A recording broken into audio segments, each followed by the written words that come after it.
Many questions and answers on Jihu are difficult to verify.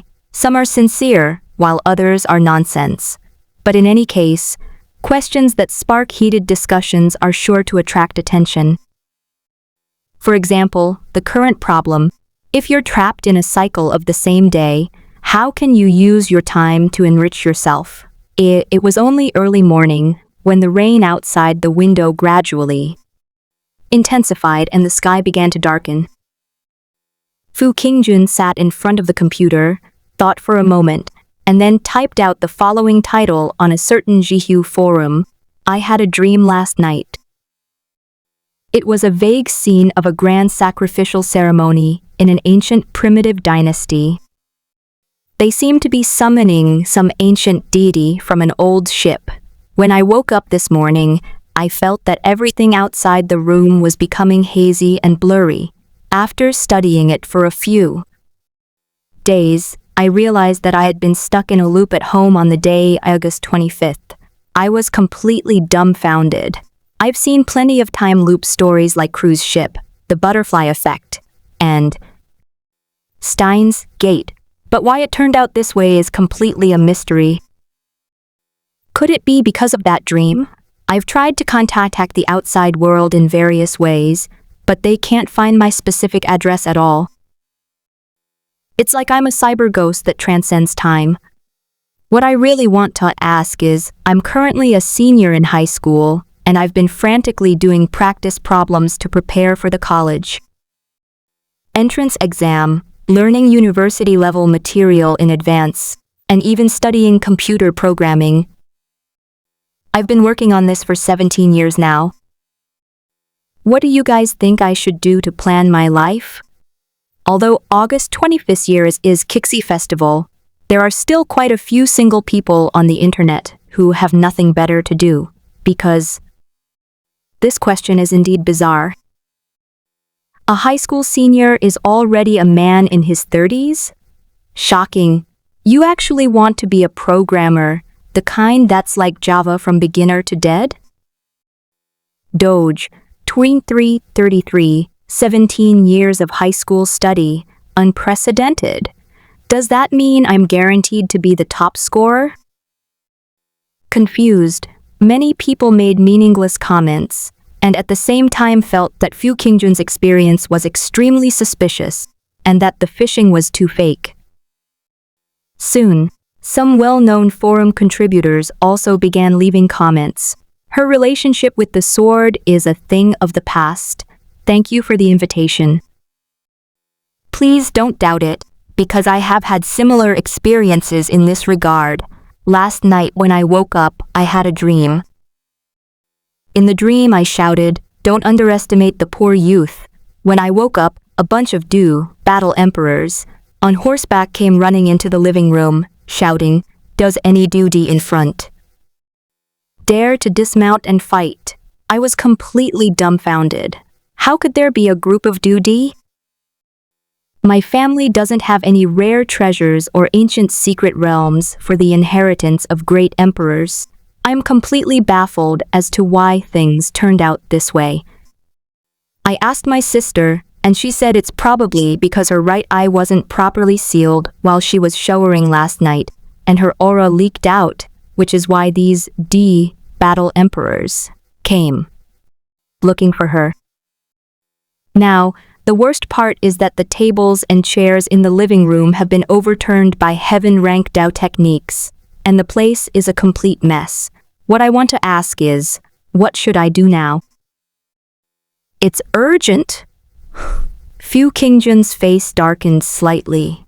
I really don't know where to begin complaining about this.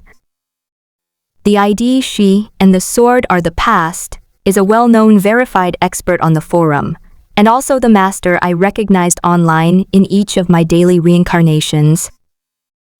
But he posts this message every time he appears, which is really speechless. He's a master at sabotaging others. But soon, something even more impressive happened. A well-known certified programmer joined in the fun. Mediterranean Barber, thanks for the invitation. I have similar programming experience in this area, Last night, I had a programming nightmare that I couldn't wake up from. When I woke up this morning, there were electronic sounds all over the house, clanging and banging incessantly, systems starting up. Newbie gift pack being distributed. I couldn't sleep at all because of all the clattering and clanging. I was thinking, are the elderly folks dancing so early in the morning? So I quickly got up and went downstairs to watch. Who knew that a handsome man and a beautiful woman would run into my living room, carrying a system notification speaker that kept coming in. I've seen similar plots quite a few times, but my family is just an ordinary family, so how could a bunch of time travelers come here? I asked my 13-year-old junior high school cousin, and he said it might be a system malfunction during the time travel process, which is why they were making a fuss in our living room. My cousin said that this high-tech stuff is beyond my ability to fix program bugs. He told me to pretend to be a villainous rich kid and slap them in the face, and their system might start up normally. My problem is, what if I get killed by these main characters after I slap them in the face? Fu Qingjun was speechless. How come Master Er's imagination is still so wild? You guys have gone too far. Your two amazing imaginations are so incredible that any story you randomly pick could be used to write a novel. Fu Qingjun couldn't help but think to herself, why are you two always like this? I'm not talking nonsense. I really have entered a time loop. But as soon as it was started, the comments section exploded with countless people sharing their own stories. Thanks for the invitation. I've had a similar experience. Thanks for the invitation. Fu Qingjun fell completely silent. This flavor is just too strong. I was asking the question with genuine sincerity. After a while, another ID appeared to join in the fun. Fu Qingjun's eyes lit up. It was her third master. She had finally waited for him. Blood Knight. What utter nonsense are you spouting? You're all just a bunch of internet idiots. The world is going to the dogs. People's hearts have lost their way. Can you swear that what you're saying is true? I've experienced the same thing as the original poster. If I'm lying, may I be struck by lightning. This has been going on for 2 or 3 years. I have gradually become pale, out of breath after walking a few steps, and weak like a 69-year-old comrade. I am afraid to go out and see the sun, and I crave the blood of beautiful young girls. I think I might become the legendary vampire Cain, or the zombie Jiang Chen. I can't attack people, can I? I also thought about stealing blood packs from the hospital, but that would be easy to expose.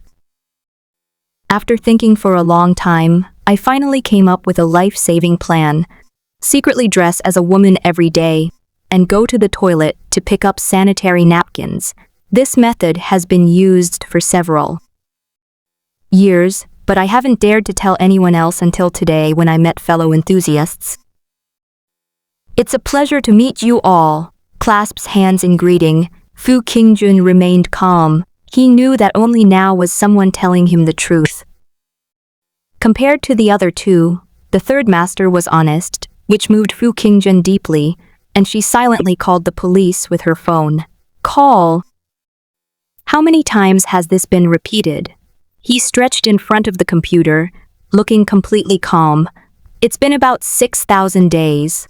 Time repeats itself. Yesterday is today, today is today, and tomorrow is today. Everything inside the house became dull and boring. But in the recurring cycle of the day, Fu Qingjun accidentally met several extraordinary people online and humbly learned a lot from them. Many times, Fu Qingjun even felt that these 3 guys were like some of the biggest villains in the Valley of Villains. Each of them had an extraordinary background, and they used deception and trickery to teach the naive child all sorts of knowledge: medicine, programming, electromechanical. They each have their own strengths in their respective fields. At this moment, Fu Qingjun knew that they didn't believe her at all, but it didn't matter. Once the fish is caught, things will be much easier. Fu Qingjun typed, "I will add you all on WeChat and add you to the group." Puff. The three of them chuckled. Everyone was just showing off. "How did you know our WeChat ID?" But the next second, they all received friend requests from strangers. What shocked them even more was that they were each sent a private message with more than a dozen private messages that only they knew, personal secrets that no outsider could possibly know. "These were all handed to me by you personally before, in order to gain your trust as quickly as possible." Fu Qingjun sat in front of the computer, chuckling softly, the crisp sound of the keyboard filling the air. "Let's get down to business. When we meet again, it feels like the first time we met. To you, I am someone you have only just met, but to me, I have known the three of you for over 6,000 days, more than 17 years. You all heard what I just said, it's all true. I was reincarnated on the Kixi Festival, August 25th. All three were immediately shocked. Anyone who hears this from a stranger on the other end of the internet cable would be shocked. It's a powerful fear of the unknown. This person knew them intimately and possessed secrets known only to them and to himself. Even they couldn't help but wonder, could it be that someone is really in a cycle of reincarnation and Robinson Crusoe, trapped on a time island, is sending out a distress signal to the outside world? Mysterious reincarnation, time cage. This is absolutely bizarre. All three people present felt as if they were caught up in a fantastical event. She and the sword were a thing of the past, and she frantically typed on the keyboard, "Reincarnation? If it really happens, your room might have fallen into some wormhole." Blood Knight. Wormhole? Her relationship with the sword is a thing of the past. Wormholes are a theory proposed by Einstein and Nathan Rosen in 1930, based on the hypothesis proposed by the equations of the universe's gravitational field. It is called a possible time travel channel, the intersection of different parallel universes, space-time. You might be traveling through a wormhole right now. After all, the dead loop you are currently experiencing is a kind of time travel, or rather, time chaos. Fu Qingjun remained silent. "I don't really understand these scientific principles, and I'm not a real physicist." All he knew was that it was all because of an old ship, no bigger than a fingernail, that he had picked up when he was a child. The ship's miniature deck, sails, anchor, compass, all bear the marks of time. The hull is covered with traces of swords and spears, and the deck is stained with blood. This ancient ship probably has the function of allowing people to repeat time within it, Fu Qingjun thought to herself. The compass on the ship was constantly moving like a clock, as if the ship were sailing on a vast ocean. "I am on a ship, the great ship of time. Where am I headed? Blood Knight, hey bro. Will you be like Steins Gate, emerging from a wormhole as a green rubber man, melting away, and then appearing in various time periods of history?" The third master always used some strange, eccentric language, but Fu Qingjun was already used to it. Fortunately, during the voyage on the island of time, there were still people to chat with. Fu Qingjun honestly said, "Third Master, I am very happy to have met you, and you have taught me a lot of knowledge, but I have already secretly called the police about your perverted behavior. Although you were still teaching me on August 25th, you may be coming to check the water meter tomorrow." "Did you call the police?" The Blood Knight was immediately thrown into extreme shock. "I considered you a confidant, but you treated me like a pervert? Young man, you lack martial ethics. She and the sword are from the past. you are trapped in the cycle of reincarnation. This time, will you continue to learn from us? Yes, I've almost mastered programming. This time, I'm here to study medicine. Just as Fu Qingjun was about to say something, suddenly there was a loud boom, and the whole room shook again, with some faint cracks like mirrors appearing around the room. Fu Qingjun shuddered and looked towards the door. The ancient ship in my hand was slightly warm. Upon closer inspection, I saw that the pointer dial on the ancient ship had already reached its end. The compass has stopped. Does that mean we've reached the shore? I've been imprisoned for 17 years, and now I can finally get out alive. But at this very moment, the Blood Knight was still saying, "Young man, you actually tricked me." I was careless. Don't call the police. Okay. What do you want to learn? I've been researching how to use the tortoise shell binding technique to tie up prisoners. Ha! You guys actually believe the story I just made up? Fu Qingjun typed out a string of words and then immediately blocked the 3 masters who had taught her for 17 years. The 3 were completely dumbfounded, shocked to find that they had been blocked. Fu Qingjun, however, was preoccupied with only one thought: they must not discover our secrets. If I were still stuck in a cycle of reloading save files every day and wouldn't recognize myself tomorrow, then I could talk whatever I wanted. But things are different now. I might get out alive now, but if I'm discovered, I'll definitely be taken away and dissected. Fu Qingjun immediately shut down the network. Just to be on the safe side, I won't go out today. I'll wait until tomorrow when the system resets and they don't remember my name before I go out. Although I don't know if it will work, I still have to do it. As for gratitude, once the 3 of them no longer recognize me, I'll go out and figure out a way to make it up to them. Fu Qingjun believes in her own efforts. Having studied programming for 17 years, specializing in one subject to the highest level, one will have a very high starting point once they leave the field. But whether they can compete with the rich kids is another matter. This is a very real problem. Even if someone had 17 more years, it would still be difficult to overcome certain things. Some people are born at a finish line that you can never reach in your entire life. To be honest, although his parents named him Fu Qingjun, he knew very well that he was not a martial arts master. My parents were from the generation that read Gulong and Jin Yang novels. They were so engrossed in martial arts that they gave themselves a name that sounded like a chivalrous hero and was full of poetry, hoping to roam the world with a sword. Simple names like Zhang Qiang and Zhang Qian were given by the older generation of grandparents, while the new generation of parents are generally more educated, well-read, and influenced by the internet.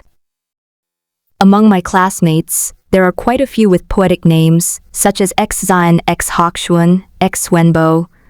There's even a guy in the next class named Yi Tiandi, which is terrifying.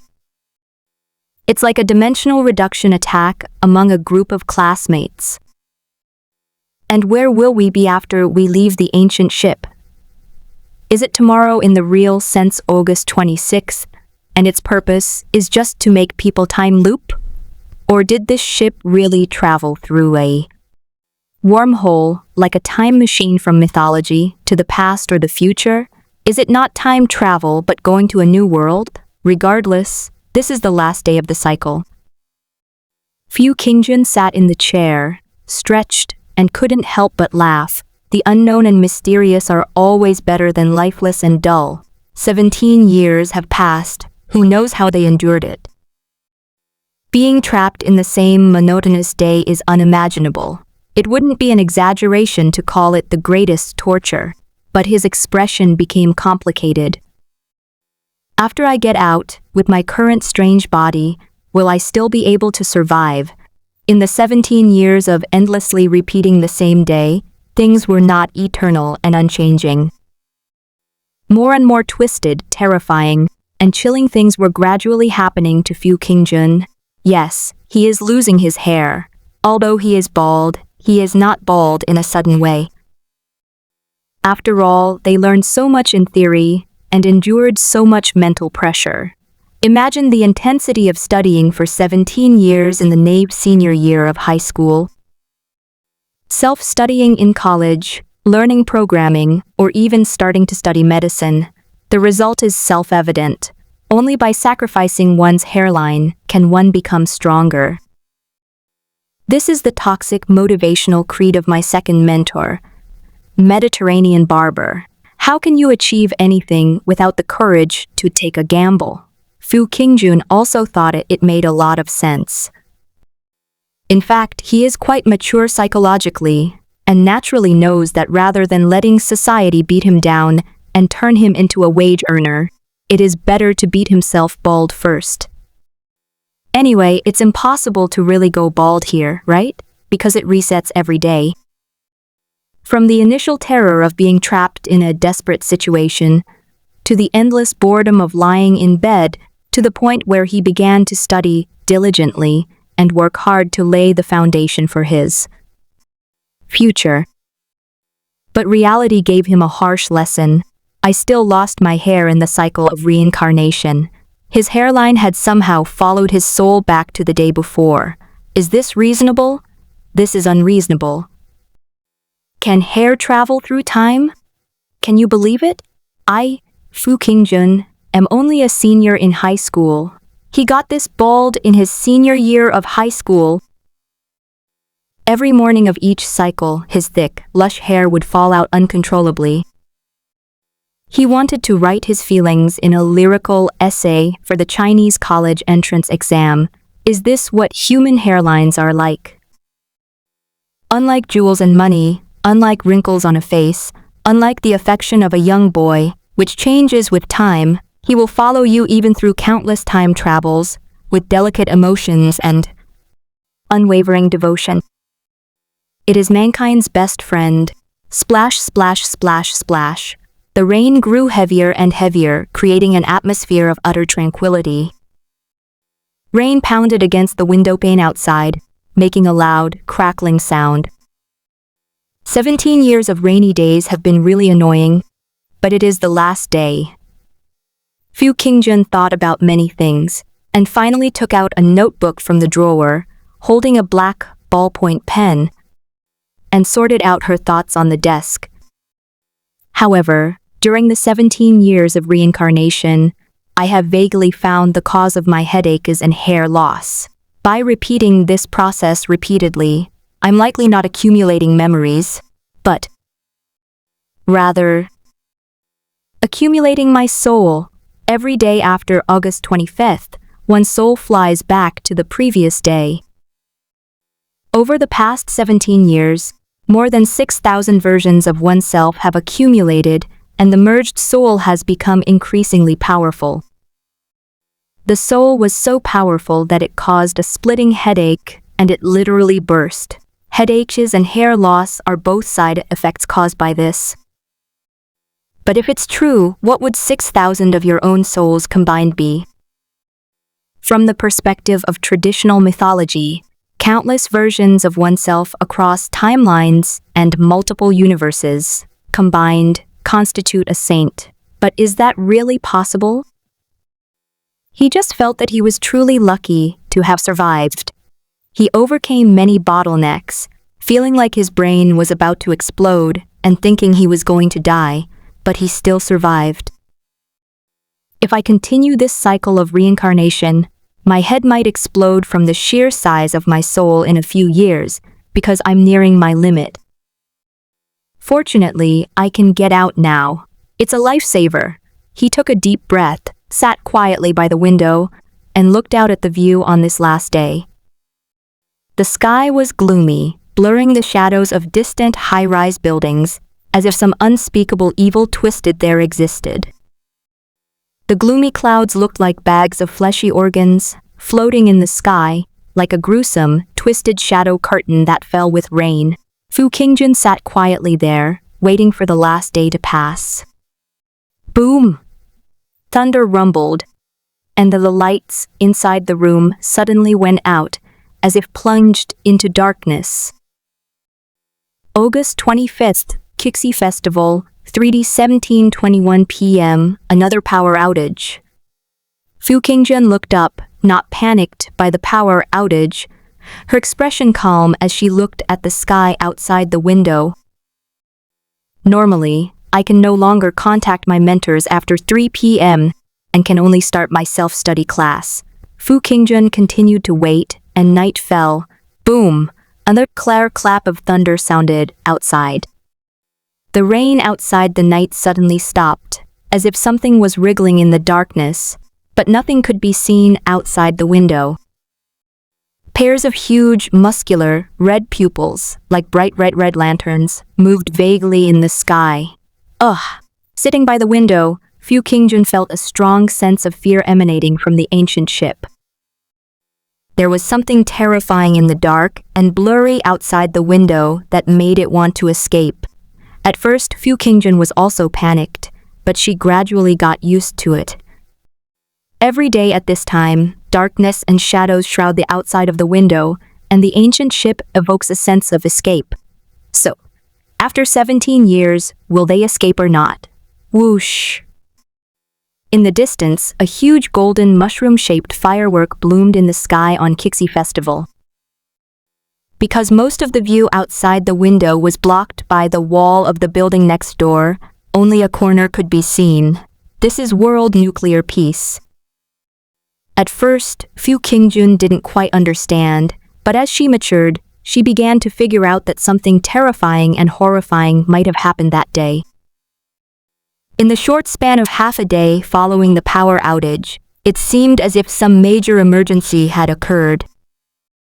After the power outage, the dark, visceral cloud, the shadow of the unbelievable behemoth, and the massive, black curtain of rain expanded at an incredible speed, forcing humanity to use its most powerful weapon that very night. The ship was also frightened and fled. The end of the world has come, so that's why it started, and it just so happened that it brought me along. He chatted and joked with the teachers every day, but he never told them that the end of the world was just a few hours away and the tragedy was about to happen. But if I told you, who would believe me? Perhaps this is all just my guess, or maybe I'm just being delusional. Qingjun shook her head. If it was just the sky seen through the narrow window that was mostly blocked, the unusual shadow outside the window might just be some kind of rare celestial phenomenon. If seeing a golden mushroom firework outside the window meant that it was world peace, was she overthinking it? This does not conform to dialectical materialism. Perhaps it really is fireworks, but clearly, the arrival of fireworks also signifies the end of the day. The cycle begins anew. Click. The world spun around me, and the room seemed to be twisting. Fu Qingjun snapped out of her daze and realized that time had restarted. Boom! Back to August 25th. It was only early morning when the rain outside the window gradually intensified, and the sky began to darken. The exact same scene, starting on the exact same day.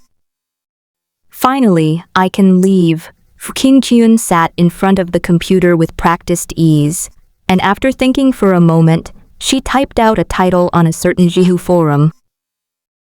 A title drastically different from the previous 17 years. There will be a power outage at 3/17/21 this afternoon. Next, the world will begin to face its end, but I don't know exactly how. It came about, it's like some kind of monster attack. Human society will collapse in half a day.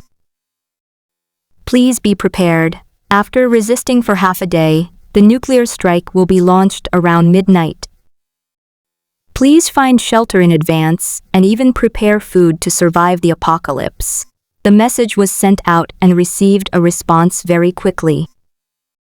Although August 25th this year is Kixi Festival, there are still quite a few single people on the internet who have nothing better to do. Doomsday? What do you mean by doomsday? A zombie outbreak. At 3 o'clock, that means there are still several hours left. Ew. Kixi Festival, this is a judgment on us single people. Ha ha ha, you foolish humans, burn you heterosexuals.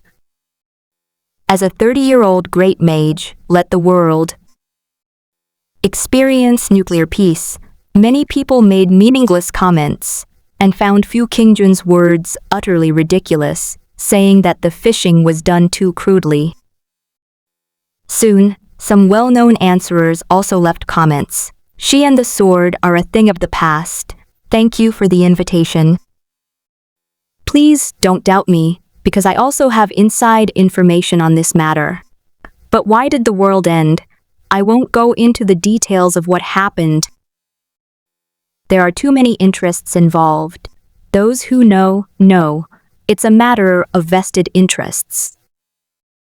Farewell, my masters of 17 years. Little fish is leaving the valley of villains. Fu Qingjun looked at the still mischievous master chef with a complicated expression, and finally put down the keyboard in her hand and strode into the room. As soon as he stepped out of the room, he felt a blur around him, as if he had fallen into a more real world, where the smells, light, and temperature were all incredibly real. Tap tap. He arrived at a private room, which had a style reminiscent of the 1930s and 40s. The tables and chairs were old-fashioned, and various small items were piled up on the shelves, giving it a messy feel like a rental property. The most eye-catching item was an old-fashioned record player placed in the corner, which was clearly not a style of modern society. He suddenly looked up, as if startled. The calendar in the corner, however, showed August 25, 2020. It's also Kixi Festival, on the same day of the same year. Have I traveled through time? Fu Qingjun was stunned for a moment, then looked at the calendar for the same day in the same year, which was also Kixi Festival in 2020. He began to study the style of the room, which seemed to be laid out 100 years ago. The only thing that could prove the era was the old record player in the corner. He slowly turned around and instantly saw a corpse hanging in front of him, staring back at him. Holy crap! What the hell? Fu Qingjun was so frightened that she took several steps back. The corpse was simply dressed, yet it exuded a fierce aura. The calluses on his hands, his thick, jet-black hair, his muscular, bronze-colored body, and most importantly, his face that resembled his own, gave him a strong sense of closeness. There was a kind of enlightenment in his fierceness. This ancient ship seems to be taking me through a parallel world, and here it is also August 25th. Is the corpse before me from this parallel world? Calm down, calm down. First, I need to understand where I am. He forced himself to calm down, took out the ancient ship that gave him a sense of security. It was still so exquisite and small, and exhaled a deep breath. The compass needle, which had been spinning continuously, came to a complete stop, becoming dim and lifeless, but the ship's anchor, but it disappeared. The ship, seemingly having exhausted all its energy and become mortal after reaching the shore, still faintly conjured up images. High above a water-blue planet resembling Earth, countless ancient gods and immortals perished in epic battles on an ancient ship, their blood staining the hull. The ship was tainted by evil, and finally, the shattered vessel plummeted into the void. Mountains of corpses and seas of blood. He frowned, stowed the boat away, and carefully hid the rope around his neck again. Could it be that we're really escaping, paying any price to escape our world? Is something truly terrible descending and causing the end of the world? Can I go back and save them, rescue people in the post-apocalyptic ruins? With so many questions and uncertainties, Fu Qingjun took a moment to calm down before carefully examining the corpse. This is myself. and I am not wrong. But I estimate that I am at least 1.9 meters tall in this world. His body was covered in bronze-colored, extremely muscular muscles, giving him an extremely strong and robust appearance, like a dock worker with long, slender, and streamlined muscles. Fu Qingjun tentatively squatted down and touched the corpse with her fingertips. It was still warm. This physique is clearly not from a greenhouse gym. He's covered in knife wounds, and there's a black dragon tattoo on his shoulder, a dragon that goes over his shoulder. He looks like one of those gangsters. Could it be that I'm a wandering swordsman? It's obvious that you just died, and then you arrived. The timing seems perfectly aligned. Is this ship searching for a parallel world where you just died? What is the origin of this ancient ship? Is it so powerful that it's incomprehensible? Fu Qingjun kept pondering, frantically thinking about the unfamiliar and unknown situation before him. Soon, as he touched the corpse, a cool, refreshing stream flowed into his body and into his brain. Boom! A severe headache, far more intense than before, followed. It's not even on the same level as my previous fragmented soul.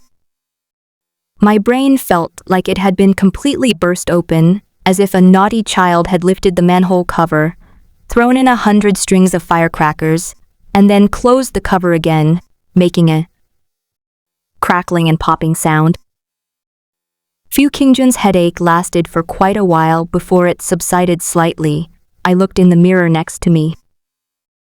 At this point, he had lost all his hair, his eyes were dark-rimmed, and his eyes were bloodshot. It's getting worse. My weak head is already bearing a mature and enormous soul that I shouldn't be carrying at my age. If you can't find a way to deal with your enormous soul, forget about growing hair or relieving.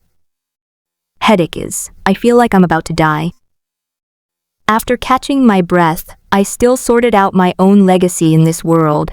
My memories are incomplete and extremely fragmented.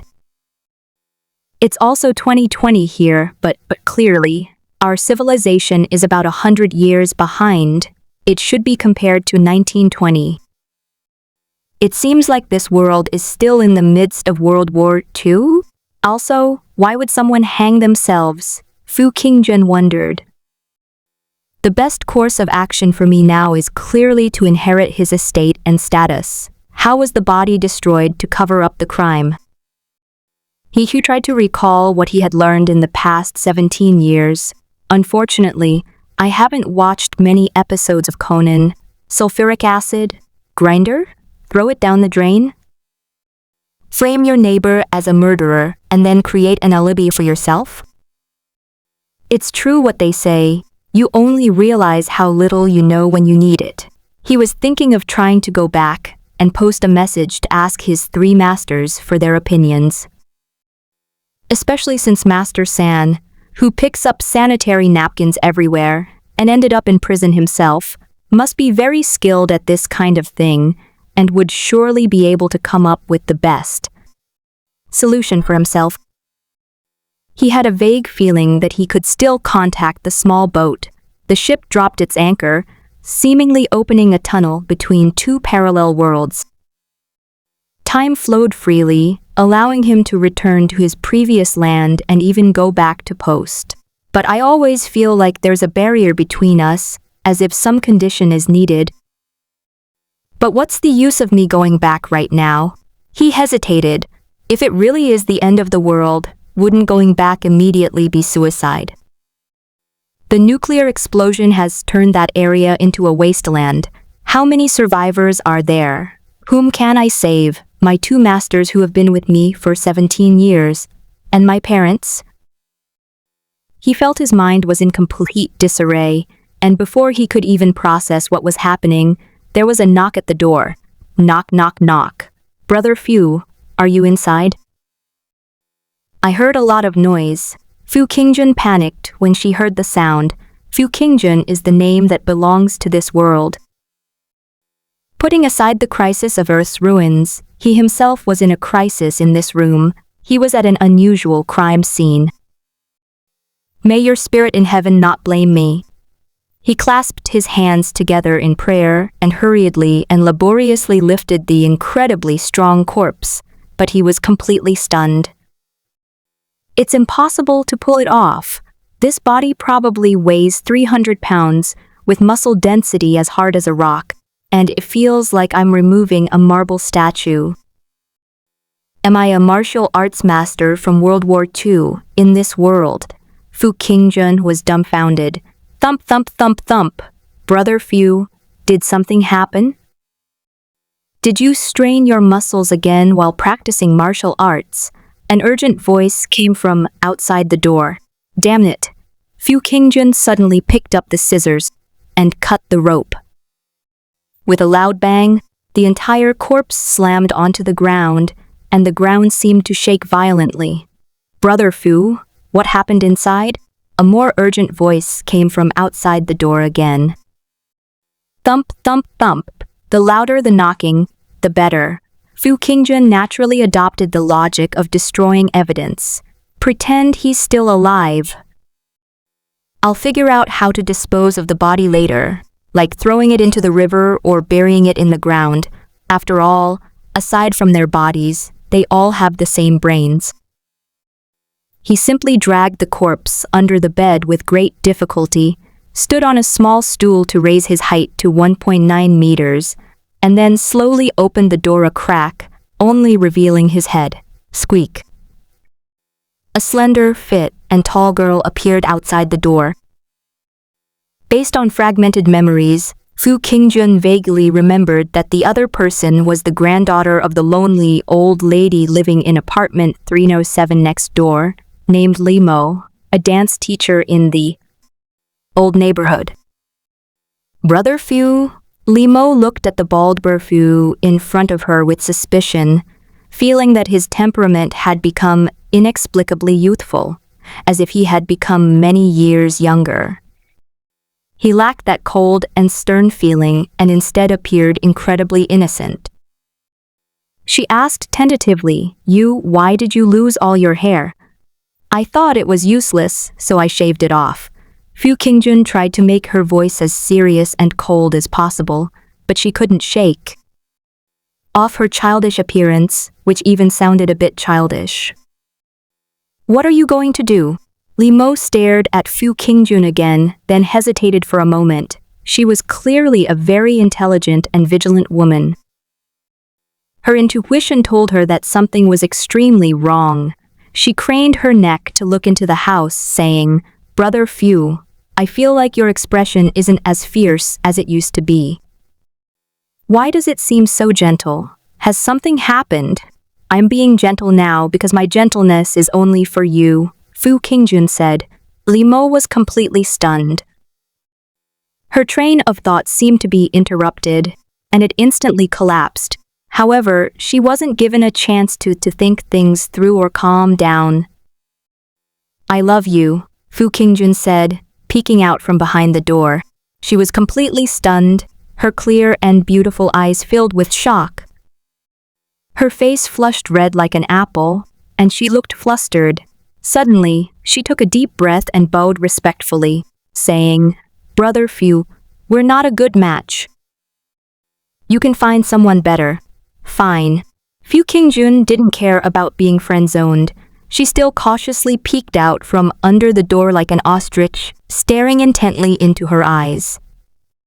"You just need to remember that my gentle, innocent face is only shown to you in private. My cute, sweet voice is only spoken to you. Don't tell anyone else about this. It's our little secret." "Ah! Oh, I won't tell," Li Mo exclaimed, her face turning completely red. "After all, I rejected him, so why would I gossip about it? I'm not the kind of person who likes to gossip. But this fierce, cold, and domineering man is so gentle with me. His voice is so tender and soft to me." Fu Qingjun was very satisfied with her expression. A battle of wits and courage. My 3 mentors have been teaching me how to navigate the social world, how to deal with superiors and friends. For 17 years, it has really been useful. They weren't lying to me after all. This is the right way to conduct oneself in society. After all, the master chef was right. As long as you're not embarrassed, it's definitely others who will be embarrassed. Master was right after all. No matter how smart a woman is, no matter how much she notices, she'll be blinded by love. If you force her into a corner, her heart will be in turmoil. By the way, what did you want to see me about? Fu Qingjun changed the subject, her voice still youthful and clear. No, it's nothing. I just want to work with you at the train station. I've learned quite a few characters, and I think my accounting skills and ability to handle customers are pretty good. Could you put in a good word for me? Limo hesitated for a moment, wondering if saying something like this at this moment was a bit inappropriate. I understand. I'll think about it and give you an answer tomorrow. Fu Qingjun reached out to close the door. Now that you've rejected me, let me calm down. Okay. She felt a great sense of relief and hurriedly wanted to leave, not wanting to stay a moment longer. But suddenly, as if she had seen something terrifying, she stared at Fu Qingjun's outstretched hand pulling at the door, utterly shocked, and exclaimed, Brother Fu. How come your wrists have become so delicate? Where is your virginity mark? Fu Qingjun looked completely bewildered. This time, it was Fu Qingjun's turn to be completely devastated. Gong sand. This is a world where women are superior to men, and women remain chaste, waiting to be married. Ah! I'm sorry. She suddenly realized she had asked something she shouldn't have, and was filled with apology. I was too abrupt, I'm so sorry. I felt. But she stammered for a moment, unable to find any tactful words to explain, and the atmosphere became somewhat awkward. Under normal circumstances, she wouldn't have lost her composure like this, but her nerves were somewhat shattered by the shock, and that one sentence just slipped out. Please, give me an answer tomorrow. That job is really important to me. The gentle and beautiful woman bowed deeply, overwhelmed by the shock, and quickly returned to the next room. This beautiful woman in her 20s is still too young. Fu Qingjun stared at her as she walked in for a while, but instead of closing the door and going back inside, she looked at the surrounding environment downstairs in the distance.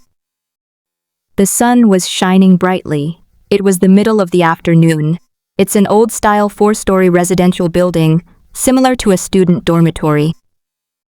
The apartments are arranged side by side, and everyone goes out onto a corridor with a pole for drying clothes. The building looks quite old and worn. It's still a peaceful world. We didn't experience any of the strange events that happened on Kixi Festival here, unlike back home. He took a deep breath, glanced at his number plate, and said he lived on the 3rd floor, room 3. There was an old-fashioned tin mailbox next to the door, and the ground floor below seemed to be a series of restaurants, with pedestrians coming and going. Some men on the street had short, neat buzz cuts and were muscular, looking like laborers who worked at the docks in the last century. Others had their hair tied up in high hats and had long, flowing hair, resembling the hairstyles and attire of ancient scholars. Can hairstyle be used to distinguish professions? He gazed into the distance. It seemed to be a slum, as there were no telephone poles or old-fashioned cars from the industrial era. Occasionally, you could see people riding bicycles dressed in a distinctive uniform, who appeared to be constables, carrying bulky black long-barreled muskets. Occasionally, you might even see blonde-haired, blue-eyed foreigners on the street. In the distance is the entrance to the block, with a tall sign hanging on both the inside and outside, which reads, "Foreigners must register before entering." Fu Qingjun vaguely sensed the old-fashioned atmosphere of the Axe Gang in the movie Kung Fu Hustle, similar to 100 years ago. The environment is chaotic, but I didn't see a good place to dump the body at first glance.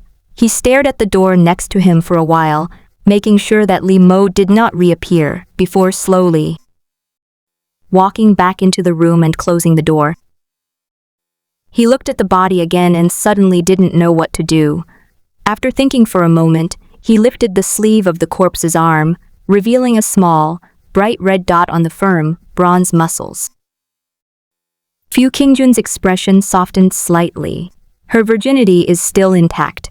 Since he was not defiled, one of the possible causes of his suicide can now be clearly ruled out. However, even such a virile man has a virginity mark. Fu Qingjun was very surprised. This was outrageous. He was incredibly curious about the customs of this world. It seems that civilization is still clearly in the industrial age, a backward technological civilization, yet it already has airplanes and cannons, and even vaguely some ancient warriors with muscles. It is clearly not a world where women are superior to men. Otherwise, they wouldn't have sought help from Fu Qingjun, a martial artist who seemed to work at the docks. Could it be related to martial arts cultivation, such as preserving one's virginity or yang energy? However, the most important thing is to deal with the bodies. As if because I relaxed, a strong feeling of hunger surged into my mind, and my brain began to feel dizzy and lightheaded due to a severe lack of energy. He hurriedly rummaged through the house looking for food. Fortunately, there was still half a jar of rice left in the house. He immediately started cooking rice and wolfed it down. It took him more than half an hour to gradually digest it before he could barely recover. I really have become a monster. Fu Qingjun stared blankly at the empty pot of rice, which was more than 2 or 3 burly bricklayers had eaten together. I'm still so dry and weak. No matter how much I eat, I'm still weak and powerless.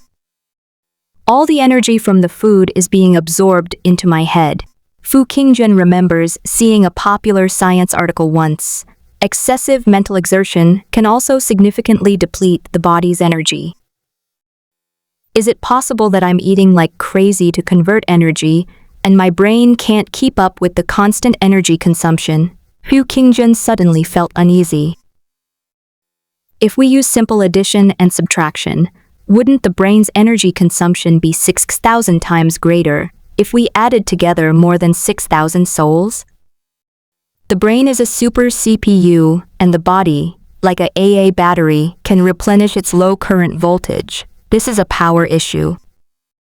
Even if you eat like crazy, your body's digestive capacity can't keep up, so wouldn't you be doomed?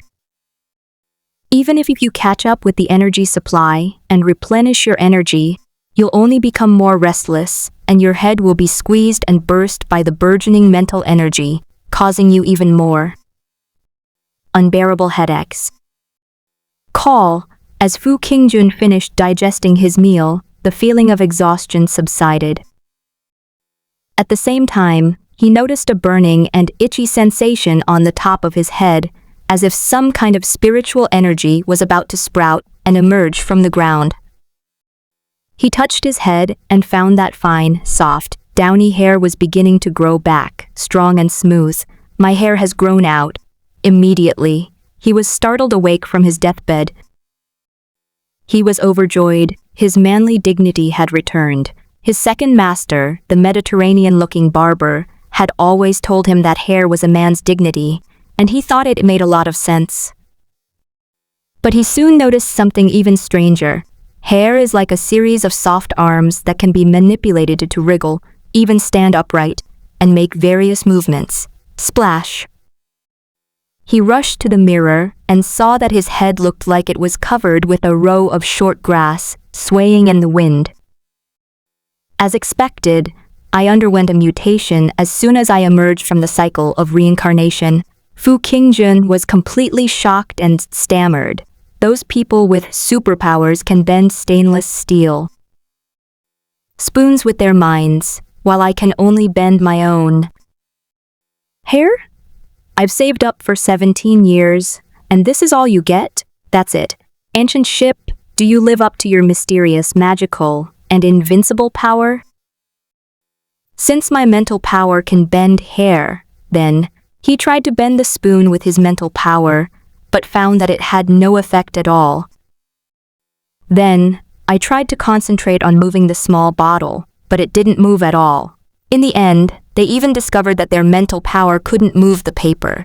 He was about to cry. But his keen senses quickly led him to notice that his hair looked somewhat unusual. He felt his 5 senses becoming incredibly sharp, and as his hair grew out, it seemed to act like antennas, sensing every subtle movement around him.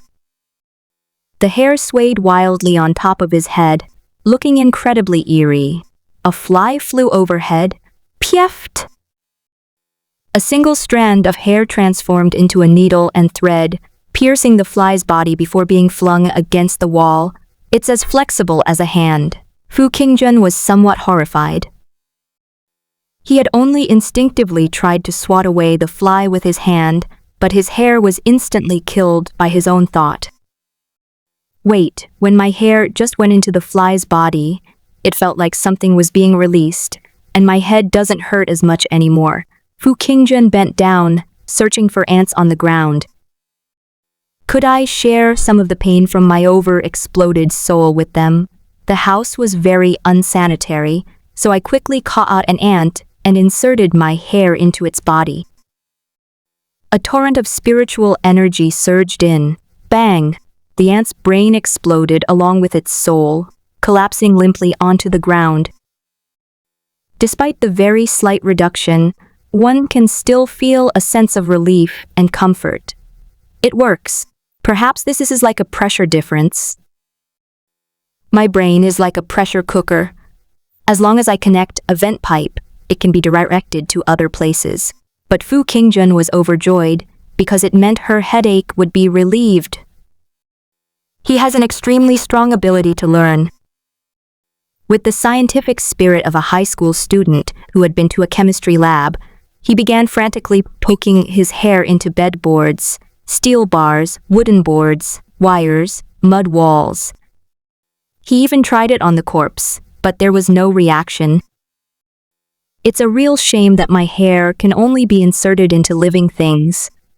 He was having a great time and discovered that his powerful and multiplied mental strength made him feel somewhat like the evil Medusa from Western mythology, with her hair flying everywhere. The hair was unusually sensitive, as if it had been transformed into an insect trap. Fu Qingjun began experimenting with living creatures and found some living creatures that could be found in the house, such as flies, mosquitoes, ants, and snails. The hair was rapidly inserted to test its load-bearing limits. Whoosh! Fu Qingjun fiddled with these small animals, infusing them with her spirit, and unknowingly studied them until nightfall. His hair grew at a crazy rate of several centimeters per hour. In just 7 or 8 hours, Fu Qingjun had a strangely thick and long black hair that reached his shoulders. He finally understood. If you compare your head to a round flower pot, then your brain is the white soil inside the flower pot. If you replenish the white soil with nutrients, water, and fertilize it, then you will grow hair that can be called tender grass and take root in your brain. As long as you keep nourishing your brain, your hair will keep growing as fast as chives.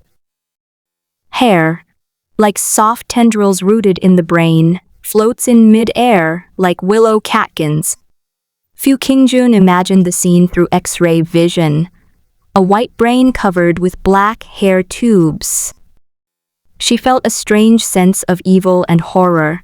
Bang, bang, bang. Why think so much? You're just scaring yourself. He started the experiment again, sending the insects through his hair, and they exploded one by one. It seems there is a limit to what they can withstand. If you output too much to them, they will explode instantly and die. But that's only to be expected. Fu Qingjun's own brain also has its limits. He had felt like his brain was about to explode before, and now seeing a real-life example, he couldn't help but feel lingering fear. But if given the right amount, they seemed to become energetic, eager to be fed, and excited, as if it can stimulate the development of their physical potential, which seems to be very beneficial. I can even control their movements instantly when my hair is inserted, as if it has been branded with my own mental imprint. So this is a form of animal control achieved by periodically injecting animals one by one. Animal taming, but it can soothe your brain. Fu Qingjun scratched his head. This is dispersing my excessively bloated soul power every minute. Although this enormous mental power that's been squeezing my brain will recover again when I eat, unfortunately, the mental energy that these ants and other small insects can contribute is simply a drop in the ocean. The only stroke of luck was that he caught a mouse, and disregarding its unbearable pain, he used his mental power to blast its brain, which calmed him down considerably, and finally relieved his headache. However, if we don't crush their heads all at once, but instead nourish them slowly, can we gradually raise their tolerance limit and eventually unlock their intelligence? Fu Qingjun is naturally familiar with the mythical creatures that become spirits. After all, such mysterious things happened on the ancient ship. Wouldn't it be incredibly exciting to raise demons? If I raised a lot, I could even establish a demon kingdom civilization. Perhaps this is the correct way to use the brain's hair. Whoosh! We can try to control them. Fu Qingjun became excited, sitting in the chair, her long, black hair at the back of her head dancing wildly, like dragons and snakes, nimbly piercing into the hundreds of ants on the table, like puppets on strings, dividing them into two neat rows. Kill! The puppet ants on both sides quickly launched an attack. The ants were fighting each other, and the scene resembled an ancient army in battle. They had absolutely no intelligence. You can easily control their actions. Fu Qingjun sat in the chair, head down with utmost seriousness, using her flying hair to control the ant army on both sides of the table, arranging them into formations, playing with great interest. Is this considered an auto chess game? It's a very interesting experiment where you control two armies in a battle, just like playing chess on a table. Or perhaps this is an ant war controlled by the hair on top of our heads, which can be called the war on top of our heads, he said, his hair flying wildly as he stared at the table. This is so interesting. Fu Qingjun felt like a puppeteer, controlling small puppets with each strand of hair. A bold idea suddenly popped into his head. What would happen if I could insert my hair into a living person's brain? But he quickly shook his head. That's too dangerous. I don't even know how my soul can mutate yet. It would be troublesome if I accidentally crushed other people's heads or caused some mental illness. However, I seem to be gradually figuring out my special ability. Fu Qingjun sat in the chair and glanced in the direction of the house next door where the older sister, who had just been seen off, lived. The brain and soul undergo a special qualitative change, and hair can actually turn into conduits, capable of transmitting some kind of soul essence to the brains of other beings. But what is this power? Soul power? Spiritual power? Life force? Does a person's soul become so special when it accumulates to a certain degree? Fu Qingjun feels that the soul of life is truly mysterious. He was so engrossed in his research that he couldn't tear himself away, but soon he got hungry again. He rubbed his stomach and went back to cooking. I get hungry so fast, it's like running like crazy and burning calories. After all, I've been expending so much brain power. But having just driven away the neighbors and being a newcomer, I still have to completely deal with the problem of my identity. After dinner it was now completely night. It's so nice to have a day without reincarnation. He glanced at the corpse and realized he couldn't possibly drag it. The risk of burying one's own small arms and legs under the cover of night is too great, with an extremely low success rate, so he calmly began to study the function of hair. Soon, Fu Qingjun was constantly controlling the Marineford War, sitting at the table playing auto chess. In an era without computers, he actually found enjoyment in playing video games. After several hours of controlled, slow feeding and grinding, it seemed that the feeding and squeezing had reached the ultimate limit for the ant-like creature. However, it cannot give rise to wisdom.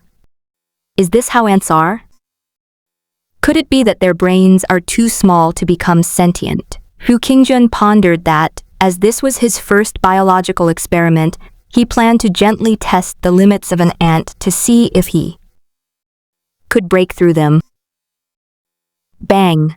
The ants exploded on the spot. Their brains are too small, they've reached their developmental limit and can't be intelligent. Fu Qingjun was speechless. She threw it on the table, spilling a handful of white rice on it. I glanced at the old-fashioned alarm clock. Was already past 11 p.m. The first night in this new world, he lay down directly on the hard wooden bed, his head spinning, and without caring about the corpse under the bed, he fell asleep. That night, he still had a dream. I dreamt that I was a high and mighty god, looking down at the earth, with incredibly long hair piercing the earth one by one from the vast and empty sky. Like sacred, ancient willow branches slowly drooping down, they serve as totem poles in the sky, supporting the pillars of heaven. Countless primordial shadowy creatures below were shouting and worshipping the unknown void god in the sky, calling upon his title. They taught them to build castles, begin to construct tribes, and create primitive gardens. You can continue the war. They continued what Fu Qingjun jokingly called the Marine War. It felt as if I were watching a magnificent war epic film, like the Imperial era. Castle assault, slingshots advanced step by step. The infantry on both sides fought in an orderly fashion, and gradually, as the fighting progressed, they even began to employ tactics, tricks, and traps, using superior numbers to surround the weaker enemy and even evolving into elite cavalry units. Ultimately, one side defeated the other. A ray of sunlight shone down, and a king sat on a sand throne, seemingly old and frail. "I am not reconciled," he said. "Great God, please give civilization on Earth some more hope. Please don't abandon your people." The next morning, the sunlight streaming in through the window was very bright. Fu Qingjun got up very early. What you think about during the day, you dream about at night. I dreamed about that game of auto chess again. To his surprise, he discovered that his hair had grown so long that it had spread all over the floor above the bed. His thick, black hair cascaded around his head, like a beautiful sunflower slowly unfolding. He originally intended to simply cut off a section of his wildly growing hair. But after thinking about it, he realized that his longer hair would be more convenient for inserting small insects, so he simply coiled it around his waist, making a loop. Long hair tied up at the waist, he looked at himself in the mirror.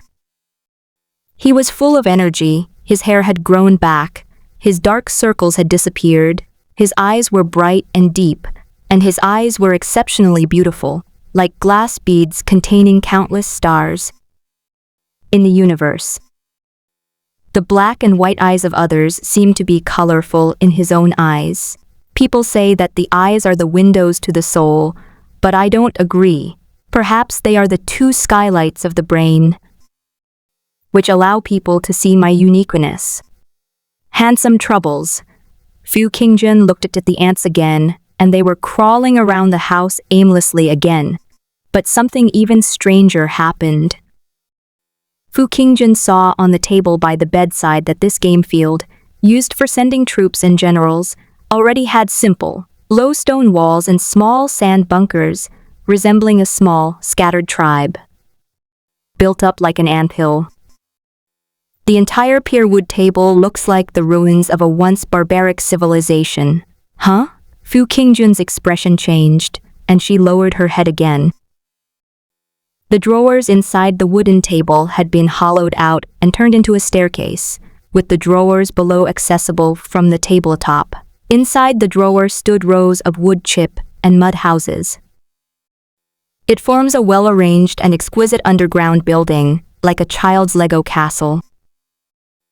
The most eye-catching thing is a pot of sunflowers placed on the corner of the wooden table in front of the window, with an earthen chair in the center of the sunflower's large round flower.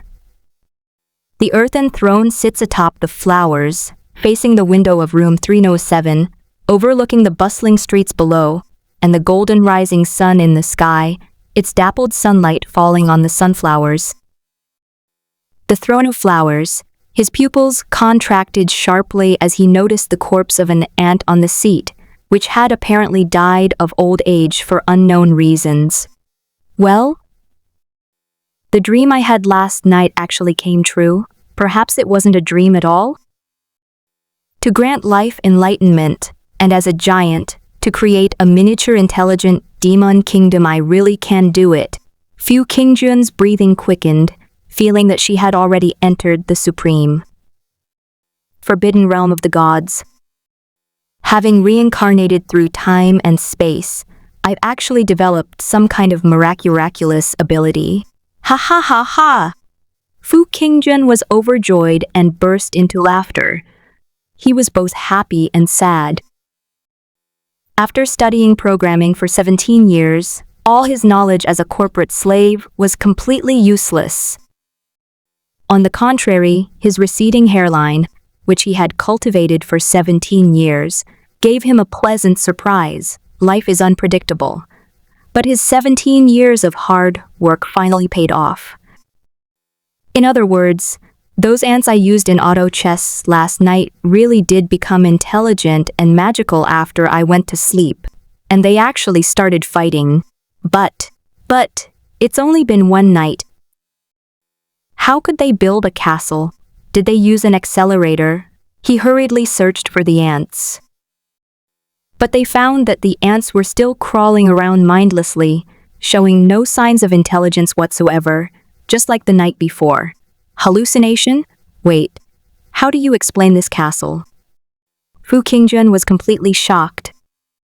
After carefully examining the ants, a hair was slowly pulled out from the waist with a soft whoosh, twirled in the air, and then reinserted into the brain of one of the ants. There was still no trace of intelligence. The only strange thing is that I made sure to fully recharge their brains before going to sleep last night, but now my brain feels completely empty. Exhausted. The power went out overnight. Fu Qingjun simply couldn't explain it. Could it be that their brains have run out? He studied them for a while and could only refill the ants' brains and wait for the next observation. However, during last night's battle at the summit, a large number of these ants died. Although the remaining ones are unconscious, as survivors of the battle, they are all strong and well-equipped. Their armor is shiny and black, and their armor has become thicker. It's like raising poisonous insects now. Isn't that just raising poisonous insects? Let the little insects fight each other. Fu Qingjun scratched his head, then examined the mosquitoes, snails, and flies in the small bottle, but found the same thing happened. His mind was blank. They were then refilled and put back into the bottle. That's a bit outrageous. After finishing all that, he suddenly had a bold idea. He had tried everything, but he had completely forgotten about that ancient ship. Could he have inserted it there too? Splash! Several strands of hair were softly pulled out, piercing into the ancient ship from all directions. He suddenly felt a vague sensation of entering the interior of the ancient ship. leaving his mark upon it. Am I assimilating the ancient ship? He was overjoyed, but he felt his spiritual energy flowing in like a tickle, as if the spiritual energy he needed was as vast as the sea. Instead, the ancient ship seemed to have opened a sliver of space-time with the help of spiritual power, creating a tiny space-time tunnel as small as an ant's hole. Fu Qingjun instinctively and skillfully inserted the tube slowly into the passage. Pft, a sharp, stinging pain came from the other side. Fu Qingjun shrank back in fright. A section of her hair instantly turned to ash, and her mental strength could no longer withstand the opening of the tunnel, causing the space to shut down completely. Fu Qingjun looked at her hair and seemed to realize something as well. It's radiation. That's the passage back to Earth. It seems that time has begun to flow. It was already the next day there, August 26th. If I'm not mistaken, the connection is to my own house, and the surrounding area has been completely transformed into a highly radioactive wasteland, a forbidden zone of death. The radiation was extremely intense, destroying any living thing that tried to enter. Mental power can indeed drive the ancient ship. They've dropped anchor over there and completely established a passage, which means we can go back. I wonder what the situation is over there. Fu Qingjun frowned. He was still very worried about his parents and his two mentors. If only something could go over there and scout out the surrounding wasteland, maybe even rescue someone from there. However, radiation can cause organisms to become deformed and mutated, he said, frowning, sending ants across to conduct a rescue mission during the Marineford War. Remote control of hair? Fu Qingjun glanced at the ant and shook his head. Is this for idiots? My hair alone would be tens of thousands of meters long. Wouldn't it stretch into a telephone pole? Putting everything else aside, we have to wait for the nuclear radiation to dissipate slightly. Upon arriving in this world, Fu Qingjun adapted remarkably well. She quickly felt hungry again and started cooking once more. Even if you lose your home, life goes on. Although he had taken over a temporary home in the parallel world, he didn't really feel a sense of belonging, since there was still a corpse lying on the floor of his own home. Are we supposed to rely on the pretty older sister next door for warmth at home? Unrealistic. On the other side, there are people she cares about. Soon after breakfast, he looked out the window. The bright sunlight of this other world shone down, and the city was unusually noisy, but he had no desire to explore or go out. Fu Qingjun scratched his head and began to think about his research from the previous night again. How could ants build cities? Could it be that solace, lowly insects can forcibly form blank souls through my infusion? This is a very crucial discovery. But its brain capacity is too small, so it can only exist like ghosts parasitizing ants, and thus it dissipates in a short while. This might explain why the ants' brains were empty this morning, and why they continued to crawl aimlessly. After all, most insects and even fish do not have a cerebral cortex. Only a small number of higher life forms have activities such as emotion and thinking. If that's the case, then I might need to find some truly intelligent animals that have their own souls from the beginning and possess advanced brains, like cats and dogs. Only their brains can perfectly accommodate the absorption of large amounts of soul matter, and only then can they truly become demons. Glug glug. My stomach growled with hunger again. I just ate breakfast an hour ago, and I'm hungry again. Fu Qingjun looked and immediately realized that there was no rice in the jar. She had actually eaten half a jar of rice yesterday. Is this even human? It's a bottomless pit. Fu Qingjun even suspected that she was being eaten by those ants. We need to find a way to buy rice. Going out was out of the question. Even if there was a dead person inside, he wouldn't be allowed to leave. He planned to ask the mature woman next door to help him go out and buy rice, and also to go to the train station to ask for leave for the original owner. After all, having the same face is still quite useful. Fu Qingjun vaguely remembered Li Mo's departure time for work. She squatted at the door for a while and sure enough, she heard a sound from next door. Li Mo came out of room 307. Soon, Li Mo saw Fu Qingjun peeking out from the crack in the door, sitting at the entrance looking at the scenery outside the corridor, and immediately felt embarrassed. Why is this decisive, fierce, and ruthless person in charge of the train station peeking out from under the door again? She peered through the crack in the door, vaguely surprised at Fu Qingjun's long hair. The girl's face was filled with confusion. Why her hair grown out? Tap, tap, tap. But Fu Qingjun's confession had completely killed her curiosity, and she dared not look inside to investigate the various anomalies anymore. This time, she simply pretended not to see Fu Qingjun, kept her eyes straight ahead, and quickly quickened her pace. The wig I'm wearing. But at this moment, Fu Qingjun had no intention of letting her go. As the master chef once said, in the human race, whoever feels embarrassed first is in a weaker position. Although he tried to appear profound and murderous, he couldn't pull it off since he had never even killed a chicken. He could only try to appear serious and pop his head out to say, Li Mo, I'm currently practicing martial arts, and it's at a critical juncture. I'd like to ask you for help to ask for leave at the train station. Oh. Li Mo breathed a sigh of relief when she heard Fu Qingjun not mention those embarrassing things. They stopped discussing the issue of real hair or wigs. Going to the train station, I can take a detour to work. But Brother Fu, are you about to break through? You've clearly already lost.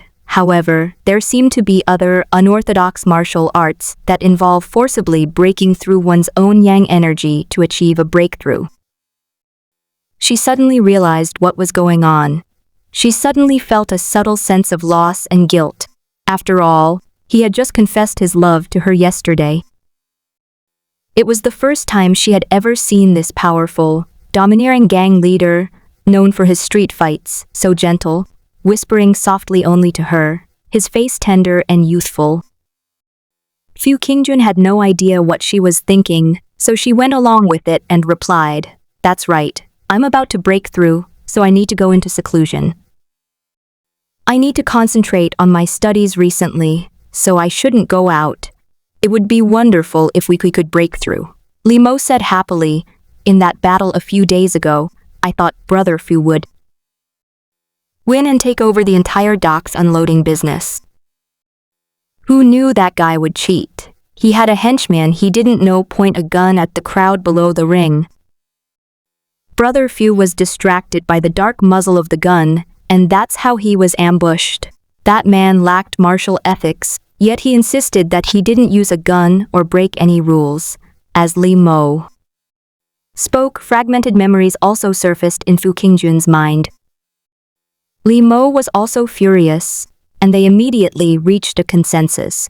However, if Brother Fu Yun can break through, the brothers below are waiting to go back and show him who the local bully at the train station really is. Fu Qingjun did not answer. How can I pull myself together? He's already hanged himself.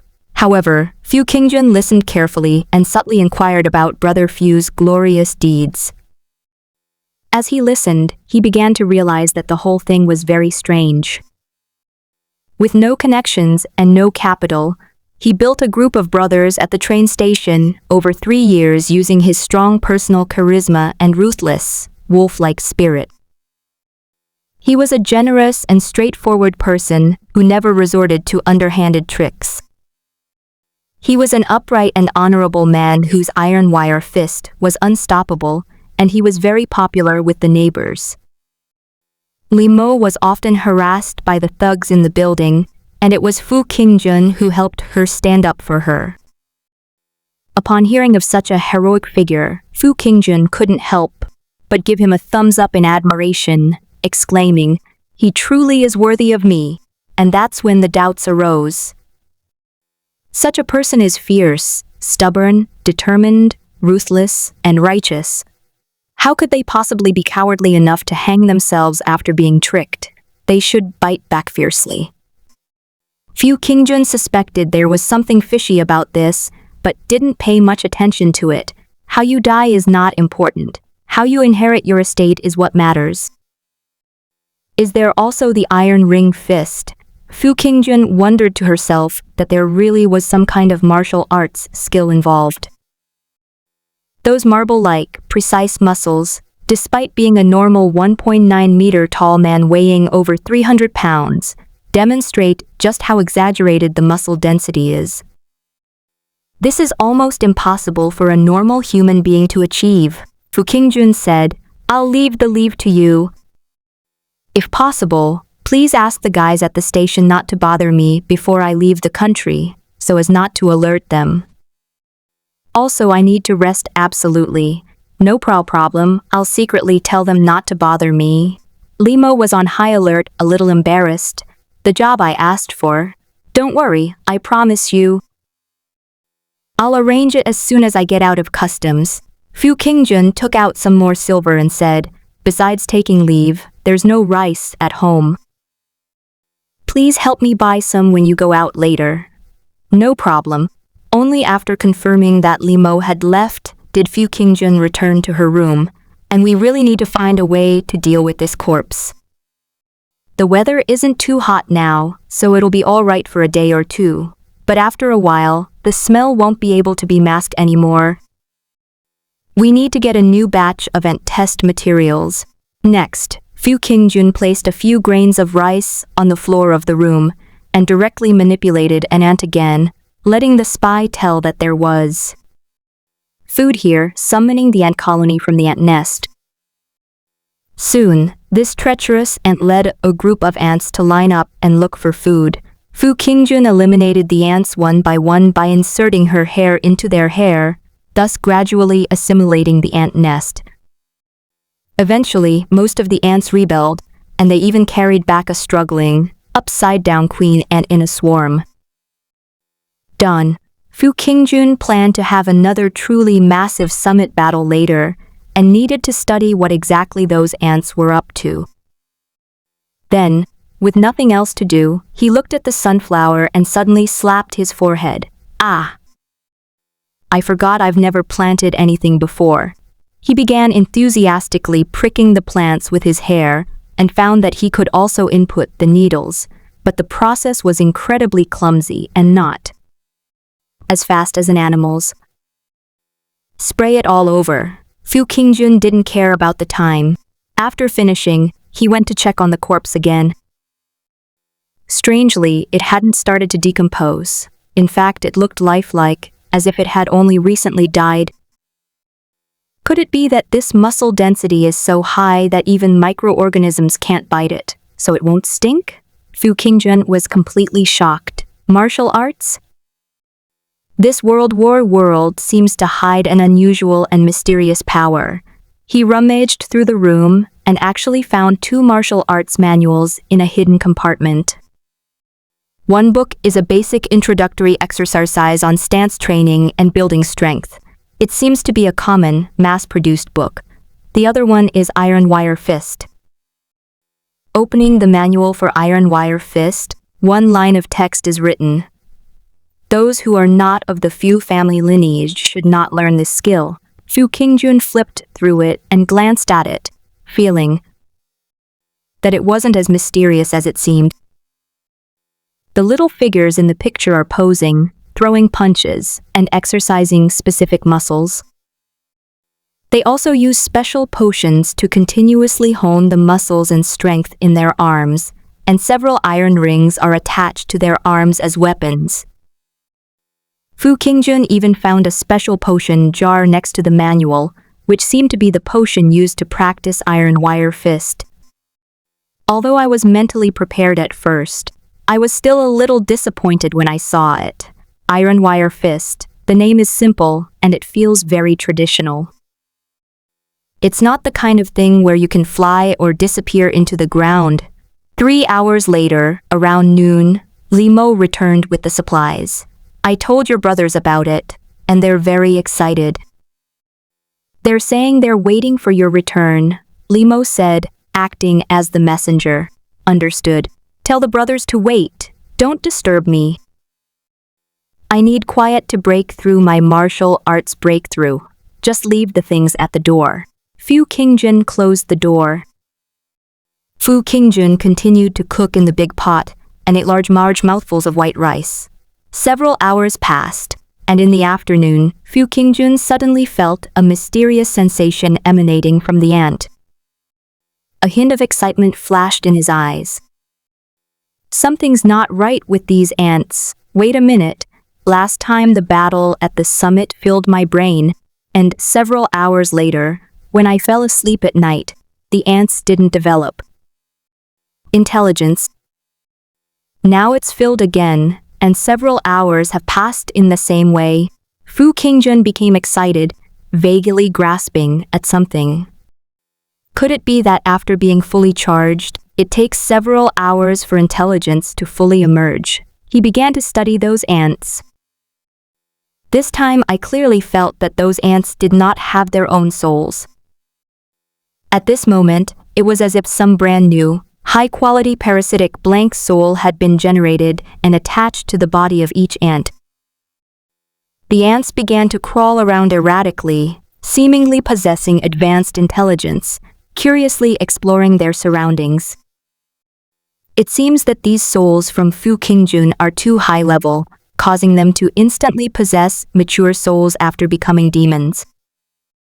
Unlike humans or any other primates, they don't need to grow and improve their intelligence and develop their souls through stages like infancy, maturity, SFA, born sacred. For no apparent reason, this word popped into Fu Qingjun's mind. Last night I had a dream that wasn't a dream at all. I really had that high intelligence for a split second. They can absorb the knowledge I teach them like a sponge and immediately begin to develop their tribe and even start to study various siege warfare tactics. And now, they are actually actively building their own kingdom, laying out their own gardens. Fu Qingjun sat at the table in shock, watching the ants move freely on the wooden table like castles, requiring no intervention. He saw a sight he would never have imagined in his entire life. A dreamlike world. Fu Qingjun lowered her head. They can't see you, even if you're sitting right in front of them. Some people on the internet have said ants are two-dimensional beings in a certain sense, while humans are three-dimensional beings to them, and lower-dimensional life forms cannot see higher-dimensional beings. In fact, regardless of whether this view is correct or not, ants really cannot see themselves. Because ants have extremely poor vision, acting like super nearsighted people, they don't rely on sight to perceive the outside world. Ants simply cannot see the entirety of a massive human being. Even if you get extremely close, it's like a human pressed against the wall of a 10,000-meter-tall skyscraper, only able to see a blurry corner of the building, such as a part of a fingernail or piece of skin. Even when I sit right in front of them, they can't see me at all. Fu Qingjun sat on the table, his hair hanging down to the ground and level with his height, flying around as he looked down at the ants on the table. Like an indescribable, colossal cosmic demon, it looked down upon Earth. Fu Qingjun found a ledger that belonged to the original owner, turned to a brand new page, wrote Desk Biological Experiment Circle No. 1 with a fountain pen, and then began to record data. By injecting souls, the ants possessed an exceptionally high level of intelligence from the outset. Soon, something even stranger happened. In Fu Qingjun's eyes, their movements became faster and faster, as if they were gradually accelerating. Double, 7 times, it was 7 times faster, turning into a blur. Are they moving faster? Fu Qingjun vaguely sensed the reason and excitedly wrote down the anomalies in her notebook, as if she were recording experimental data in a chemistry lab, looking at the Petri dishes. Our initial guess is that such a powerful soul already possesses a thinking speed 7 times that a normal person, which is clearly incompatible with their inferior physical bodies. It's like a super CPU trapped in an extremely sluggish and slow old-fashioned mobile phone, only able to move at a snail's pace. Thus, the ant's body is stimulated by some kind of suggestion, directly unlocking its potential. As if entering an extreme state of burning life, its movements begin to become frantically faster, and it begins to keep up with the speed of its soul's thinking. To sum it up in one sentence, their minds thought of it. Their bodies started to follow suit. Fu Qingjun looked down at the entire ant colony from a strange perspective and muttered in surprise, "Their movements are 7 times faster than their thoughts. Could this be the legendary 7 times Kaioken? This is probably because the soul is forcibly stimulating the body's potential, overloading it, and the ant's genes may collapse at any time. Wait, these ants' super high energy souls, because they come from my input, cause their bodies to move 5 times faster to keep up. In other words, my soul's consciousness is actually 5 times faster than my weak body."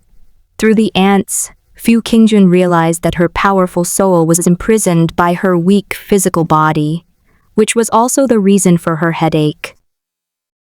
Under normal circumstances, my thinking and actions should be 5 times faster than the average person. At that time, others would only see me as a blur, and I would truly be a Superman. But my body can't keep up. It's like being put into an old-fashioned mobile phone.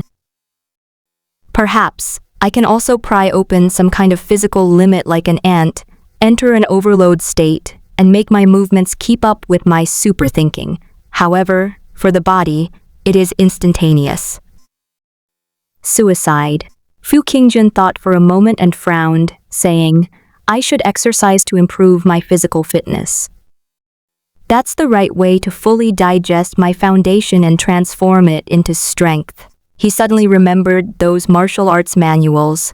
Perhaps he could give them a try. He kept summarizing the experimental process, and at this time, those fast-moving ants, at 7 times the speed, actually groped their way through the ruins again and established their own kingdom. In a sense, their perceived time of 1 hour is equivalent to 7 hours for a normal person, and their movements are as fast as a blur. However, Fu Qingjun could see these rapid movements clearly through her own hair. That's very strange. Could it be that hair has truly become its own tentacles, like countless antennas, sensing the world around it? Now, am I going to teach them how to build castles? Fu Qingjun sat by the window, looking at the table, which resembled a bunch of crawling millet grains, and found it very interesting. They have begun to study the entire world. The world on the table is blank, devoid of knowledge, wisdom, and civilization.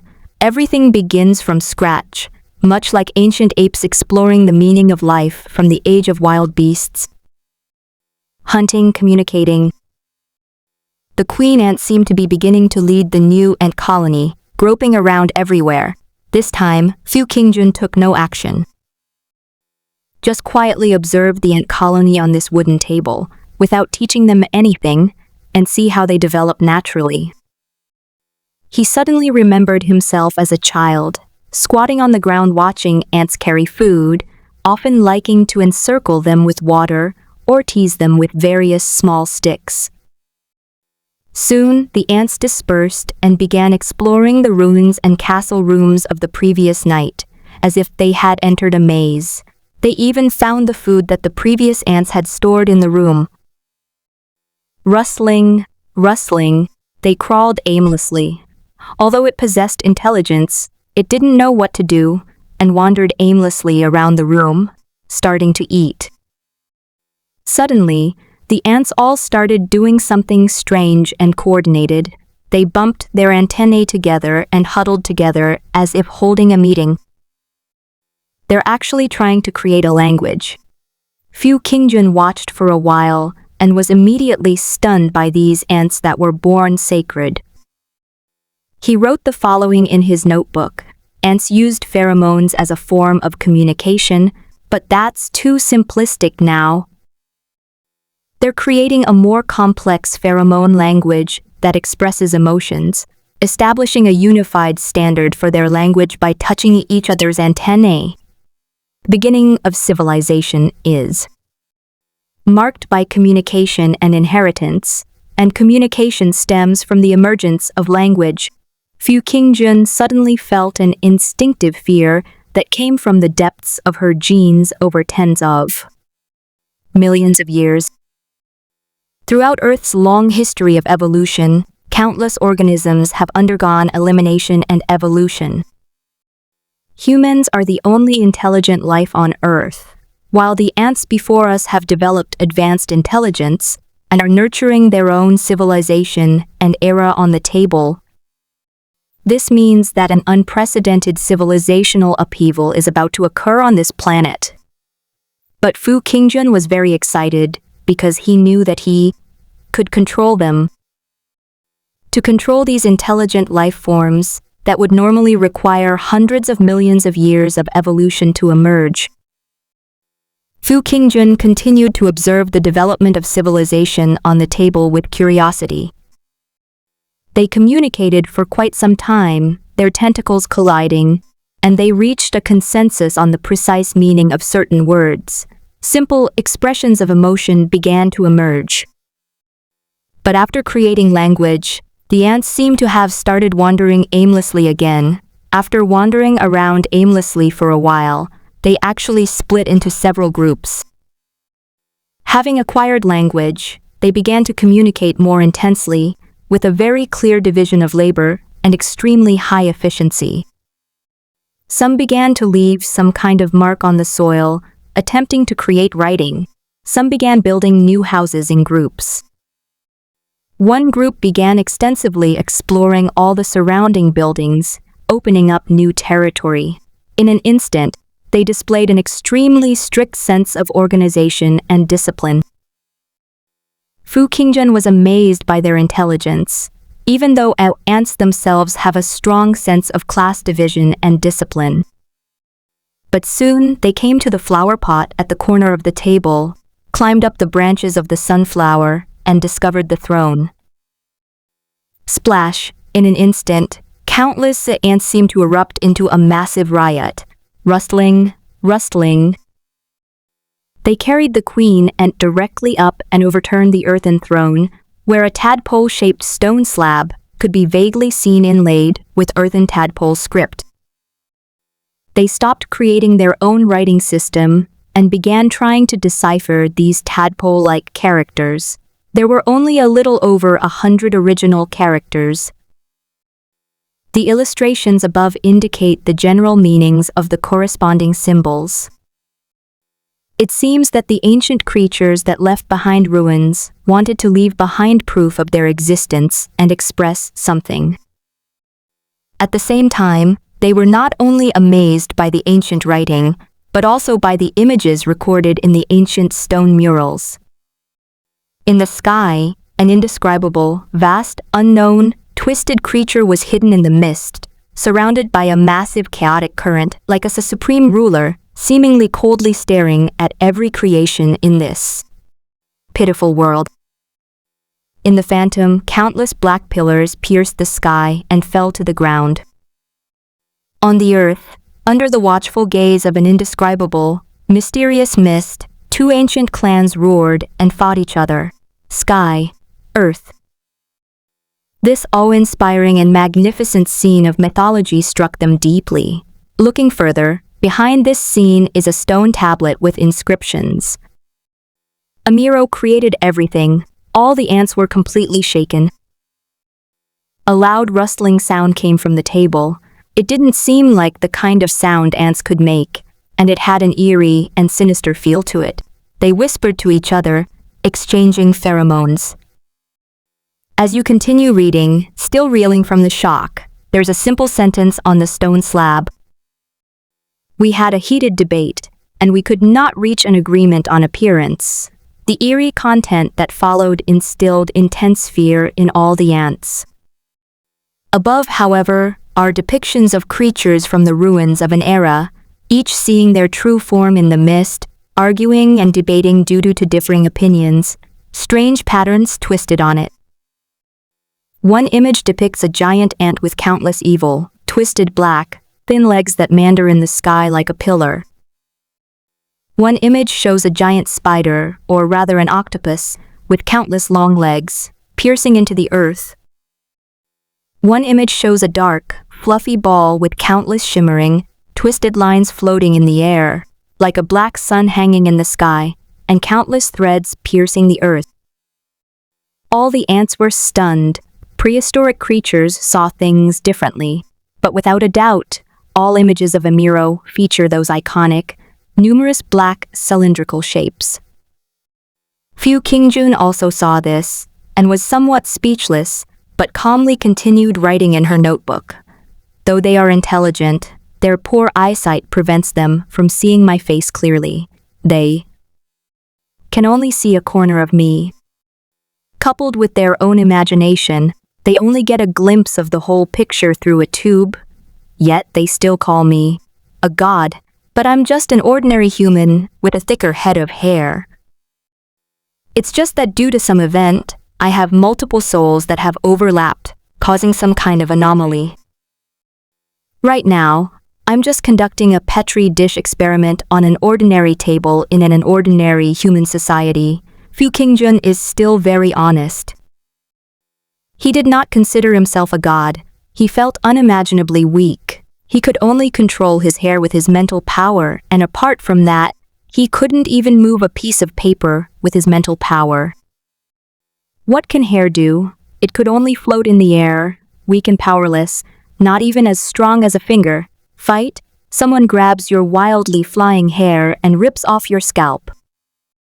Hair is only good for sticking things in. But to the ants, they are like gods in this vast, giant nest where intelligence was born. Because I easily control their life and death, Fu Qingjun continued reading. Right now, the ants became even more agitated, gripped by fear, unease, anxiety, and terror. A myriad of emotions spreading as they watched the next entry on the stone tablet.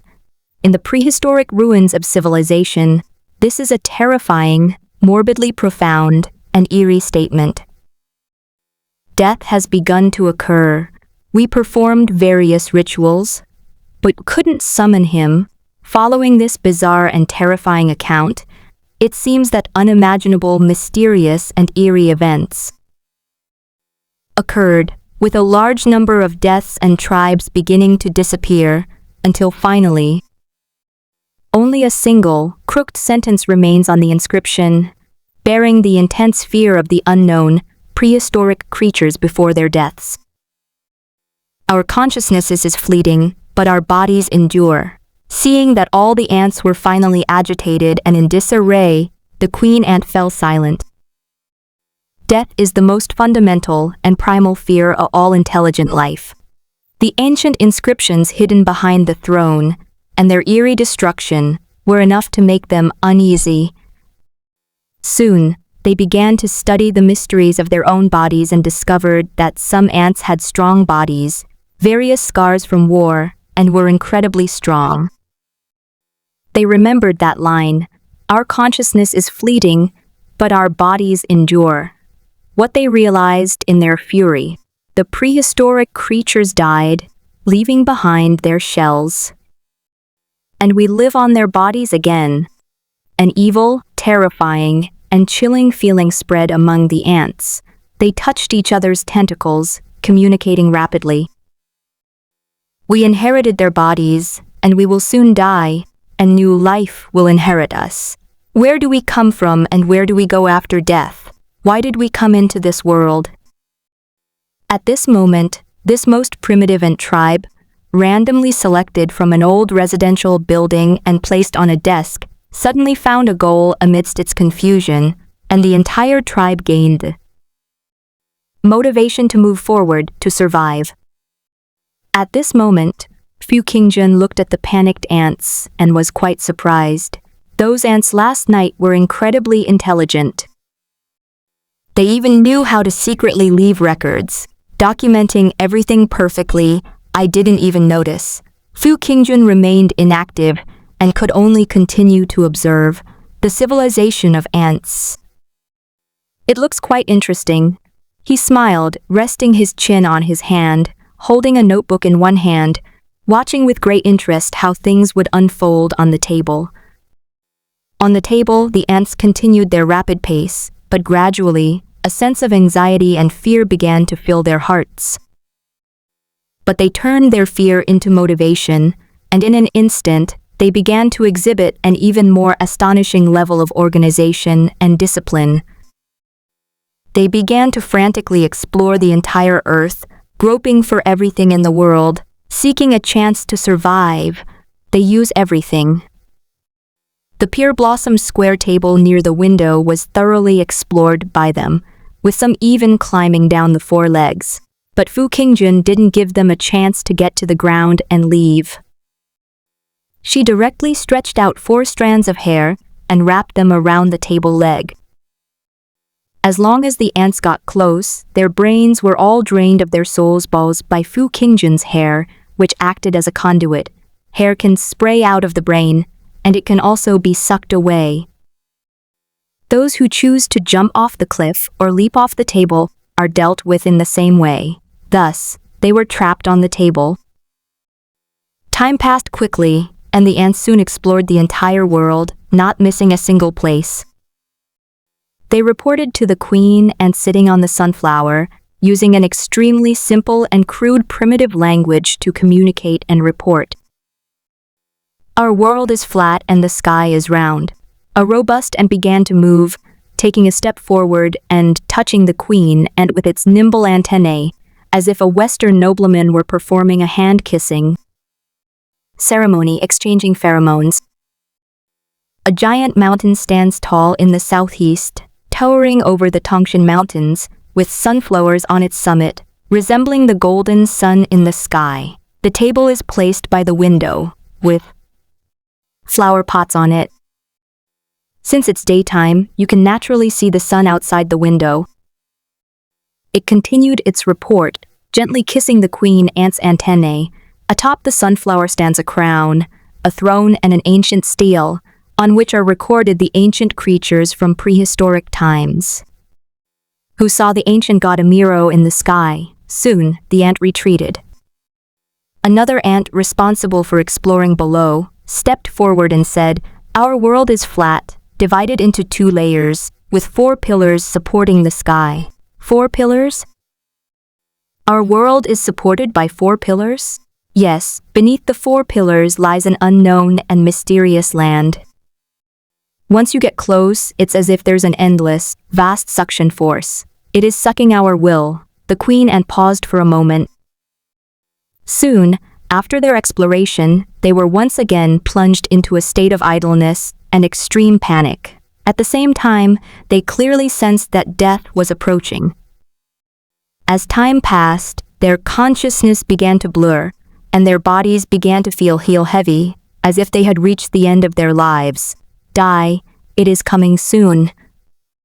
They will, like the ancient creatures before them, briefly possess wisdom before falling. The queen ant paused for a moment, then lifted the throne and inscribed her observations and the structure of the entire world in the blank spaces on it.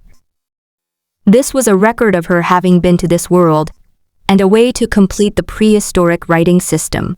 Soon, it became clearly visible that some of the ants began to slow down. Fu Qingjun, sitting at the table, also noticed this. Their souls are beginning to decay. Fu Qingjun lowered her head, picked up her pen, and opened Desk Biological Experiment Circle No. 01. Now, The whole thing is clear. The reason why those ants became unconscious after I woke up was because their souls had dissipated. And now, these ants are repeating the same mistake. Gradually, panic spread at an alarming rate. It's unclear who struck first, but the ant colony completely lost its cohesion. In their anxiety, one ant swiftly attacked the one next to it. Follow the Lord's will, war, war, war? If I kill you all, I can definitely survive. You're all crazy. Crazy, crazy. Chaos and slaughter have begun. The ants started fighting each other, creating chaos throughout the sandcastle, the steps below, and the houses. Soon, swarms of ants died. The remaining ants were all badly injured, and very few remained. As Fu Qingjun watched this dramatic change in the ant society, she was shocked to discover that the Second Summit War was actually initiated by the ants themselves. They believed this was a ritual to summon their master and ensure that he would not abandon them. Foolish? Pathetic? Blind? Fu Qingjun didn't know how to describe it for a moment. Perhaps this was the last hope that a life at its wit's end could hold on to. The fighting was fierce.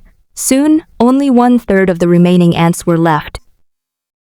Only the queen ant and a new batch of ants remained, along with a large number of hard-shelled ants that had inherited the bodies of their predecessors. As ants that had lived for 2 generations, their strong bodies gave them a higher survival rate. Fu Qingjun watched in silence. During the fight, he secretly flicked a strand of hair and deftly pierced the body of an edge ant. Pieft. The ants twitched and convulsed as if they had been electrocuted. Fu Qingjun tried to replenish its soul. Bang! The ant's very soul shattered prematurely. It's like a perfectly round, watery sphere of the soul, instantly shattered by the entry of an external object. It cannot be replenished to maintain their wisdom. Fu Qingjun frowned, looking at the ants fighting fiercely on the table. So, it really is a one-time use? Even if it can be replenished, it will be washed away from their current consciousness and become a completely new soul, so they will already be dead. It seems that death is inevitable. Fu Qingjun suddenly realized this. There are gains and losses. They are born holy, but they can only be temporary and short-lived great lives. Their rice grain brains are simply unable to contain such a huge high-level soul consciousness. They can only wait to dissipate and wait for death. At this moment, the ants were becoming increasingly exhausted. They howled and wailed, running across the land, crying out in unbearable pain. Without the wisdom to think, death would be painless. If one does not possess the joys and sorrows of the soul, then there is no fear of death. Yet, despite possessing extremely high intelligence, they are as fleeting as moths drawn to a flame, never experiencing the beauty of the human world, never using their clever minds to perceive joy of the future and perish in the blink of an eye. In a sense, this is one of the cruelest things in the world. This is something I can't solve either. No, perhaps there is a way. Fu Qingjun looked at the 2 martial arts manuals. If the body isn't strong enough, and the brain can't store consciousness, it enhances the brain. I don't know how enhance the brain, but the brain is part of the body, and I think there seems to be some possibility of enhancing physical strength. Fu Qingjun had considered this before. Can I completely resolve the issues of my soul by improving my physical health through martial arts practice? But can ants learn human martial arts and the ways humans strengthen their bodies? It is still a hope. Fu Qingjun suddenly stood up from the table and said softly, "You are looking for me?" Boom. A grand and vast sound suddenly resounded to the world. The voice was ancient and distant, seemingly penetrating the very souls of all the ants, possessing an unimaginable gentleness and intimacy that touched the very depths of their being. He gently pulled back the curtains, and the table was shrouded in shadow, the world suddenly darkening. It's getting dark. The queen ant suddenly struggled to her feet from the throne, watching the earth-shattering change with immense excitement. The sky was slowly stained with ink, becoming dark and gloomy. The sun is disappearing. The light from heaven and earth seemed to be covered by a huge shadow. But the next second, a new, bright sun seemed to appear suddenly. A mysterious, enormous, and vast alien being, seemingly billions of miles away, stood tall in the distant, unknown void, with what appeared to be a sun hanging in the sky behind it, enveloped in endless, gentle, holy light. He appeared under the sunlight, and a radiant glow appeared behind him. Countless ants on the table became excited, as if they had witnessed the most dazzling and magnificent miracle in the world. "You are looking for me?" Fu Qingjun repeated, then drew the curtains. His hair was struggling to wrap around a golden light bulb, which was perched on his head. The bulb was connected to an old power strip, and its golden light shone down over the entire table in front of him. "God!" All the ants looked up in utter shock. This moment has become eternal, and later generations have turned the page on the earliest scene of history. The once glorious sunflower myth Golden Pagoda Dynasty, the sacred tombstone of the Sunflower Dynasty on Mount Olimilo records. As suddenly darkness fell, the sun was obscured, a curtain was drawn over the sky, and the Lord appeared in divine light, descending upon the kingdom of the earth. Fu Qingjun blinked, her hair curled up like a light bulb, held above her head. Even with all that hair combined, she seemed to be struggling to lift the light bulb. "Great God, where are you?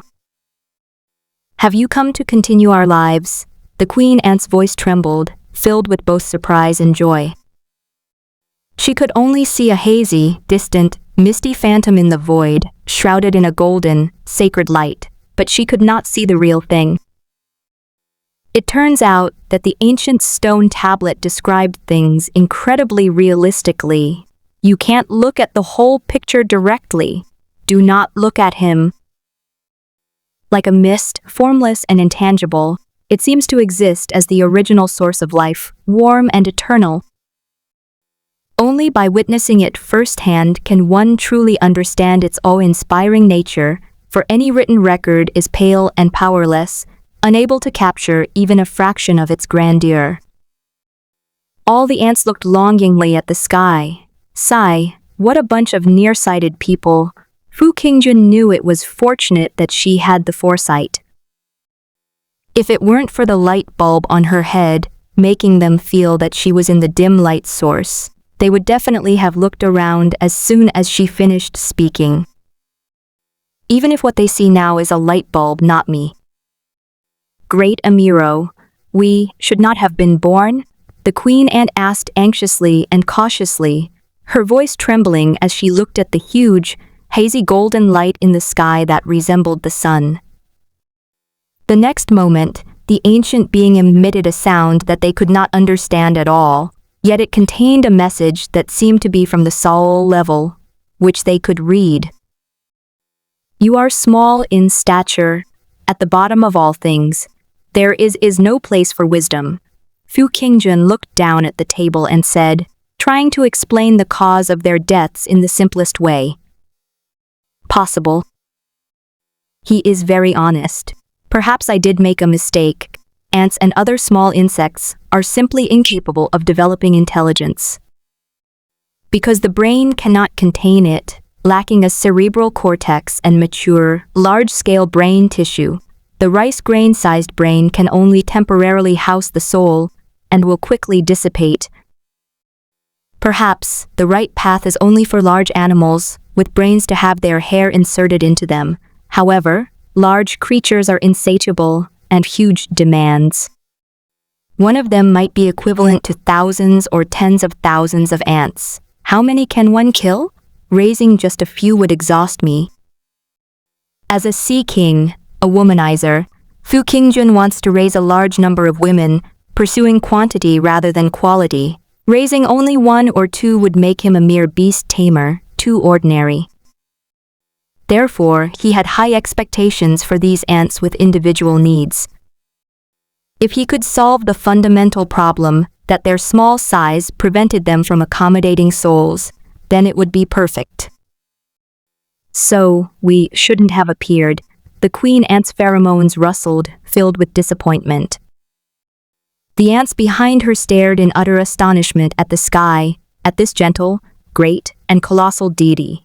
"Then why have you come to see us?" the queen ant asked. They could have chosen not to explain, and could have simply ignored them, being so weak, but instead they told them the truth. The voice of God pierced through the entire heavens. "If you seek me through color, sound, or desire for immortality, you are using the divine wisdom to follow a heretical path and cannot see the truth. If you use your pure heart, you will see this for yourself." Fu Qingjun spoke calmly. He was too lazy to say more. He held a martial arts manual on stance training in one hand, slowly placed it on the table, and said softly, "However, everything in the world has its own laws. You have no way to cultivate wisdom. This manual may be the key to your survival. Read it only once." Boom. At that moment, as the hand holding the book placed it on the table, the ants suddenly saw the appearance of God clearly. They stared with trembling eyes at the vast, indescribable, white alien object. Its irregular shape is hard to describe. Its surface is composed of countless twisted, amorphous, delicate white lines, and those graceful twists transform into milky, white vortices that swirl slowly. It was as if leading to a bottomless abyss. His body was composed of spiraling discs of vast knowledge, containing all the truths and mysteries of the world, which he wanted to absorb. Is this God? The queen ant was incredibly excited. It was too grand, too sinister, too bizarre and crazy, yet it was filled with a strange sense of holiness and vastness, possessing an unimaginable suction force. It strained to open its pupils, but could only make out a small part of it. But suddenly, a chill ran down his spine, as if he had realized something completely. This was not the Amiro who created all things that the ancient beings of the previous era had seen. He didn't have that iconic writhing black pillar at all. A clear contrast between black and white. Is this a white, writhing disc, an unrecorded god from prehistoric times? He is not Amiro, the creator of all things, but an unknowable, ancient being who governs the knowledge of the world and is covered with white, swirling disc patterns. I'll try turning pages in books and having them practice martial arts. I don't know if that will save them. At this moment, Fu Qingjun's mind was focused on saving the ants. One hand places the books on the table, slowly turning the pages to show them to the readers. He slowly turned the pages of the book, Basic Introductory Stance Exercises, on the table, turning a page every now and then. This World War II era is a bit outrageous. There might really be some mysterious forces, like this martial art. There are almost no words in the book. It all involves standing meditation, physical exercises, and applying medicinal solutions to the affected areas of the skin.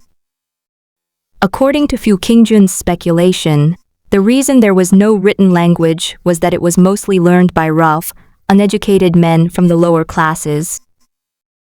Since most of them were illiterate, they naturally did not need written language to express themselves.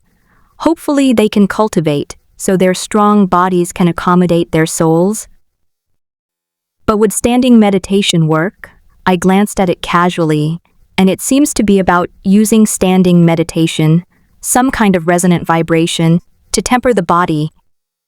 Ants should be able to do that too.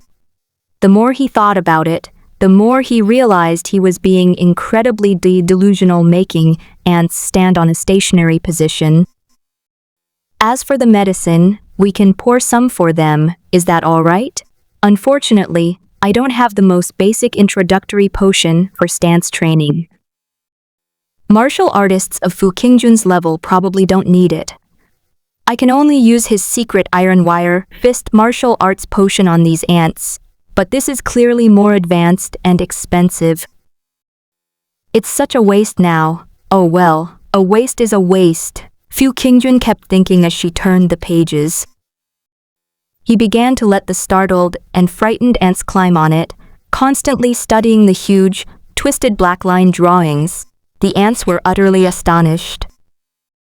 They were as fanatical as believers, going in droves to study the enormous book, learning in batches, dividing the work, and each recording every section of the divine texts.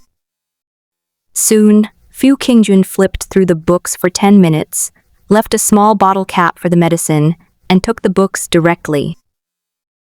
The ants were left in awe, watching as the light slowly dissipated in the vast, indescribable, distant misty void.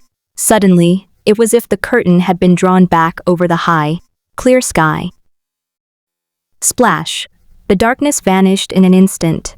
The golden sun shone down on the desk, and everything returned to its previous tranquility. Everything seemed as if nothing had happened. The warm sunlight shone down, creating a peaceful atmosphere. But the queen ant cried out with immense joy, "Quickly write down the divinely bestowed scriptures according to what you have memorized." Fu Qingjun put the things down for them and then ignored them.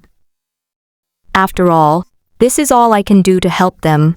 Whether they survive or not depends on themselves. Fu Qingjun put the books away and then ran to kitchen to cook. "I'm so hungry, I'm dizzy. I'm getting hungry really fast." When he returned after finishing his meal, half an hour had passed. He discovered that most of the ants on the table had lost their own consciousness and soul, and had become ordinary ants crawling aimlessly. So fast? Even the queen ant lost her own consciousness. Fu Qingjun stared in astonishment at the entire desk, finding it utterly unbelievable that it had become so dilapidated in the blink of an eye. According to Fu Qingjun's speculation, they should still be alive after she returned, and shouldn't have dissipated so quickly. Could it be that practicing martial arts consumes too much energy, which has accelerated the dissipation of their souls? He glanced at the remaining medicine. Much of it had been used up, and some ants had even drowned in the medicine jar. At this point, only a small number of ants retained some consciousness and were struggling to stand still. They only practice the crouching tiger stance. Since they can't actually stand on two legs in a stance, they're quite clever. They know how to choose one that suits them. I guess they've done their research carefully. Upon closer inspection, Fu Qingjun discovered that almost all the ants that were still alive were old ants that had undergone 2 soul cleansings and were left over from the previous era. But now even the oldest of the first batch don't look like they'll last much longer. Fu Qingjun studied it carefully for a while, then shook his head and said, "But it seems impossible to succeed instantly. They have to accumulate strength slowly. I guess this era is doomed. We have to wait for the new ants of the third era to inherit their bodies, and then train generation after generation to strengthen their bodies. Maybe there will be hope." No miracle happened, but that was to be expected. Miracles happen through generations of hard work. They don't happen overnight. He waited quietly, watching as the last ant, which had been standing still and applying medicine, lost consciousness and began to crawl around aimlessly. He then ignored it. He wrote a line of words on the experimental record paper. "Teaching ants martial arts to strengthen their bodies seems to work. Through constant cultivation, vibrating the body, and forging muscles, their exoskeletons will continuously harden, causing their bodies to become deformed, much like raising venomous insects." Crash! Fu Qingjun's hair slowly danced in the air, each strand piercing into the unconscious ants' bodies, replenishing them completely. Just replenish them completely, and wait for the third generation to awaken. There's still some time, perfect for going out. He planned to look into the basic body strengthening medicine. Using the iron wire fist medicine all the time wasn't a good idea. If the medicine wasn't right for him, it might not work at all. It's definitely not appropriate to ask Li Mo to buy the basic potions, since I don't need them at all, so I'll have to go out myself. Besides, I've been here for a few days, so it's time to go out and have a look around. I checked the time, and Li Mo is still at work, so I'm not afraid of running into her. Fu Qingjun went to look at the sunflowers again and was surprised to find that the sunflowers had indeed not awakened their wisdom, but it seemed that because the input was difficult and the dissipation was slow, there were still many souls. Without much thought, Fu Qingjun carefully tied her hair around her waist, found a large cloak hood, put it on, covered the back of her neck, and went out the door, walking down the corridor. The world is truly amazing. Just by looking at his face, he looks like the fierce and powerful gangster Fu Qingjun. But if you cover his head and just look at his physique, he looks like a weak and ordinary young man. If you cover your face and only look at your body, who would recognize you? He is quite confident in his physique. At this time, on the entire table, there's a single sunflower in a flower pot. A melon seed, like a coffin, pierced deep into the flower pot, inside which lay a deformed, mutated red ant with mysterious stripes of iron rings on its body. Rustle and rustle. There's a warm energy surrounding me, preventing me from losing my soul. There's a mysterious black and white striped ancient coffin in the sun, filled with food. It's truly a gift from heaven. It must be so I can sleep inside it and not die so soon. This must be God's blessing. I must live on. Great God Amiro, and unknown white God, Gasha longs to see you again. Fu Qingjun covered her face and went downstairs. As I went downstairs, I sorted out my thoughts and pondered the path ahead. First, since I've escaped to a parallel world, I definitely need to figure out the extent of my body's mutation and continue building the testing ground. Those ants can continue. My abilities seem to be related to the soul. Secondly, there's the tunnel back to Earth. My current mental strength can only temporarily create a passage a few millimeters wide. Ants could certainly pass through. Thirdly, there's the issue of how to completely resolve the identity problem after arriving in this world. If we can handle it well, we might be able to acquire resources here, then raise funds to go back and rescue people, or even to cultivate the resources for the Demon Kingdom, create a civilization. Demon Kingdom, a sandbox world. That would be such a crazy and interesting thing. Fu Qingjun felt that her current priority was to raise the ants to be strong, turn them into an army, explore the ruined Earth, and save the people in the post-apocalyptic wasteland.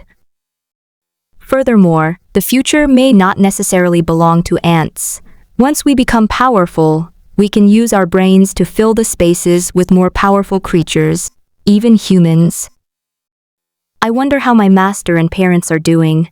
Fu Qingjun took a deep breath. After all, only 2 days had passed there, so it shouldn't be too urgent.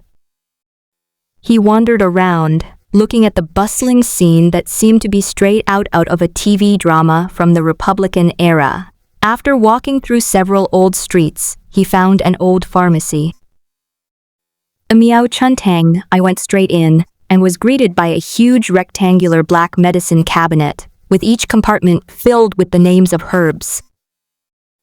The shelves next to it were filled with various bottles and jars, and a black clock hung on the cashier counter at the entrance.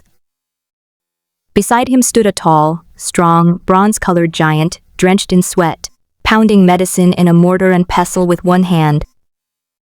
"Young man, what would you like?" The giant raised his eyelids slightly.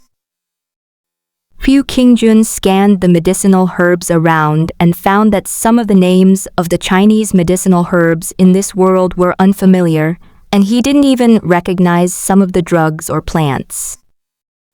I've already started studying medicine, and I've basically memorized most of the common Chinese medicines, but I only recognize a portion of these. A parallel world, even the plants are slightly different. Fu Qingjun's face began to darken. In other words, he was useless as a programmer, and even his half-baked medical skills were wasted.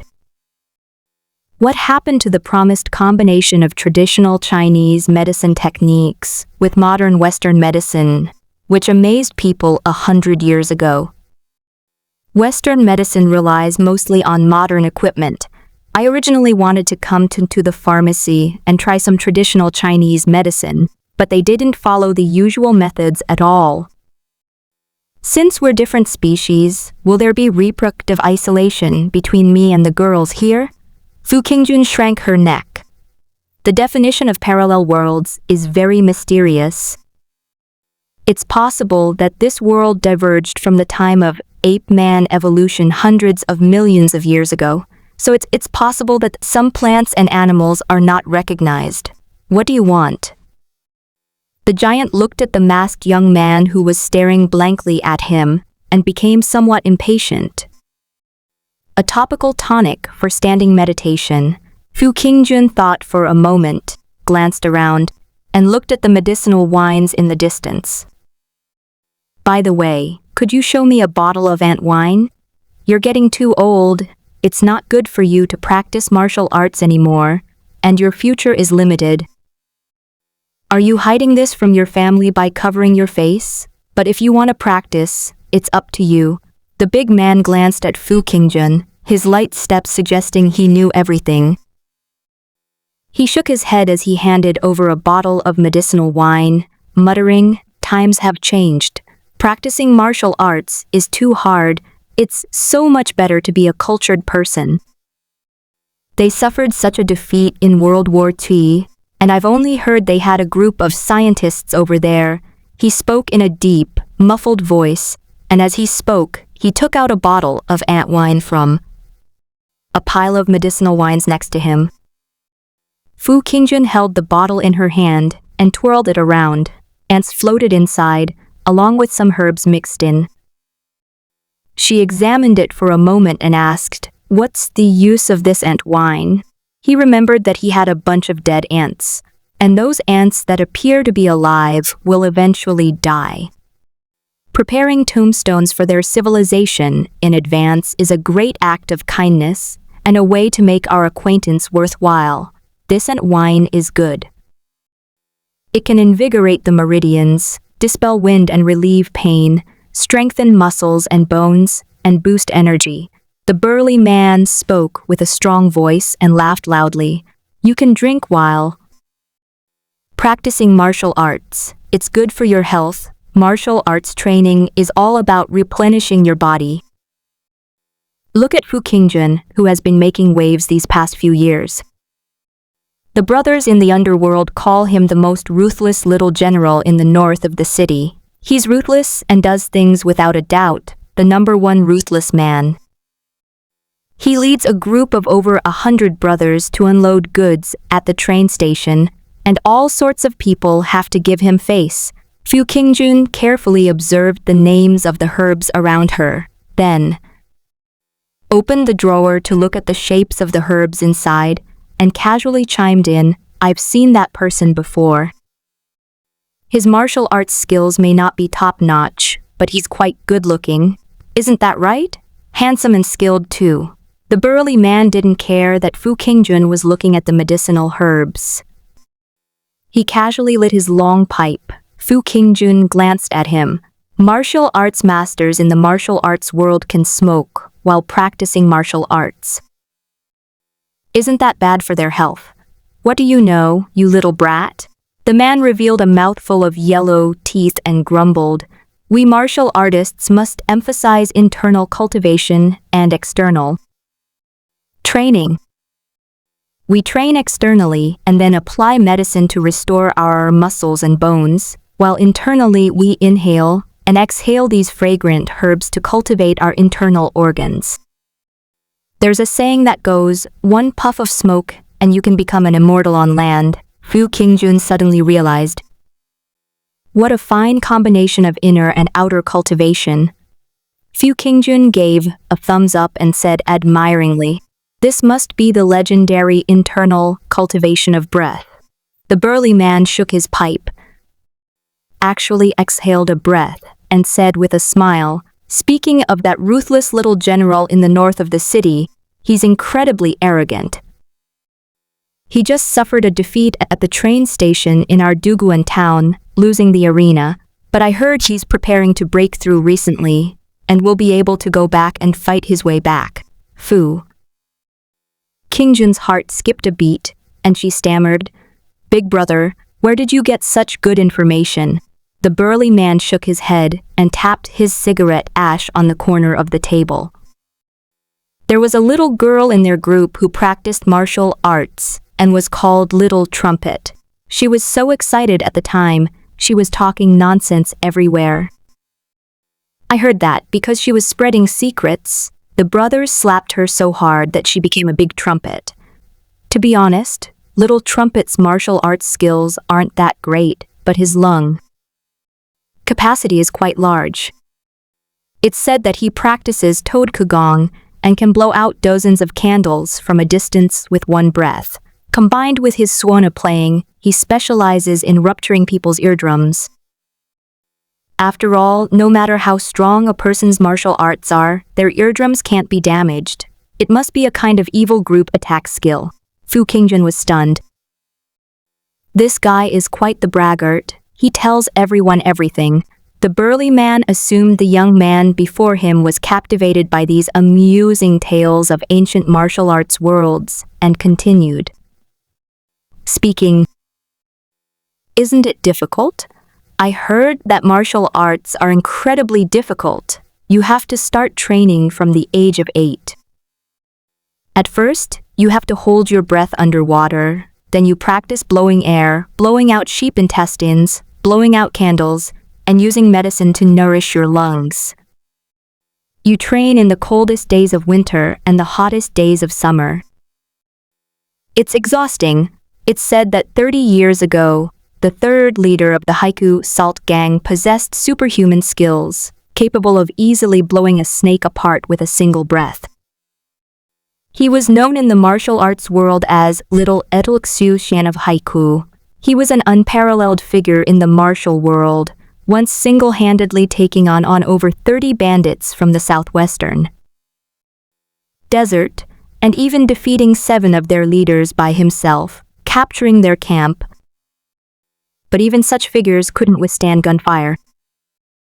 When the army invaded the customs area, the third leader of the Haiku Salt Gang stepped forward, boasting he could take on 100 of these ordinary people.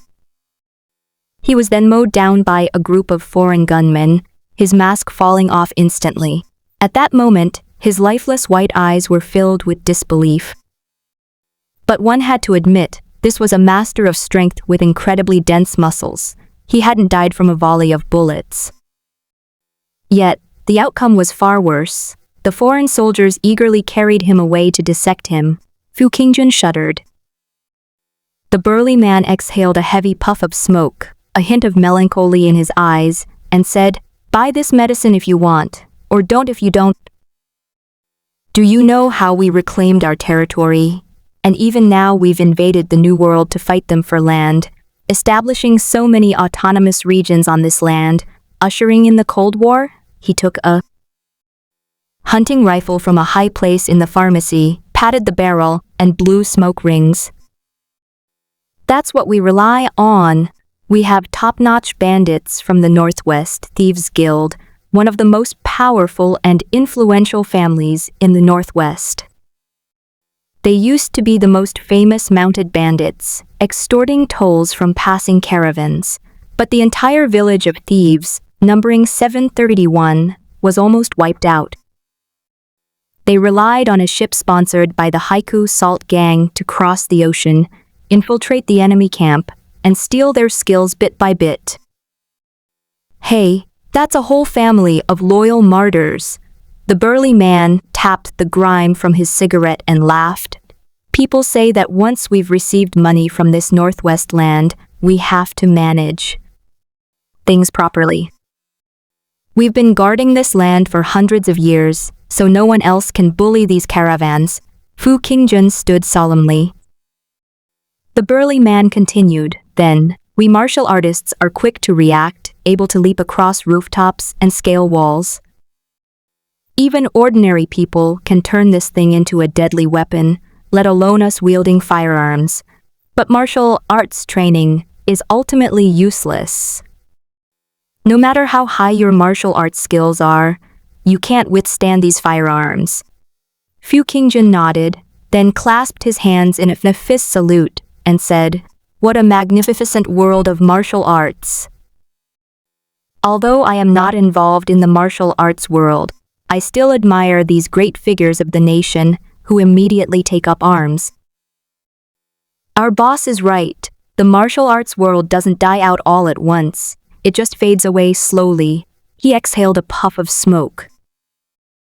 In a few decades, the martial arts world will be gone, and the heroic spirit of roaming the world with a sword will be gone. The story of killing one person in 10 steps may only live in books for future generations. Fu Qingjun was just listening. Many of the strange and unusual stories were quite interesting. This guy is quite talkative and very friendly. Fu Qingjun still bought some things. The medicine for standing meditation, the recipe for ant wine, and some ingredients for brewing medicinal wine. The older brother was still very enthusiastic. This ant medicinal wine isn't so simple. The ants need special treatment. The stronger the better. First, the ants have to be fed medicinal food to nourish them. Then, you have to put sand in a hot pan and stir-fry the ants and herbs like you're roasting peanuts. Only then are they soaked in the wine. I see, so you're a master in this field, brother. Fu Qingjun took out her notebook, opened a page, and like a good student, took out her 17 years of learning experience, carefully recording various key points and matters. Brother, won't it cause problems if your secret recipe is passed on to outsiders? Fu Qingjun suddenly asked. It's all right. The burly man laughed heartily. Our boss said that it's because the various sects of the old martial arts world are hiding this knowledge that the tradition can't be spread. If we don't teach it now, no one will be able to learn it in the future. Your Excellency is farsighted. After listening for so long, Fu Qingjun felt that this person was indeed very charismatic, generous and forthright. Her elder brother must be the same to have won him over. She then asked, "So, did your elder brother hand over his martial arts skills?" "No, I didn't teach that." He scratched his head. Fu Qingjun immediately understood.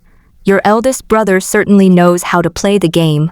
However, my elder brother comes from Shiwu, which has a lineage of at least 300 years. Through generations of training, their bones and bodies have become extraordinary. Their martial arts cannot be learned by outsiders. If they try to learn them, they will only ruin their bodies and deform them. The big man added, the structure of the body is different. Practicing martial arts can gradually change the physical structure of each generation. Fu Qingjun was skeptical, but didn't say much. She paid the money and prepared to leave. Finally, when the big man was looking for money, he gave him a piece of advice. Young man, you can practice martial arts, but there is a limit to martial arts. Listen to my advice first. If you're not smart enough to become a scientist, then practice martial arts. That's a job for roughnecks. If necessary, you can go to the battlefield and fight. Even if you just grab a gun, you can still make a contribution. Fu Qingjun didn't say much. Although I'm not a scientist, I'm a top-notch programmer, which is definitely a clerical job. The burly man sat behind him, puffing on his pipe. and began to sing in an unknown opera style, never entering the martial world. Once you enter, your heart is filled with heroism, anger, resentment, and even the spirit of death. Leaving the pharmacy, he hurried back, his face slightly darkened. This is terrible. That Mo, didn't she find a few people with discerning tongues to talk to her? Don't say it's because your height is wrong or you need to develop. You haven't even built up your muscles yet. On the other side, after Fu Qingjun had walked a short distance, there was a sudden commotion in the pharmacy.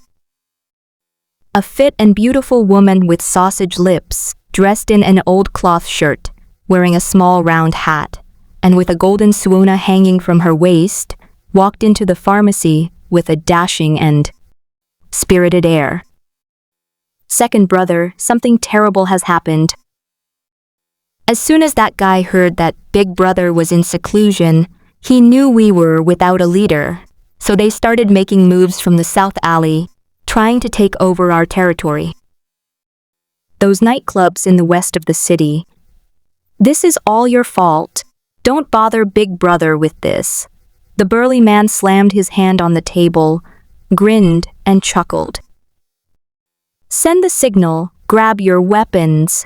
Boom. A firework streaked across the sky, booming into an ugly, scattered little flower. Suddenly, the entire street behind them, the pharmacies, clothing stores, pawn shops, and restaurants transformed from a quiet and peaceful place into a chaotic scene. Muscular men and a few skinny young men emerged, brandishing weapons. Why did a fight suddenly break out behind me? Fu Qingjun was completely shocked.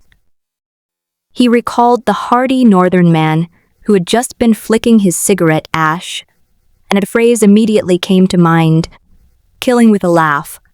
He pretended to be calm and walked out of the street, with the bag as if nothing had happened. Hearing the shouts behind him, he felt that the war-torn era was really too dangerous. He dared not turn back. Suddenly, a phrase came to mind.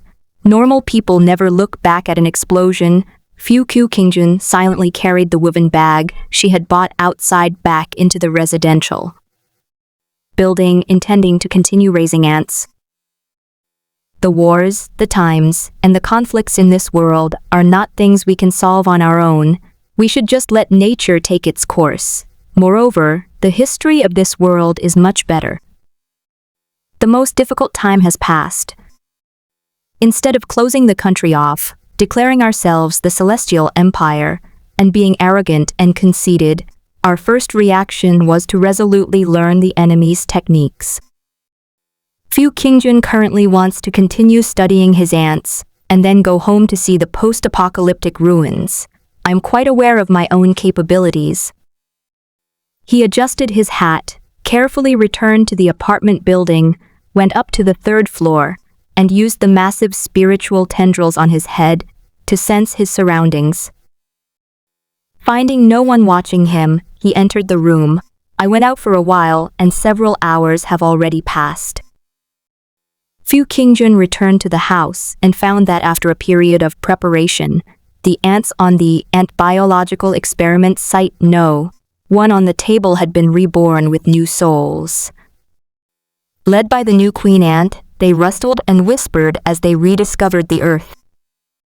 Soon, they ascended the throne again and discovered the ancient inscription, seeing the writing left by the first generation of prehistoric beings. Amiro created everything. They exhibited the same intense tremors as they did back then.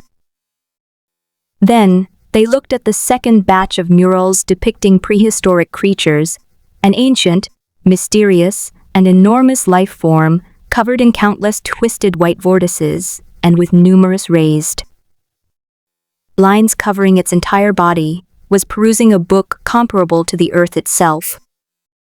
Countless ancient beings pay homage upon the ancient texts.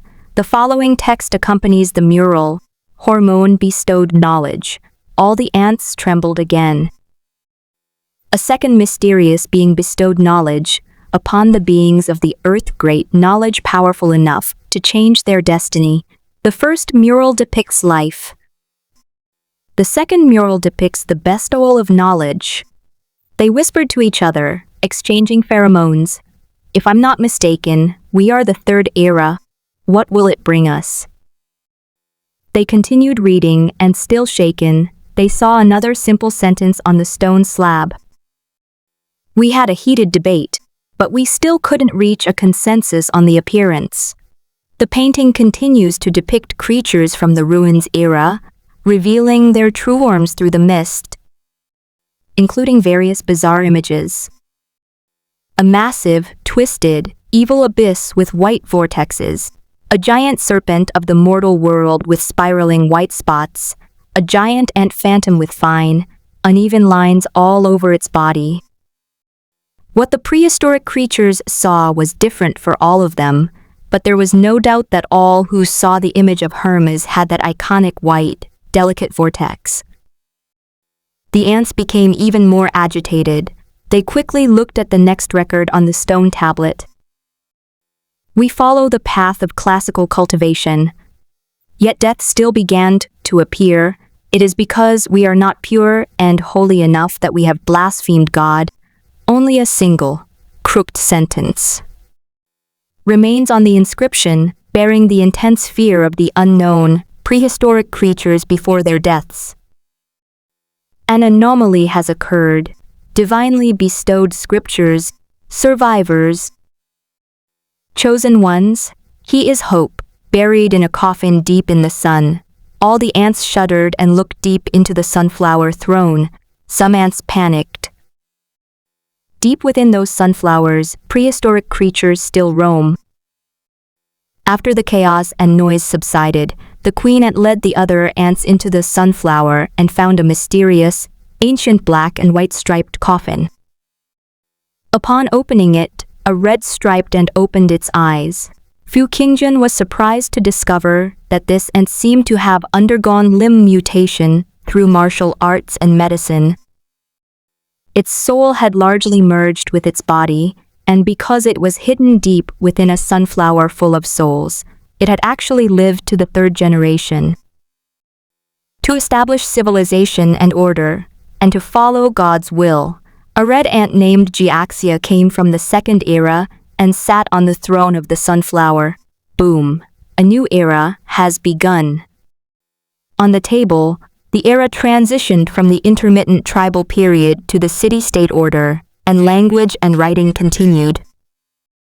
In the third generation, Jiaxia began to lead her people to practice martial arts, standing in the crouching tiger stance, training them and applying medicine to them, working diligently. Several hours passed, and the ants were all immersed in their struggle, incredibly excited, until death was imminent. Why haven't we survived yet? You're lying. You must be plotting against us. When their deaths came, doubt and fear resurfaced amidst immense madness. In the first era, a god descended. In the second era, a god also descended. Now it is the third era, and a god should descend again. Why hasn't a god appeared? You must be lying to us. These 2-centuries-old stone slabs from the prehistoric ruins are fake. There is no god in this world. Thus, the war began. They must kill this prehistoric conspirator. No, that's all true. God will surely descend upon this era again and grant us power. Jiaxia roared in protest as hundreds and thousands of her people came to surround and kill her. He leaped and darted about, constantly evading his pursuers. Fortunately, his people, exhausted as their souls dissipated, transformed into mindless beasts crawling around him, allowing him to escape. Why is that? Jiaxia sat blankly on the ground. She had been so sincere, so meticulous in replicating God's will, so earnest, and dared not slack off in the slightest. He wanted an answer. Why do they kill themselves when we go to so much trouble to help them? And why didn't God appear in the third era? I so eagerly anticipated falling asleep into the future, hoping to once again pay homage to that supreme, great, and sublime unknowable being. He stared at the ancient coffin amidst the sunflowers, lost in confusion. Was he destined for the next life? If it was just a repetition of the same thing, what was the point of it all? What should I do? Jiaxia knelt on the ground, looking at the world in confusion. Without any precedent to refer to, she could only wander aimlessly in confusion. At that moment, an unknown voice came from the mist in the sky. You have life and knowledge, but not wisdom. This is the third power that makes you truly alive. Jiaxia couldn't help but ask, wisdom? That must be one of the greatest powers, gods of heaven. How can I obtain the power of wisdom? He felt an intense anticipation rising within him. Just like the previous 2 times, what lies before us is surely a great, ancient, new God who will eventually descend and grant authority to all living beings on earth. In the 3rd century, God will bestow upon us a 3rd power called wisdom. Life and knowledge are already imprinted in your mind. Wisdom can only be gained through your own thinking, Fu Qingjun said calmly. He looked down at the red ants below, somewhat disappointed. If they cannot think independently, then they are not intelligent beings. Or is it that this kind of life simply lacks the thinking and creativity of truly intelligent beings? A vast sound once again echoed from the heavens. When you ask this question, you will no longer have the chance to see me. Why? Jiaxia burst into tears, feeling her faith crumble. Looking at the sky, she couldn't help but cry out, Great, unknowable ancient God, are you going to abandon us? The voice from the sky came again. You have lost your hearts. Worship, offerings, killing, and sacrificing companions, all these tedious and superficial rituals of reverence are considered by you as bargaining chips that are taken for granted. Rather than believing in God, it is more like desiring to make a deal with God. Whoosh, I only felt a slight blur before my eyes. The countless ant corpses piled up in the distance suddenly disappeared. Fu Qingjun ignored him, took a pile of dead ants she had collected, and went to the kitchen to figure out how to make ant wine. He is a rather pragmatic person. The corpse is just sitting there anyway, so I might as well make use of it. I won't eat it myself, but I can sell it. After all, I consume too much money and will run out of cash sooner or later. At this moment, Jiaxia fell silent. He shouted loudly to the sky again, but there was no response. No matter how much he cried out, God no longer answered him.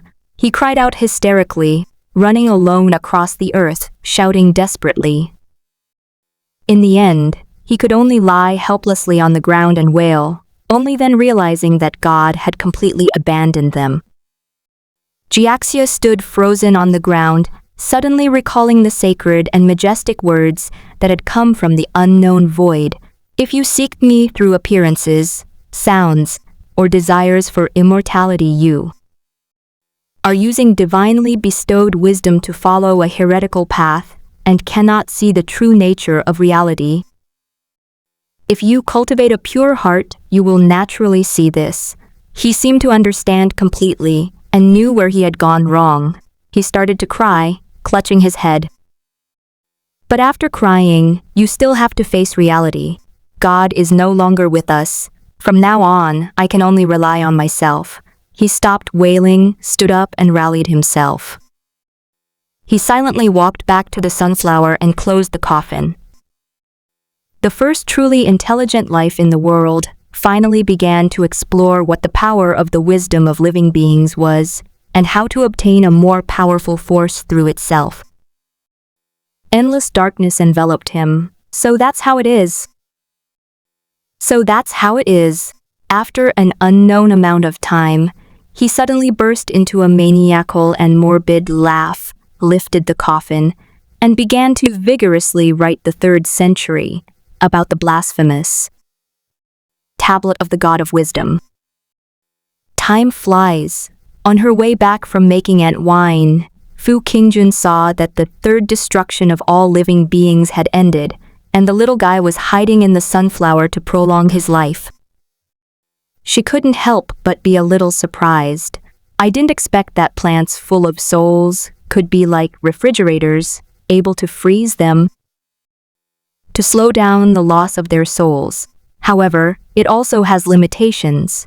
Ordinary ants would be instantly overwhelmed by the enormous soul before they could enter. Those mutated soul ants are not simple at all. He didn't care and filled the unconscious ants with water again, then went back to the kitchen to make ant wine from the corpses. The night is long, unlike before. This time he fully understood how to get back on track. The cycle of birth and death occurs every 3 or 4 hours, and there are at least 3 or 4 more eras to go through before dawn, the 4th era. Countless ants have rediscovered their intelligence. They climbed everywhere and soon discovered the 3 prehistoric stone slabs beneath the throne. They still saw that the first slab, Amiro, granted life, and the second slab, Hermes, granted knowledge. When they saw the third stone tablet, it recorded prehistoric stories from the tertiary period. Jiaxia did not include the scene of her being surrounded and killed in the story. Instead, it meticulously painted on it an ancient, vast, and unknowable being shrouded in mist, completely formless and without any substance. Looking further, behind this scene is a stone tablet with inscriptions. Gasha bestowed wisdom. Boom! All the ants were completely shaken. The third unknowable, mysterious deity is a spirit named Gasha. And looking down along the 3rd century stone slabs, they found the most striking inscription. In the 3rd century, Gasha told the creatures on the earth what wisdom was, and then descended to earth and was reincarnated as a creature on the earth.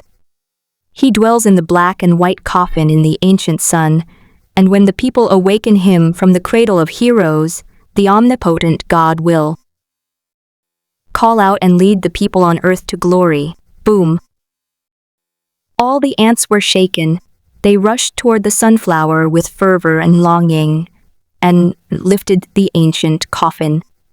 God! They cried out and knelt before the coffin.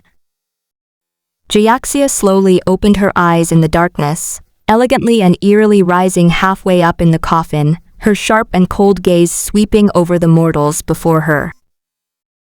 His usually dull and honest eyes now seemed to be burning with a flame. It's like a naive child who has suddenly awakened to wisdom, understanding cunning, and harboring a hint of guilt. He suddenly stood up from the coffin, looked at the people he had longed for before him, and calmly smiled to himself. I understand, this is wisdom. Gasha bestowed wisdom. That's not wrong, because the wisdom of living beings can only be bestowed upon themselves through their own thinking. He stood up, looked down from among the sunflowers, and said that he would bestow his wisdom upon them. Nothing was wrong. Come on, you foolish creatures, you mindless ants, blindly mad. By me, the god of wisdom Gasha, my wisdom will lead you to glory, he proclaimed, sitting on a flower throne atop a flower pot on a window table. By the descended, reincarnated deity, I will lead you to establish a dynasty on earth. Civilization officially began at this moment. The Sunflower Movement Chronicle, God's Blessing. On the first day, Amiro arrived and gave life to all living things on the ground. And on the second day, Hermes arrived and bestowed knowledge upon the creatures of the earth. On the third day, Gasha arrived and bestowed upon the creatures of the earth wisdom and deception.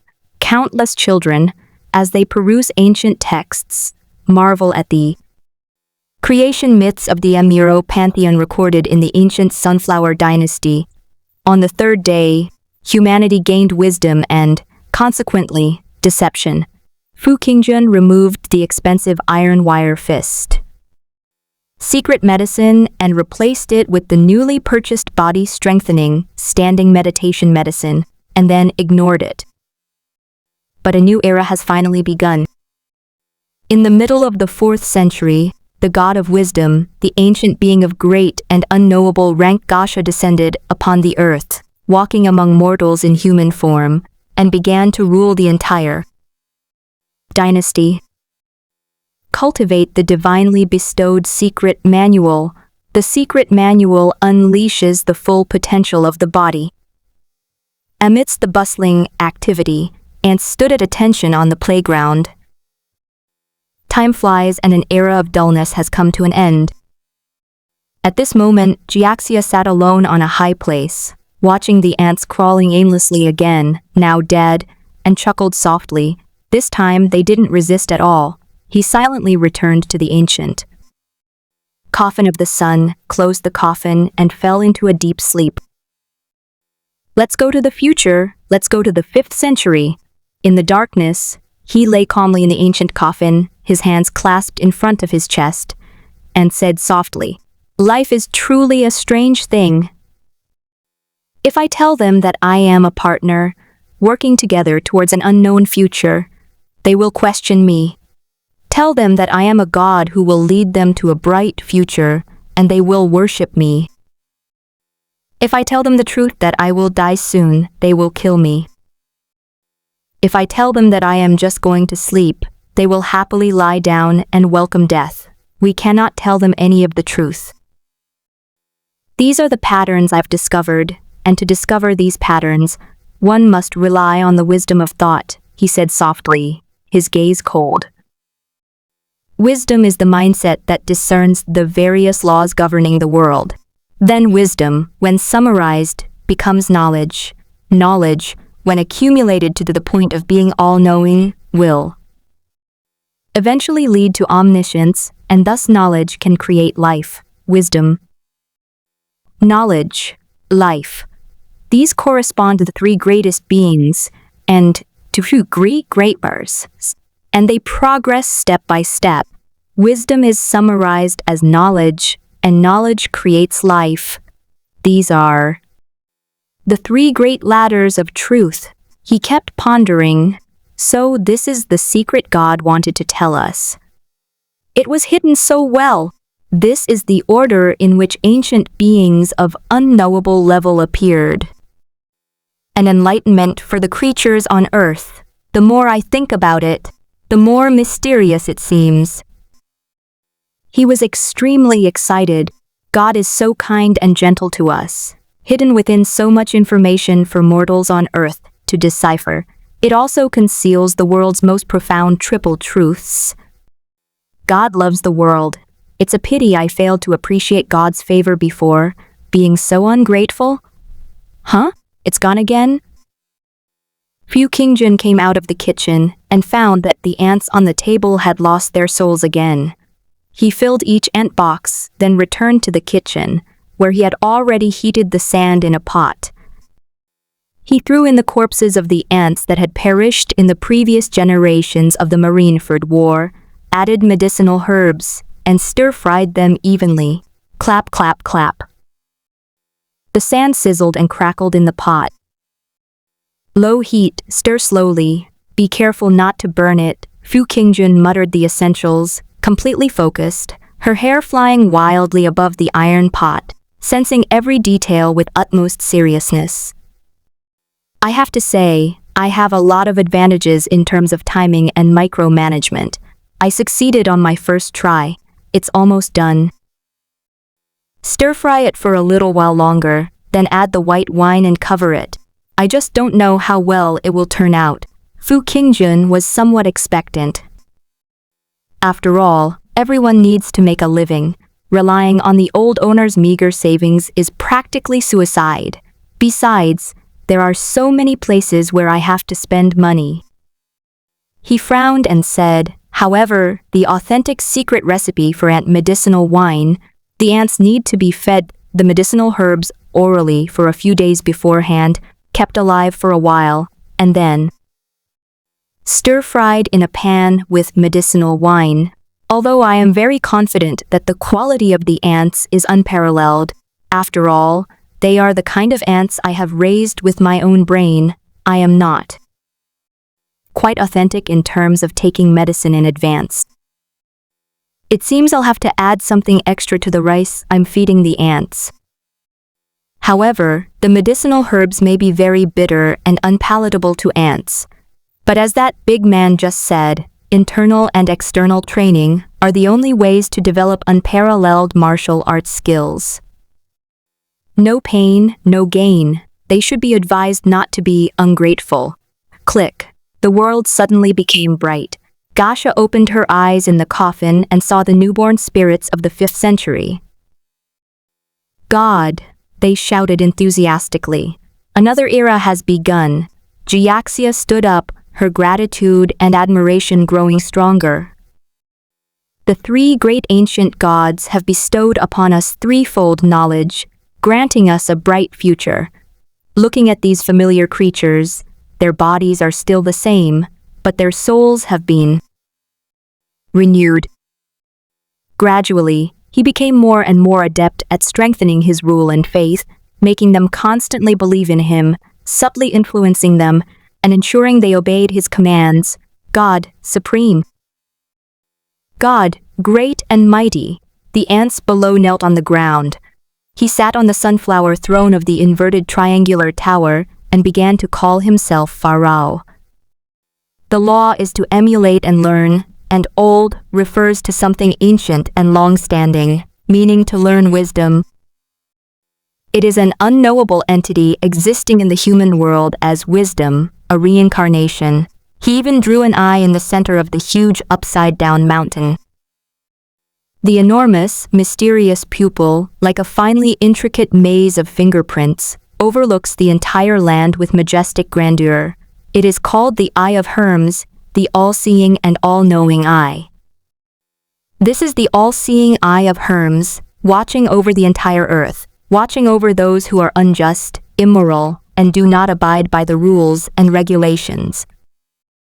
Beneath the enormous circular, fingerprint-shaped eye of the inverted triangular golden pagoda, all living beings began to diligently practice standing meditation.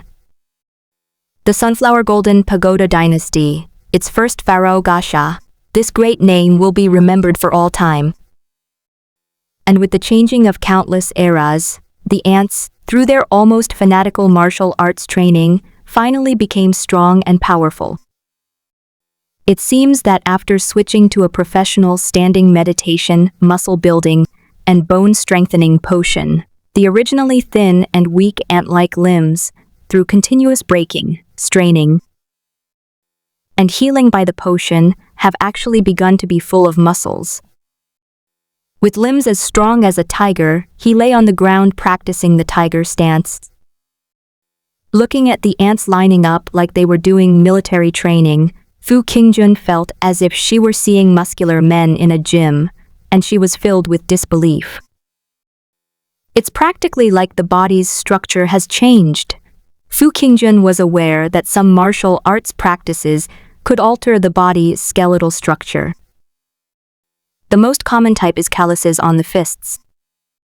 The bones at the top of the fist are fused together, but that's only after more than 10 years of boxing, with the bones constantly regenerating. That's how one gets to that level. It's only been a few days. So quickly, the body has been refined. Could it be related to the 7 times Kaioken? Fu Qingjun thought to himself. After all, overloading could cause the body to collapse, leading to something that is easy to regenerate. Fu Qingjun pondered. The more likely explanation is that the dilapidated ancient ship that was fleeing was corrupted by some kind of evil life form, and my soul was also tainted by that evil god's qualities, which is why my hair has become like this and possesses some kind of evil corrosiveness and mutation. Those who are imbued with life by oneself seem to become one's companions and undergo some unimaginable physical mutations. However, Jiaxia led these ants to change their stance, no longer the reclining lion's stance where they were lying down and trembling, but a true upright stance. They actually stood up. The massive, muscular hind legs of these ants actually supported their entire bodies as they stood up, using upright walking to strengthen their muscles and bones. They even began to punch repeatedly with their hands tucked between their waists in a half-squatting posture. Rustling. They even started running on two legs, running in circles. Fu Qingjun was completely stunned. Can you imagine? There's a huge swarm of ants on your desk, not crawling around randomly, but running upright, full of youthful vigor and energy? Holy crap! He was so startled that he almost dropped the ant-infused liquor he had just prepared onto the ground. Having grown up so much, the only animal I've ever seen that can walk upright is a teddy dog. This and standing up, it's so incongruous. It's like a bizarre mythical scene of humans evolving from beasts. The next century, the 6th, to the next future, Jiaxia closed the coffin and shut his eyes in the darkness. He seemed to have truly become a great god of wisdom, guiding the progress of every civilization and era. The 6th century, Gasha has returned to the throne. All the ants on the table have learned to stand upright. They even began to learn to walk upright, using their freed limbs and arms to make tools. Their bodies are incredibly strong, and with each death and the infiltration of their souls into their bodies, coupled with training, they undergo a kind of mutation, and Jiaxia is at the forefront. Its body is incredibly fit. As it stands upright, the obstructive giant ant tail begins to shrink. While walking upright, it even has proportions similar to a human body. Countless red armors cover its body, which are beginning to crack, revealing the powerful muscles inside. It looks like an ant-headed humanoid creature wearing armor. This is a demon king, the word vaguely popped into Fu Qingjun's mind. However, by this time, the basic stance training manual had been basically completed. After all, the basics were incredibly simple to learn, and all the ants below, having no cultivation methods to practice, were left with nothing to do. For a moment, Jiaxia panicked. The divinely bestowed scriptures are all ready. Now that the beings are strong, if God were to descend again and bestow upon us the scriptures, perhaps we could. Jiaxia took a deep breath, her gaze resolute as she looked down upon all her people. Should we tell them that God has already abandoned us? He had done something that God could never forgive, writing that blasphemous stone tablet. No! He knew perfectly well what kind of collapse would mean if he lost his faith. Since the gods do not favor me, I will become the new god with a mortal body, performing divine deeds, shouldering divine responsibilities, and leading the beings of the earth to glory, to use the wisdom of living beings to perform the duties of God and guided the people on earth. What a mad idea that is. If God found out, he would surely laugh at us, wouldn't he? But he had no other choice, no way out. Civilization could no longer rely on the gods in the sky. It could only rely on itself. But only he knows how ignorant and arrogant he was to consider himself a god. Just by looking at this divinely bestowed book, one can tell that it is incredibly concise, yet contains endless variations. Even just standing posture involves training in terms of posture, movement, mind, and breathing. Right now, I can't even reach 1/10,000,000th of the knowledge of the gods, can I? His only option is to expand the population. He chose to mate with a mature queen that had also undergone metamorphosis. At the same time, in order to prevent the people from being idle. History is a record of wisdom. Wisdom is condensed into knowledge. And now we build historical statues of our past. He suddenly said this. He wanted to record the sleeping lion stake from ancient books, the enormous towering structure next to the golden pagoda, as all posterity knows, was a sign of their transition to walking upright. Boom! a massive construction project has begun. Countless ant-men began digging up blocks of wood from the ground, mastering mortise and tenon joints without any instruction, and building enormous statues. A colossal lion-bodied and faced statue lies prostrate on the side of an inverted mountain, its eyes surveying the world with majesty and grandeur, bearing the face of Gasha. This is a statue of the god of wisdom. This became the spiritual belief that sustained the entire civilization. Countless beings wrote hymns of praise for Gasha, inscribed them on stone tablets, and sang of his greatness. He was the reincarnation of a deity, and under his guidance, they would surely achieve glory. No one knows about Gasha's secret acts of false godhood. His greatness and erudition are only recorded. The 7th century. When Fu Qingjun woke up in the morning, she was surprised to see that the second generation of ants had appeared. They were very different from the first generation, but it seemed that due to genetic instability, most of them had died, leaving only 3 survivors, but it still filled their souls. Then I started making breakfast. Hope. Jiaxia was overjoyed and raised her arms high. These are my children, 3 young ants, each with the ability to enter the sunflower and slumber. He raised them with great care, but unfortunately, due to congenital disabilities, 2 of them died young, and the remaining one was also weak and sickly. Impossible. Why can't we find an immortal race? He became extremely agitated. Having lived through countless eras and witnessed the development of civilization, the pharaoh, Gasha, was already incredibly lonely. He simply wanted all his people to live on, just like him. To be freed from what God said, the bottom of all things, a place without wisdom, and to become a true life, capable of laughter, sorrow, deception, and the wisdom to contemplate what a blissful thing that would be. There must be a sound way for me to transcend, and for my entire clan to transcend. He was as if he were possessed, and he clearly felt that his time was running out. Even if it can prolong life, it doesn't mean that his soul has truly merged with his body. Even in his slumber, he only has 7 times the lifespan of a normal ant. I will authorize my son, the 2nd Pharaoh Lacus, to govern the entire Sunflower dynasty. In his final moments, he decided to hand over the throne to his newborn son. Although his son lacked wisdom, he could enter the coffin and sleep, and could also travel to the distant future to rule over the people of the earth. He focused on researching the future path, new martial arts, and trying to find a way to contain his tiny body, which his soul could not contain. This is my life. He looked down over the entire land from his sunflower throne. Countless houses, giant sphinx, Holmes' eye. He looked up at the morning sunlight again.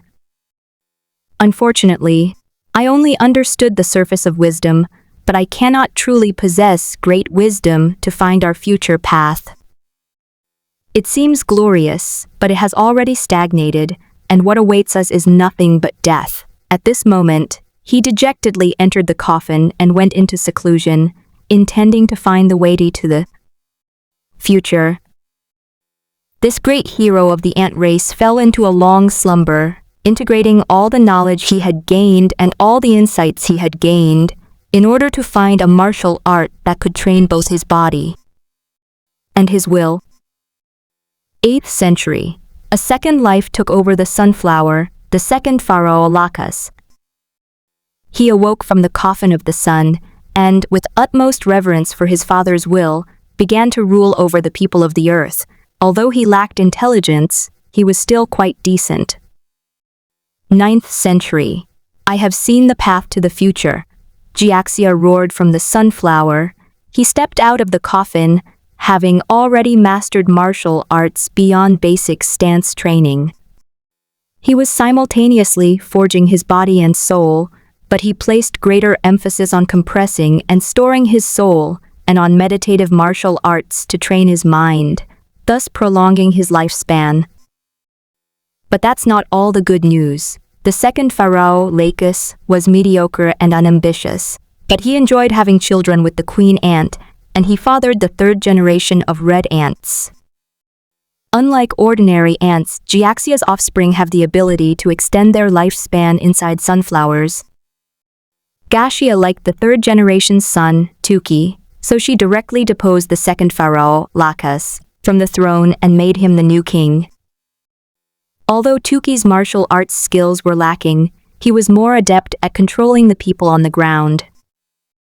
The entire enormous flower pot, carved with the Eye of Hormone, is a forbidden area for mortals, known as Mount Olimiro, where pharaohs who can live through future eras reside, and their subjects are forbidden from entering. Gasha, the incarnation of the god of human wisdom, and his offspring, possessing this great demigod bloodline, are destined to be pharaohs throughout the ages, able to slumber in the coffin of the sun and lave into the future of every era. When Fu Qingjun returned from cooking, she was shocked to see a self-proclaimed, highly advanced divine right of king's civilization on the table. In particular, upon seeing the Sun God Codex created by Ne Jiaxia, which actually included martial arts techniques for compressing the soul and strengthening the body, the table, in just a few days, has already become its own little world. Perhaps I can learn too? After all, their brains are small, and their vast souls can't contain them.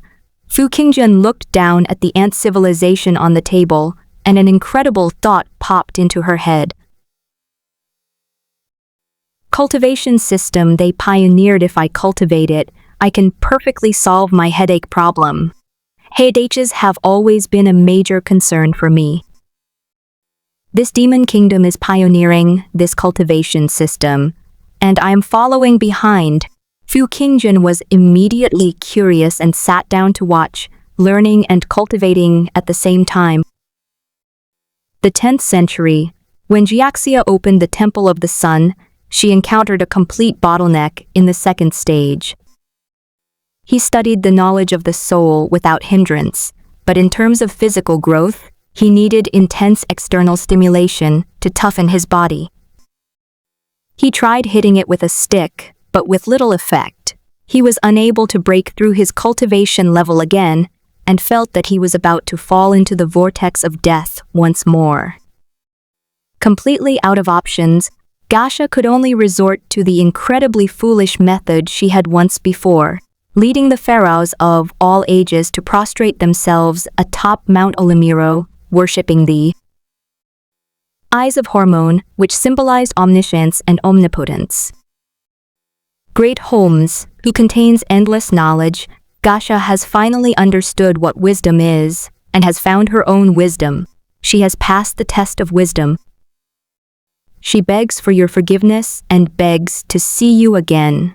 The sound faded. It was completely silent, without a sound. The heavens did not respond, so Jiaxia continued to lead all her people to remain prostrate on the ground, showing no intention of getting up. Jiaxia doesn't know if she will be forgiven for impersonating a deity. I know about strengthening the body. It requires both internal and external training. Fu Qingjun looked at them quietly, then suddenly walked towards the kitchen. After a long while, a vast and majestic voice suddenly echoed from the heavens. The creatures on earth are wicked and sinful. If you want to cleanse yourselves of your sins, you must undergo the tempering of suffering. Fu Qingjun placed a plate of medicinal herbs on the table, a small red-hot iron dish filled with sand. Finally, a dish of white wine. This is a long bridge. If you walk through God's 3 trials alive, you can cleanse yourself of your original sin. Fu Qingjun believes there has never been a question of forgiveness or not. Since I never cared, how can I forgive? This is probably just a difference in mindset. The ant was terrified, believing it would be punished for speaking ill of humans. But who would care about the ant's transgression? Moreover, he didn't care about the titles, Amiro, or Homans at all, and naturally didn't offend anyone. On the contrary, Fu Qingjun was overjoyed that Jiaxia came to impersonate the Jiaxia god and diligently helped with farming and management. After all, how can a giant like myself manage the cultivation of ants on a table? But since you're being so proactive, I'll just take the opportunity to make some wine. Fu Qingjun thought to herself. I feel a little guilty, but I'm forced by life to do this. I've been in this world for 3 days now, and I've been supporting you for 3 days. It's time to find a way to earn some money. Otherwise, how would I support your whole family? This is a very real problem. Even if you stay away from the outside world, you still need to eat, drink, and relieve yourself. Although Fu Qingjun was very optimistic about the future of the Ant Demon Kingdom and the Sunflower Dynasty, which had only been developing for 2 days, she also had to start thinking about recouping her costs. The main problem is that we've really become poorer. My appetite is too big. Even though I eat rice for every meal, the previous owner's savings would probably only last another 2 weeks. They might not even last long. If I eat white rice for a few more days like this, I might become completely weak and powerless. I'm eating for them, and by then I'm afraid I won't even be able to use their brains anymore, and I won't have a single drop of brain matter left. God's 3 trials. At this moment, Jiaxia looked at the huge and vast blurry white vortex that had appeared for only a moment before bestowing 3 enormous trial artifacts upon the desolate land. Jiaxia was utterly excited. He knew he had reached his limit. Although he had developed his own cultivation system, the solar scripture, which originated from martial arts, it was still divided into 3 realms. He was stuck in the 2nd realm and could not progress any further. He could only pin his hopes on, eat what's on the plate. Fill your stomach. Go to the hot sand city to temper your body. Enter the hot sea and swim to the other shore. A faint voice came from the sky. Jiaxia trembled and looked at that piece of land. He resolutely led his people to climb up and enter the medicinal herbs to absorb their essence. The herbs are very bitter, but persevered through the suffering, enduring it all with gritted teeth. As the highly nourishing medicinal herbs, along with the medicinal liquid, entered her stomach, Jiaxia vaguely felt her parched body being moistened, as if soaked in a clear spring. This is a sacred object that gives life, he was overjoyed. After all, ant wine itself is highly nutritious, so it naturally contains highly nutritious medicinal herbs as raw materials for soaking in the wine. The ants must be taken internally for a period of time before it can be called medicinal ants. After eating his fill, he was filled with anticipation. The gods have not abandoned the creatures on earth. He led the ants swiftly toward the city of hot sand, where scorching sand, mixed with medicinal herbs, covered the entire land, as if they were being burned and tempered in a lava hell. Even though countless ants here have already forged their bodies, some of them have fallen and been submerged in the sea of sand and gravel, but he still pulled through. After passing through the city of hot sand, he was burning hot all over, feeling as comfortable as if he were in a sauna, and as exhilarating as if his meridians had been opened. This is not a trial. This is a blessing from God, a test of wisdom. Boom! He jumped into the hot sea, and his scalding body, upon landing in the cold water, actually emitted steam. Something amazing happened.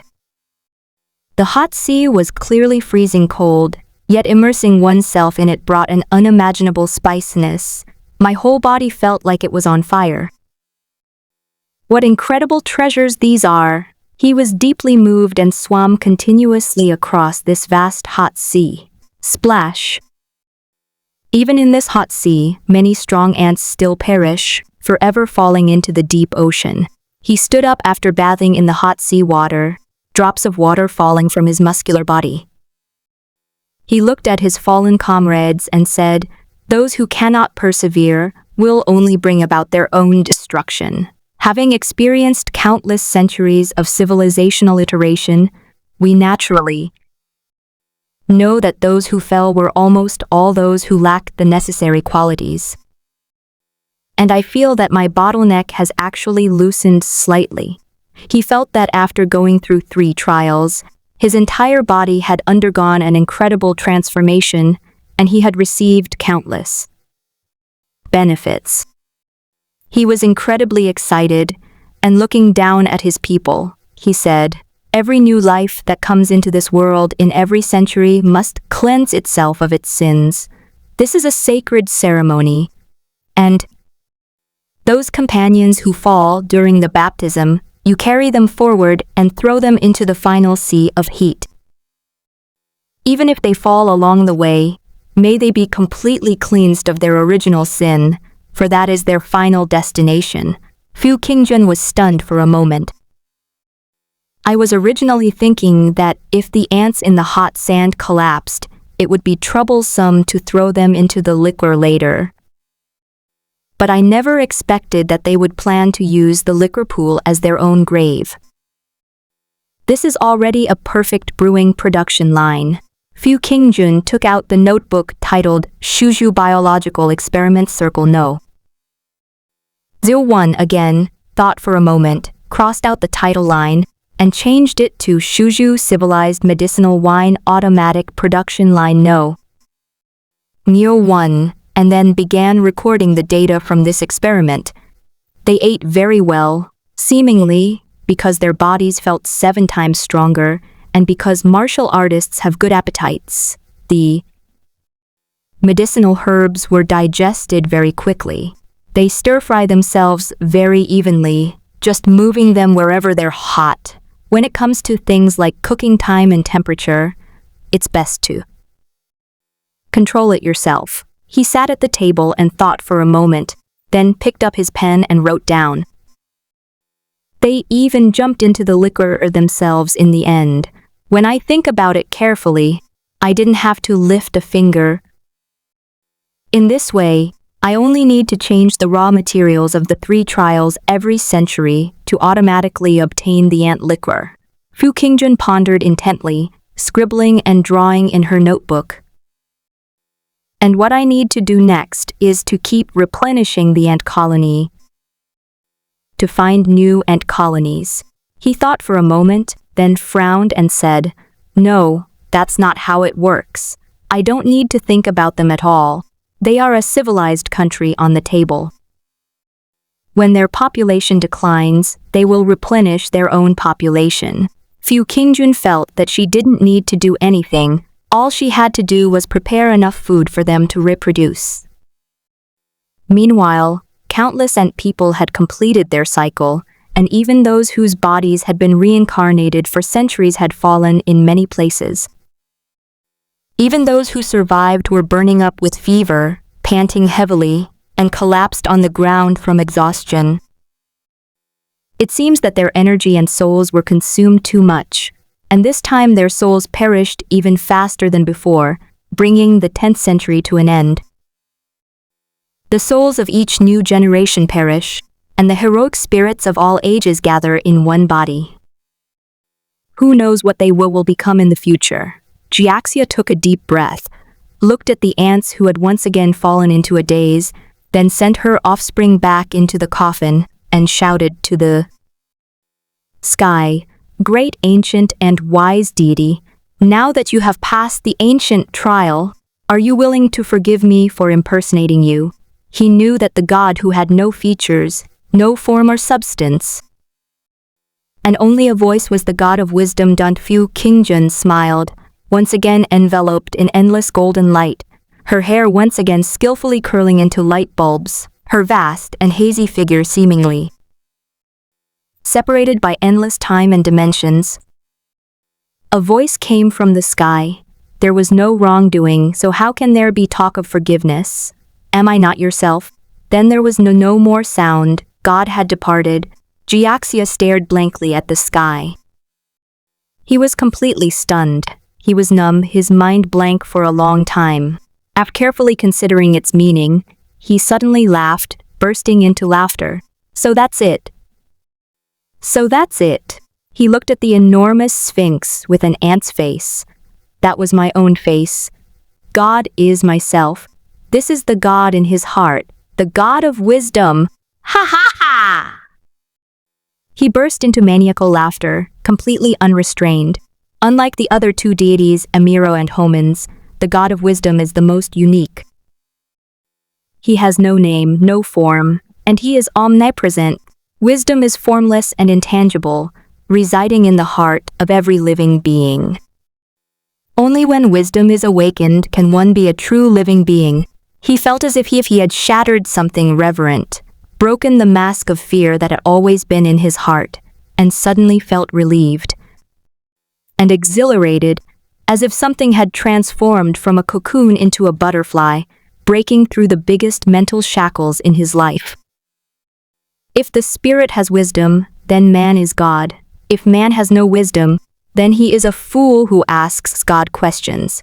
His body, hardened by countless trials, seemed to shatter, and in the next moment, profound understanding dawned upon him. At this point, I have broken through the third realm. My essence, energy, and spirit are now fully integrated, and I have entered the highest realm of martial arts, becoming a grandmaster with the unity of soul and body. On this day, upon the sunflower throne, an immense and boundless aura swept across the world, truly like a great sun in a furnace, scorching everything. He had reached the pinnacle of the martial arts of stance training, the pinnacle of the ancient martial world, a place of swordplay and intrigue, recorded only briefly in the book, hundreds of years ago. To the next future, he lay asleep in the sun coffin, his eyes filled with domineering power and charisma, his eyes closed. 11th century. A new era has begun. Jiaxia gained complete confidence, as if she had truly transformed into a god among mortals. Her soul had completely merged into her body, becoming a living being in the truest sense.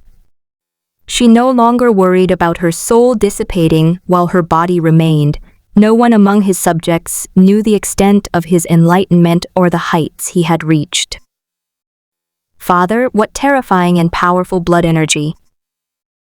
It has probably reached the highest peak described in just a few strokes in the sacred and classical records of stance training. Those scriptures are just the foundation. They don't record the path that follows at all. Father truly lives up to his reputation as a reincarnation of a god. He grasped the methods of martial arts cultivation from the very beginning and kept breaking through his limits. Judging by this magnificent momentum, one could easily live for another 100 lifetimes. My father truly lives up to his reputation as the reincarnation of a god walking on earth. He is simply terrifying. The pharaohs who emerged from the coffin of the sun were filled with horror. Fu Qingjun, who was studying the medicinal wine, suddenly burst into laughter. What a jiaxia! This is simply outrageous. Judging from the stance training of her iron wire fist, her martial arts level is already that of a grandmaster of martial arts, who has achieved the unity of essence, energy, and spirit. According to Fu Qingjun's speculation, the little Chu Xian from Haiku, who was shot to death by a random gun and dragged away for dissection, was a great figure of this level. They were extremely fierce in ancient times. At this time, Jiaxia began to work diligently, requiring every new life that came into the world to undergo 3 trials by the gods to cleanse their original sin before they could gain life. He also discovered that their lineage of pharaohs, although able to live and sleep in the sun, had low reproductive capacity, so he allowed the ordinary ants and the queen ant to reproduce. The population then began to increase dramatically, ushering in an era of explosive growth. To the next future, Jiaxia closed the ancient coffin and entered the sun to sleep. His eyes were full of arrogance and no longer hesitated. The 12th century. Due to the population explosion, the entire table was now piled high with 70,000 to 80,000 ants. Jiaxia has completely abandoned royal power. He has given up worldly rights and yearns to break through to an unprecedented level of martial arts. At the pinnacle of martial arts, is there another path? He fully understood the meaning of the 3 staircases of truth and wanted to use wisdom to pursue the 2nd staircase, knowledge. He wanted to obtain endless knowledge and become omnipotent. But to prevent himself from seizing power, he secretly divided the pharaohs under his command, allowing each of them to lead a lineage and rule over a piece of mortal land. Into the next century, sees it coldly. The 13th century. Without Gasha's control, the pharaohs who held sway over life and death and ruled every era grew increasingly powerful. In their solitude, they forgot their original intention to protect their people and began to build gladiatorial arenas, dividing people into superior and inferior races according to the 3 trials of God and marking them with class marks according to degree of their original sin. Because the human body is fixed, many people are born into fixed social classes, slaves, commoners, and nobles. They even began to secretly adopt divine names for themselves, such as Gasha, in an attempt to become gods. 14th century. The war god Tuki and his son, the death god Jakamachi, went to war over a young and beautiful ant queen Menina, which resulted in the queen's death and turned them into bitter enemies. They adored the beautiful queen ant, and after her death, they even placed her in the pharaoh's coffin, sealed her in the sun as her tombstone, and gave her the highest treatment reserved for gods. This aroused dissatisfaction among the other brothers and descendants. However, the other pharaohs dared not openly rebuke the 2 most powerful main lineage members, and instead watched them fight from the shadows. War broke out. 2 of the most powerful gods, high above, commanded the mortals of the earth in their battles. It's like the Battle of Marineford. The gods dwell on Mount Olimiro. They sleep eternally in every age, their long lifespan ruling the sunflower movement and dominating the wars of mortals in every age on earth. The great upheaval has begun. The people killed each other, and the survival of the fittest was finally achieved. Through continuous optimization of their stance and strengthening of their limb structures, ant colonies seem to have re-evolved their colony structure, a process that would have taken hundreds of millions of years to develop. Worker ants, soldier ants, even more remarkably, a centaur-like ant-human race emerged, walking on all 4s and wielding weapons in both hands, forming an elite force of cavalry charges. Mounts also appeared, forcing them to crawl on all 6 limbs, which greatly strengthened their limbs and gave them terrifying speed. There is also the noblest upright ant species, which stands upright and walks on 2 legs, freeing up its 4 limbs. It possesses a highly dexterous nobility and can create exquisite tools. The 15th century. The war between Tuki, the god of war, and Jakamachi, the god of death, began to involve their other brothers and sisters. Some gods who chose to protect themselves rather than interfere formed factions, and Mount Kinabalu was completely divided into 3 major pantheons. The entire sunflower is divided into 3 layers, upper, middle, and lower, inside the highest level of the Temple of the Sun. The legendary reincarnation of a deity, Gasha, sat calmly on her throne, looking down at the land below, a pitifully small and insignificant kingdom. How is the war going? Jiaxia rested his chin on one hand, while the other 3 hands held a wooden book. His handsome figure was like a sculpted statue, exuding an indescribable eerie beauty. Homage the great and wise god among men. King of Mount Olimiro, Your Majesty Pharaoh Gasha. A young minister stepped forward, knelt on the ground, and roared excitedly. That fanatical expression was as if they had seen the supreme true God of the heavens descend upon the earth and revealed the greatest miracle. All the ministers stared fervently at Jiaxia before them. They knew that all the gifts were given by God to mortals on earth. The glory of God is great and eternal. So many years have passed, and the earliest inhabitants have begun to age and die. Even the son of the god, the second pharaoh Lacus, has died of old age. The third pharaoh Tuki, facing old age and death, became so mad and unrestrained, even proclaiming himself a god, desperately yearning for the long life and great wisdom of his father. A god walking on earth. On the first day, Amiro bestowed life. On the second day, Hermes bestowed knowledge. And on the third day, the goddess of wisdom, Gasha, descended, leading all living beings to a golden age. The minister reported, the war between the three pantheons is escalating. They are on Mount Olimiro, manipulating the people on the ground, selecting mortal leaders from among to wage war. Your third-generation descendant, Tuki, is waging the final battle. If this continues, I'm afraid. Jiaxia listened quietly to the reports from this side, who were all eager to speak. She simply smiled, as if she were an eternal god looking down on the indifference of the human world. Let them be. You may leave. Boom. Not long after. On the towering Mount Olimiro, the god of war, Tuki, and the god of death, Jakamachi, stood on a vast plain. The two powerful pharaohs cultivated the sun god codex, their souls so powerful that they were beyond description. Their boundless aura surged, and a powerful sense of spiritual oppression swept over every living being. The final battle between the two pantheons will take place here. Whoosh! The evening sky outside the window was dyed red by the setting sun, and countless red clouds rolled like waves. What a good war! Tuki smiled slightly. It's a pity my life has come to an end.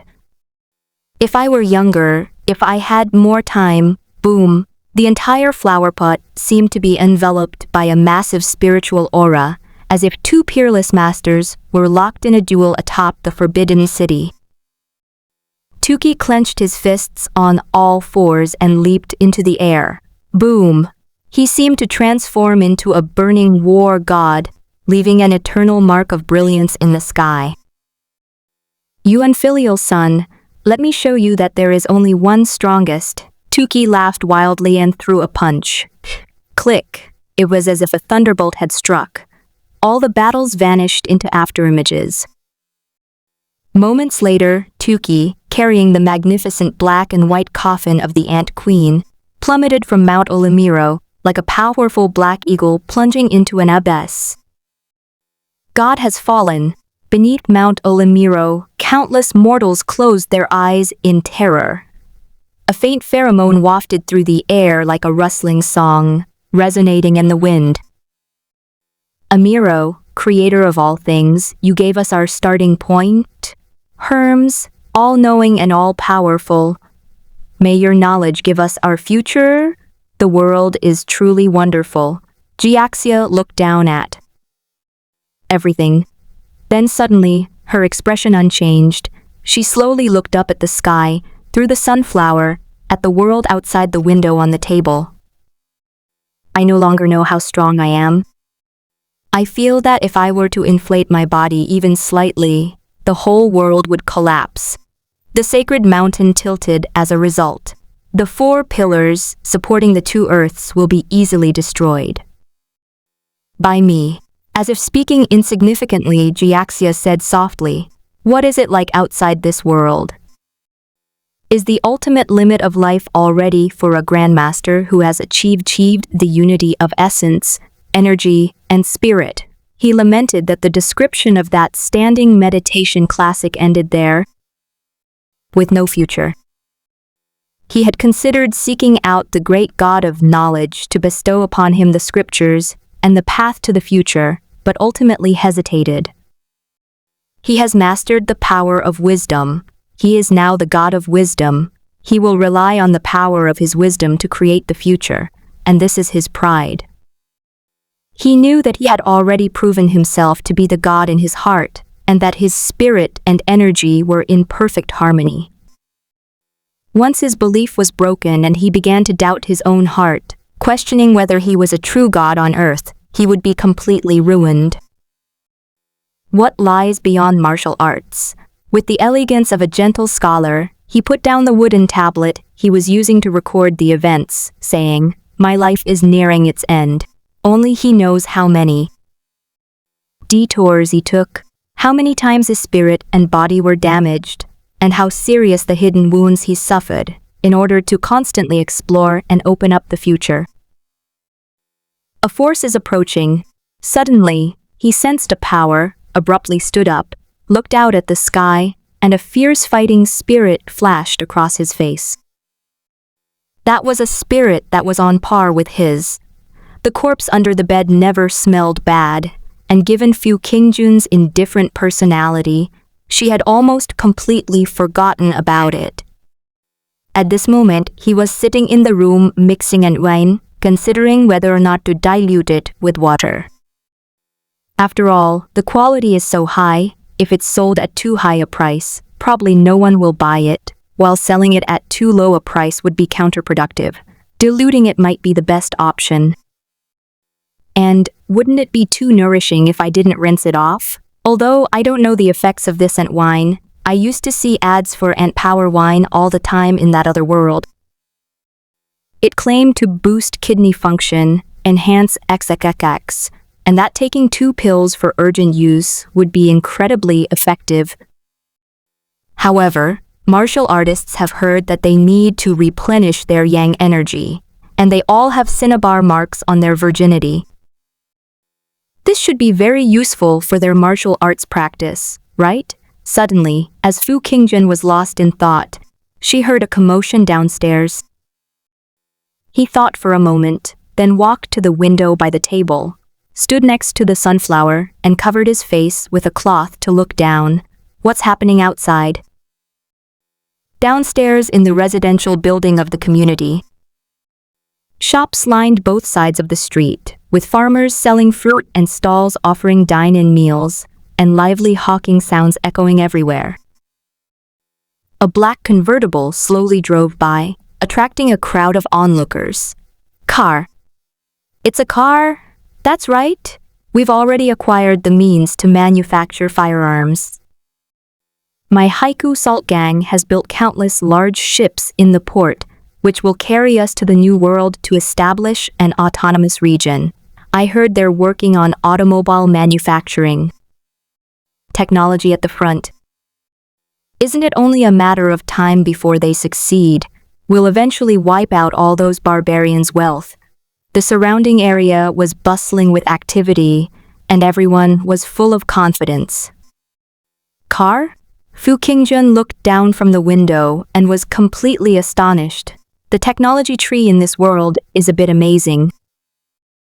He originally thought that the primitive cars of this era would be the most bulky truck models. But who knew that this car was so exquisite and streamlined, somewhat similar to a 21st century supercar. Inside the car, in the driver's seat, sat a refined young man dressed in Miao attire, wearing gold-rimmed glasses, exuding an air of elegance. In the passenger seat sat a lively girl of about 13 or 14, dressed in an exquisite Miao ethnic dress with butterfly patterns, her silver ornaments jingling. I heard that a martial arts contest took place at the train station in Duguan town. Another person cheated by pointing a gun at the ring from below, causing the other person to lose due to distraction. The young man looked down at his book and said calmly, "Within the autonomous region, as long as they don't actually use firearms on their own compatriots, we don't interfere." Times have changed. Now, when you're in the martial arts world, every sect has to find ways to deal with firearms.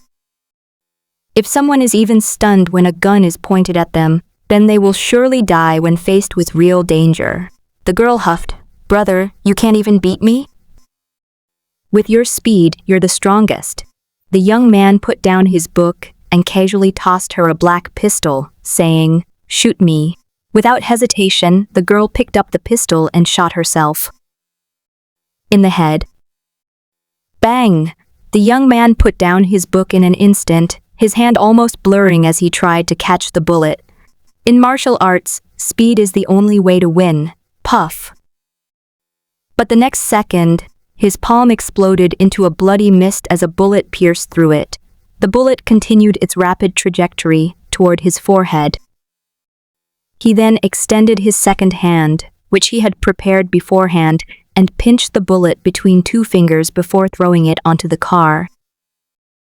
A faint dent from the two fingers pinching the bullet was visible on the bullet. "Look, my hands are ruined." The young man showed his palm. A bloody hole appeared in the middle, constantly gushing blood, with bright red blood dripping onto the car.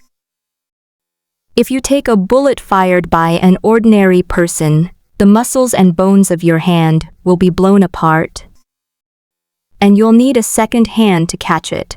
But the little girl argued, "Ordinary people are immediately overwhelmed by your energy and spirit when they get close. My legs went weak, and it was difficult to fire." How terrifying is the blood energy and spirit of a grandmaster who has achieved the fusion of soul and body. His weight alone is 600 pounds, weighing as much as a tiger or bear. It's practically the strongest creature on Earth, with combat skills.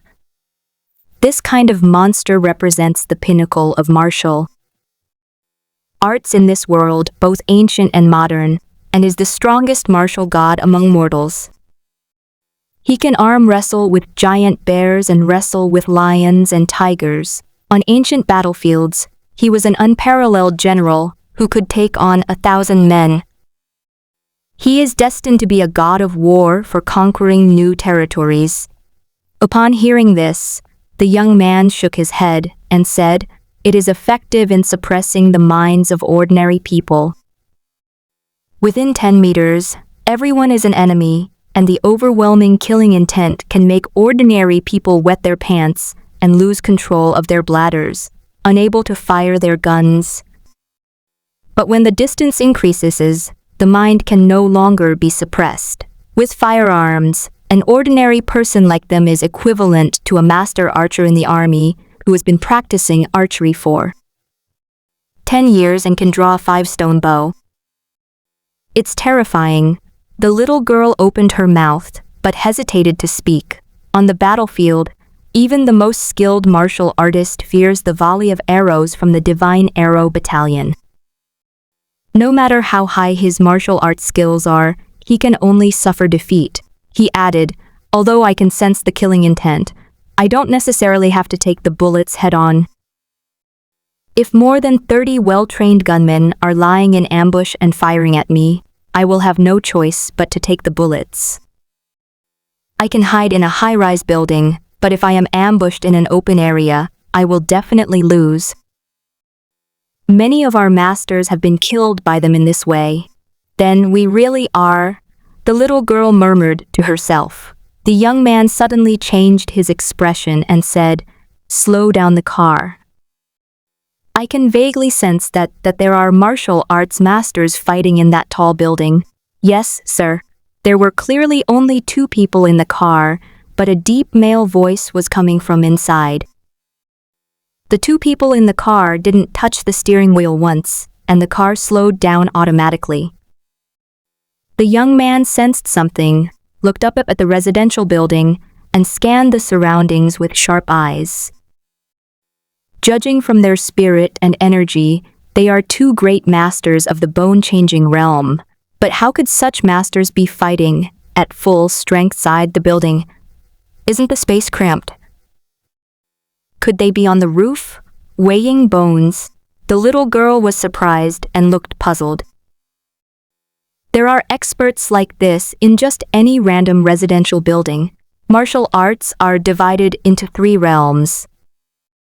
The third realm, from the first level of weighted muscles to weighted bones and breaking through the spirit, is the martial saint of the mortal realm, a grandmaster whose strength is comparable to that of a bear or leopard, a fusion of body and soul.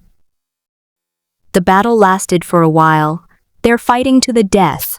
Judging from their spirit, they're very young. They're the pillars of our nation, and we can't afford to lose them. We need to mediate their feud. The young man was slightly startled and wanted to stop them, but this atmosphere is very chaotic. At the same time, the aura of this realm cannot be released outwards, making it difficult to discern its exact location. A moment later, the refined young man's expression darkened, as if he had sensed something, and he exclaimed in surprise, "One of them is already dead, his life force dissipated." The little girl was also dumbfounded. These are pillars of the nation. The two quickly opened the car door and got out, walking to a nearby food stall to inquire.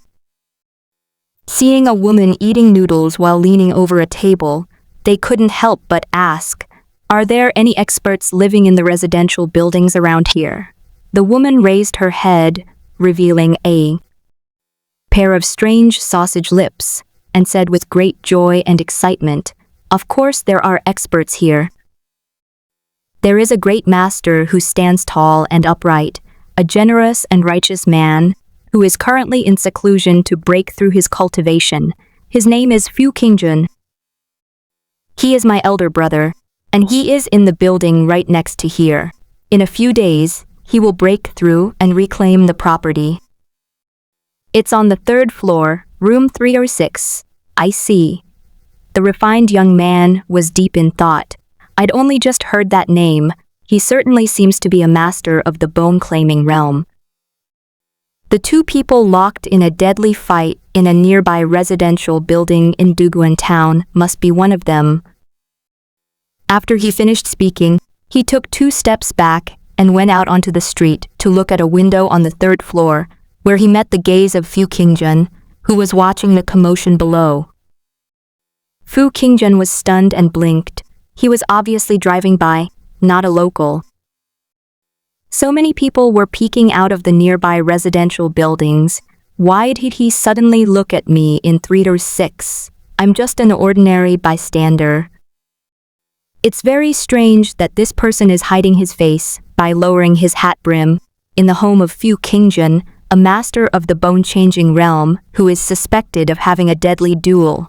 The young man's eyes were sharp, and his martial will and spirit surged forward fiercely. Boom! The table on the windowsill, on the sunflower throne, as Jiaxia sat at the very top, the king of gods of Mount Olimiro, she suddenly felt a sharp, powerful spiritual force piercing her. Who launched the sneak attack? He looked up again and could vaguely see a huge, hazy figure standing in front of the throne, blocking some of the sunlight from falling on the earth. A mysterious, gigantic figure, originating from another mysterious world? They're just at the same level as me. What do I have to fear? His fighting spirit was burning fiercely, and the energy and spirit of martial arts masters clashed fiercely to boom. A burst of energy erupted. The youth's spirits ignited fiercely, their fighting spirit blazing, as they faced each other from afar and charged toward the 3rd floor windowsill. Such spirit, a grandmaster who combines essence, energy, and spirit, the young man exclaimed in disbelief, his eyes wide. How could such a master be hidden here? He suddenly felt an invisible aura, vast as the sea, carrying unimaginable martial spirit, looking down upon the world and rushing towards him. This is an incredibly powerful, top-tier expert. This person is not simple. He glanced at Fu Qingjun, who stood on the windowsill with a blank expression. The man was masked and staring back at him. He thought to himself, This person must be involved in the life or death battle between those two bone realm experts fighting in secret. He might even be a witness. He secretly began to resist, clashing fiercely with the martial arts spirit and energy opposite him. The area downstairs was now even more lively. As the car slowly came to a stop, the refined young man stepped out of the car and stared blankly at the sky. Pedestrians and children around kept coming up to examine this novel convertible sports car. He even knocked and banged on it, touched the tires, and lay on the ground trying to study the structure under the car, wanting to know how this metal lump moved by itself. "What are you banging on? You're going to go deaf." A low, muffled groan suddenly came from under the car. Suddenly, the passers-by were so frightened that they stepped back. Wow! The car has come to life. It actually transformed. Is this what those scientists researched? No wonder we suffered a defeat. Everyone was so frightened that they ran back to the shops on the next street. Foolish people! What a bunch of fools! You should believe in science. The car's roof suddenly lifted, revealing the chassis, inside which was a huge, muscular man sprawled out in a spread eagle position. The burly man, who had miraculously transformed into a living person, slowly got up. Standing 2 meters tall, with an exaggeratedly muscular, bronze-colored body and abundant black chest hair that had been trimmed into the 2 exquisite characters for justice. He glanced disdainfully at the passers-by and said in a deep voice, "How could the young lady and master travel without guards? I am Lei Yi from Gizhu, of the Miao family's Miao Yang Hall. I am skilled with a sledgehammer and wield it with great force." He shook his limbs and, incredibly, removed the wheel axle from the vehicle, a chassis resembling a 4-wheel drive, turning it into a large barbell. Black tires were attached to both sides, and he began lifting it on the spot. "Go away, don't disturb my workout. If you get any closer to the master and young lady, you will be considered assassins, and you will have to bear the righteous impact of the hammer of love." He was lifting a tire stick in each hand, constantly raising it, while the 2 large characters for justice on his chest hair kept twisting and turning, which looked quite exaggerated. Fu Qingjun was completely shocked when she saw the scene below. Is this even human? There's nothing to be afraid of if this guy throws a punch. He has iron fists, I have a skull. This world is terrifying. I'm so weak I can't even lift a piece of paper. I'd probably get my scalp ripped off. Fu Qingjun felt it was best to continue hiding, observing secretly, and farming in secret. Her 3 teachers taught her that as long as one is cunning enough, one can live a long life. He immediately thought of the car's driving principle. There was a bodyguard hidden in the car, sprawled on the chassis, twisting the front wheel's tire lever with his hands to keep the wheel moving forward. This car is front-wheel drive, so you don't need a steering wheel to drive it. It's purely voice-controlled, with automatic navigation. And it even has a built-in manual transmission. Fu Qingjun pondered, constantly studying the structure of this world. It's a true engine. This World War II world, despite their low level of technology, they're putting on a brave face, pretending they can develop cars and that their industrial technology has caught up. The result was that a muscular man was hidden inside the empty car shell, allowing 2 people to sit in the car. However, the fact that this car can be driven so smoothly indicates that the technology in the field of martial arts has been developed to a very high level, and the arm strength is amazing. His eyes finally revealed surprise. The refined young man's expression turned completely solemn as he looked at the mysterious figure at the window of room 306 on the 3rd floor. With the air of a grandmaster, he calmly said with his bleeding hand behind his back, It seems that resisting my mental pressure is not easy. To be able to collide with such a grandmaster's realm is truly a great fortune in life. My spirit seemed to have vanished into thin air. The other party's expression remained completely unchanged. If it were an ordinary person, they would have been scared out of their mind long ago, but the other party exuded an extremely domineering kingly aura. Even with his face concealed, he knew it was not a gentle and youthful one. He could vaguely sense the fierce and weathered spirit emanating from that martial arts aura. His eyes were like knives, like dragons coiled and tigers crouching, full of the majesty of an emperor and the demeanor of a powerful and ruthless leader. Who exactly is this person? To become a grandmaster of essence, ki, and spirit is simply to see through one's true self and know who I am, and his aura is invincible. His spirit and energy are those of an emperor. He must be a king. Which earthly emperor did he cross from the Yin ruins to reach the new continent? His mind was racing. He kept thinking about which prince or marquis it was, but he couldn't recall such a great figure possessing such invincible spirit and energy. The Yin dynasty has been extinct for 3,000 years. 56 tribes ruled separately and could not be unified. Each tribe had its own powerful figures, but no one could unify the other tribes. That is why the whole land was called Yin ruins, and the royal family should have declined to the point where it is difficult to find such heroes. If he is not royalty, could it be some ambitious and ruthless individual who considers himself an emperor of the world, aiming to unify the world and use this spirit to prove his Tao? The more he thought about it, the more alarmed he became, and atop Mount Olamiro, in the throne of the sunflower, Jia Xiaoyu was extremely solemn.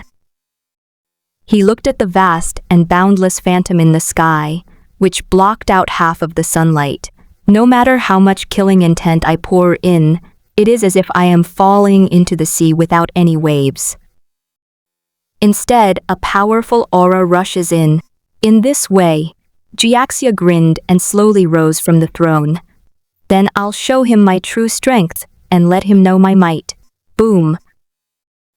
An invisible golden aura shot into the sky from the sunflower. The entire street and the residents of the apartment buildings were suddenly jolted awake. But they seemed not to notice anything and continued their previous noise and onlookers. Amidst the profound shock of the refined young man, he seemed to witness a massive surge of energy and spirit, with an invincible, peerless figure rising from the window. The intense pressure emanating from his spirit was as if the only true God in the world had descended upon the earth. That wasn't light, it was an external phenomenon perceived by a keen martial artist through the convergence of their ki. This spirit, the young man, feeling the immense and boundless power of the aura, exclaimed incredulously, his face filled with barely suppressed shock. This man, he didn't believe he was an emperor on earth. He believed he was a true god, having walked through the world and experienced countless vicissitudes. I have come to know that I am a god. How could there be such a person? The young man's mind went blank. How could a person, after realizing their true nature, know that they were originally a god? That's absolutely impossible. This is a state of mind that no human being can reach. He seemed to see a deity reincarnated and wandering the world, experiencing the hardships of life, finally awakening his past life memories, understanding his true nature, and realizing that he was one of the gods in heaven. This is not an emperor on earth, but a god living among men. Suddenly, in a daze, I saw mortals worshipping on the earth, chanting hymns, and in the sky, a cold god looking down on the earth through hundreds and thousands of reincarnations. Who exactly is he? He looked towards the third-floor window with reverence, as if it were a divine presence. Just because you believe you are a god doesn't mean you can be one. This is a kind of sudden enlightenment. Breaking down mental barriers, understanding one's true nature, and knowing what kind of person one is no matter what. It is impossible to transcend the boundaries of being human. Humans eat, drink, excrete, are born, grow old, get sick, and die. How can one suddenly live to the point of being enlightened and wise, knowing one's destiny, and suddenly discovering that one is actually a great and ancient deity? Spirit, formed from extreme confidence in martial arts, represents a person's vitality and spirit. Or perhaps, the possessor of this aura is not human at all? The refined man gazed at the window on the third floor, at the figure looking down, whose terrifying aura and domineering confidence rushed towards him. Puff! The next second, he suddenly spat out a mouthful of blood. "Brother," the little girl called out, "it's all right. There's a grandmaster here whose essence, energy, and spirit are perfectly aligned." My aura clashed with his, and I broke through his defenses. The young man's eyes held a domineering glint. His face was deathly pale, yet he remained calm and composed, displaying the demeanor of a great general. He said indifferently, "This mysterious grandmaster, who combines essence, energy, and spirit, can overwhelmingly suppress other grandmasters of the same level with his mere aura. It is no exaggeration to call him unprecedented in history." "How is that possible?" The muscular man holding a barbell next to him was startled. An intimidating aura can only be used when there is a significant difference in combat strength. Like a grandmaster, a single, murderous glare from him is like a towering mountain, crushing mortals until they lose control of their bladders. It's like when ordinary people see a tiger or a bear in the wild. Many people want to run away frantically, but their legs are too weak to obey them. This is an intense fear that runs deep in their bones. But this is Jiang Yang, the strongest martial arts master of the Miaojiangfang family in this generation, known as one of the strongest beings on earth, the pinnacle of martial arts on the land, a super strongman that even foreigners fear. How could anyone possibly crush him? I am the limit of human capability, capable of tearing tigers and leopards apart. But what I'm facing now may not be human, hence my spirit surpasses that of humans. The refined young man raised his head, looked up at the vast, clear sky, and said calmly, "I am the strongest creature on earth, that's true, but the creatures in the sky may not be, not human?" In the sky, the two were dumbfounded and looked at the sky, wondering what nonsense this was. Jiang Yang didn't answer the two, but was secretly shocked, thinking to herself, "There are humans on the ground and gods in the sky, but how can there be a god in this world?" As the technological and industrial era arrived, he also began to admire a technologically advanced nation and advocate for an industrial revolution. After learning about the structure of firearms and the principles of steam and internal combustion engines, I became even less convinced that supernatural forces and flesh and blood creatures could not possibly stop the torrent of steel. Even the most skilled light-footed kung fu cannot leap 70 or 80 meters without a relay, yet the airplanes they manufacture can soar through the sky. He calmed his shock, ultimately finding it hard to believe in the existence of gods. He preferred to believe it might be some kind of evil spiritual martial art. Only by implying oneself to be a deity through various means can one achieve such a terrifying aura. He frowned, but vaguely saw a new path. This powerful and invincible aura rekindled a long-lost desire in him, who had been disappointed with martial arts. Jiang Yang clasped her hands in a fist and bowed deeply to Fu Qingjun on the third floor, a gesture of respect after a tentative exchange of energy. Fu Qingjun was stunned. Not understanding what was going on, this person looked up at me through the window for over 10 seconds. Could it be that he was lusting after my good looks? Jiang Yang pondered for a few seconds, then turned to the two people around him and said, "Today's journey, during my trip to the military intelligence base on the front line, was not accidental. The sudden burst of power that attracted my attention was no coincidence. I'm afraid it's other conservative factions in martial arts with different ideologies who still insist on orthodox martial arts. Arrogant and unwilling to accept new things, they try to stop me. I knew beforehand that this journey would be fraught with danger, and the elders in my family also tried to stop me, saying that my trip would be perilous. With his hands behind his back, he said arrogantly, "But I don't care at all. What's there to fear if powerful figures from various sects try to stop me? What's wrong with even giving them one hand? I want to tell them that I can only be hurt by guns, while they cannot hurt me in the slightest, but this senior told me that there are always higher levels to reach, and he didn't intend to assassinate me. He knew I was confused about martial arts, and he wanted to encourage my confidence, invigorate my will, and let me know that there are even higher peaks to reach in martial arts." The two were shaken and suddenly realized what had happened. Following the gaze, I looked at Fu Qingjun in window 306 and my heart skipped a beat.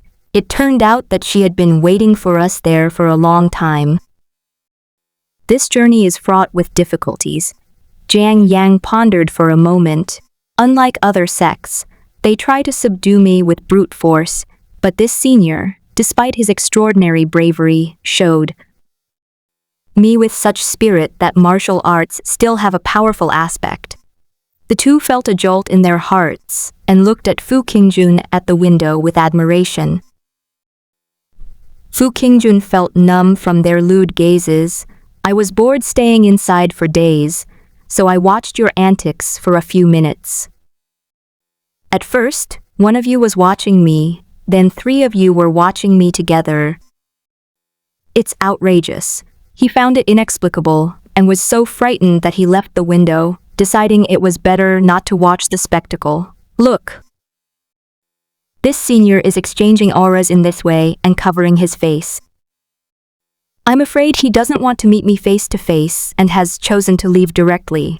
Jiang Yang watched Fu Qingjun leave with a cold voice. She didn't want to disturb such a peerless and mysterious figure, but she was still afraid that she would never have the chance to meet him again. After a moment of contemplation, she said, "Come with me to pay my respects to the senior." "Brother, it might be a trap," the little girl next to him exclaimed.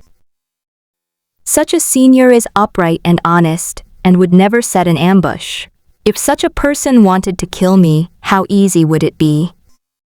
At the same level, killing me would be as easy as killing a chicken." He stood up, paced back and forth on the street, and then said resolutely, "Come upstairs with me." Just then, as they were about to go upstairs, the woman with the sausage lips from the nearby eatery rushed out and blocked the stairwell. "What are you 3 doing? You've been staring at my brother's window in room 306 all day. It's obvious you have ill intentions. My brother is currently undergoing a breakthrough. Are you perhaps enemies who want to assassinate him? Who is my brother? Even his stable boy is a master of the bone-weighing realm." The little girl gave her a disdainful look. "We have something to ask your brother." Little Trumpet hesitated for a moment, feeling that he couldn't stop them, but still gritted his teeth and said, "I'll go up with you." Jiang Yang didn't care. She went straight up the stairs to the 3rd floor, came to the corridor, and arrived at the door of 306. With a serious expression, she knocked on the door. "Who is it?" A childish voice, trying to sound serious, came from inside. "Who is it?" Fu Qingjun asked in a calm voice, never expecting that someone would come to her door. after only 3 days of seclusion. "Who are you?" The person with the loudspeaker across the street was stunned and shouted, "That's not Brother Fu!" But he just couldn't bring himself to speak seriously. After all, expecting a high school student to have the weathered voice of a middle-aged man was asking too much. To be honest, Fu Qingjun was starting to regret it. Master San once said that he was skilled in cross-dressing techniques and could also imitate voices. His skills were so superb that he had never been discovered for many years. He was very interested in teaching him, but in the end, apart from learning the tortoise shell binding technique, he basically did not learn anything else. Looking back now, it's always good to have more skills. If I had learned voice imitation techniques and could imitate the voice of a mature older man, I wouldn't have had to go through all that trouble. Knock, knock, knock. "Who are you?" "Open the door." There was a loud knocking on the door. Fu Qingjun was really having a headache. He watched the spectacle with his face covered, not even wanting to show it, because people who knew him would still notice subtle clues, and that his maturity level was clearly off. But now, not showing one's face is completely. He thought for a moment, then used a small stool to elevate himself, quietly opened the door a crack, and peeked out to look at the people outside. "Brother Fu, you look so young," Little Trumpet exclaimed in surprise. "Why does your expression suddenly become so gentle? That's why I don't want to show my face." "You can't exactly say that you're another Fu Qingjun from a parallel world. I've been in seclusion, cultivating to the point of returning to my true nature. Don't disturb me, I'm still breaking through."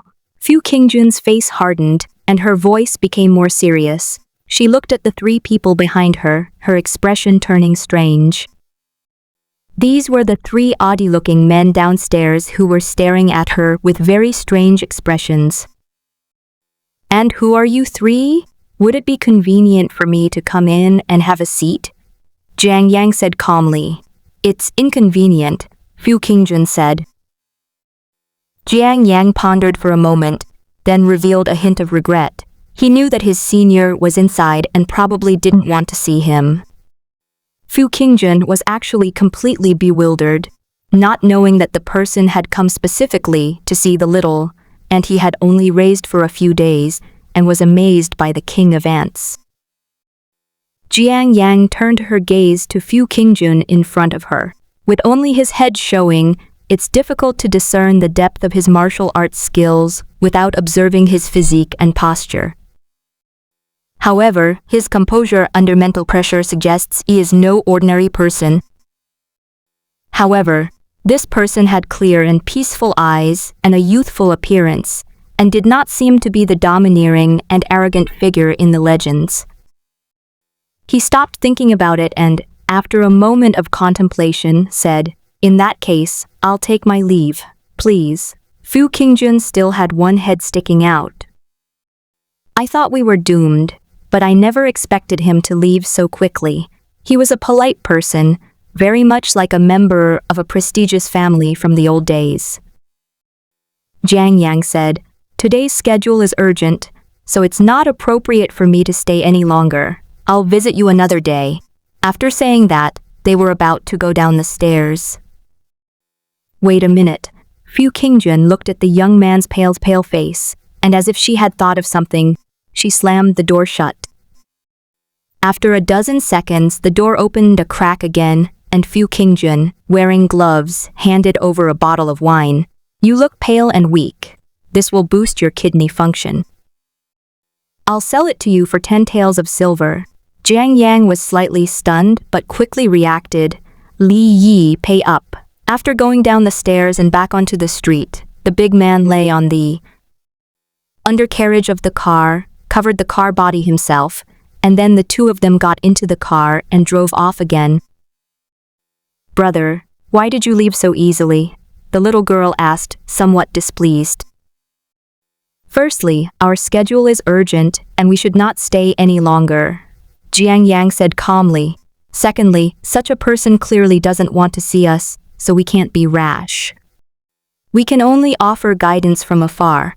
The exchange of breaths is already an opportunity.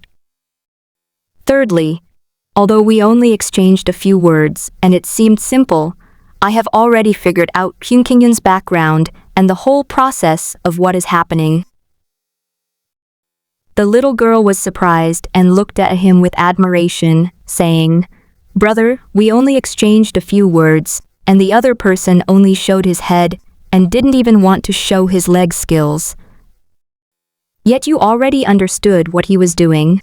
Sitting in the car, Jiang Yang calmly said, "The neighbors have said before that Fu Qingjun is a great master of the Boncheng realm. He was probably one of the 2 Boncheng realm experts who fought before." "Ah!" the girl exclaimed in shock. "You mean he just killed someone? And now he's so calm and composed, so gentle and naive. He really is a ruthless and ruthless figure." Jiang Yang added, "There's a smell of death in the room, but it's small and definitely not a place for fighting. They probably fought on the roof and then dragged the body down to the 3rd floor and hid it in the room, which is why they didn't want to open the door earlier. There is a dead person inside the house." The girl suddenly realized it all made perfect sense. No wonder she couldn't open the door. "Young master, but judging from his expression and appearance, I can tell at a glance that he is an ordinary person who is not strong enough to kill a chicken. His face is tender and sweet-looking." A voice came from under the car. "I could make 10 of them cry with one punch. How could a powerful figure who can control a train station be an ordinary person?" Jiang Yang laughed and said, "Li Yi, you have only just entered the Boncheng realm, but he has probably already reached the great perfection of Boncheng realm. If the 2 of you fight, I'm afraid you will be beaten to a pulp and your neck will be crushed in just a few moves." "Ah?" The burly man lying under the car, his hands twisting the tire levers, was startled. "The great perfection of Bonwaying, brother, do you mean he's preparing to break through to the divine realm and embark on the path of a grand master who integrates essence, energy, and spirit?" The young girl seemed to know a lot about this. "That's natural, otherwise why would there be a martial arts competition?" Jiang Yang laughed and said, "Between life and death, challenging masters along the way is also a way to understand who you are." The mysterious master at the window is probably inside the room. He is Fu Qingjun's elder who helped him find masters to compete with so that he can understand himself in the life or death situation. And then, incidentally, he will trap us on this inevitable path. The 2 suddenly realized what was going on and secretly admired each other. As expected of one of the strongest among the younger generation, with such wisdom, he saw through the whole incident and what had just happened inside the house after only exchanging a few words. "This bottle of wine is probably medicinal. That senior, knowing my path ahead is fraught with hardship, gave me this assistance." He opened the bottle, but suddenly a look of shock appeared on his face. "This wine?" The car drove off into the distance. The car drove out of the street, out of this autonomous region, and onto the wide avenue. Holding the wine, Jiang Yang's expression changed drastically. He looked as if he had seen something terrifying, revealing a shock comparable to his previous divine aura.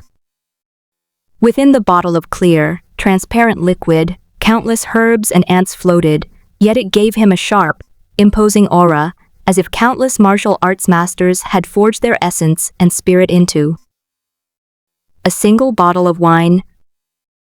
Inside, there are countless burning wills and beliefs in life. The wine bottle contains mingled jade-like liquid, blooming flowers, endless light, and the emotions of joy, sorrow, anger, and grief. The spirit and vitality of a civilization seem to be brewing within it. Inside the glass bottle, it was as if a sacred and majestic martial arts palace was being built, where countless martial arts heroes were singing and chanting. This isn't wine. Jiang Yang couldn't help but exclaim, nearly spilling her wine in fright. Elder brother, the little girl exclaimed, could this be poison? Is there something evil in the wine? It's not poison, but this wine isn't wine either. Jiang Yang felt incredibly strange for a moment and couldn't find a single word to describe it. She looked at the wine and felt that it was vaguely thick and strange, giving people the illusion of purity and vastness, but she couldn't really see anything special about it. Of course, you can't see anything. Only a grandmaster who has achieved a perfect harmony of essence, energy, and spirit, and possesses keen mental insight, can perceive the spirit and soul of life, and even barely see the scattered points of light of the soul of a dead person. Therefore, the spirit and soul of life, the mysterious ghosts and gods in folk tales from ancient times, are actually mostly distorted and spread by us grandmasters as we traveled and fought in the martial arts world. Jiang Yang chuckled in a low voice. Have you seen the stone tablet on the back mountain of our Miao family ancestral hall? How could I not have seen it before? The little girl sat in the car, carefully playing with the gun in her hand. That stone tablet is said to have been carved by our ancestor with his fingers. It contains powerful energy and spirit, and its sharpness is overwhelming. Many of our younger generations have gained a lot of enlightenment from the boxing intent on the stone tablet. Although the little girl answered in this way, she still didn't understand what was so special about the wine. Jiang Yang then laughed and asked, have you ever seen the blood-green sword, which is renowned throughout the martial arts world? That sword is in the family's treasure cabinet. The little girl sighed. That was forged 300 years ago by a martial arts craftsman from the Northwest. He was so passionate about swords that he forged them for 3 days and 3 nights, even infusing them with his own spirit and energy. Finally, he jumped into the raging furnace, using his spirit to forge the sword and his body to temper it. The sword still retains the spirit energy of a grandmaster. Even now, holding the sword gives me a vague sense of enlightenment. It is truly a treasure. This wine is such a treasure. Jiang Yang suddenly burst into hearty laughter, saying, this wine is like that stone tablet, and like that sword. It seems as if countless masters brewed it together, forging their own will, their own integrity, their own spirit, and their own beliefs into it. The little girl was stunned. This is simply unbelievable. His gaze was filled with emotion, as if a collector had seen a rare treasure.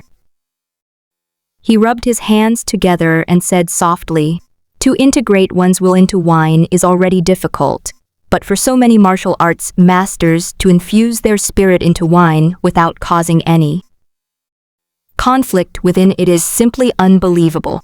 How are these wills contained within the beverage without conflicting?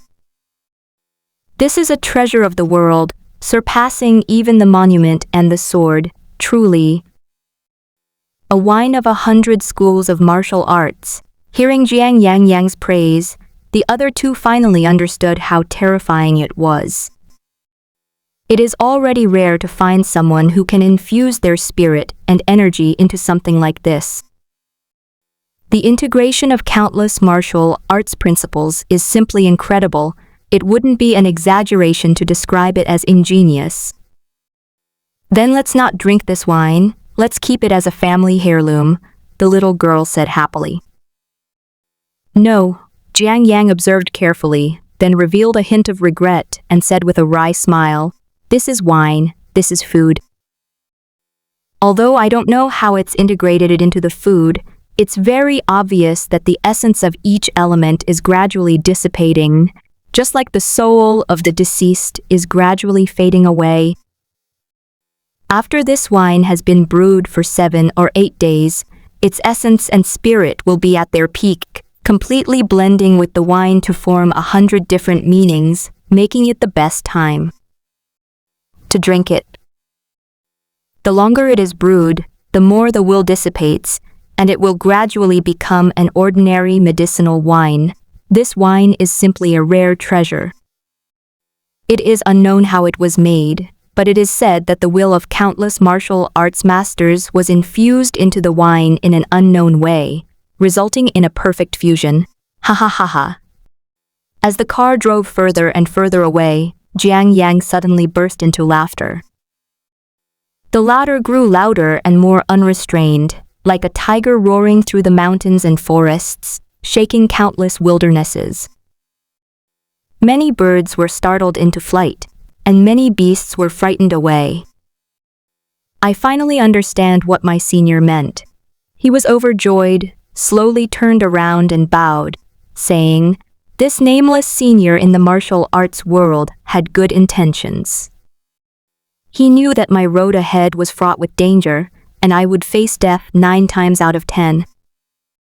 So he broke my martial arts momentum, and then gave me this 100 families wine, so that I could regroup and rebuild after the initial defeat.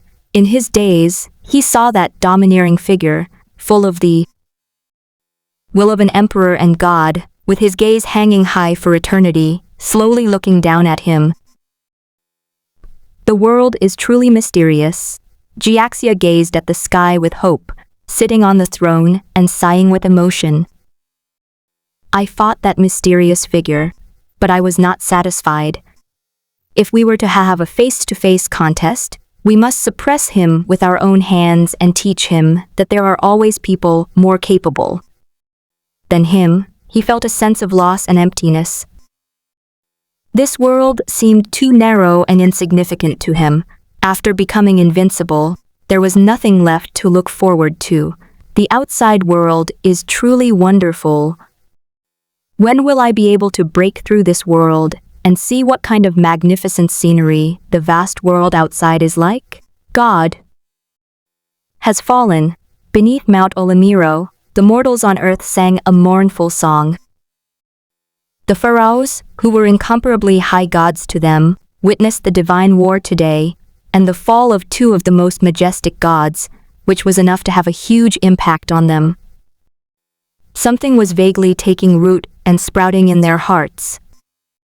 As lowly ants at the bottom of the slave hierarchy, a few slaves secretly inscribed new words on stone tablets in their rooms. God is incredibly powerful. God is mortal. The pharaohs decreed that history should not be recorded by mortals. What they did was undoubtedly a serious crime. But, for the sake of hope, a few thin, centaur-like ants secretly hid the stone slab inside the house. They knew they could not resist in this life, so they left their hope to the innocent new life in the next era.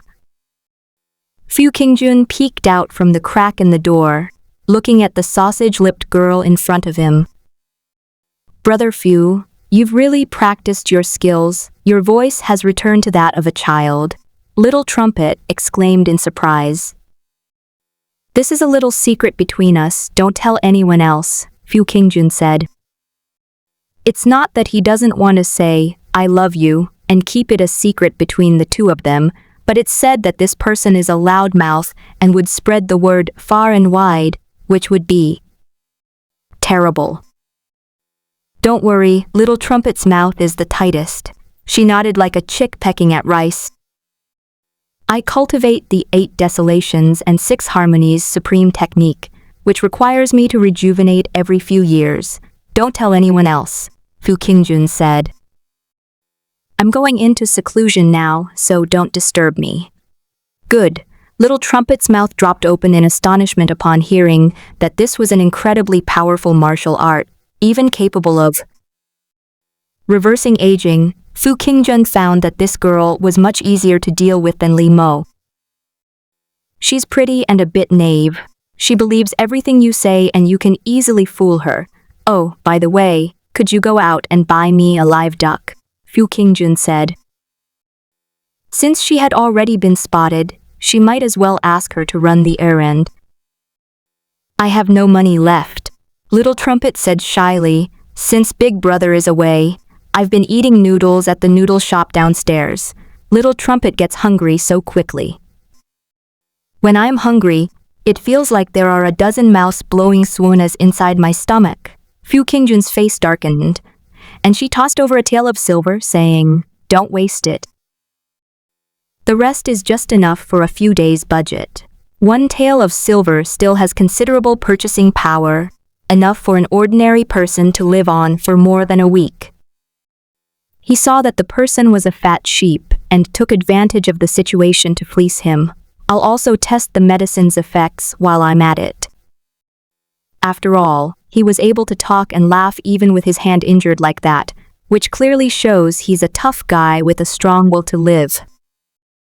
Using him as a test subject for drugs wouldn't be a big problem. Yay! Little Trumpet was so happy that he hurried downstairs. But I always feel that this girl is adorably silly, and that there's something wrong with her brain. Fu Qingjun chuckled. He wasn't joking. He genuinely sensed that something was wrong. He is very perceptive about the soul, and now he has discovered that any life is divided into two main parts: essence, energy, spirit, consciousness, and physical body. He feels that this girl's mind is not quite right, as if she is missing a string. Could it be that the suona playing made him stupid? Fu Qingjun thought for a moment, but didn't pay much attention to it, and sat back down on the bed to sort out her thoughts. He looked at the sunflowers in the flower pot. Although he was still completely ignorant of martial arts, and didn't know that the struggle between Jiaxia and his aura had caused everything, he had a vague guess. Perhaps it was the battle between Tuki, the god of war, and Jakamachi, the god of death, that drew the attention of these three people passing by downstairs. He sat down again, picked up his pen, and wrote everything down. This means that the two ants in this sandbox world must have reached a considerable level of martial arts before they were noticed by someone passing by. They've only been training for a little over 2 days. Humans need to train for a long time to reach this level of martial arts. This is not only because the 7 times the physical sensation plus cell breakdown makes it easy to be like putty and to reshape the body through training. It could also be that their life level is lower, making it extremely easy for them to increase their life strength. The muscles and skeletons of ants are incredibly simple. How many muscles can an ant have? Its exoskeleton is also simple. Humans have countless muscle groups, which are incredibly intricate and complex. So it's easy to train, but the upper limit is also very low. You may have the skill, but you'll die if you try to crush it. Fu Qingjun continued to study his Ant Kingdom. You need to understand that there's a huge difference in weight classes. After all, he knew that boxers were divided into weight classes, with factors such as reach, weight, and height influencing the scientific division of combat. Even a difference of just over 10 kilograms in weight could separate a fighter into different categories, which shows how significant the difference was. The martial artists of this world are much the same. You're a 100-pound bean sprout, but you're a 300-pound strongman. Who has the size advantage? It seems that Fu Qingjun has come to a complete conclusion. In this world, there don't seem to be any ghosts, gods, or extraordinary beings. After all, they are not allowed to become spirits. It's purely a contest of physical strength. To put it bluntly, it's about fighting skills, muscle density, bone density, and the improvement of spirit and energy, just like the traditional martial arts world of ancient times. Flying, escaping are not real phenomena. It must be said that achieving such results in just 2 days is truly inspiring. The fact that martial arts in this world have been cultivated to such a level in an instant naturally caused immense excitement. It's only been a few days. What about a month? Fu Qingjun took a deep breath, her eyes gleaming. Within minutes, a duck was brought over. Before, they've been experimenting with ants, which lack a self-aware soul. Now they're experimenting with animals whose minds inherently possess a soul and consciousness. Fu Qingjun glanced at the desk next to her and felt that nothing major was going to happen in the short term. Just recharge it regularly and let civilization develop on its own. Don't let it enter a standby state like a power outage. It's a good opportunity to try out other animals. Swipe. Fu Qingjun slowly inserted a hair into the duck's head. In an instant in the darkness, he sensed a wisp of light, shaped like willow catkins. This must be the duck's soul and consciousness. Ants have empty brains, while ducks have balls of light inside. Fu Qingjun tried to slowly inject the light into the duck's brain like an ant, and the ball of light seemed to be nourished and slowly growing. However, the growth of the soul is quite small. Fu Qingjun seemed to have realized something. It had its own soul from the beginning.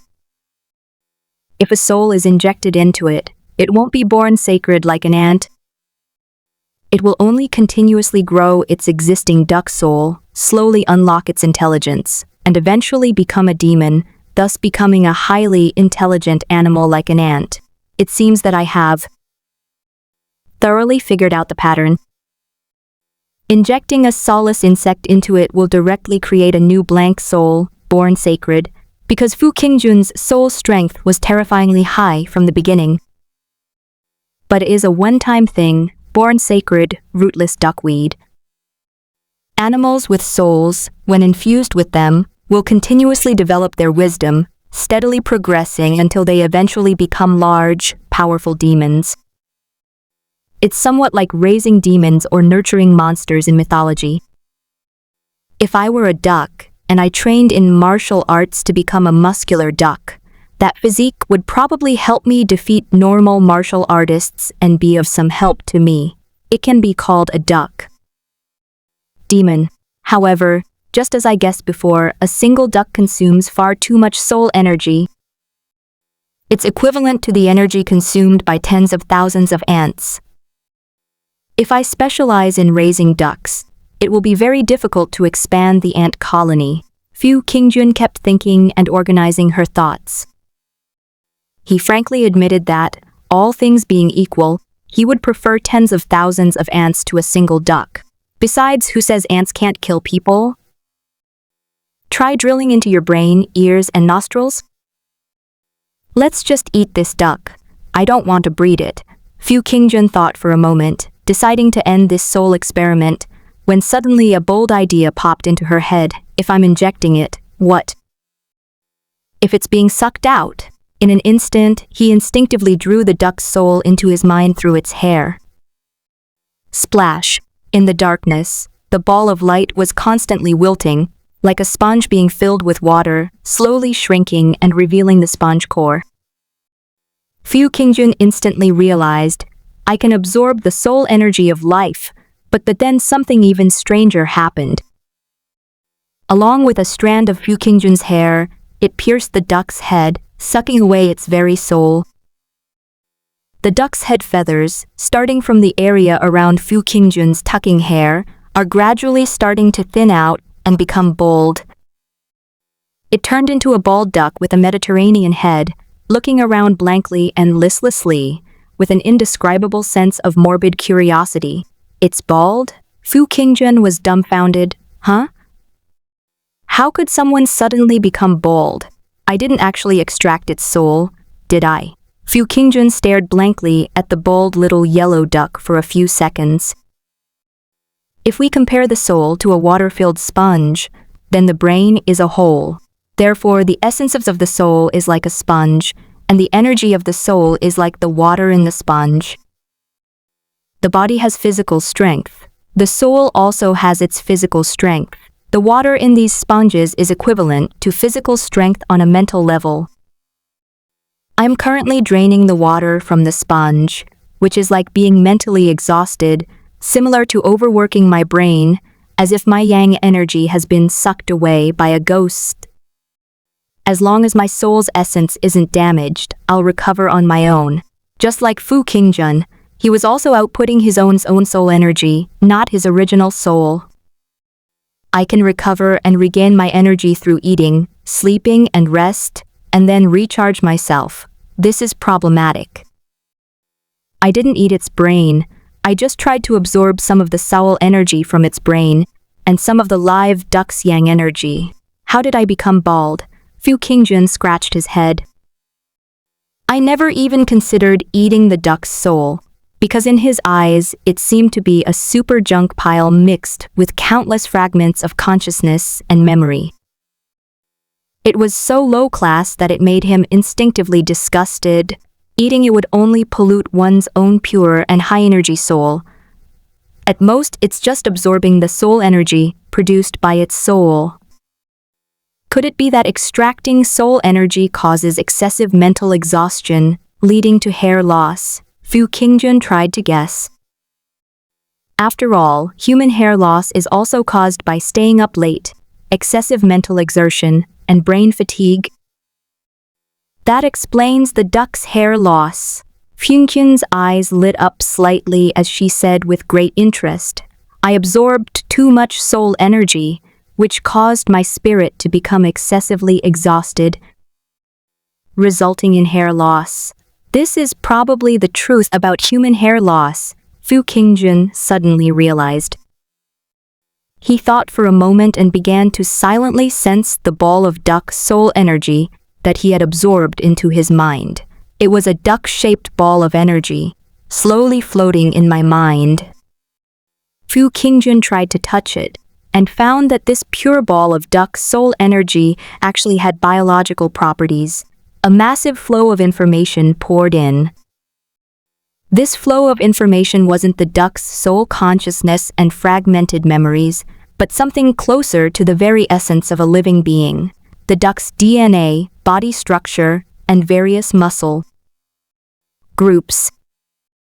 What is this?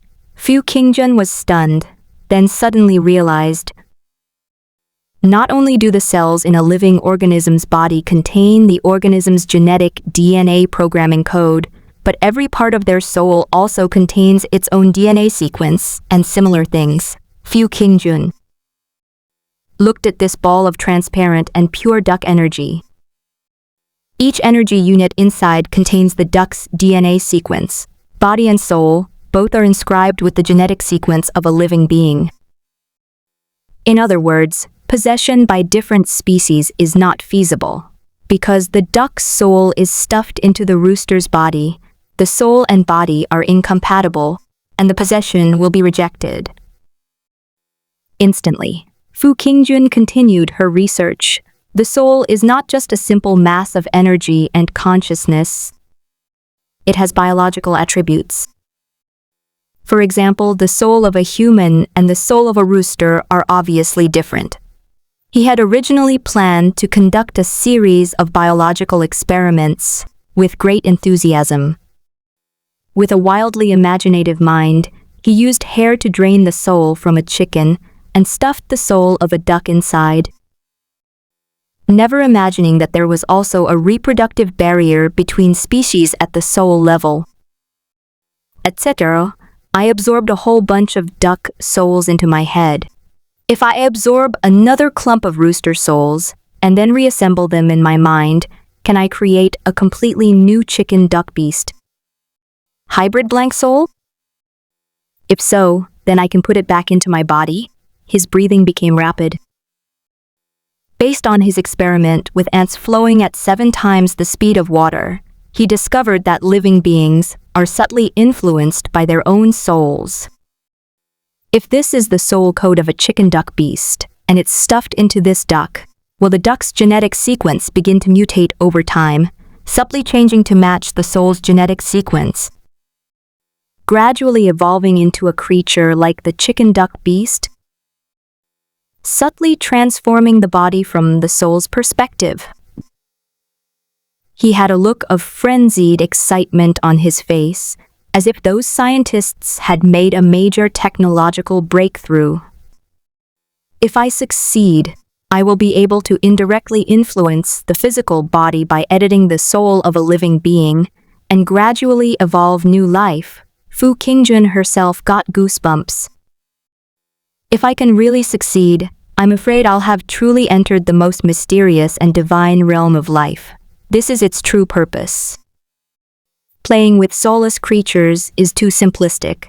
The real horror lies in manipulating creatures with souls, extracting their souls and reassembling them. Fu Qingjun became excited, picked up a blank notebook again, and wrote down a line. First, I should quickly establish a gene pool of souls from all kinds of creatures. Chickens, ducks, snakes, cows, humans. Secondly, through genetic programming of the soul, I'll try to combine two souls. My brain is a workbench. Perhaps I can create new life.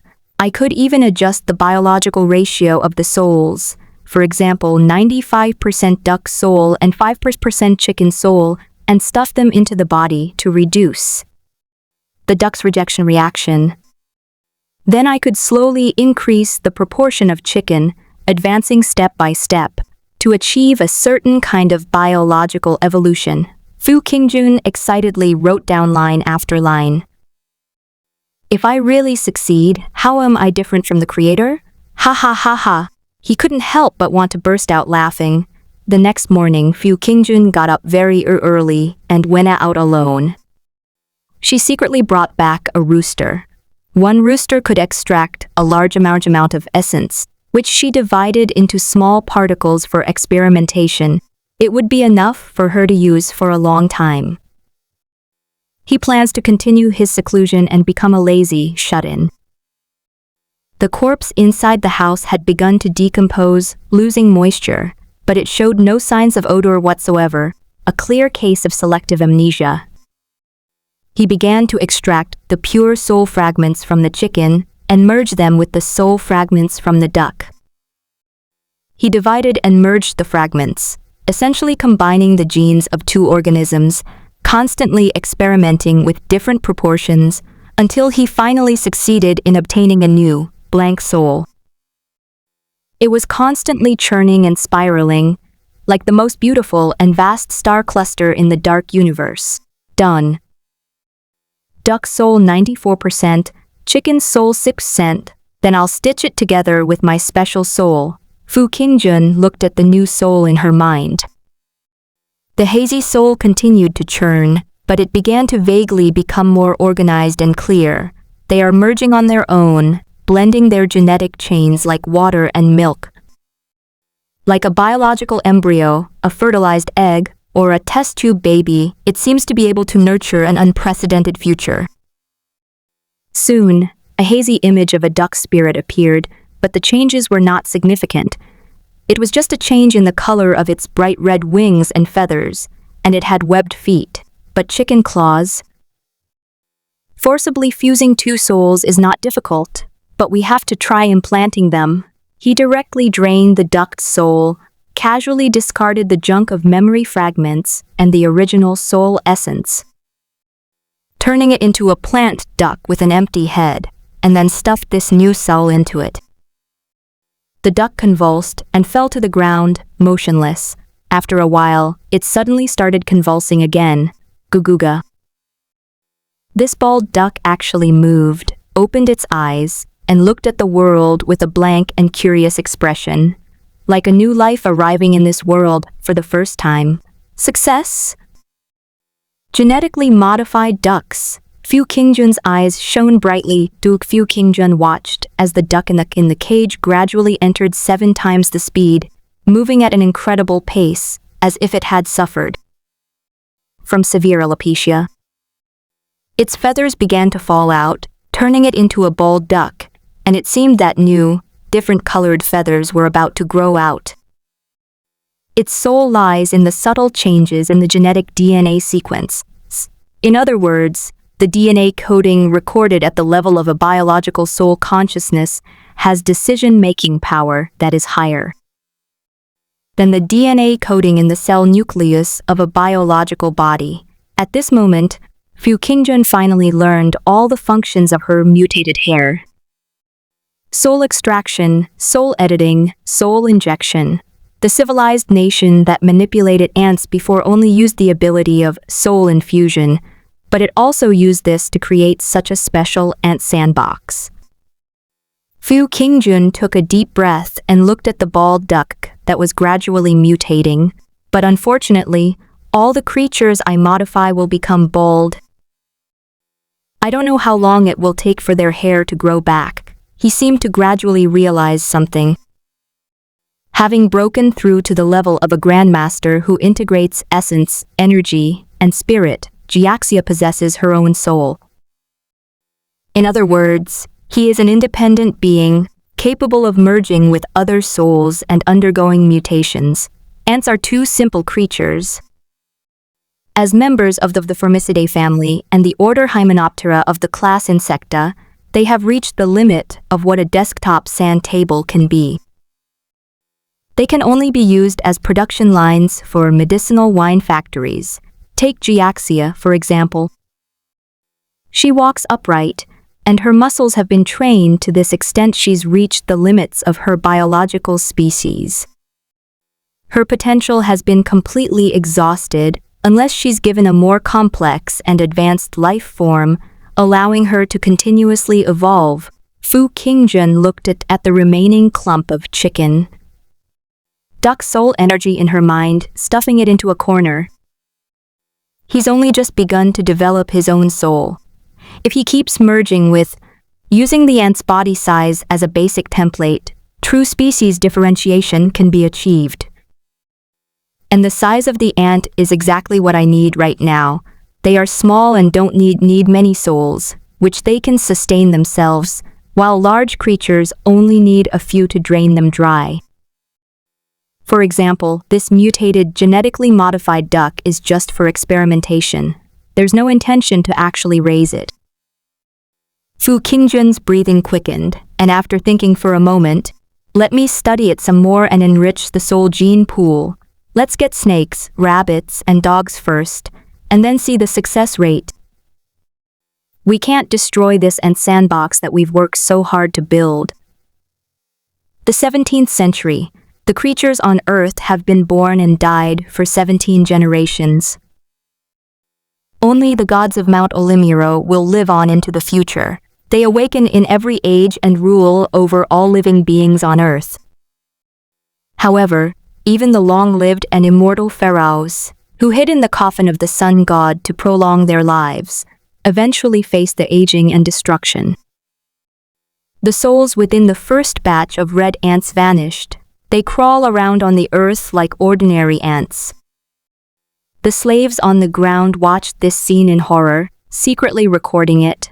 Gods are incredibly powerful, but gods age and die, just like us. The 18th century. With Fu Qingjun's unified injection, not only ordinary black ants, but also a group of new souls were born in the red ants. From the moment they are born, they are towering pharaohs, gods, ruling over all living beings on the entire earth. This, in turn, exacerbated the conflict and fear. Why are they born into a superior position? Is it simply because they were born with a beautiful appearance?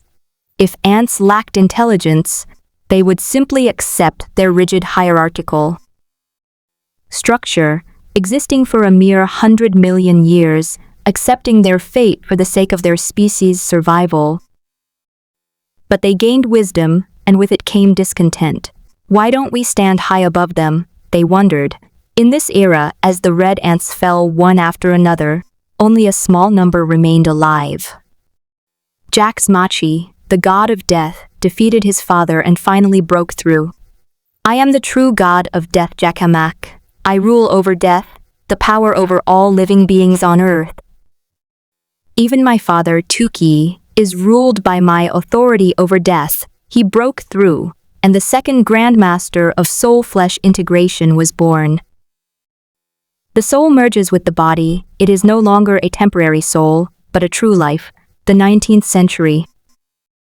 Other ancient pharaohs on the verge of death witnessed Jakamak's successful transcendence and complete enlightenment. Knowing that hiding and fear would not allow them to survive, they began to walk on the earth, to understand their true nature, and to carry out their thoughts and ideas. Warlike gods waged war against each other and commanded mortals in battle. Peace-loving deities descended to earth to save humanity, following their own nature. Deities yearning for companionship descended to earth, creating numerous beautiful tales and epic stories of love between humans and gods. The 20th century. Some of the pharaohs began to break through, transforming into grandmasters who unified essence, energy, and spirit. However, the ignition point that set everything ablaze completely emerged. Surprisingly, a grandmaster who had mastered the unity of essence, energy, and spirit began to emerge from among the black ants. Although the black ants lack the ability to hide and sleep like the red ants, they have strengthened their bodies through generations of fall and death, and even though it has been slow, they have reached this point. A great explosion occurred, and martial arts masters who achieved perfect harmony of spirit, energy, and essence emerged as if they had burst into the era. The black ants have split into two factions. On one side are conservatives with deeply ingrained servility, and on the other side are radicals who want to change and liberate themselves from enslavement. Fear began to creep into the gods' hearts. High atop their sacred mountains, they looked down upon all living beings on earth and asked, "Are you plotting a rebellion?" The enslavement faction remained fearful, believing that they are plotting rebellion. They have failed God's will, and it is God who has given us great power. The leader of the radical faction, Milgar Ammon, sneered, holding high the stone tablet inscribed with the records of his predecessors, and proclaimed, "Gods do exist in this world, but apart from the great goddess of wisdom, Gasha, all the others are foolish descendants who possess some divine blood and yet call themselves God's laughable fellow beings." He looked at the timid black ants. "And you, as our fellow beings, because of your cowardice, cannot become true life like us, revering God in your hearts. Without breaking the God in your hearts, you can only live in the cycle of reincarnation." He glared at them coldly. The great god of Gasha tells us that wisdom must be acquired by oneself. A life without wisdom does not understand what freedom is.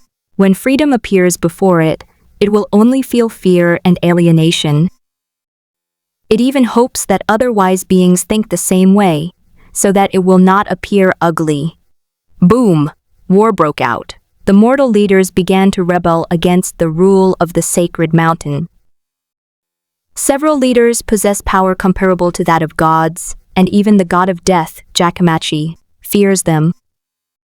With a single punch, they can create a crater the size of their own body, and with a single leap, they can reach the summit of Mount Kailash. This battle was so fierce that almost everyone was reduced to afterimages. The earth continued to shatter, the sky collapsed, and the earth caved in. Mortals and the gods on the mountain waged their first divine war, and countless later records depict this scene as extremely tragic. Then, they each stepped back. Interesting, so interesting. Jiaxia, however, did not make a move from beginning to end, but watched the scene on the ground with great interest. "This is a golden age," Jiaxia continued to survey the war unfolding on the land, saying calmly, "Who wins and who loses is not important. What is important is, we have reached our limits, and many lives have already reached this level. Our physical structure is simple. Do we still have a future? A lifeless atmosphere will inevitably lead to destruction." He murmured a sentence. He was indeed deliberately instigating conflict and creating tension between mortals and gods. Because this world is too small, its lifeless fairness lacking any excitement, which would instead lead to destruction. "However, I have done my best." His expression revealed a hint of weariness. Now, several centuries have passed, and he should only be halfway through his lifespan, in the prime of his life, but now the hidden injuries on his body are gradually flaring up. The rest of the era has been free to develop. For centuries, Gasha did not continue to remain in complete seclusion. Over the years, relying on a basic stance training manual, he has opened up new realms out of thin air, feeling his way across the river by stepping on stones. He has gradually perfected the Sun Holy Scripture and successively opened up 3 realms of martial arts. He broke through each of these martial arts realms just before his death, fighting against fate and racing against time. To guide the tribe to glory, he spent almost his entire life in toil, never thinking about his own private affairs. As a powerful figure of his time, he had once thought about fighting the strongest opponent with passion, abandoning the burdens on his shoulders, and challenging the outside world alone. This small world might not be able to stop him. The past image was still vivid in his mind. The opponent's spirit at that moment aroused his fighting spirit. He longed for such an opponent, to drink and make merry, to travel the world, and to see how wonderful the outside world was, all alone. In the end, however, he returned to studying the cultivation techniques, unable to abandon his people. He is Gasha, the god of wisdom, not the ordinary Gasha. Having embarked on this path, I cannot fail all living beings. He looked weathered, his tall and lithe figure like a perfect wax figure, sitting on the throne of the sun, overlooking the entire earth. However, at this point, he had only deduced half of the 4th realm, but he had already completely lost confidence. Time waits for no one. He no longer wanted to fight or beg. I am but an ordinary being, yet I have performed divine duties in human form, seized the creation of life, and guided the development of all living beings on earth, enabling our race to gradually acquire true spirits. After experiencing the prosperity of the 20th century, we no longer crave more. Let the new generation take over the future. The human reincarnation of the goddess of wisdom, Gasha, is about to leave this world after this life is over. He had found the God within himself, considered himself a born saint, and believed himself to be a true God on earth, so he no longer intended to seek divine intervention. His heart was too weary. Perhaps if he made a final effort, there was still a sliver of hope that he could break through to the next level, just like the previous 3, but he no longer wanted to be demanding and did not want to fight against fate anymore. Great 3 ancient gods, do you see? I have inherited wisdom and lived up to the god's reputation. In 20 epochs, I have guided the people of the earth to this place. He looked serene, intending to enjoy his old age and spend the rest of his life in peace. But suddenly the world went dark. The sky seemed to have been drawn with a curtain. A faint, hazy golden light enveloped the distant phantom. Jiaxia suddenly stood up. How could that be? I never intended to. Suddenly, it dawned on him that he remembered that sentence. If you seek me through appearances, sounds, or desires for immortality, you are using divinely bestowed wisdom to follow a heretical path and cannot see the true nature of reality. If you cultivate a pure heart, you will naturally see this. Instead of longing to see, they saw God. Meanwhile, strands of black cylinders fell from the sky. It's actually an unknowable being of the highest rank. The creator of all life, Amiro, Jiaxia exclaimed in surprise as she looked at the black pillar in the hazy, vast mist. Amiro, the creator of all things. Records only exist in the ruins of the 1st century, when the world was just beginning to form. The stone slab mural depicts 2 tribes waging war against each other, as well as ancient murals depicting the creation of all things, characterized by endless black columns. The supreme ruler who created all things, Amir, Jiaxia suddenly looked up at the sky, feeling the vast and majestic aura. the phantom shrouded in endless divine light, and was so stunned that she forgot to breathe. Splash! Like a raging storm, countless winding and twisting black pillars, resembling chaotic thoughts, pierced down from all directions from the endless void, turning the entire land into a dark forest. God, God, God, the supreme ruler who created all things. At this moment, the entire earth, both the upper and lower layers, even the entire Mount Olmiro and the sunflowers high above, and all living things fell silent. This includes both the gods and the rebellious creatures. As they gazed upon the endless expanse, they felt a primal, hazy sense of origin, as if it were a fundamental source.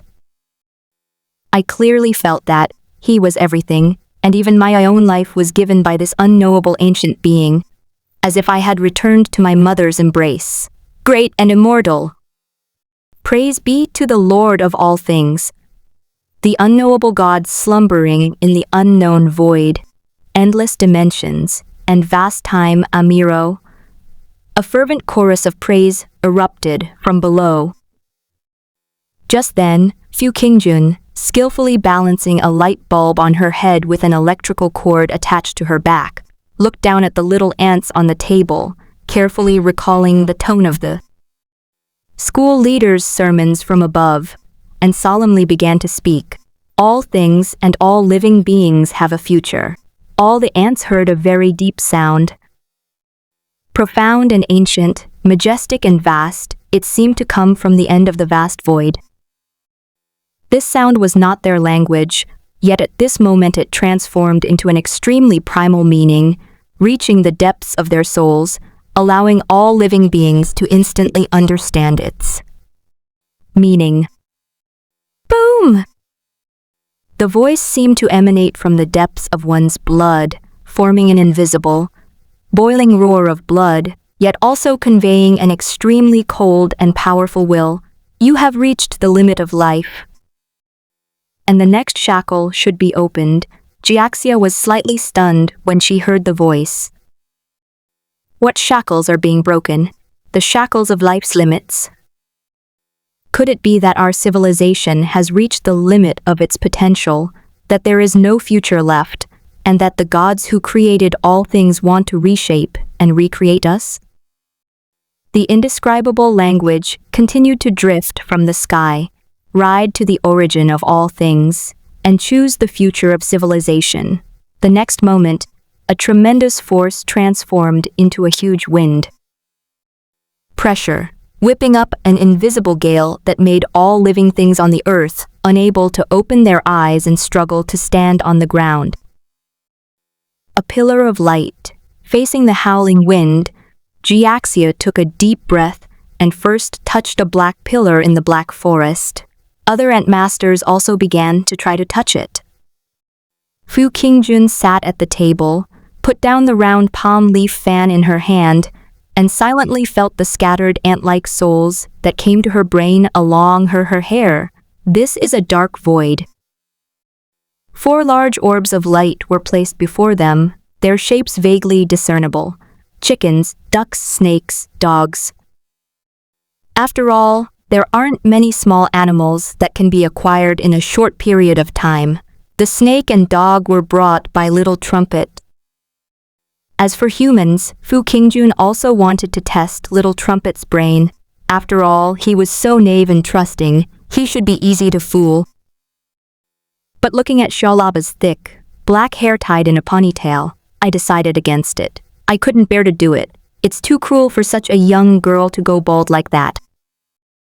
The main reason was that she was afraid that if Xiaolaba's hair went bald, she would be beaten to death, so she would play the Suona for her. However, it has come at just the right time. Because the ant sandbox civilization has developed the ant's body to its limit, it has completed the excavation of all basic potential in just 2 or 3 days. It just so happens that it has new abilities that can give them an evolution of life. Here it is. Jiaxia looked at this pitch-black void. Touch the pillar of light and choose a new race. A vast, ancient voice echoed from the sky once more, then vanished completely. All living things fell silent for a moment. They carefully observed what they saw, before them a vaguely discernible biological image.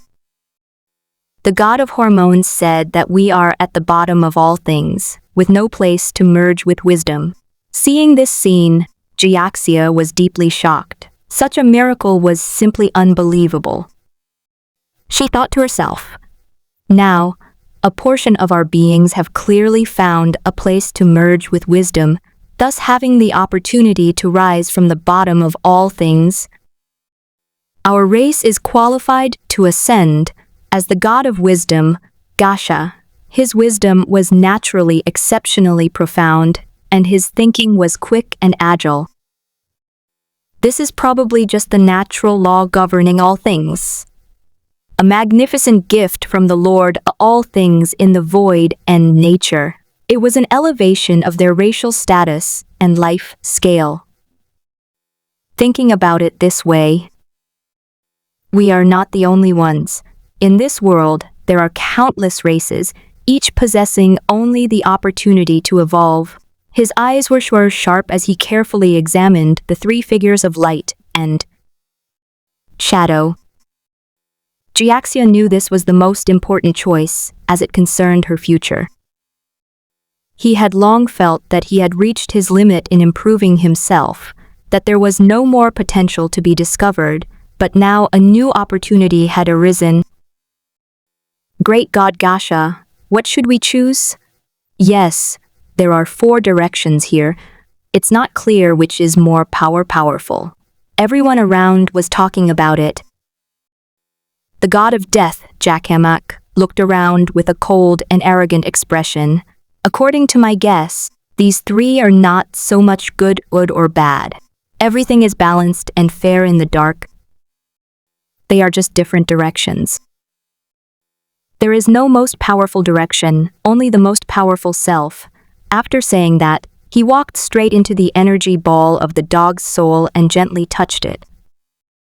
A vast amount of life information flowed into his soul, slowly merging with his powerful soul, causing him to experience extreme, tearing pain. He endured the excruciating pain, the tearing sensation, until he could no longer bear it and gradually stopped, coldly saying, "Don't take too much, you might break yourselves. Do what you can." When the other creatures saw this, they also began to choose a ball of light. Jiaxia looked at Jakamachi with satisfaction. Although this descendant was arrogant and conceited, his abilities were far superior to his father's. Even if she were gone, civilization could still achieve glory. Jiaxia smiled faintly, approached the rooster's spirit, and began to merge with it.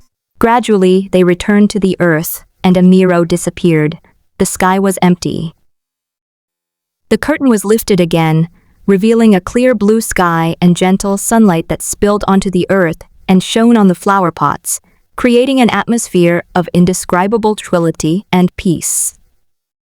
Has God's gift run out? Jiaxia sat on the throne, feeling empty and vaguely lost. Everything seemed as if it had never happened, as if it were a grand dream, a dream of a strange world. But suddenly he felt as if his blood was burning, boiling violently, and every bone and muscle was being torn apart at the deepest point, with the most profound changes settling in his body. My level of understanding is declining. He seemed to feel a sense of powerlessness. No. It's my potential that's being raised. He suddenly felt both thirsty and hungry, but he still forced himself to come to the sea of bitterness. The faint afterglow of the sun shone on the water, reflecting his own image. His exoskeleton skull was peeling away, cracking open like a shattered eggshell, slowly revealing the soft skull inside, and sharp, fierce golden vertical pupils. My head. After the experiment, Fu Qingjun began to meticulously record the information in the archives. According to the Petri dish on the table, most of my genetically modifieds have been successfully accepted, with only a few dying. This may be related to the fact that they are all grandmasters who have achieved the integration of martial arts, soul, and body. As the strongest creatures on Earth, they possess powerful physical attributes. Of course, they are also highly intelligent, knowing how much of their genes to integrate to avoid exploding and dying. Most of them integrate 3% of their genes to change their soul structure, while some powerful individuals integrate even more genes, but the risks also increase significantly. Indeed, it's based on the same principle as winemaking. A mature scientist should not conduct experiments on live subjects themselves. Instead, the subjects should study the experimental data themselves and then conduct experiments on themselves. This will improve the survival rate. He pondered for a few seconds, then wrote down a final summary of the experiment.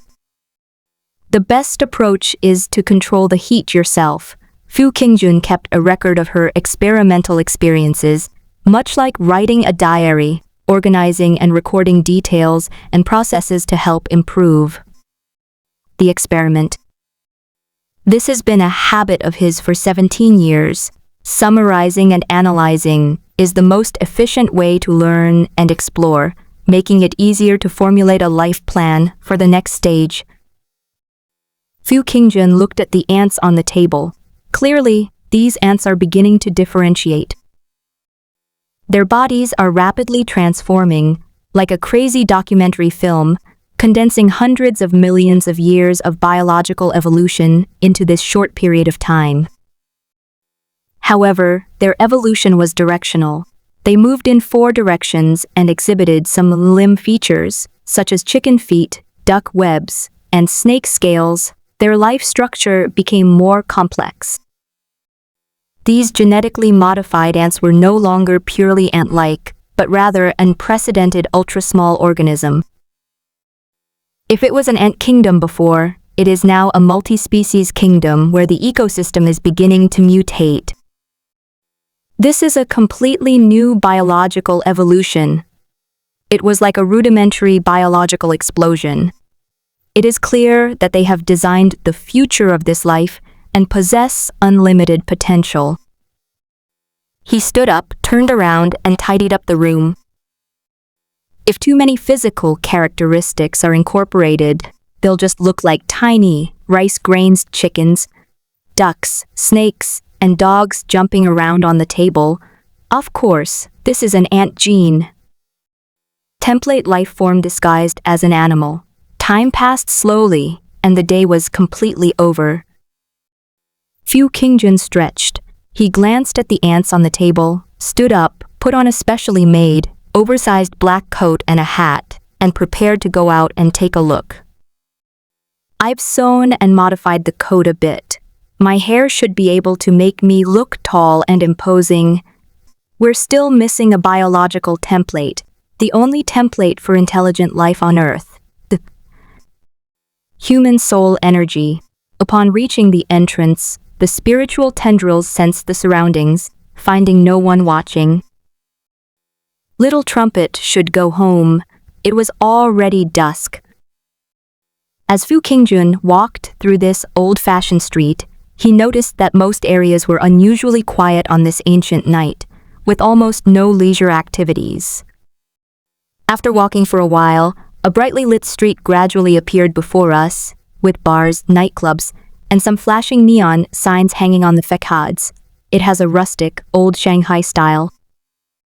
Fu Qingjun looked around, then sat down at a noodle shop next door, ordered a plate of fried noodles, and sat at the table, watching the burly men and other diners around her.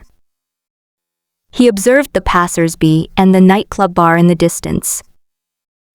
Every now and then, drunken pedestrians would pass by, drowning their sorrows in alcohol, dejected drunkards, apathetic office workers, and warriors covered in scars, some young girls. All beings suffer, especially in this era, which is not peaceful, but during World War II, it is full of violence, gangs, and armed conflicts. It is a chaotic world. He kept observing the passers-by and finally spotted a thin, down-on-her-luck girl with dark skin and decent features. She looked hesitantly at the nightclub. A poor family with no spending power, of average appearance, and seemingly introverted, hesitating outside a nightclub.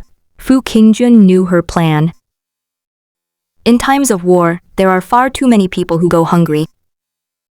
Fu Qingjun considered several potential candidates, but ultimately decided on this girl. She's the one. It wasn't out of sympathy, but because of safety.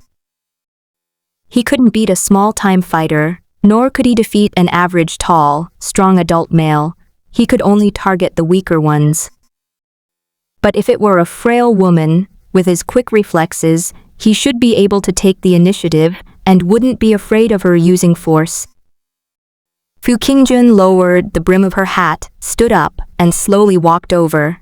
"Are you alone? Do you need money?" Fu Qingjun asked in a low voice. The thin girl was slightly startled, nodded emphatically, hesitated for a moment, then lifted her sleeve to reveal her wrist. "Are you from this shop?" "I still have." Fu Qingjun glanced at it and saw it was a virginity mark, confirming her suspicions. She said in a low voice, "This is not the place to talk. I am not one of the shop's employees, but come with me, and I can give you money." Fu Qingjun is trying to snatch someone from someone's doorstep. It's best not to linger too long. She hesitated for a moment, a struggle flashing in her eyes, and silently followed behind Fu Qingjun. Fu Qingjun led her directly in the inn next door, pretended to be calm, paid the money on the first floor, and led her upstairs to a room. There was no electricity in the room, so Fu Qingjun lit a kerosene lamp. The room contained only a bathroom, a large bed, and a wooden table. The light flickered in and out of the room, making it very dim. The thin, frail girl stood somewhat reservedly at the door. Her eyes were bloodshot as she stared intently at the masked, mysterious man before her. Her eyes showed signs of not having slept for 7 or 8 days, and her entire aura was filled with deep pain. She was clearly extremely haggard, but her mind was extremely tense. "Why is your name short of money?" Fu Qingjun asked casually, starting the conversation. "Sit down." Qin Hong, 17 years old. Her eyes were bloodshot, and her voice was choked with emotion. "My older sister practices martial arts. The day before yesterday, she was unloading goods at the train station or dock, when some cargo fell on her and broke her back. She was in intensive care for several days and finally recovered, but she still needs money. The medicinal herbs were too expensive, so I asked my neighbors for money. They were usually so close to my sister, but when it came to the crucial moment, they all made excuses and said they didn't have any money. They said even if my sister was saved, she would be crippled, paralyzed on one side of her body, and they all told me to give up. But she's my sister. My own sister." Qin Hong's face contorted in a grimace, and she looked utterly devastated. "If she can be saved, how could I not save her? Even if she's paralyzed on one side, I would never abandon my sister." Fu Qingjun asked, "How much money do you want?" 30 taels of silver. "If that's too much, 20 taels will do." She hesitated for a moment, then looked over with eyes that seemed to grasp at the last straw. Fu Qingjun glanced at her and said slowly, "I can give it to you." A hint of surprise appeared on her face. She knew she wasn't pretty. Her skin was dark and rough, and she was thin and frail. Years of hard labor had left her with calluses all over her body. This was already a very good price. The nightclub would never have offered her such a high price. Fu Qingjun then added, "However, there are gains and losses. The price I need you to pay is not something ordinary." "What is it?" she said, not knowing what else she had. "Something more precious to you." Fu Qingjun's face was hidden, and his body was constantly surging under his wide black robe. as if a vast sea was hidden inside him, with waves rising and falling, as if a huge black shadow was about to emerge. "You!" She stared in horror at the mysterious figure beneath her clothes, which resembled crashing waves. The shadow expanded as it rolled, gradually taking shape overhead. Fu Qingjun stood with her hands in her pockets, a giant balloon-like garment around her neck, making her resemble a huge, black octopus dressed in clothes. This was the ability to dress up her hair. The technique of multiplying the brain. Ghost? Qin Hong froze completely. This is a humanoid monster with a black octopus head. The enormous octopus head is over 2 meters tall, supporting the ceiling, and its tentacles are constantly waving. Her breathing was heavy and rapid, revealing unimaginable terror, and she was trembling all over. "OMG, sister, you told me not to believe in supernatural phenomena. But this world actually has ghosts and monsters. Let me introduce myself. I am a businessman. Knowledge, money, power, you can get anything you want by paying the equivalent price." A strange, childlike voice came from the giant octopus's head. She forced herself to remain calm and gritted her teeth, saying, "What do you want? As long as it's not my life or my organs, I'll sell anything. I need 30 taels of silver. That's enough to cover my eldest sister's medical expenses. She still has a child in school. If I work hard enough in the remaining time, I can support him until he comes of age." She smiled with relief. "Anyway, I've lost my virginity mark and I don't need to get married in the future. Our family will continue with my eldest sister's son. I have no regrets." Upon hearing this, Fu Qingjun obediently took out 30 taels of silver and placed them on the table. He came from a peaceful society and had only been there a few days. Naturally, he couldn't possibly have become as ruthless and merciless as Fu Qingjun, capable of taking lives at will. As a kind-hearted boy, he still felt sorry for the other party. Although he wasn't a saint, he would help if he could. This was already most of Fu Qingjun's savings. After all, gang leaders can't keep too much money at home. Should I take a shower?" She reeked of sweat and felt a strange, unimaginable fear. If only she hadn't hesitated to go into the nightclub. Even the ugliest man was better than a monster, but now she doesn't dare to run away at all. "Go ahead," Fu Qingjun said after thinking for a moment. "Relax and get everything ready." She took a quick bath, as if afraid of provoking anger, and then timidly walked over. "Close your eyes," Fu Qingjun said. She closed her eyes, trembling with terror, her mind filled with thoughts of giving birth to a monster with an octopus head after being defiled. "But it doesn't matter," she smiled nonchalantly. She was already mentally prepared. "It's just my most precious thing." Her mind grew increasingly hazy, and she drifted into a deep sleep, completely exhausted.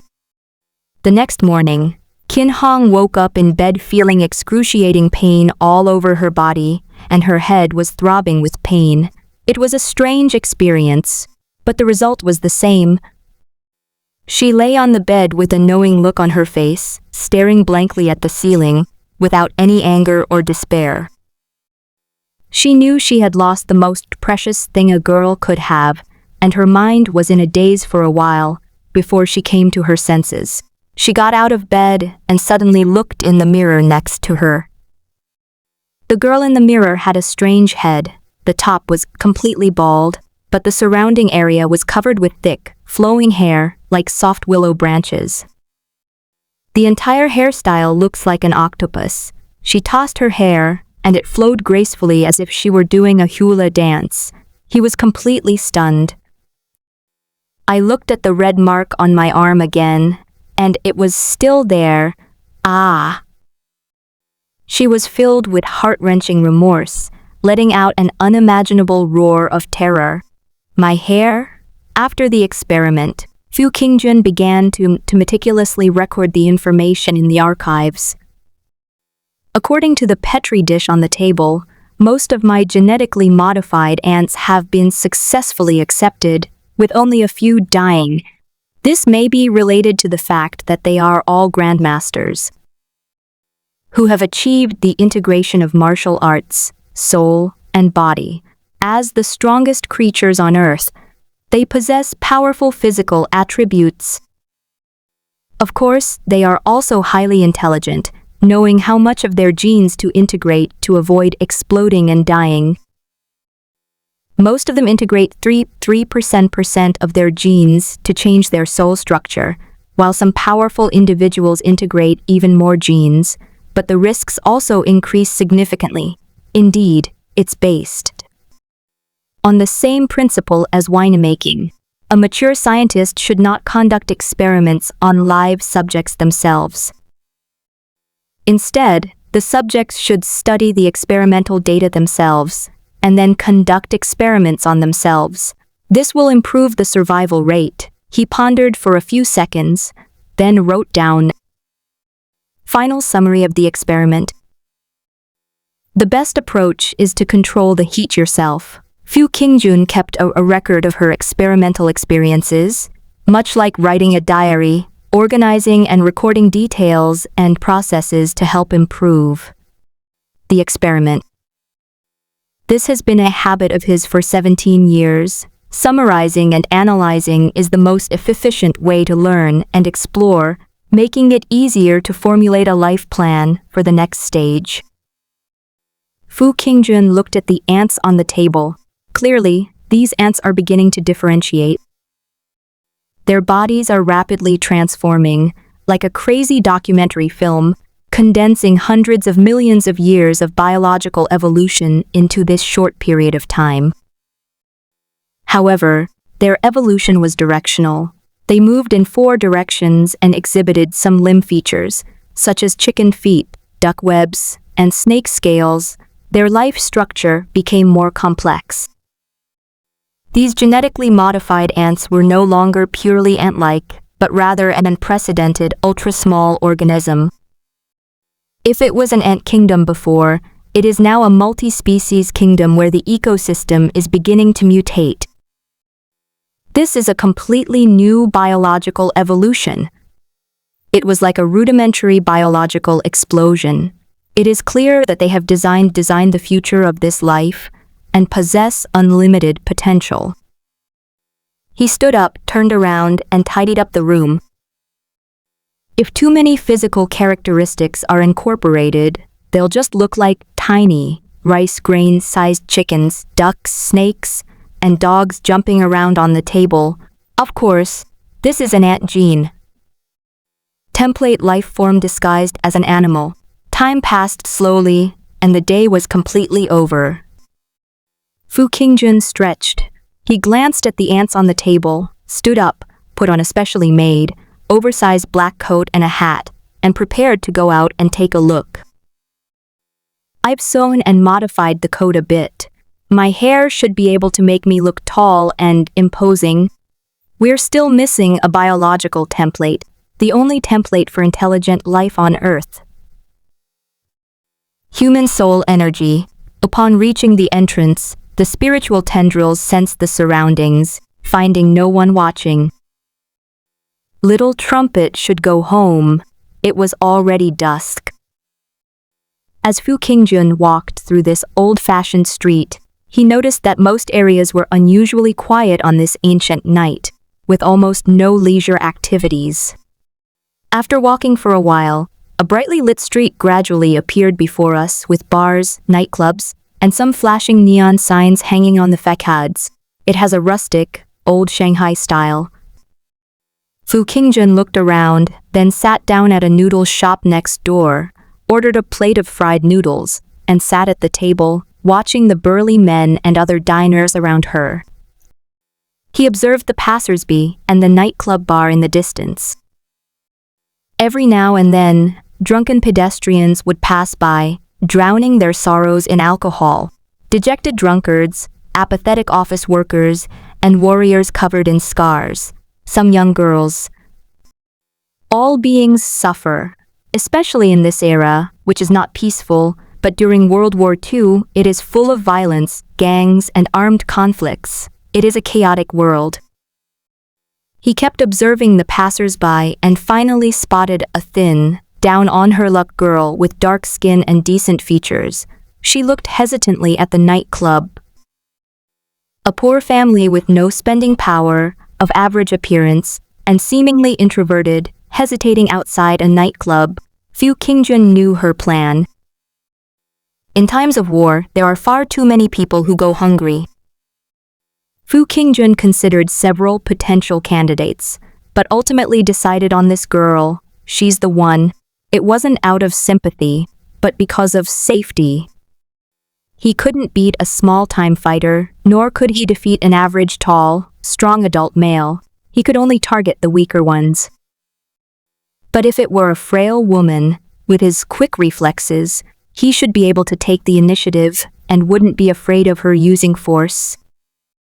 Fu Qingjun lowered the brim of her hat, stood up, and slowly walked over. "Are you alone? Do you need money?" Fu Qingjun asked in a low voice. The thin girl was slightly startled, nodded emphatically, hesitated for a moment, then lifted her sleeve to reveal her wrist. "Are you from this shop?" "I still have." Fu Qingjun glanced at it and saw it was a virginity mark, confirming her suspicions. She said in a low voice, "This is not the place to talk. I am not one of the shop's employees, but come with me, and I can give you money. Fu Qingjun is trying to snatch someone from someone's doorstep. It's best not to linger too long." She hesitated for a moment, a struggle flashing in her eyes, and silently followed behind Fu Qingjun. Fu Qingjun led her directly into the inn next door, pretended to be calm, paid the money on the first floor, and led her upstairs to a room. There was no electricity in the room, so Fu Qingjun lit a kerosene lamp. The room contained only a bathroom, a large bed, and a wooden table. The light flickered in and out of the room, making it very dim. The thin, frail girl stood somewhat reservedly at the door. Her eyes were bloodshot as she stared intently at the masked, mysterious man before her. Her eyes showed signs of not having slept for 7 or 8 days, and her entire aura was filled with deep pain. She was clearly extremely haggard, but her mind was extremely tense. "Why is your name short of money?" Fu Qingjun asked casually, starting the conversation. "Sit down." Qin Hong, 17 years old. Her eyes were bloodshot, and her voice was choked with emotion. "My older sister practices martial arts. The day before yesterday, she was unloading goods at the train station or dock when some cargo fell on her and broke her back. She was in intensive care for several days and finally recovered, but she still needs money. The medicinal herbs were too expensive, so I asked my neighbors for money. They were usually so close to my sister, but when it came to the crucial moment, they all made excuses and said they didn't have any money. They said even if my sister was saved, she would be crippled, paralyzed on one side of her body, and they all told me to give up. But she's my sister. My own sister." Qin Hong's face contorted in a grimace, and she looked utterly devastated. "If she can be saved, how could I not save her? Even if she's paralyzed on one side, I would never abandon my sister." Fu Qingjun asked, "How much money do you want?" 30 taels of silver." "If that's too much, 20 taels will do." She hesitated for a moment, then looked over with eyes that seemed to grasp at the last straw. Fu Qingjun glanced at her and said slowly, "I can give it to you." A hint of surprise appeared on her face. She knew she wasn't pretty, her skin was dark and rough, and she was thin and frail. Years of hard labor had left her with calluses all over her body. This was already a very good price. The nightclub would never have offered her such a high price. Fu Qingjun then added, "However, there are gains and losses. The price I need you to pay is not something ordinary. What is it? She said, not knowing what else she had. Something more precious to you. Fu Qingjun's face was hidden, and his body was constantly surging under his wide black robe, as if a vast sea was hidden inside him, with waves rising and falling as if a huge black shadow was about to emerge. You? She stared in horror at the mysterious figure beneath her clothes, which resembled crashing waves. The shadow expanded as it rolled, gradually taking shape overhead. Fu Qingjun stood with her hands in her pockets, a giant balloon-like garment around her neck, making her resemble a huge, black octopus dressed in clothes. This was the ability to dress up her hair. The technique of multiplying the brain. Ghost? Qin Hong froze completely. This is a humanoid monster with a black octopus head. The enormous octopus head is over 2 meters tall, supporting the ceiling, and its tentacles are constantly waving. Her breathing was heavy and rapid, revealing unimaginable terror, and she was trembling all over. OMG, sister, you told me not to believe in supernatural phenomena. But this world actually has ghosts and monsters. Let me introduce myself. I am a businessman. Knowledge, money, power. You can get anything you want by paying the equivalent price. A strange, childlike voice came from the giant octopus's head. She forced herself to remain calm and gritted her teeth, saying, "What do you want? As long as it's not my life or my organs, I'll sell anything. I need 30 taels of silver. That's enough to cover my eldest sister's medical expenses. She still has a child in school. If I work hard enough in the remaining time, I can support him until he comes of age." She smiled with relief. "Anyway, I've lost my virginity mark and I don't need to get married in the future. Our family will continue with my eldest sister's son. I have no regrets." Upon hearing this, Fu Qingjun obediently took out 30 taels of silver and placed them on the table. He came from a peaceful society and had only been there a few days. Naturally, he couldn't possibly have become as ruthless and merciless as Fu Qingjun, capable of taking lives at will. As a kind-hearted boy, he still felt sorry for the other party. Although he wasn't a saint, he would help if he could. This was already most of Fu Qingjun's savings. After all, gang leaders can't keep too much money at home. Should I take a shower? She reeked of sweat and felt a strange, unimaginable fear. If only she hadn't hesitated to go into the nightclub. Even the ugliest man was better than a monster, but now she doesn't dare to run away at all. "Go ahead," Fu Qingjun said after thinking for a moment. "Relax and get everything ready." She took a quick bath, as if afraid of provoking anger, and then timidly walked over. "Close your eyes," Fu Qingjun said. She closed her eyes, trembling with terror, her mind filled with thoughts of giving birth to a monster with an octopus head after being defiled. But it doesn't matter. She smiled nonchalantly. She was already mentally prepared. It's just my most precious thing. Her mind grew increasingly hazy, and she drifted into a deep sleep, completely exhausted. The next morning, Qin Hong woke up in bed feeling excruciating pain all over her body, and her head was throbbing with pain. It was a strange experience, but the result was the same.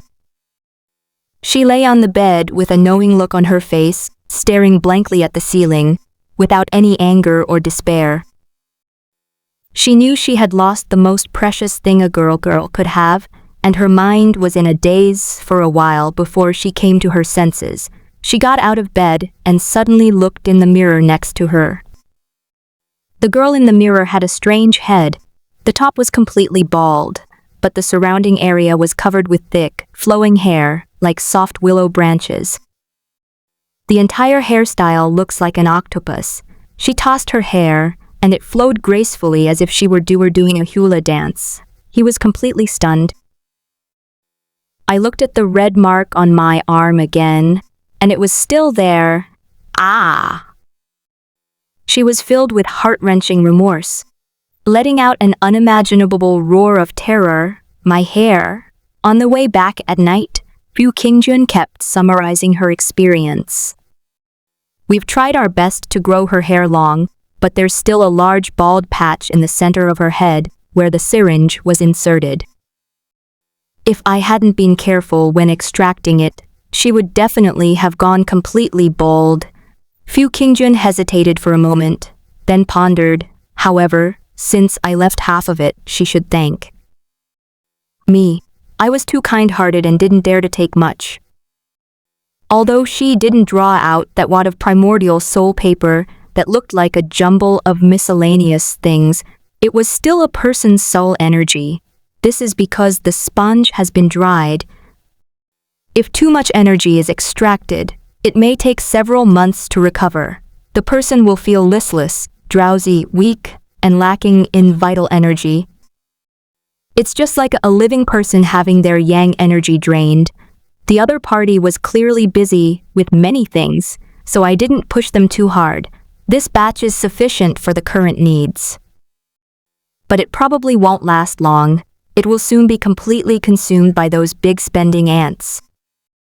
After all, not everyone has a soul as vast and enduring as their own, able to recharge their brains daily and remain energetic. Even suffering from splitting headache is if they don't release some mental energy every day.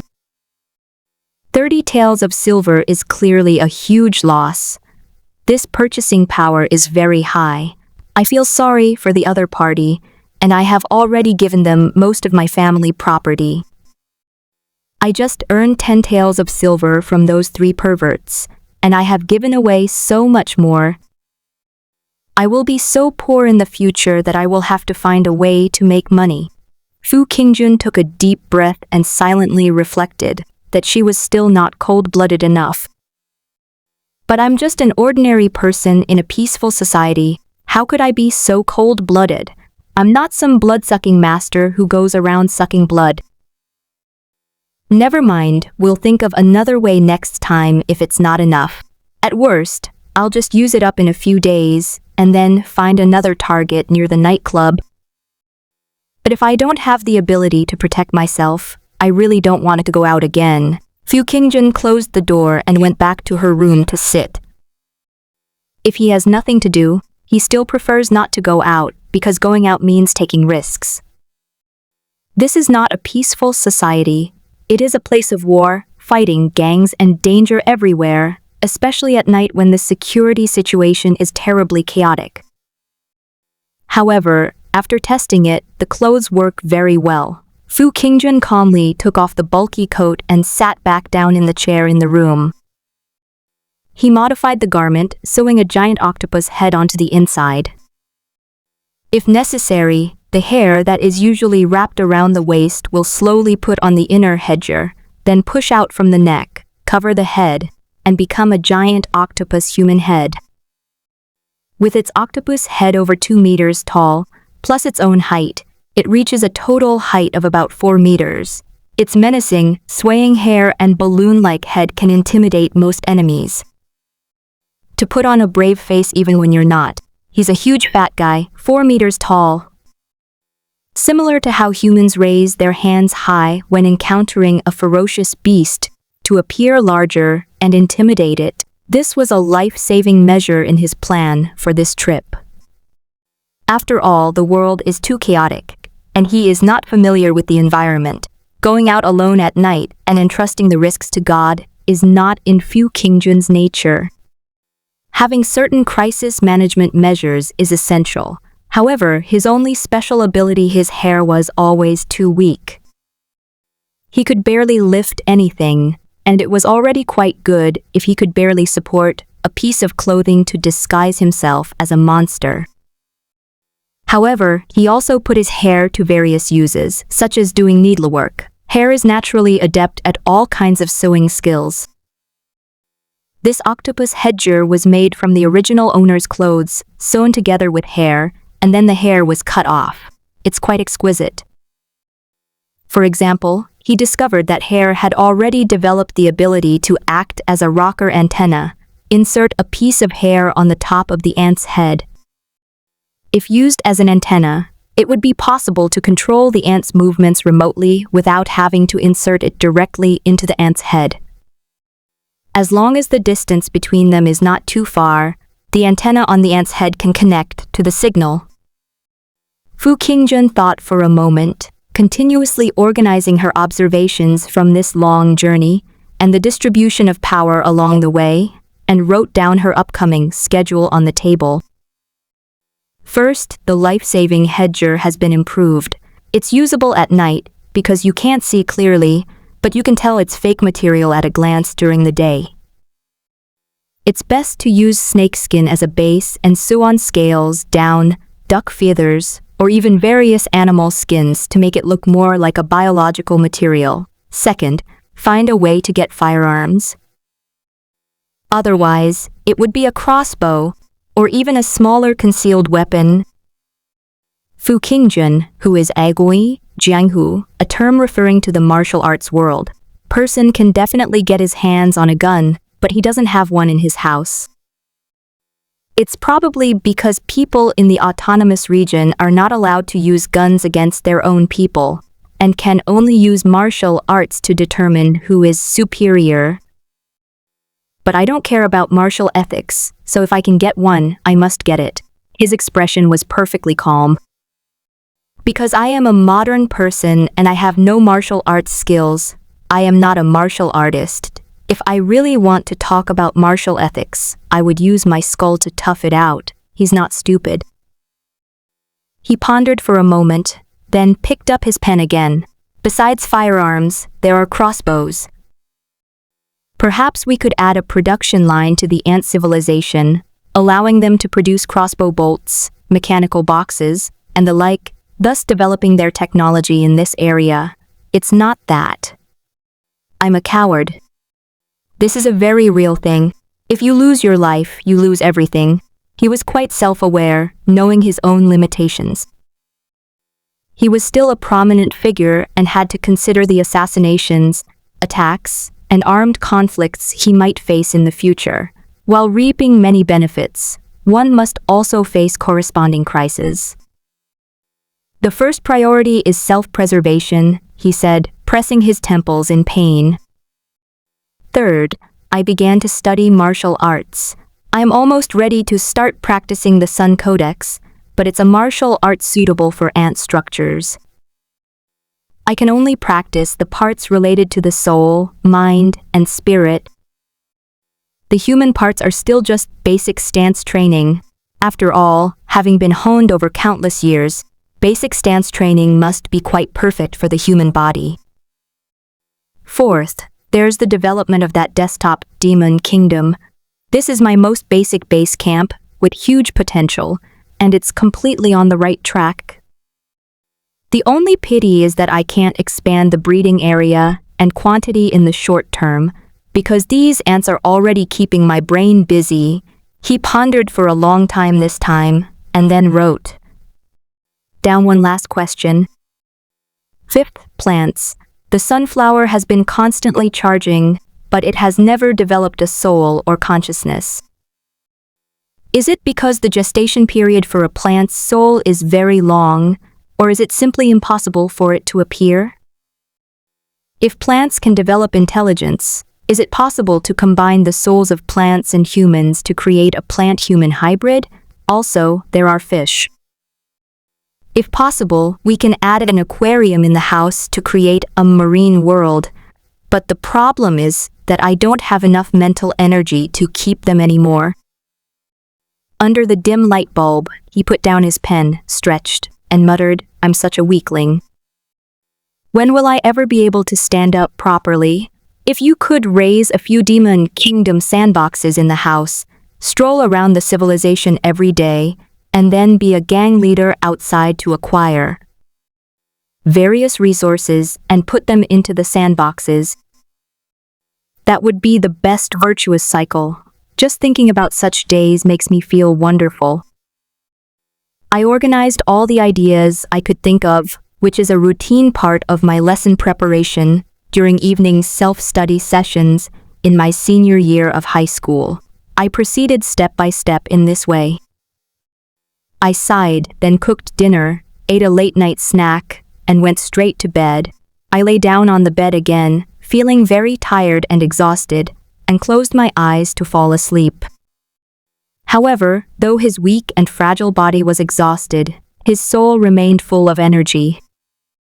He lay on the bed with his hands clasped together, his hair flying everywhere like countless tentacles hovering above the table, secretly observing the progress of civilization. Civilization is still lacking, as are machinery, knowledge, and medicine. Never mind, let's just go to the table and live a short century. Fu Qingjun used the remote joystick, and an ant with a cowlick-like antenna on its head slowly stepped onto the table. What is this world? Fu Qingjun looked at the hazy, boundless sky and the earth. The incredibly realistic tactile sensations, the uneven wooden pavement underfoot, the houses and buildings in the distance made me suddenly feel that this desktop world was truly real. The 21st century.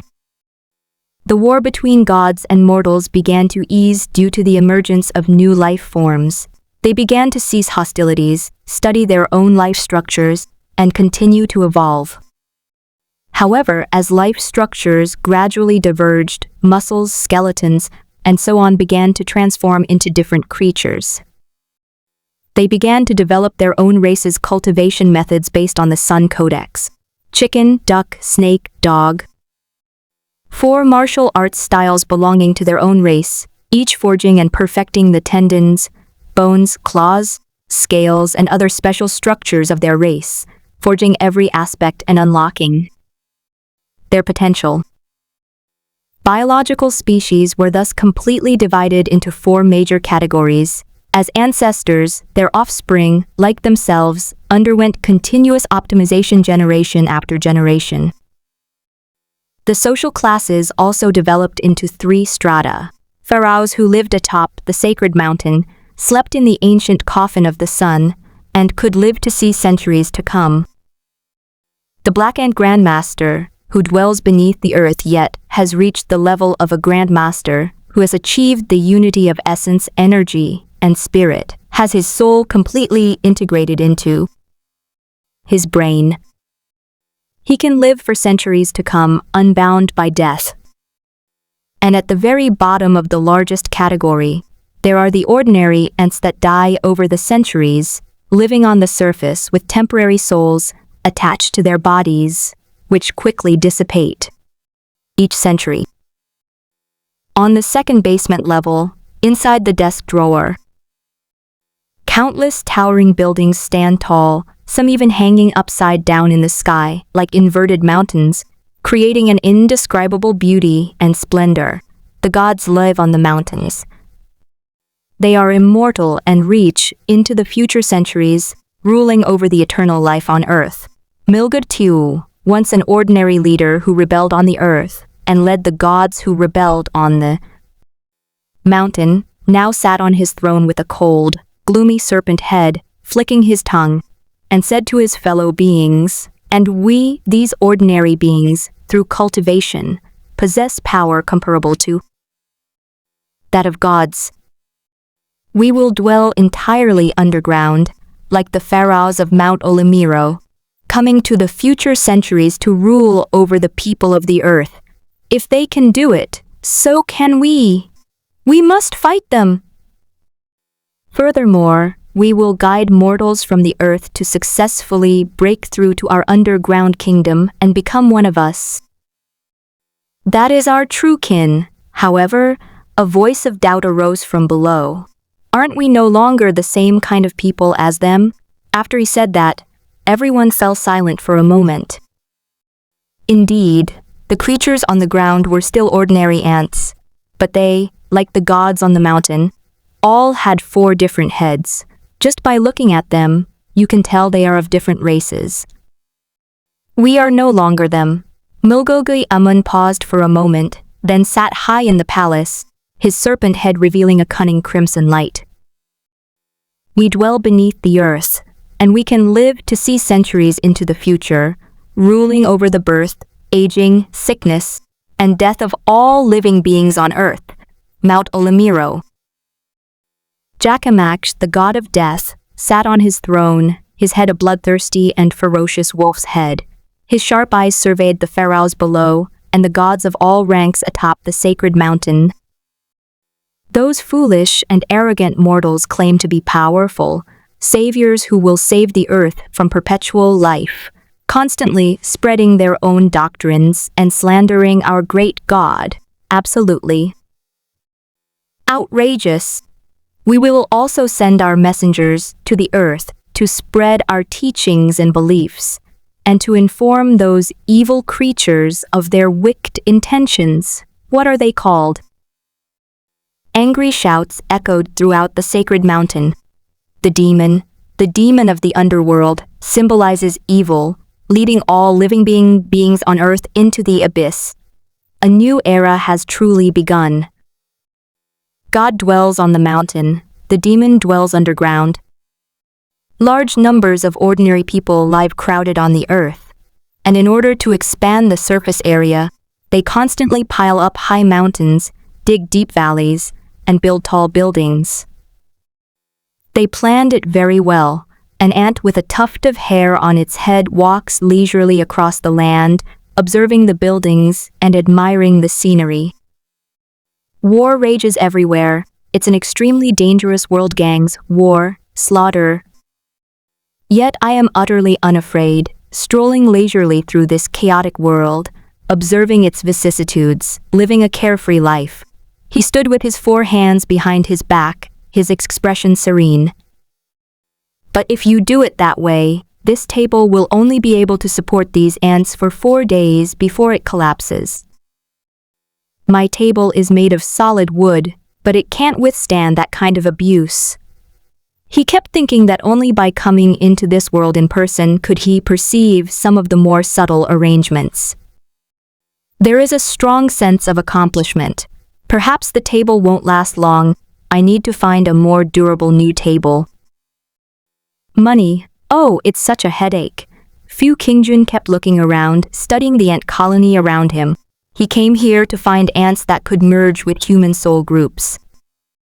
He glanced around and said, based on previous experiments, only a grandmaster who has achieved the unity of soul and body, possessing their own soul, can integrate with other souls. Fu Qingjun was in no hurry. He traveled around, searching for a powerful individual whose soul and body had merged into one. After all, it was already a period of great explosion. The ant bodies that had accumulated over a dozen centuries were almost ready, and their physical conditions had met the requirements. As long as the newly born souls had good aptitude and reached the mental conditions, they could break through in terms of physical form. After all, it is the fusion of soul and body, which is called the God-breaking realm. Once your physical health meets the standards, it's all about your mindset. But mindset is something that requires sudden enlightenment. It can be difficult, or it can be as simple as having a meal and seeing through your inner self. Time passes. Fu Qingjun was very patient. After all, he had a whole night to spare. Suddenly, his brow twitched. Cheers erupted from a small tribe in the distance. Fu Qingjun raised an eyebrow and slowly walked over. A handsome black ant, exuding a powerful aura, stood tall and strong among the ant colony. Suddenly, the handsome black ant master sensed a strange aura and looked into the distance. Splash! An ant slowly walked over. Despite its seemingly weak appearance, as if it had distorted space and time, it gave him a sense of vastness, solemnity, and grandeur, yet it was difficult to discern its true nature. Are you a god from the mountain? Or perhaps a demon from the depths? Odysseus looked at this fellow creature whose background he couldn't discern and asked in surprise. The gods and demons of today have long since transcended the lower classes of ants. They possess distinctive appearances and their power is immediately apparent. and the person in front of them had the same ordinary appearance them. God. Magic. Fu Qingjun had been called out so often that she stopped saying anything and had gotten used to it. Perhaps, to the ants in the world of desks, they really are gods. Fu Qingjun smiled gently and said, "Do you want to have a future?" "What future?" Audicer was taken aback, then smiled bitterly and said, "Our newly emerging powerhouses have already missed the greatest opportunity. We cannot catch up with the blessings of the gods, and we can only remain in this form forever. They missed the time for the granting and only broke through now, but they can no longer touch the four souls. They will forever remain as ordinary ants at the bottom level. Ants, as low-level insects, have extremely low upper limits. As muscle ants, they have reached their limit, and there is nothing they can do about the future. A new barrier has been formed between the four major races, making it increasingly difficult for ordinary people on Earth to break through." "Not necessarily." Fu Qingjun smiled and said, "If you want a future, I can give you one. You are the great goddess of wisdom, Gasha," Audicer exclaimed excitedly. Fu Qingjun shook her head. "I'll only be teaching you for a short time. Learn as much as you can." With a flick of his finger, Fu Qingjun sent a human soul into his mind. "This is a soul that I just bought for 30 taels of silver." "What am I doing?" Audicer was astonished as he felt a deeper, more profound power brewing and settling within his body, constantly raising his limits. He was transforming into a new race, raising new heights. Overjoyed, he immediately knelt down. "You must be the reincarnation of one of the remaining two of the three great ancient gods." The entire surrounding tribe collapsed to the ground in a frenzy, kneeling in worship. "I am not a being that symbolizes the concept of all things in the three great voids." Fu Qingjun immediately said with a smile, "I am just a passing traveler, a merchant who travels the world, trading everything with all living beings, wealth, power, knowledge. I like to balance the laws of all things and support the leap of lower life civilizations to reach higher dimensions." "You come from another world?" he asked in surprise. "Yes, you must believe in the friendliness of this advanced civilization." Fu Qingjun smiled, "But everything in the world is balanced. I walk on the earth, following the principle of equivalent exchange. All these are insignificant. I still hope that you will pay a price, instead of just taking. We understand." "We are willing to pay any price." Audicer knelt on one knee, as devout as a knight. He knew exactly what this meant. As long as there was a chance of reincarnation, even if a powerful person on the ground who broke through later missed the opportunity, they could still have a new future. Creatures on the ground can also have their own races. You must understand that the reincarnation of this race is inherently very weak. Fu Qingjun said softly, "He doesn't have the power of the four souls, so he can't give you any physical enhancements. His only strength is his slightly powerful mind. Is your special talent your brain?" Audicer showed a hint of hesitation and disappointment. Any martial artist would place more faith in tangible, hard power, for example, sharp claws, hard scales, and sharp beaks. These are equivalent to close combat weapons that develop as the body grows stronger. This is a truly powerful creature. Any powerful martial artist, how important a good weapon is, fighting bare-handed and wielding a sharp blade are completely different levels of combat ability. A weapon is the head. Does that mean a hard head can be used as a blunt weapon to strike an enemy? Odyssey couldn't help but ask in confusion. Using one's head as a weapon, what kind of person would have such a mindset? Fu Qingjun was stunned for several seconds before she realized what was going on in her mind. Upon closer reflection, it makes perfect sense, and it's even inevitable that people would think that way. The structure of civilization in this world is too simple. Its development history is brief, consisting entirely of straightforward, pure violence, and it has never had any understanding of this aspect. They now believe that this race uses heads as weapons, which means their combat power is definitely low. They consider it a low-level offensive weapon, and it's already good enough that they have it. There's no need to ask for too much. It is indeed using the mind as a weapon, but it is not truly using the mind as a weapon. After thinking it through, Fu Qingjun simply smiled and said directly, "You are about to be transformed into part of this race's structure, with only soft bodies, meager strength, no claws, fangs, scales. You are a lump of unprotected flesh, without any weapons that can be used for attack, but you can also possess any weapon. How is that possible?" Odysseus's expression grew increasingly shocked. This creature, its exterior is a lump of soft flesh without any armor. How could it possibly possess any weapons? He simply couldn't comprehend something so beyond his comprehension. How could someone possess any weapon when they had none? This is already a bit silly. Their weapons are here. Fu Qingjun pointed seriously to the head and smiled gently. For this type of race, weapons do not come from a heart organ that is naturally present in the body, but rather, they seek out hard objects from the outside to use as weapons. Therefore, they can always improve and have infinite possibilities. Weapons with limitless possibilities, this race creates themselves. Odysseus looked on with longing. This world has weapons. Because using weapons is in the nature of any intelligent life, but the weapons are very simple, almost non-existent, consisting of attacks using readily available wood chips. There's nothing on this table, not even minerals, stones, or bones, those hard materials used for weapons and tools. So, in their minds, weapons are extremely fragile, and the human body is the strongest weapon.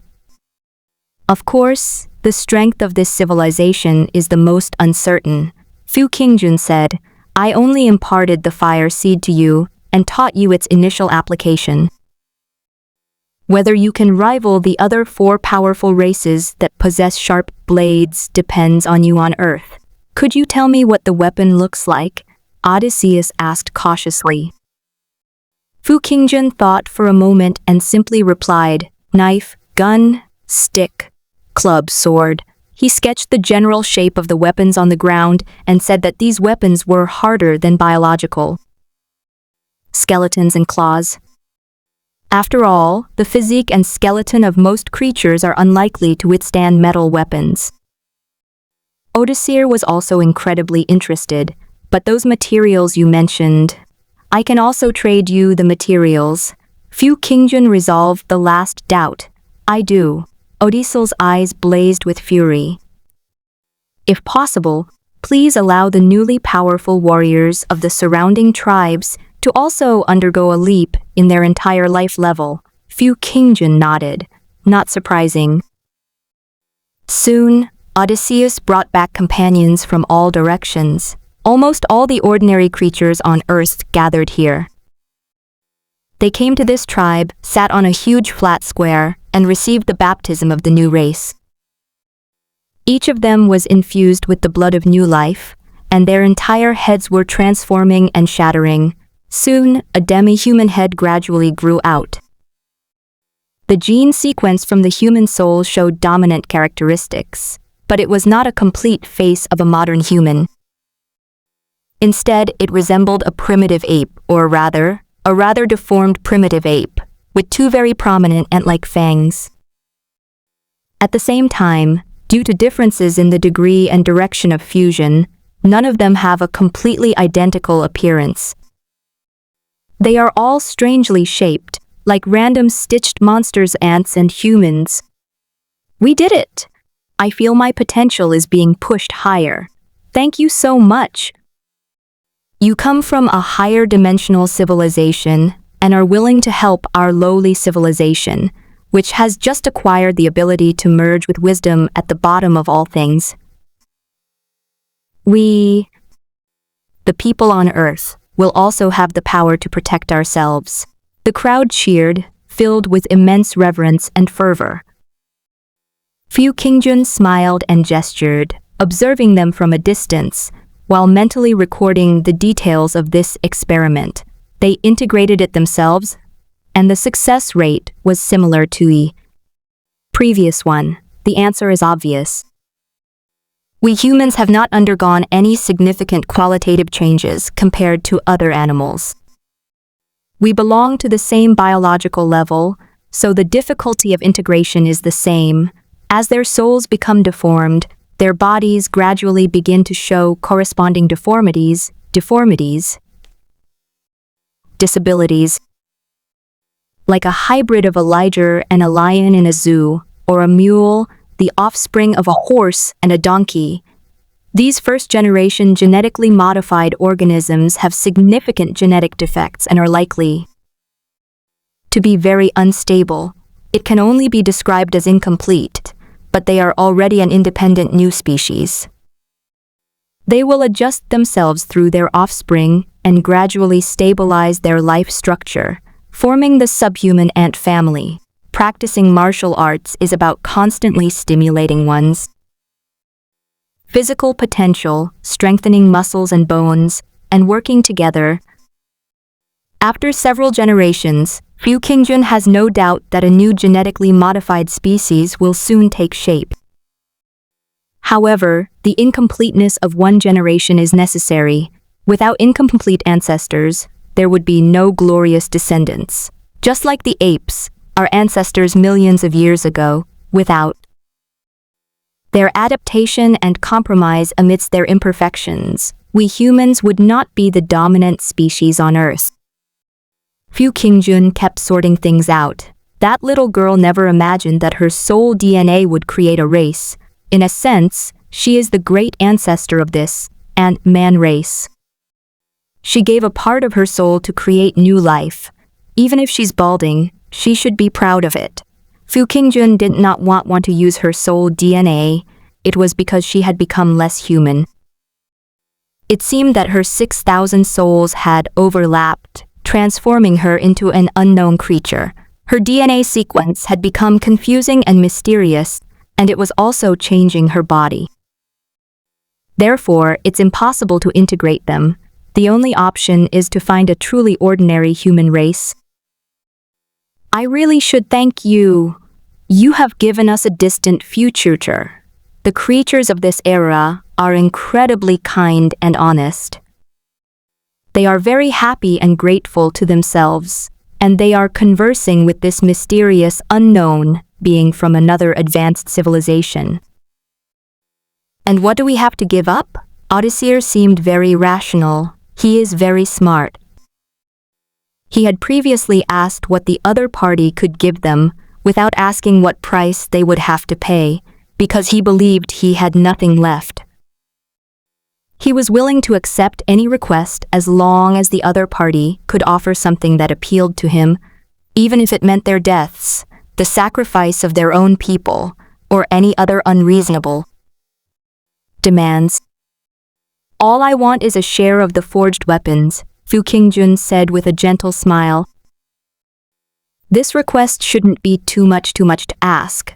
They were immediately taken aback, their eyes brimming with fervent gratitude and admiration, for they knew that what they had asked for was practically a free gift. Smash a stainless steel basin, and it will last them a very, very long time. Fu Qingjun sorted out her thoughts and sat on the high platform. This knowledge will be imparted in 3 categories: medicine, military affairs, and weaponry. 1 lesson will be taught in each century.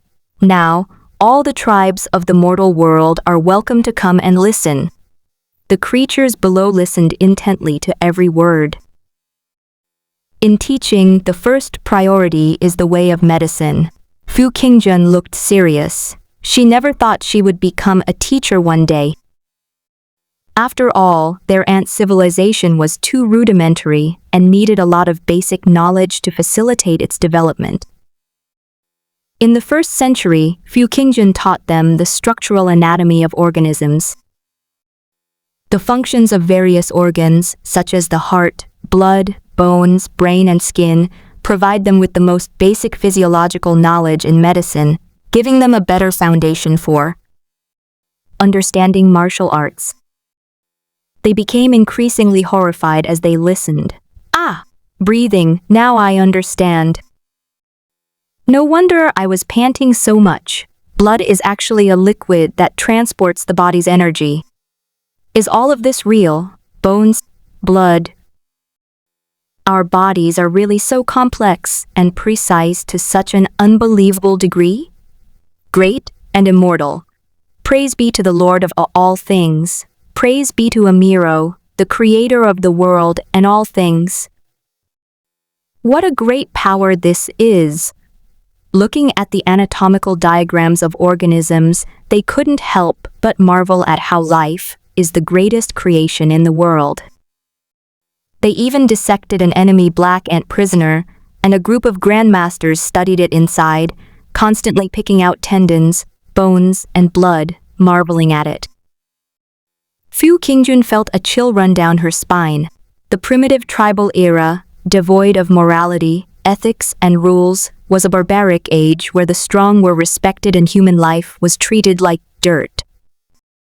The 2nd century, Fuqingjun brought over a knife-shaped bronze coin in the style of the Yin ruins. Since it couldn't be melted at high temperatures, Fuqingjun taught them to hammer it with their fists, forging it into knives, spears, sticks, and clubs through repeated hammering, and then sharpening it. They were so happy that they danced around, their fists swollen and even broken, but they never stopped having fun. After countless frantic hammerings, the bronze weapon was forged through sheer force. Fuqingjun was secretly frightened by what she saw. They also discovered that their blood stopped bleeding very quickly on its own, and their recovery speed was many times faster than that of ordinary people.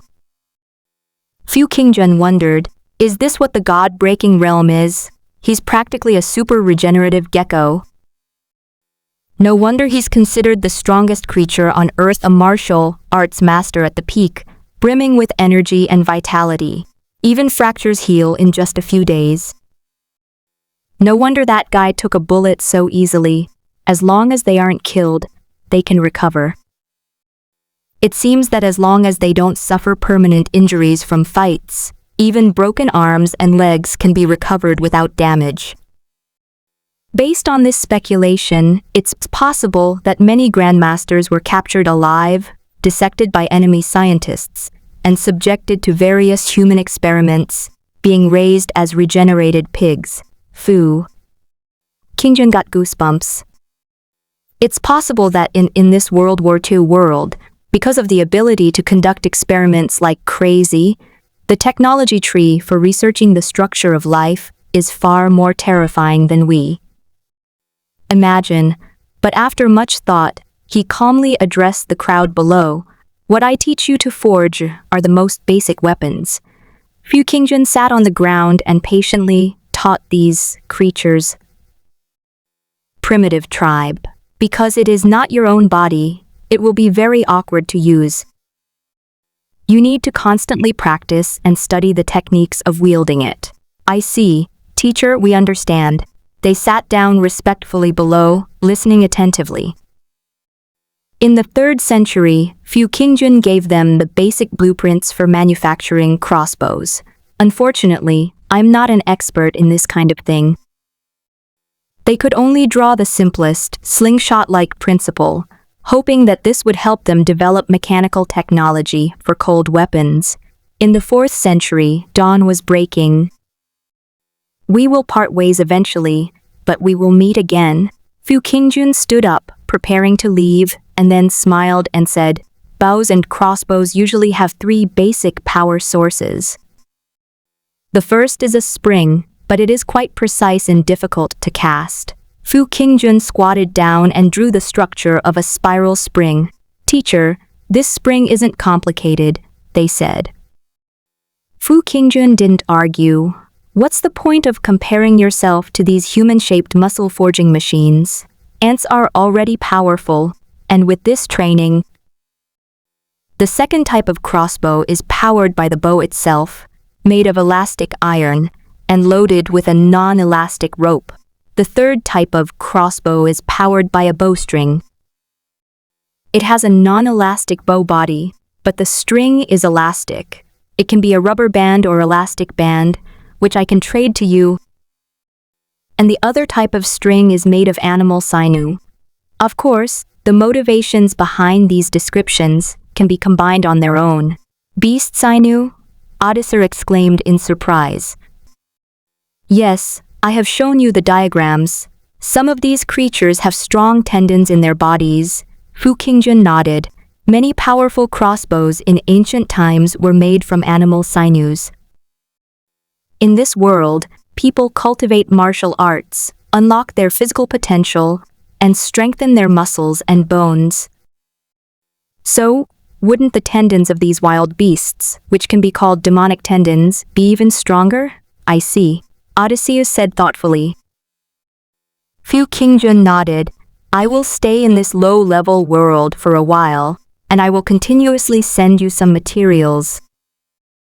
But in return, you need to forge large crossbows and hand them over to me.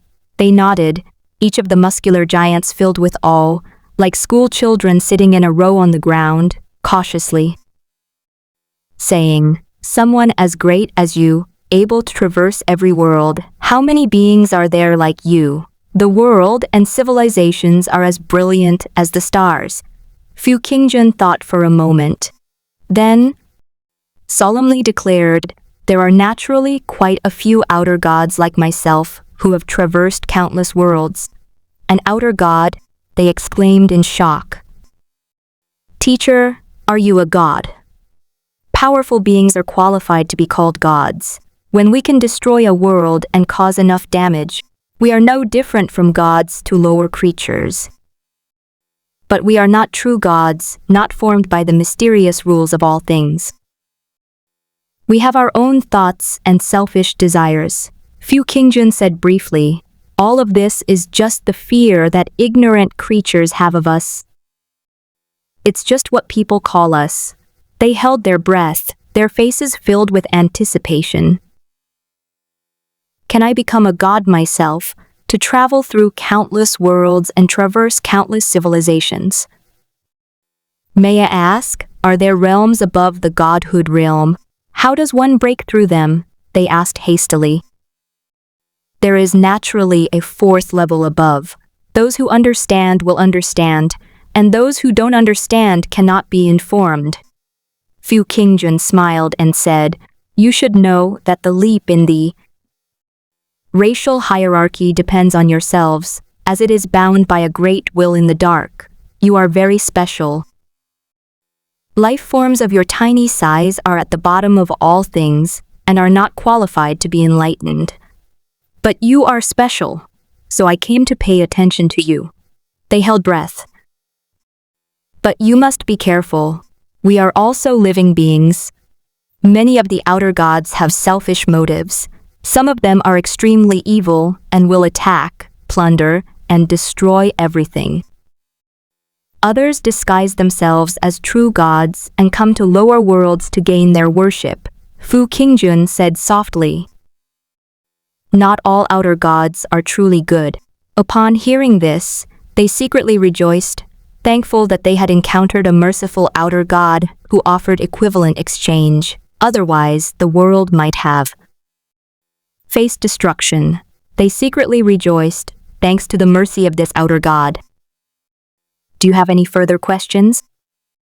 Fu Qingjun, sitting high above, asked, if there are no questions, then now that I have finished speaking, whether the beings on this earth who are reborn as humans can rise to power depends entirely on yourselves.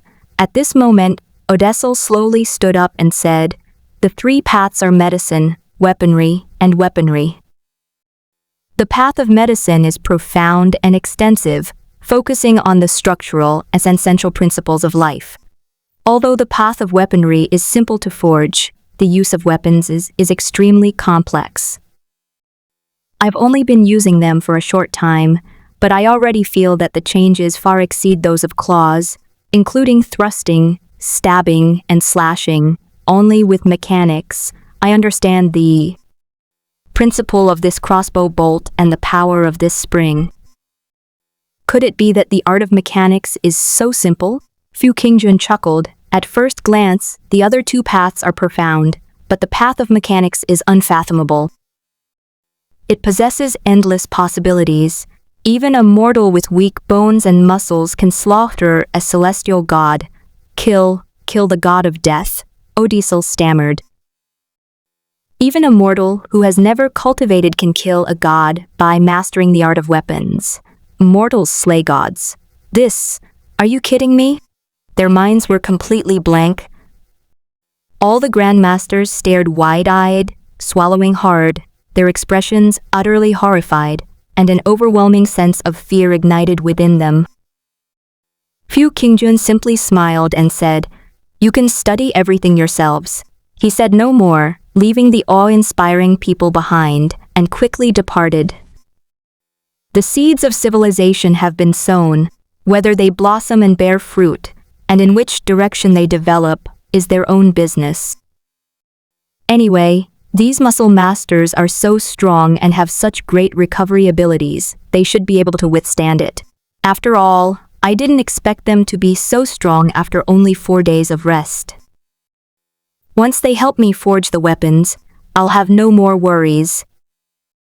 In a few more days, when the nuclear radiation dissipates a bit more, I plan to send them to a hellish dungeon to explore the post-apocalyptic ruins of Earth. After all, there are always sacrifices to be made. Without anyone sacrificing their lives to explore the future, to explore the unknown and the mysterious, there will be no information or intelligence, and therefore no future. Fu Qingjun had planned this all along. He had been in this world for a few days and had been developing ants, researching his special abilities, and thinking about what role he could play. He was always thinking about the future of humanity. Earth was reduced to ruins. In just half a day, humanity was forced to use its most powerful weapon. Although it was called the most powerful weapon, everyone knew that it was a weapon that could lead to mutual destruction. That ship might be a relic from a parallel Earth of some mysterious advanced civilization, which escaped from here, and then my place was destroyed, and then by chance brought me to this world. In other words, the ship was fleeing frantically. Every parallel universe Earth is facing destruction. This world may seem safe now, but perhaps in 10 or 20 years, it could become like ours. The future trend will be similar. The era of cold weapons and martial arts will decline, technology will rise, and then nuclear weapons will be developed and used. Following this line of reasoning, the extinction of humanity on Earth, in every parallel world, death is inevitable, only the order is different. He was under immense pressure. Parallel worlds, black holes, vast universes, these were all just hypotheses by human scientists and futuristic science fiction films, but unexpectedly they have actually come to pass. In other words, I have to find a way, even if it's very impractical, but I still have to try to resist that unknown and terrifying natural disaster. What kind of mysterious enemy is it? Aliens? Natural disaster? Man-made disaster? Fu Qingjun took a deep breath and looked at the ants on the table. I have to find a way, even if it means creating and developing a new civilization of my own to destroy the existing one. Even if it creates another kind of disaster, we must also resist the disaster that is happening now. An exploration team march. Write a hymn to the future of humanity. The sky gradually brightened. 3 centuries in one night. It was quite a fulfilling time. I introduced the Ant-Man race and also introduced knowledge into it. The infrastructure project is complete. After a few days of stabilization, we'll wait for them to explore the ruined world over there. Fu Qingjun is still looking forward to it. I slowly opened my eyes in bed, feeling incredibly refreshed. It seems my tired body had a good night's sleep and has recovered. I have plenty of energy. He stood up, washed his face and brushed his teeth, spitting out water, and then started cooking. Iron sheets and copper sheets are easy to handle. There are plenty of pots and pans, but rubber bands, we'll have to drag Xiao La to get them, but it's not too much trouble. And while we're at it, let's get a batch of sewing needles to use as arrows and see if they can make them into precision mechanical matchbox-sized rain of needles, firing in super rapid succession. After all, a towering building rises from the ground. This primitive and rudimentary tribal civilization also needs to develop little by little. At the very least, this barbaric tribal civilization must ensure its own safety. I'm well aware that I'm a weakling. This is Fu Qingjun's most ideal weapon. The matchbox-shaped projectiles were too small and too precise, but they were no problem for these ants. Get over 100 matchboxes, stuff them all over your body, and with a gentle flick of your hair, fire them all at once. When the enemy sees me, they will surely fear the iron wire fist of this chivalrous gangster, never expecting me to launch a sneak attack with a barrage of needles. Before they even know what's happening, they'll be riddled with holes. Fu Qingjun felt that it should be able to deal with some weaker martial artists. Those with thick muscles could be shot at the eyes, nose, ears, and lower body, which could cause fatal damage. After eating and drinking his fill, he began practicing martial arts in stances and cultivating the Sun Holy Scripture. Call! He was breathing deeply, and his eyes were slightly closed as he half-squatted. This is a subtle trembling and coordinated movement of all the muscles in the body: back, lumbar spine, abdomen, calves, arms. Hot sweat quickly breaks out, pouring down like rain. Cultivating the martial arts of this world is not something that can be accomplished in a day. It's still too slow. According to normal martial arts training, his bone age was already fixed, making it almost impossible for him to continue practicing martial arts, and even getting to the basics would be difficult. However, Fu Qingjun's body is somewhat unique, and she still has great potential.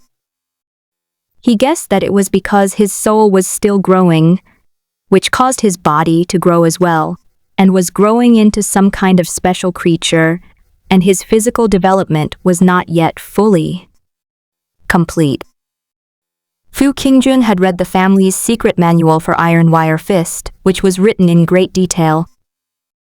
Besides the issue of bone age, there is also the feeling of entering a meditative state through standing meditation. It's extremely complex, divided into 9 stages. It starts with the chest muscles, abdominal muscles, waist muscles. Each stage increases the control and trembling of every muscle in the body. In the most perfect 9th stage, when you stand in the stance, all the major muscle groups in your body tremble, without a single muscle blind spot. My whole body was trembling and felt incredibly hot. Like a muscle melting furnace, this is the pinnacle of the muscle weight realm. Muscle weight means the ability to perfectly control and weigh the entire weight of one's muscles. Splash. Fu Qingjun's expression was solemn. He focused his energy in his lower abdomen, sweat pouring down his thick hair and onto the ground, like raindrops spreading out with a black sunflower. Even the most talented martial arts prodigies would probably need 3 or 4 months to master the initial frequency and tremble a few of the simplest arm and leg muscles. But my body control in this aspect was already perfected in an instant. My muscles were trembling at the same time. His soul was terrifyingly vast, and his control and perception over his body were at a microscopic level. Clearly, he was exceptionally gifted in cultivating the first realm. However, martial arts training is something that requires accumulation over time. Even if one could cultivate all muscle groups simultaneously, without needing to perceive and guide them one by one, it would be impossible to reach the muscle weight realm and enter the bone weight realm in a short period of time. Based on the current situation, it will take at least a month, which is already an incredibly fast and unbelievable speed. However, the martial arts of this world are somewhat terrifying. The first realm is already so exaggerated, perfectly mastering the power and flow of life muscles. Perhaps this muscle weight realm includes the degree of muscle control in our Chinese martial arts, such as Ming Jin, En Jin, and Hua Jin. Just this realm alone has reached the pinnacle of traditional martial arts in our world. After standing for several minutes, I was drenched in sweat and could no longer stand steadily, so I stopped practicing the stance. He then began to refine the spiritual aspects of the Sun Codex. He felt it was indeed useful. My control over my mental energy has greatly improved, becoming increasingly subtle and precise. Recently, I've been able to use my hair much more freely. For example, he uses his hair to weave a black mesh garment, which allows him to bulge out his muscular arms and abs under the garment, making him look quite fierce. I've also become a muscle man, strong and powerful, and looks like I weigh hundreds of pounds. Fu Qingjun looked in the mirror and slowly raised her arm. Wearing bulging black fishnet stockings, his muscles possessed an extremely violent, streamlined beauty, sharp and angular, like countless intertwined tree roots with bulging veins. The hair simulates muscle movement, raising an arm, bending over, and it doesn't feel out of place. This requires a deep understanding of muscles, but I studied human anatomy, which came in handy. He was adjusting the way the muscles were expressed. However, you can't touch these muscles. But the leg muscles are a bit of a problem. Right now, I'm like the lower half of a muscular bear, with two bean sprout legs standing on my back. Fu Qingjun thought for a moment.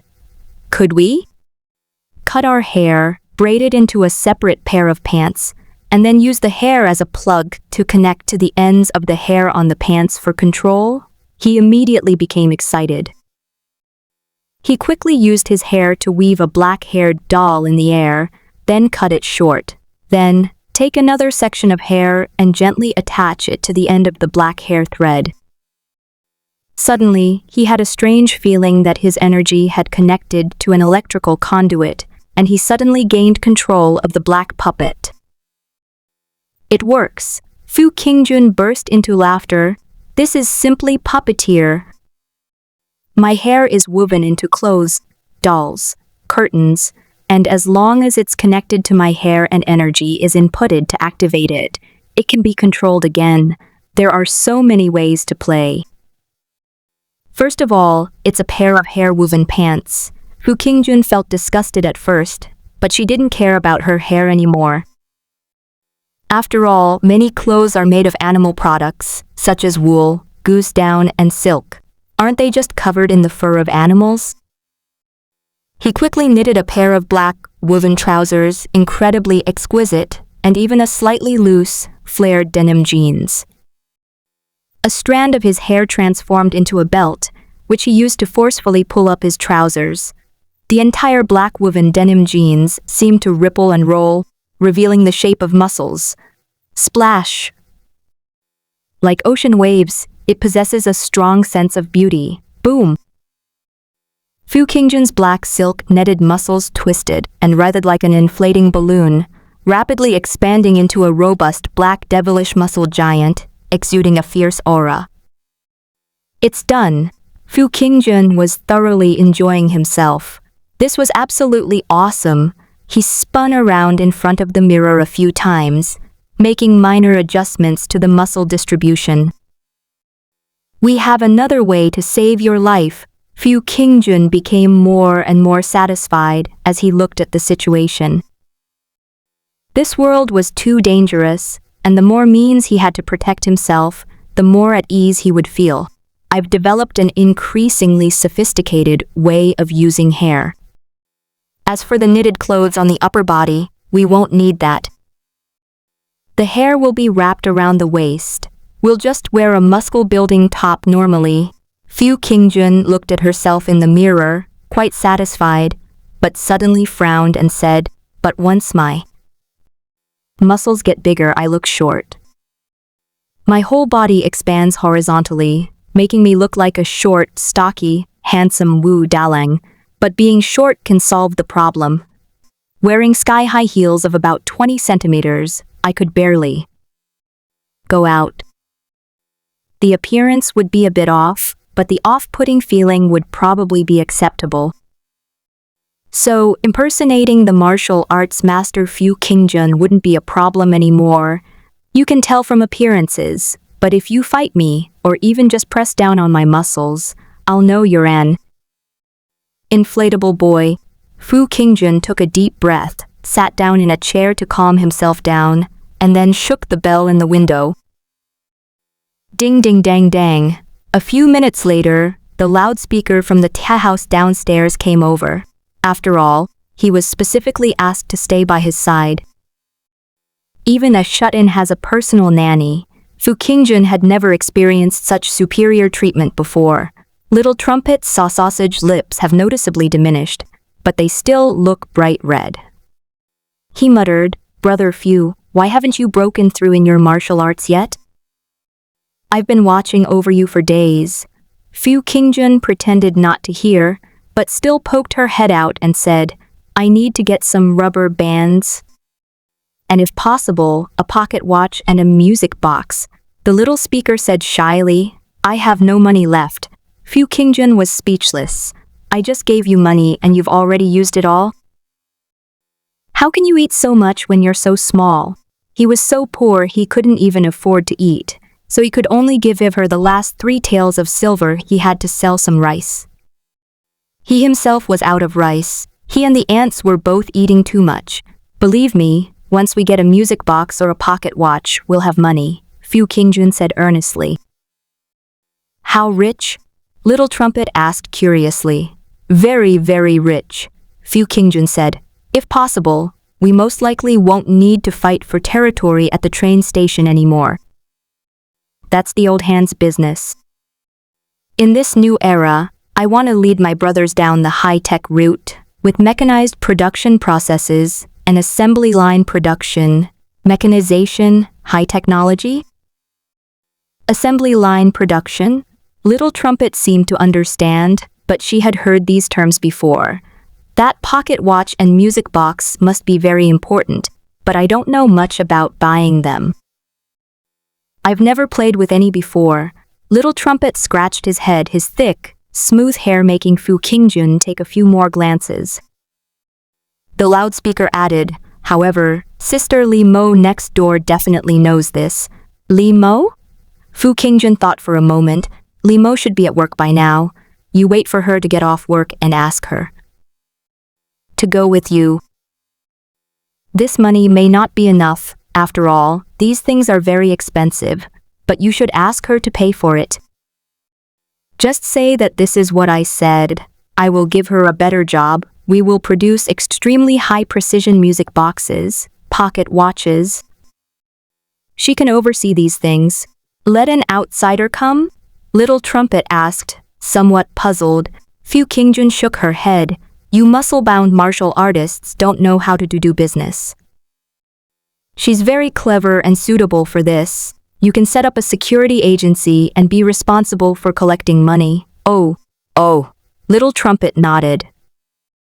He thought for a moment and then asked, "Has anyone been injured recently at our train station?" The loudspeaker paused, then said, "Yes, Qin Ru was injured. She hit her back. It's quite pitiful, her husband died. I can only help move goods, but she lives across the street, so it's not under our jurisdiction. Besides, The train station isn't ours anymore. Kin Ru? This must be Kin Hong's older sister. Fu Qingjun thought for a moment and said, "Tell her the address." The loudspeaker paused for a few seconds before replying, "It's on the 3rd floor of the building next door, in the corner." "What, Brother Fu, are you going into seclusion to visit your subordinates? But you're not one of ours, are you?" Fu Qingjun shook her head without explaining. "Follow-up investigations of the experiment are still necessary. Will my hairline regrow? How is your physical condition? How serious are the side effects of mental fatigue? The older sister's place must be the younger sister's place. Furthermore, there is a possibility of further experiments. In short, we should find out where the people live before making any further decisions." Fu Qingjun dismissed the loudmouth and breathed a sigh of relief. "I've already accumulated quite a bit of ant wine. However, it will be difficult to solve the financial problems in a short period of time because this kind of product is not easy to sell, which is due to the nature of the product. You need to build a brand and reputation that can't be done in a couple of days, but mechanical handicrafts are different.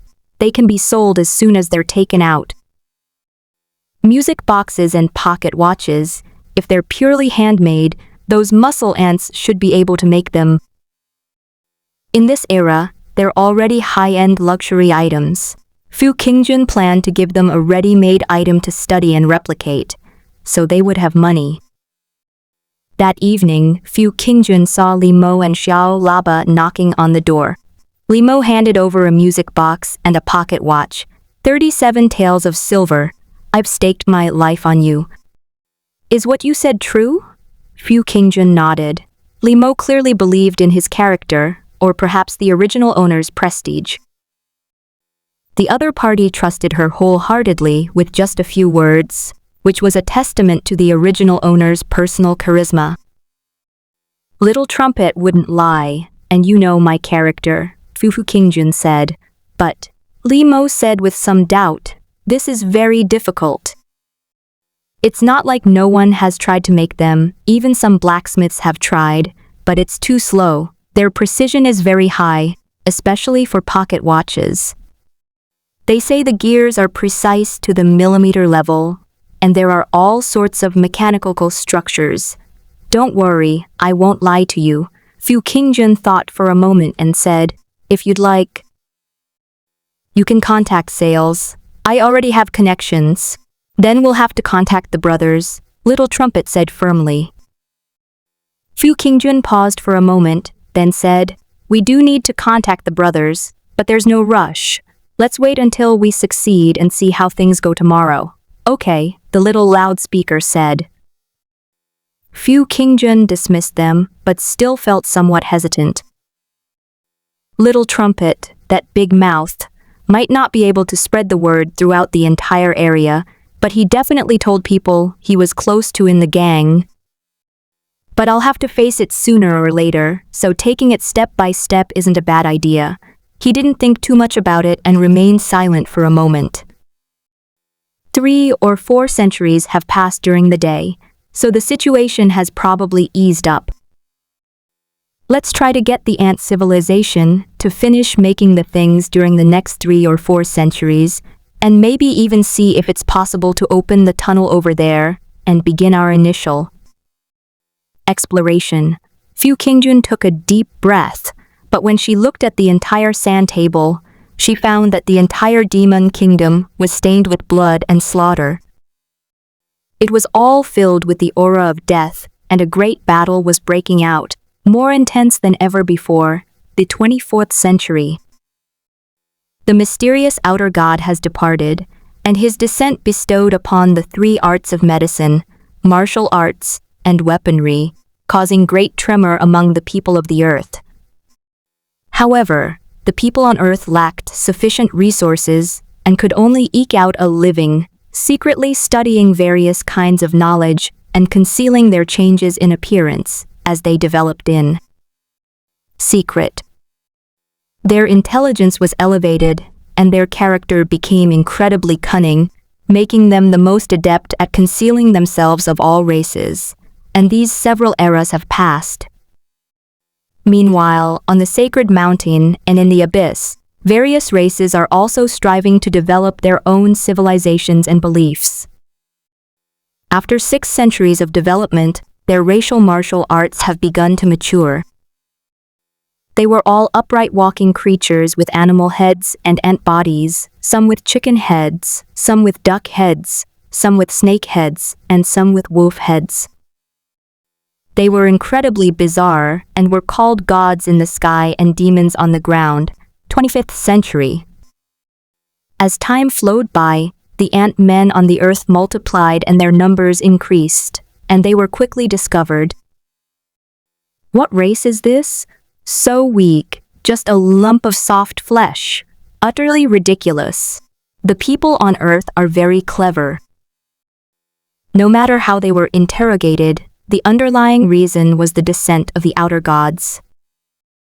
They did not possess the straightforwardness of beasts, but rather the cunning and treacherous nature of humanity, knowing how to endure and bear humiliation.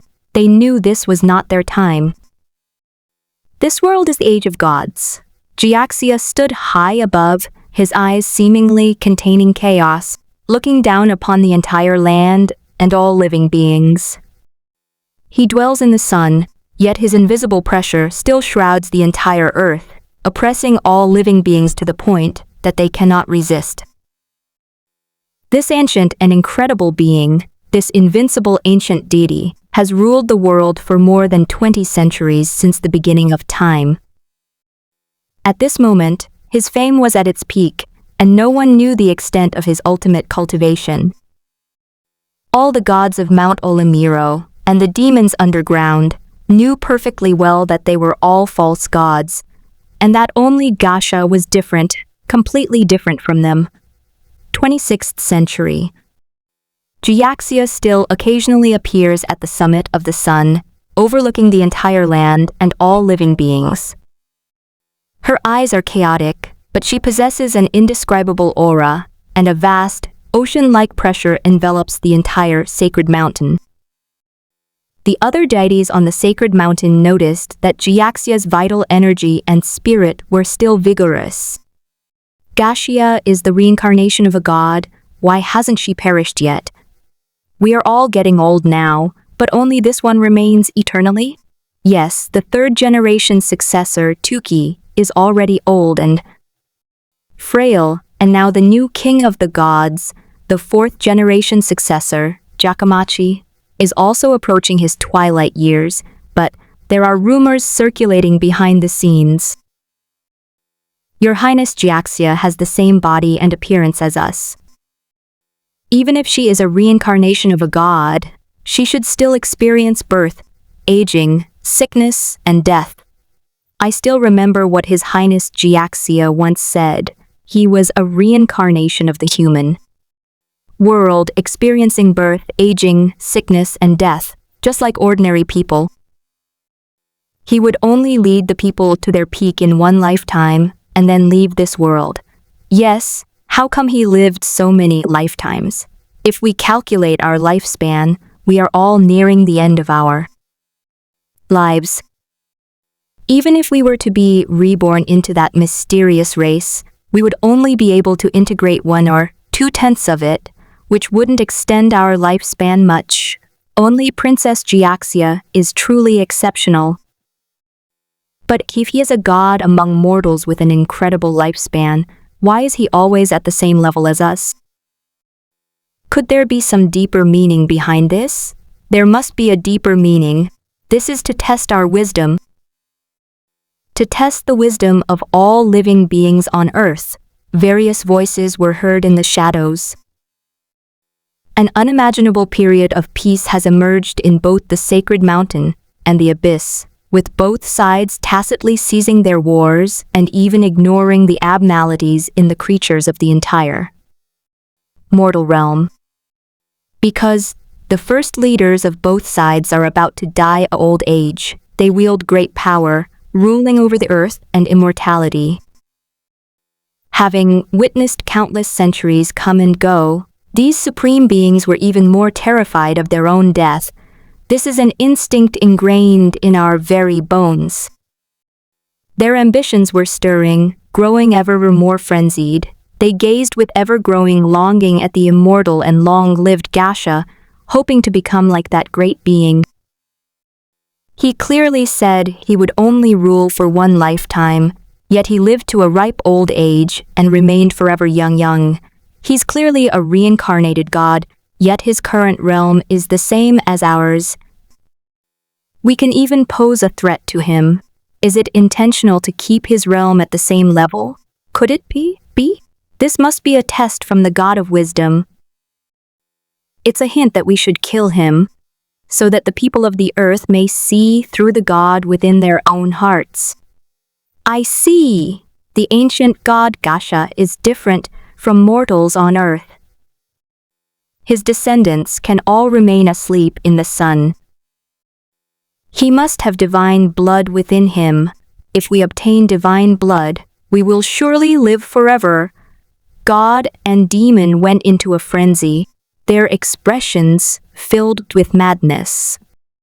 And it is unknown what an entity secretly and deliberately guided the spread of the news, which then spread throughout the entire world. Slay the god of wisdom, for this is the god of wisdom's final test. For all living beings on earth. Slaying gods. Jyaxia remained silent. He looked at the gods standing on the land before him. With his wisdom, he could have guessed a certain inevitability of history long ago, but he held fast to his inner goodwill and did not try to fathom the dangers within. The sacred mountain is vast and stands majestically on the earth. Is that so? You haven't paid attention to the world for too long, and you've grown old.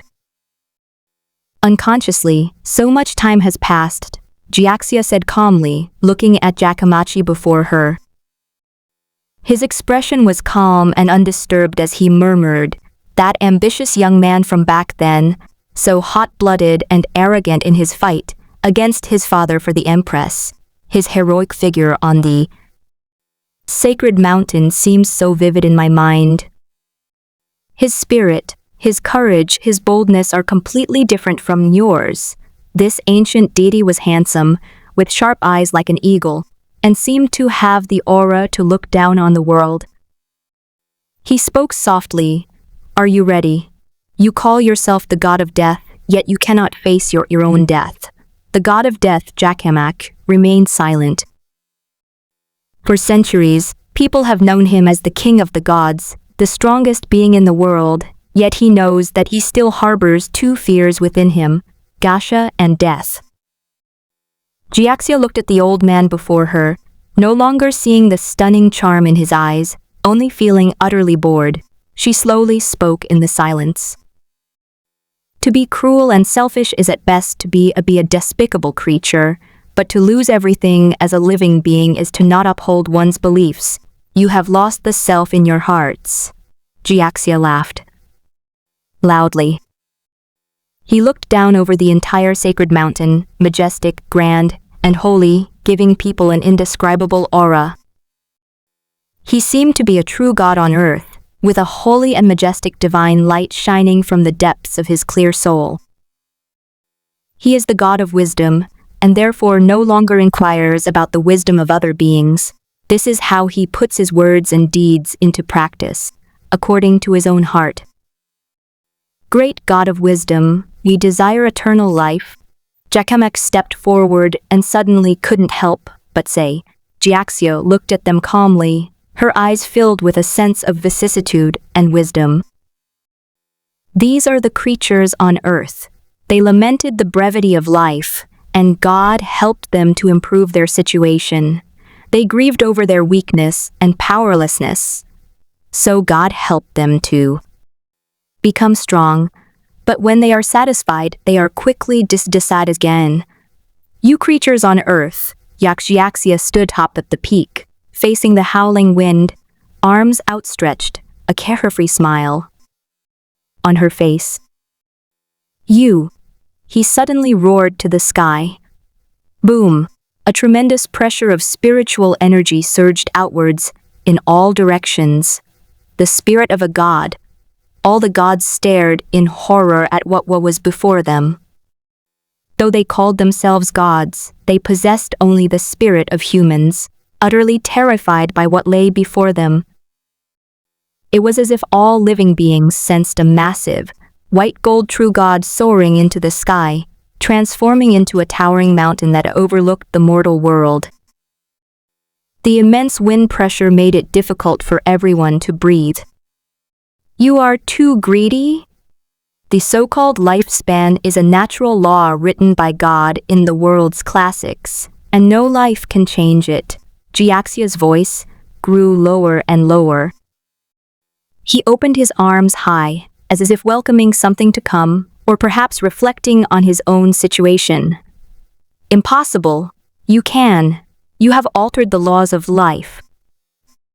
You are forever young."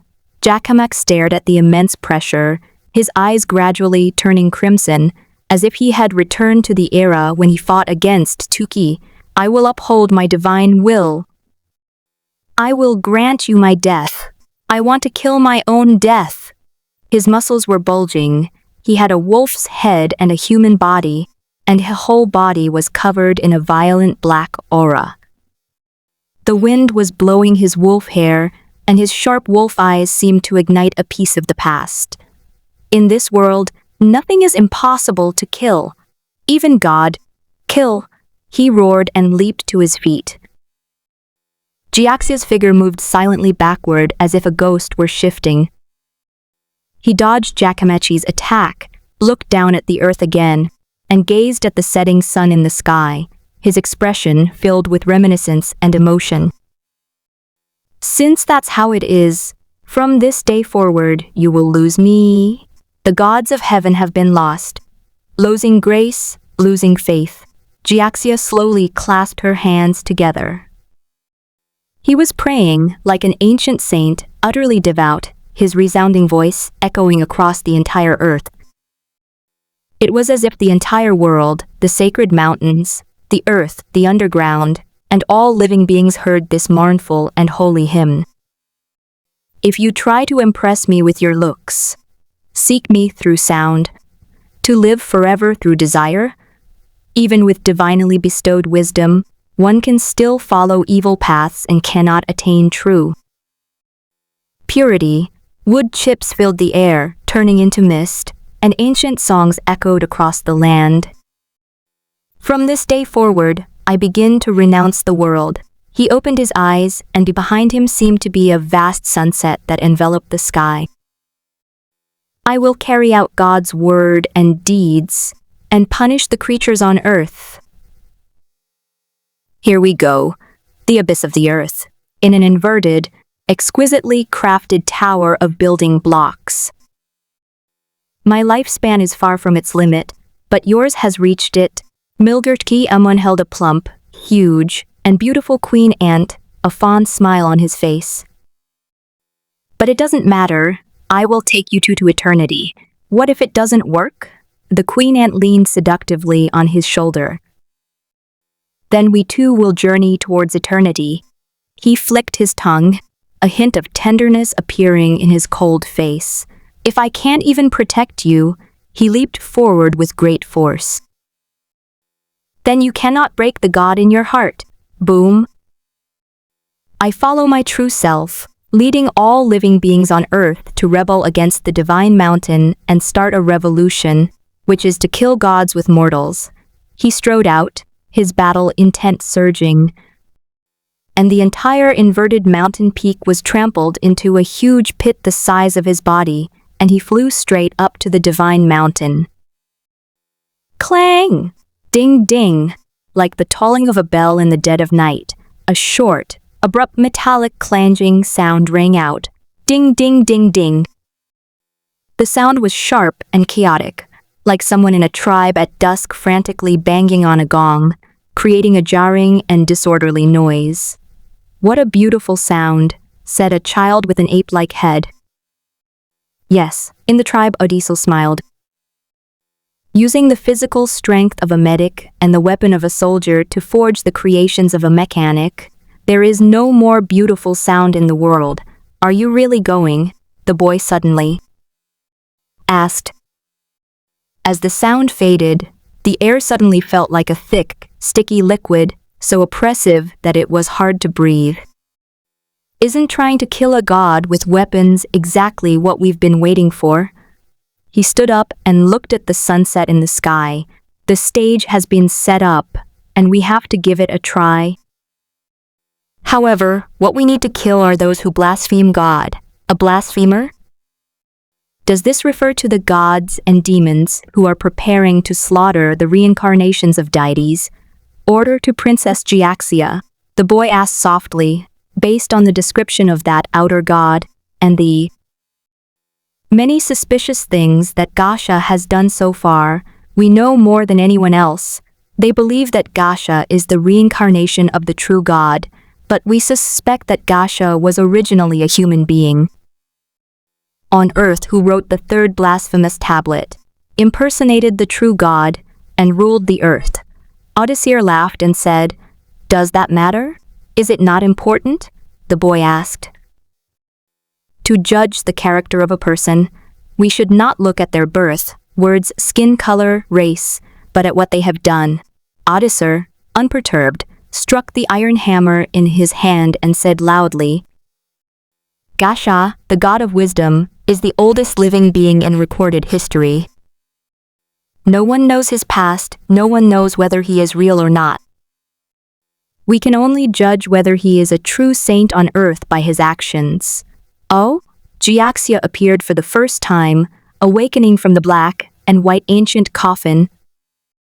She led the people on earth to create the Sunflower Dynasty, guiding the common people to establish civilization and faith, and to cultivate martial arts. For centuries afterward, it was still Jiaxia, continuously opening up and teaching new realms of martial arts, transmitting the Sun Scripture, creating all kinds of martial arts secrets, and guiding the way for future generations. It was Jiaxia who attracted the reincarnation pool to all living beings, improved the cultivation techniques of the new race, created the future of civilization, and composed a hymn of praise. Jiaxia's achievements in life are too numerous to mention. She has devoted her life to serving the people, which is unprecedented. Gasha bestowed wisdom. He has not failed the prophecy on the stone tablet. He ushered in a great era. He wrote hymns of praise in the most barbaric age.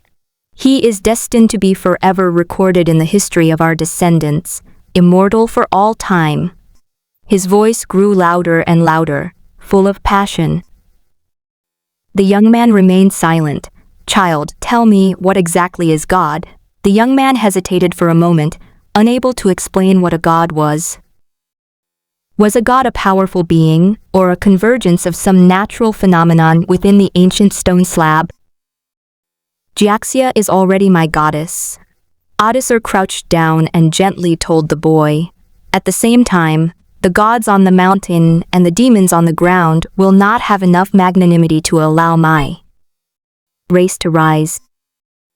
If my human race is to rise, we must rely on the great god of wisdom. Only he has the heart to embrace the whole world.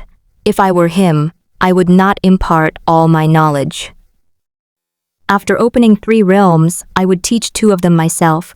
After opening 4 realms, I would teach 3 of them.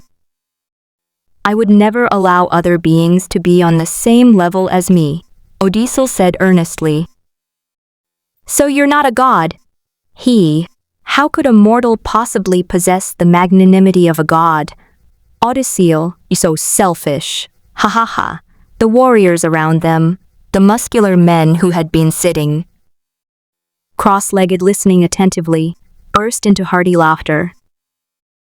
Odysseus stood up and looked into the distance, with tribal warriors following behind him, carrying the most rudimentary knives, axes, hammers, and spears.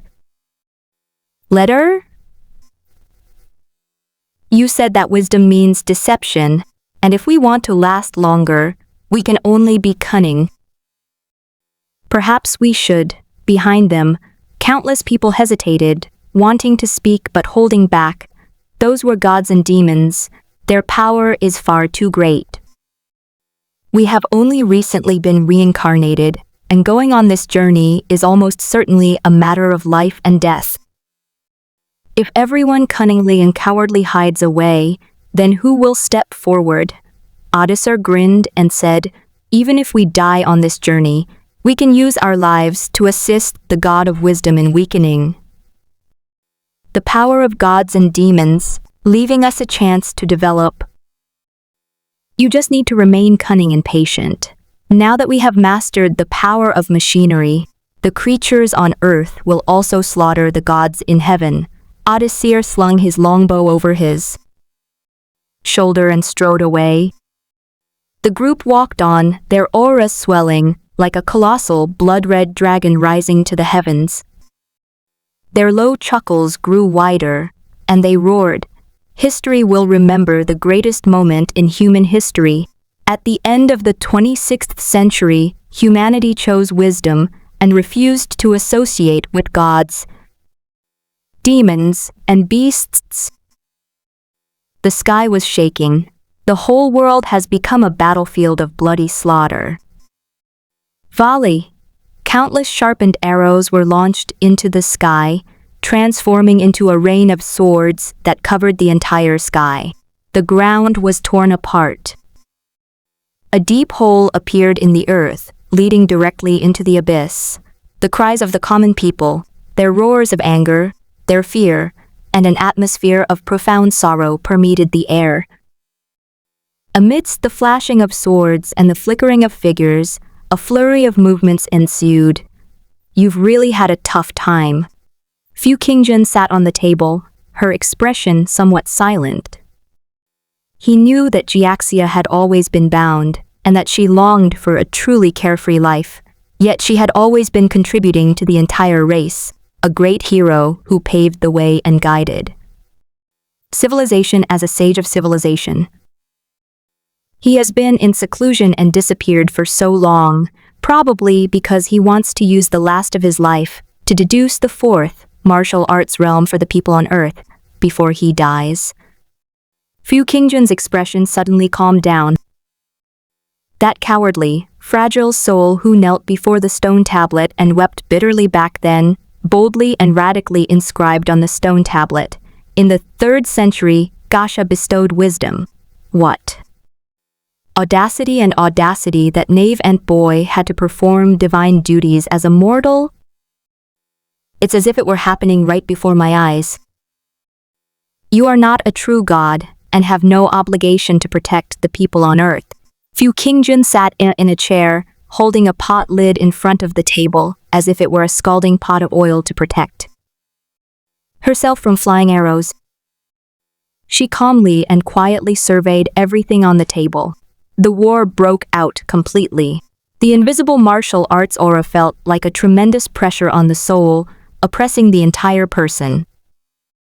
A large number of grandmasters collided rapidly, their bodies shooting away, as if a rumbling sound of air being torn apart swept across the entire table, a tremendous noise that broke the sound barrier. An invisible aura intertwined and churned, as if the entire table were shrouded in a thick fog, regardless of day or night. "You've gone too far. Do you want to kill me?" Jiaxia strode forward, her slender and graceful figure rising sharply. His muscles bulged and twisted, engorged with blood, instantly transforming his body into a muscular giant twice its original size. "You cultivate the solar codex I created, yet you know nothing of gratitude." Boom! With a fluid turn and shoulder twist, he swung his fist, instantly channeling the power of his entire body's muscles. With one hand, he swatted away a god as easily as swatting a mosquito. Woo!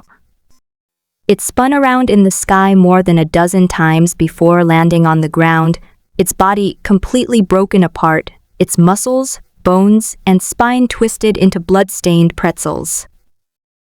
Control of this power, and your body. Jaxmachi stared in awe at the enormous body before him. He never imagined that there could actually be a creature that could train its muscles to such an extreme degree, an explosive and exaggerated sense of power. Like a gigantic, muscular monster, it stood before us, a colossal mountain of flesh that even the most powerful masters of the soul-flesh integration Grandmaster realm would have to look up to. Is this a god? Could this be the power of the god of wisdom? Odysser asked in astonishment.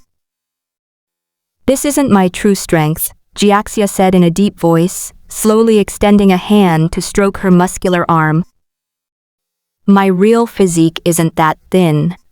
He actually called that weak. All the gods gaped, looking utterly astonished, remaining in that position as if their minds had completely gone blank. What on earth is he saying? Their current muscular physique is more than twice the size of a normal grandmaster's and should not be associated with the word frail at all. Then why am I so thin and frail? Jiaxia continued. Because over the years, I've been suppressing my physique, compressing my muscles. If I release my power, my muscles would instantly tear through my skin, gushing out like a torrent of water, bursting the entire world apart. Those massive muscle fibers would probably break through to the size of Mount Olympus. Everyone was stunned, and a sense of disbelief welled up in their hearts. Sleep, sleep, sleep, Jiaxia murmured. I kept telling my muscles to sleep, constantly compressing the things within my body that were frantically trying to grow huge, forcibly squeezing them back into my body. Compress, compress, compress. If I were to unleash my muscles, I might be able to take over the entire Mount Olimiro.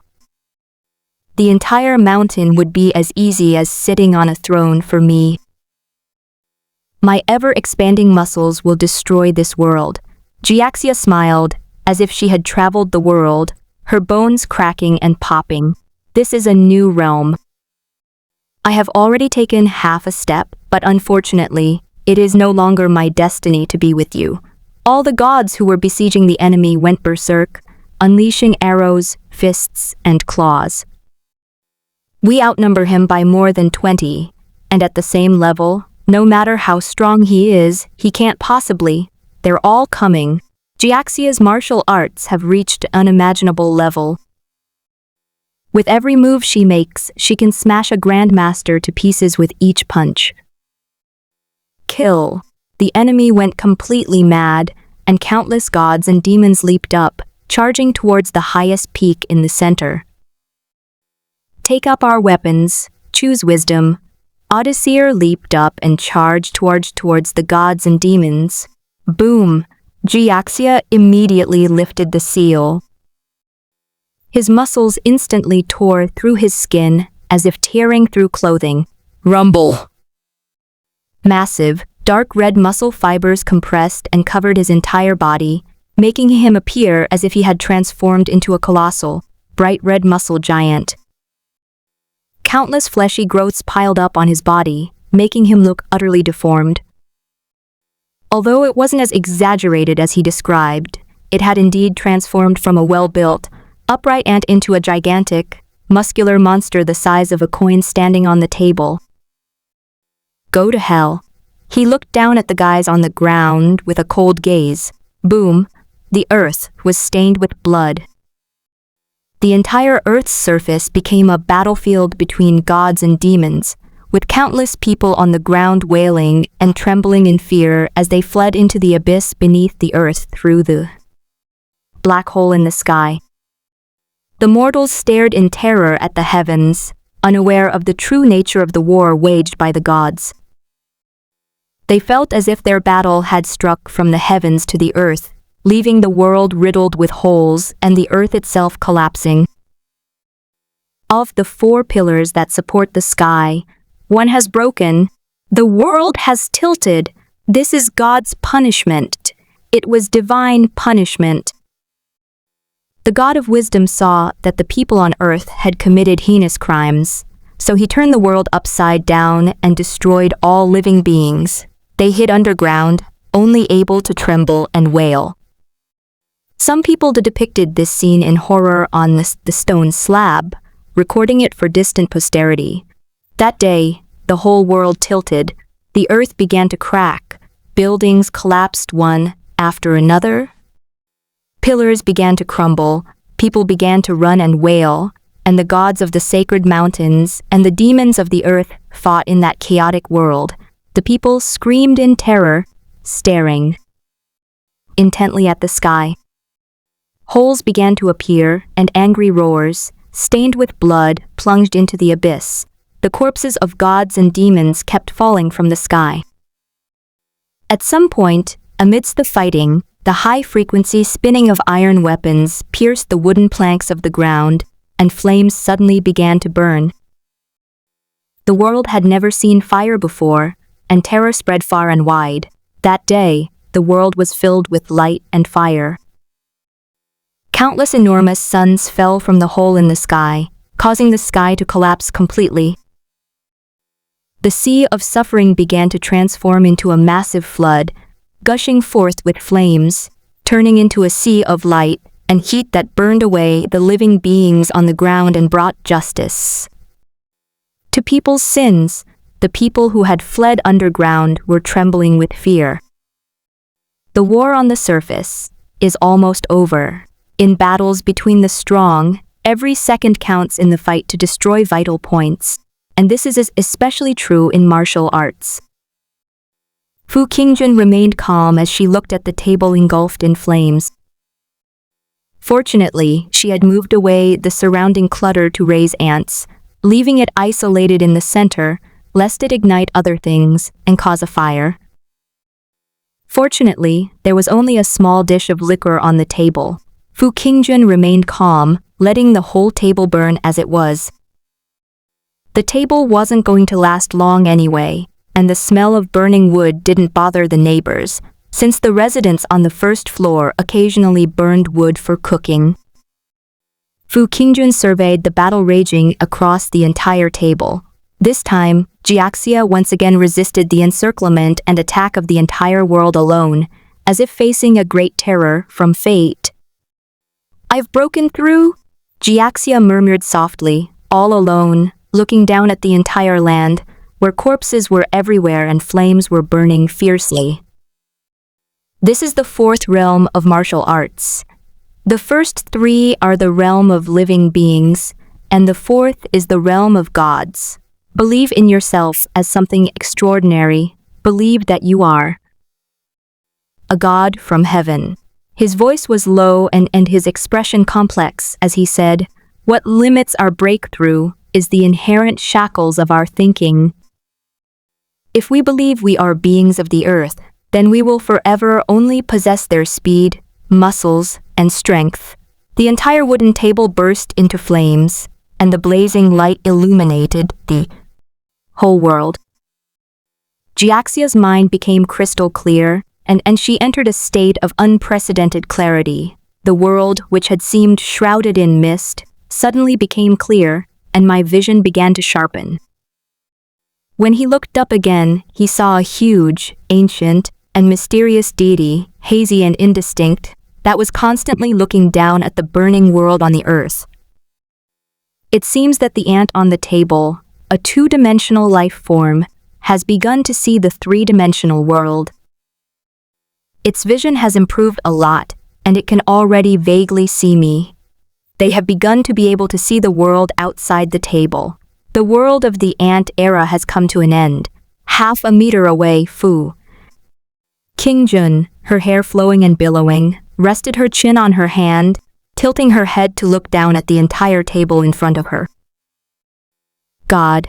Jiaxia looked at the entire world plane before her, at the swirling palm lines on her hand, the black cylinders flying everywhere, and the indescribable, blurry face. Three major characteristics, a trinity, have arrived simultaneously. The tall, strong figure, covered in blood, slowly raised his head, revealing an unimaginable complexity. Wah-ah.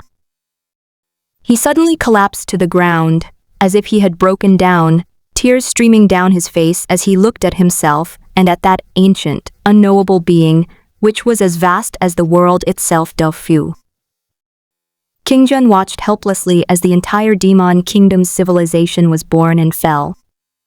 What seemed like a long 20-odd civilizational eras to me were but a few fleeting moments, a few days spent bragging to my friends and studying the structure of this new world. But for the life inside, it is everything.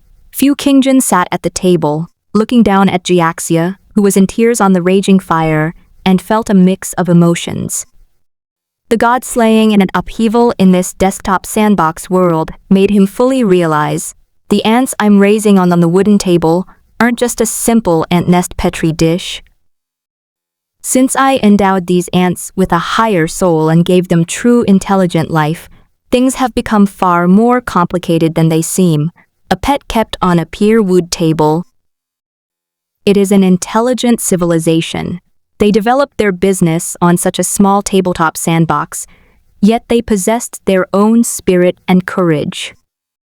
From the perspective of the history of intelligent life, the ants here are no different in essence from the primitive humans of this earth 5,000 years ago. Fu Qingjun suddenly thought of the battles between Qi Yu and the Yellow Emperor, as well as the myths and stories of other ancient primitive tribes. Right now, am I not, high in the sky, an ancient god of eternal vastness, looking down and witnessing the ancient history and mythology of the ant civilization, an epic saga of vastness and grandeur? Fu Qingjun hesitated for a few seconds, looked down at Jiaxia, and his expression gradually became sullen. Years ago, that timid, weak, and thin red ant revealed an ancient miracle to the entire earth, only to be questioned and attacked by all living beings. He then lay alone on the earth, and even after learning that the gods no longer protected the people, he did not wail or despair. He still resolved to save the people who had attacked him. Without gods, he became a god himself. If he has no future, he will create his own. The boy who wrote the blasphemous inscription on the stone tablet once again ruled the earth in a different way. He endured countless hardships and created brilliance, but in the end, he was besieged and killed by all living beings for the second time. Like a great terror from destiny, Fu Qingjun was shocked. He was, after all, just a teenager. For a moment, facing this lonely, weathered old man, a towering figure who had lived as a mythical epic, a great hero who should have lived in mythology and led people forward, I felt admiration, but I didn't know what to say. This is the second time, Jiaxia. Fu Qingjun's voice pierced through the vast mist and landed on the entire ravaged, fiery land. Yes, this is the second time. Jiaxia's voice was hoarse as she looked at the vast, unknowable existence in the sky. This was the first time he had a distant view. Although it was still blurry, he could clearly see the outlines. Solemn, majestic, magnificent, vast, all-encompassing, as immense as the entire world. No words in the world can adequately describe it. 3 ancient gods descended simultaneously. The white vortex of countless fine lines swirling in the mist contains all the truths of the world. It is the god of knowledge, Hermes. Those endless black pillars floating in the mist, piercing through endless time and space, are the embodiment of all things and life in the world. They are the god of creation, Amiro. The last enormous face, whose outline was indistinct and formless, was perhaps the legendary nameless god of wisdom, Trinity. The 3 most ancient beings have descended simultaneously. Jiaxia should have shown reverence and displayed sufficient courtesy, but at this moment, gazing at the vast existence that seemed to transcend eternity, she couldn't help but burst into tears. His cries were heart-wrenching. Perhaps outside lies that eternally countless, majestic, and awe-inspiring deity. Only here can one expose their weakness. Fu Qingjun also fell silent. He rested his chin on his hand, his hair flying, and looked at the table burning in flames half a meter away. He hesitated and said, "Jiaxia, you are not a true god. You have no obligation to protect the people on earth." Jiaxia, tears streaming down her face, slowly raised her head and said with utmost seriousness, "It is precisely because I am not a god that I protect the people on earth, because only you can protect yourself." At this moment, he seemed like that naive young man from back then. Suddenly, he pointed to the earth and the remains of Odysseus and the other warriors and said with a touch of melancholy, "In this world, there are still kind-hearted people." "That is enough." Fu Qingjun remained silent. The aura of Jiaxia is waning, decaying, and withering. His figure was gradually aging, as if his life force had run out and his lamp was about to burn out. Gone are the dashing young man. Gone is his invincible domineering presence. Gone is the powerful and ruthless spirit of a dragon coiled and a tiger crouching. He seems like an old man in his twilight years. His level of attainment, it fell. This unparalleled hero, having barely broken through the mysterious fourth realm of martial arts, a realm that has never been recorded in human history, was instantly regressed. Even the third realm of martial arts began to collapse. Fu Qingjun knew he was suffering greatly. His contorted face indicated that he was experiencing inner turmoil. His martial will was completely unstable, and Jiaxia was about to become a cripple. The spirit within Jiaxia's heart was shattered. "My heart is dead." Then the person died. The greatest sorrow is a broken heart. Although Fu Qingjun had only recently begun practicing martial arts, she knew that if a person's faith collapsed, they would become completely despondent, live in fear, and find it difficult to rise again. Fu Qingjun remained silent for a few seconds, unsure how to help the other party salvage their collapsed belief in martial arts. Suddenly, Fu Qingjun spoke up in a cold voice, "Jiaxia, you are the greatest hypocrite in this world." Jiaxia froze, wiped away her tears, and suddenly asked, "May I ask the God of wisdom, what is true goodness?" He seemed to have some idea that the one he was talking to was the God of wisdom, for only wisdom could communicate. Fu Qingjun said calmly, "Among the lives created by God, there was a child named Jiaxia. He was kind and would feel pain whenever he saw people suffering or sad, so he tried to help them. Meanwhile, if God created a clone of Gasha, it would have no consciousness, only mimicking the boy's actions to help the people of Earth. God gave them both names. One was called True Goodness, and the other False Goodness. Tell me who is truly virtuous and who is hypocritical?" Upon hearing this, Jiaxia paused for a moment, then suddenly laughed without hesitation. "Of course it's that copied life form. It's fake." His expression suddenly froze, and his pupils dilated. "Wrong. Wrong." His expression froze completely, as if he had turned into a statue. I see. There is no true goodness in this world. It's all hypocrisy." Jiaxia suddenly burst into unrestrained laughter. "What I seem to be doing in helping them is nothing more than my own inner comfort and their gratitude and repayment. It can't be considered true kindness. This is an invisible transaction." In an instant, a terrible thought flashed through Jiaxia's mind. He recalled the words of the god after the first massacre of him, a worship, offerings, killing, sacrificing companions. All these tedious and superficial rituals of reverence are considered by you as a matter of course. It's less about faith in God and more about a desire to constantly make deals with him. I am also making transactions. It's the God who makes the transaction from the opposite direction. Side. He longed to make deals with the people on earth. Their worship, offerings, respect, and faith were all taken for granted as bargaining chips by mortals. I am not, after all, a true God of wisdom. Helping the people of the earth is merely for inner satisfaction, for craving their worship, and for becoming their leader, Jiaxia said hoarsely. If I did not think so, I would not be so anxious about gains and losses. This is a transaction.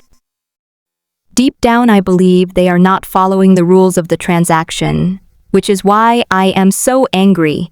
Suddenly, he felt a sense of liberation from the darkness, no longer obsessed with the attitude of the common people towards him, and his expression became carefree.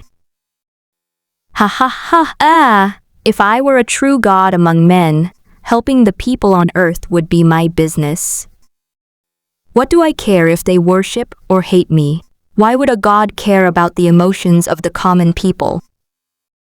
The goodness of a god is not concerned with gain or loss, but is pure, clear, without any impurities or desires. That is true goodness.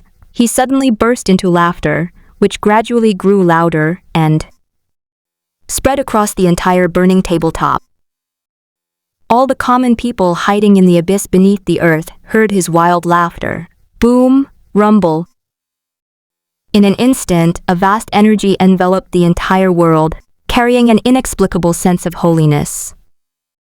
As if by magic, the immense spiritual energy enveloped his head, forming a vast and colossal spiritual image, his own face, the martial spirit of a true god. At this moment, Jiaxia returned to the third realm and entered the fourth realm. Jiaxia possesses an unimaginable spirit. Her depth is unfathomable. She breaks down and rebuilds, and her free, unrestrained nature is beyond imagination. Tap, tap, tap. In the distance, a few surviving people slowly approached. Their vision was not as far as Jiaxia's, so they could not see where the god was, but they could tell from the sound that Jiaxia was conversing with an ancient deity. If you wish to leave this world and go to a more vast and boundless realm, I can send you away. This world cannot tolerate a life like yours. You must break through the boundaries and leave. Fu. Qingjun suddenly said, intending to send him to the other side of the tunnel. His level of skill was beyond human comprehension. Fu Qingjun's table could no longer accommodate him. Jiaxia thought for a moment and said seriously, "But after I leave, what will happen to this destroyed world?" Fu Qingjun thought for a moment and said, "I will use a great flood to cleanse the flames, burning on the earth and wash the entire world. If it is swept into the earth, it will be destroyed." A tunnel slowly opened. Gasha gazed at the tunnel, then suddenly asked, "Great God of wisdom, I have yet asked your name. Am I not yourself?" Then there was no more sound. God had departed.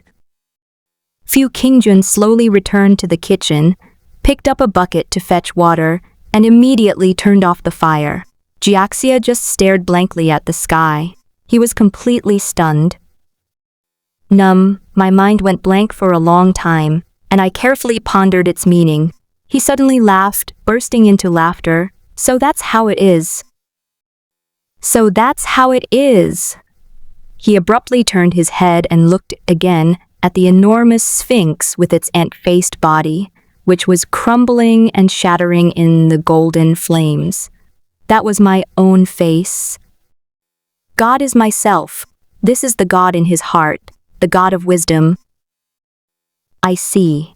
The answer from the beginning has remained consistent throughout. Every little detail foreshadows the future, but I have never been able to comprehend the will of God. It was only at this moment that Jiaxia realized what the God of wisdom truly was. Among the three ancient beings, he is formless and without substance, a fundamental existence that cannot be described or understood by the level of consciousness. Because once I start thinking, I've already made a mistake. When I begin to think, I'm already searching for fragments in my memory, so I see a blurry face. Since I can only understand faces, it appears in the form of a face. Perhaps What he seemed to be a conversation with the God of wisdom was actually a conversation with his inner self. The God never descended. It appears to be right in front of you, but it is actually in your heart. He is omnipresent, and all beings with wisdom are his believers. He exists in the heart of all life, the fundamental power, and is with you and me. He suddenly understood, and his mind became completely clear. Therefore, I am God, God of wisdom. It is to practice the divine way in human form. This is an unprecedented divine aura. At this moment, the people who had been hiding and fleeing in the distance slowly emerged from underground. Great God of wisdom, are you going to abandon us?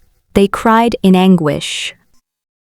Yes, please forgive our sins, they wailed, for as ordinary people, they were victims from beginning to end. Their homes were destroyed, gods and demons were fighting, and the whole world was shattered. I do not blame the common people, but rather I want to create a new world. Perhaps in the future, some of you will break through the barrier and leave. I will go to explore the new world first and lay a foundation. Jiaxia smiled. The people of this world have developed, and they only live one life before departing. This was my promise. But the people on earth, you must never rely too much on ethereal gods again. He strode away, stepped into tunnel, and loudly proclaimed, if the spirit has wisdom, then man is God. If man has no wisdom, then he is a fool who asks God questions. Times are changing. Everything seems to be becoming the past. Everything is about to irreversibly turn into history. The earth was stained with blood. Endless wreckage and debris covered the cracked earth, and light and flames burned everything, as if the end of the world arrived. Roamed. A massive flood. The snow-white waterfall washes over the entire world, and the raging torrents shatter the earth. Hold on. It must not be washed into the earth. Hold on tight. Countless people wailed and cried out in terror. As the great flood swept away the flames that threatened to destroy the world, the earth was extinguished, leaving it riddled with holes and shrouded in darkness. On the earth, the offspring of gods and demons who had not participated in the war walked silently and grieved on the desolate, dark land, gazing blankly at everything. The war of the gods. The sky has collapsed, the earth has caved in, the gods are dead, the demons have vanquished.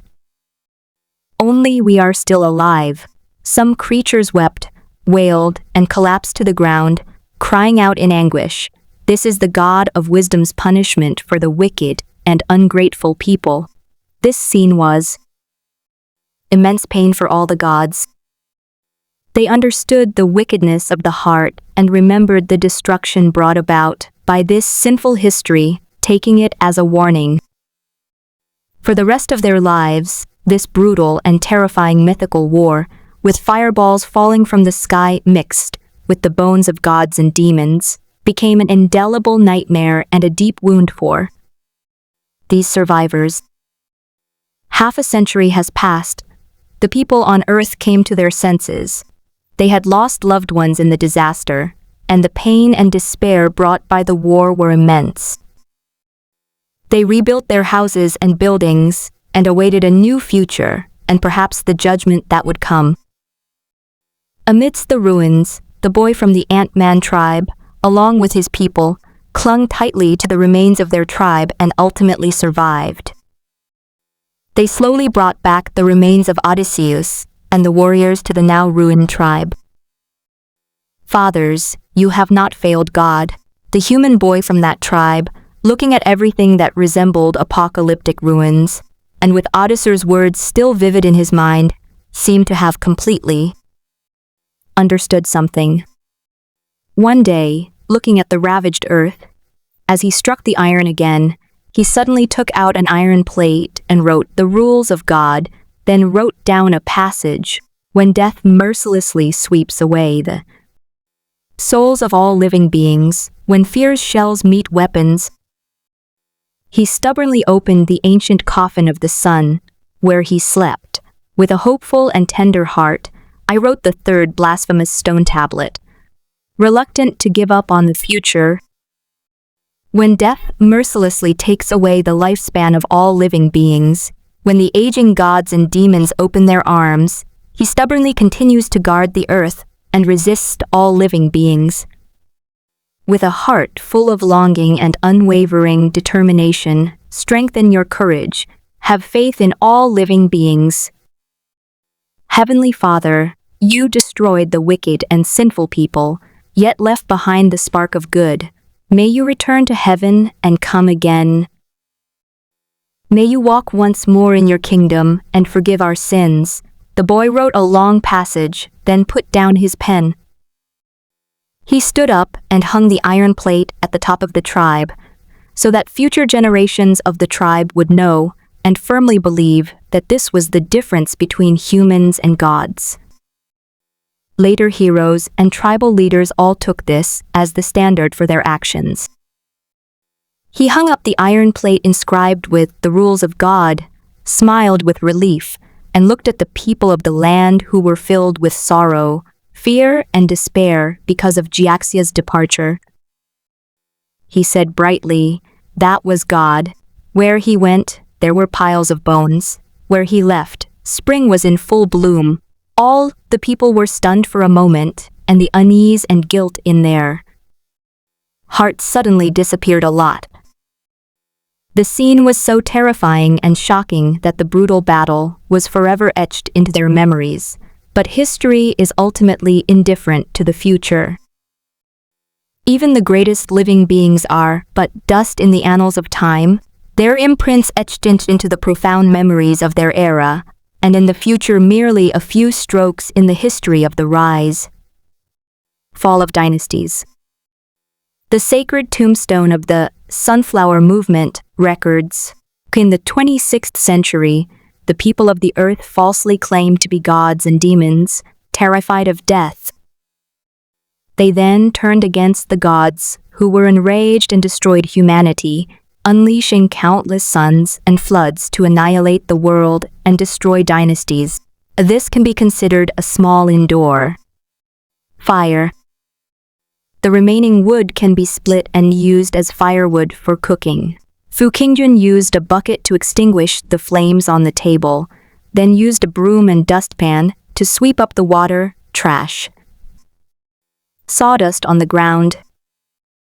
Finally, she cleaned up the ants that had been roasted in the fire and put them into the liquor. Basically, it's almost impossible for surviving ants to choose to be swept away by the water flow after being given a hint, because they have cultivated the martial arts of this world and cannot be unable to withstand even water. Of course, if it gets swept away and flows down from the world of the four pillars, don't blame yourself for being ruthless. Once the table is cleaned up, it's almost time to organize the rest. Fu Qingjun cleaned the floor like she was doing a spring cleaning. Looking at the mess of the charred charcoal table, she paused for a moment and said, "We needed to replace the table and rebuild a sand table. The new world may not be a table. The new creature may not necessarily be an ant. Everything can be rediscovered, and new species can be found." Meanwhile, Xiao Bao and Limo outside were also busy with their own promises. After all, having come to this unfamiliar industrial age world, they still had to think about how to make a living. Building new sand table models and various developments all require resources. The first batch of demonic civilizations developed in 4.5 days, a speed that exceeded my expectations. However, the era of the Sun Pharaoh has finally come to an end. The bloodline of Jiaxia's descendants is gradually fading, and new life can hardly slumber in the sunstone tablet, the melon seed coffin, to the next future. Instead, the world is ruled by grandmasters who combine soul and body. They no longer need to sleep. As true life, their brains can contain their souls, and they can live into future eras. They will definitely be the main characters in the future. They've even modified their species. They're no longer ants. Their descendants, though small in size, may have brains capable of holding a soul. In other words, they could potentially be charged once and used for a lifetime. Then, the fourth realm of martial arts. It's obvious that my soul interfered with their bodies, causing their bodies to become unstable and their cultivation levels to rise more easily. I can use the sandbox civilization to deduce future cultivation levels, elevate the martial arts of this world, and see the path to a future extraordinary system. Fu Qingjun took a deep breath and cleaned the room. Let's leave the table there for now and get a new one tomorrow. However, this sudden change meant that he was unable to successfully manufacture his own clock and music box. He checked the time. What seemed like a long war had actually only started around 7 a.m., and the upheaval had only lasted a little over an hour. There should still be time. Fu Qingjun took a deep breath. Although the charcoal table was a mess, this was all she could do. He took out a small bottle, poured out a humanoid upright ant with a cowlick, and slowly stepped onto the edge of the broken, dark tabletop. The earth was burned to ashes. Fu Qingjun had seen many ruins after a fire on television, but this was the first time she had experienced one in person. The ruins were riddled with holes, and everywhere was filled with the sorrow of countless lives lost. Wah! The people on the ground are rebuilding their houses. Fu Qingjun walked away slowly, with a hint of regret in her voice. The tribe before me, those bold and muscular men, all listened attentively to the lecture below. Almost all the older generation of strongmen have passed away, leaving only the younger generation. God, suddenly, their expressions changed, and hope was rekindled. They're all dead. The boy from back then stepped forward, his face filled with sorrow. Everything in the world has its own laws, Fu Qingjun said softly. Don't be fixated on the present. You must fulfill the deal you promised me. That's natural. The boy bowed deeply. We will not break our promise. Only he knew how much of a role bows and arrows and swords and spears played in that war. At the same level, they could easily slice through the opponent's muscles and shatter their bones. They slaughtered many gods and demons, contributing an extremely terrifying amount of power to their battle. The power of the machinery gave them a clear understanding. What are we supposed to do? The boy couldn't help but ask. Fu Qingjun looked around, more than 1,000 ant humans. There are almost no more grandmasters in the third realm, but with each successive lifetime of body cultivation, they are almost always in the second realm, and can be considered great martial arts masters in their own right. More than 1,000 members of the ant tribe, a term referring to people living in poverty and low incomes, created a watch. One night, at 7 times the speed, is equivalent to 7 nights. That should be enough. Fu Qingjun originally planned to make both a music box and a pocket watch at the same time, but since the strongest group of blacksmiths had obviously been lost and time was a bit tight, she decided to make one first. Pocket watches can be made entirely by hand. In the old days, there weren't many production lines. Most production was semi-mechanized, which gave rise to the professions of watchmakers and clockmakers. Even today, some luxury brand watches are still handcrafted by artisans and cost hundreds of thousands or even millions of dollars, designed to exploit consumers of knowledge. Boom. The next second, a huge millstone fell from the sky, like a giant meteor crashing to the earth. One after another, countless thick iron and copper sheets fell into the earth, serving as raw materials for their creation.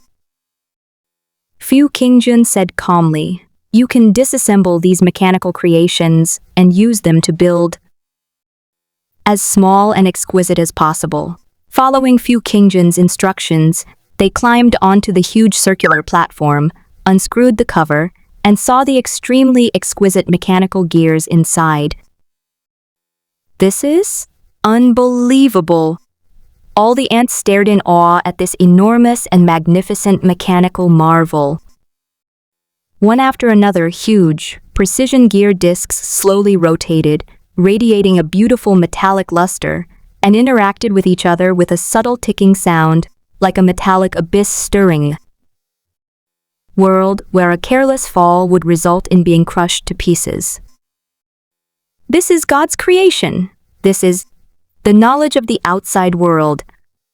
Looking at this incredibly sophisticated machine, their minds were about to explode. So beautiful. It's unbelievably beautiful. Their eyes were filled with shock, their minds blank. This is the true power of machinery. The previous bows and crossbows were simply unimaginably crude. For a primitive tribal civilization, seeing modern mechanical technology would be absolutely astonishing.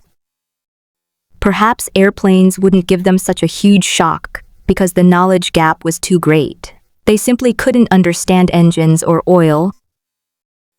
But the exquisite mechanical dial inside a pocket watch would bring them the most terrifying shock. Clockwork, springs, gears, metal frame, these are all things they can easily manufacture. Once assembled and wound up, they can move on their own. They are simply the most perfect mechanical works of art, possessing unimaginable beauty. They started working on disassembling the enormous dial, which was the size of a football field, and everyone was in an uproar. Oh my God! This amazing device will rotate on its own as long as you twist the cylinder. A miracle. A miracle from God. These are all things we can manufacture, but unfortunately, infinite combinations, infinite possibilities. They marveled at this creation and became completely absorbed in its study. It seems their grief has been diverted. Fu Qingjun smiled, left his things behind, and departed. He knew these survivors had already pulled themselves together. After leaving the table, Fu Qingjun resumed tidying up the clutter and looked at the bottle of ant wine. The war of the gods. The corpses of gods and demons floated and sank within it. The wine crystal was crystal clear, gleaming with an incredible luster like some kind of treasure. In a sense, it was the tomb of the gods. The essence of an entire era is contained here. Having just begun practicing martial arts, Fu Qingjun possessed a keen sense of perception and could barely discern the immense essence, martial will, and powerful, pure extraordinary soul contained within this bottle of wine. These gradually dissipating souls mix together and dissolve in the wine, giving people a sense of grandeur and magnificence. The extraordinary souls within contain the gods and demons of the entire Sun dynasty, god of death, god of stars, god of earth. The list goes on and on. Fu Qingjun pondered for a few seconds, and suddenly had a bold idea. What would happen if she were to take back the souls she had sent out? He hesitated for a few seconds, then slowly dipped a strand of hair into the wine, drinking it as if it were a straw. Boom! The immense spiritual energy instantly flowed back into his mind. Fu Qingjun felt as if her soul had been injected with some kind of fermenting agent, like a fuse, as if something had exploded in her mind. Fu Qingjun was in a daze as she walked to the mirror. He looked at himself in the mirror, and a lot of his hair, which was tied up at his waist, fell down, causing the whole pile of hair to sway back and forth like an Indian hula. Am I balding again? Fu Qingjun looked at herself in the mirror in surprise. Her hair had fallen out completely again. Then his entire scalp became incredibly itchy, as if something indescribable was breaking through the soil, giving him a very uncomfortable feeling. Again, Fu Qingjun suddenly realized something. Sure enough, the hair started growing back, producing short, downy hairs. Then, as if it had taken a growth stimulant, the hairs began to grow rapidly, gradually becoming a short buzz cut, then 2 or 3 centimeters long, before the growth rate gradually slowed down. My hair, could it be? Fu Qingjun was startled and suddenly tried to lift a pen with a single hair. Splash! As a result, the pen was lifted up shakily. The power of a single stroke. He was startled. Before, his hair could barely lift a piece of paper. Now, the power of his hair had become so terrifying. He tried to lift the pen high with this single hair and felt a tearing sensation on his scalp. It hurts. The intense pain caused his hair to instantly loosen its grip on the pen, which fell to the ground. He vaguely sensed something and suddenly felt a surge of exhilaration. I have begun to transform the Sun Scripture into the prototype of my own martial arts technique. It's also a martial art that cultivates power, and it's related to the souls of the dead, like a hellish place of death. Perhaps it could be called the long hair suppressing hell force. Fu Qingjun remained silent to herself. The fact that a single hair can lift a pen is already a terrifying qualitative leap. A large clump of hair is enough to lift very heavy things. The problem is not that I can lift heavy objects, but rather that my scalp has to bear the weight. Hair might have the strength to lift an iron sword, but the scalp would be instantly torn off by the immense weight. This is outrageous. Fu Qingjun found this too unbelievable and muttered, "But how can someone with such a fragile scalp cultivate?" Are you suggesting we use the iron palm method, soaking our heads in an iron pot and constantly grinding them down? This is too difficult. We need to find a way to improve this problem. After all, we have to figure out our own path ourselves. Looking at the hair that was growing thicker and thicker, Fu Qingjun said softly, "However, the second transformation of my hair. This should be related to my absorption of almost all the powerful gods and demons of the entire Sun dynasty. After all, apart from Jiaxia, he had already absorbed all the grandmasters of the entire demon kingdom who combined their essence energy and spirit, the strongest beings on earth. This is the strongest creature on earth. If we consider the realm of light rather than physical size, each one is comparable to Yang himself. I've clearly entered the second stage. My hair is getting stronger. In other words, it's like I'm using my hair to sow seeds and spread them out, and then harvesting them once they've matured and developed. This strengthens my soul, essentially adding to the strength of my own soul. Fu Qingjun had already vaguely understood what was going on. This is a way of improving oneself, developing civilization, and then reaping the rewards. He put down the baijiu that had been drained of its soul, saying, "I've already drunk it all on a spiritual level, but I can drink it again on a physical level."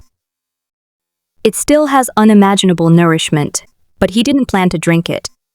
His body was too weak. He had only just begun practicing martial arts and couldn't handle the nourishment.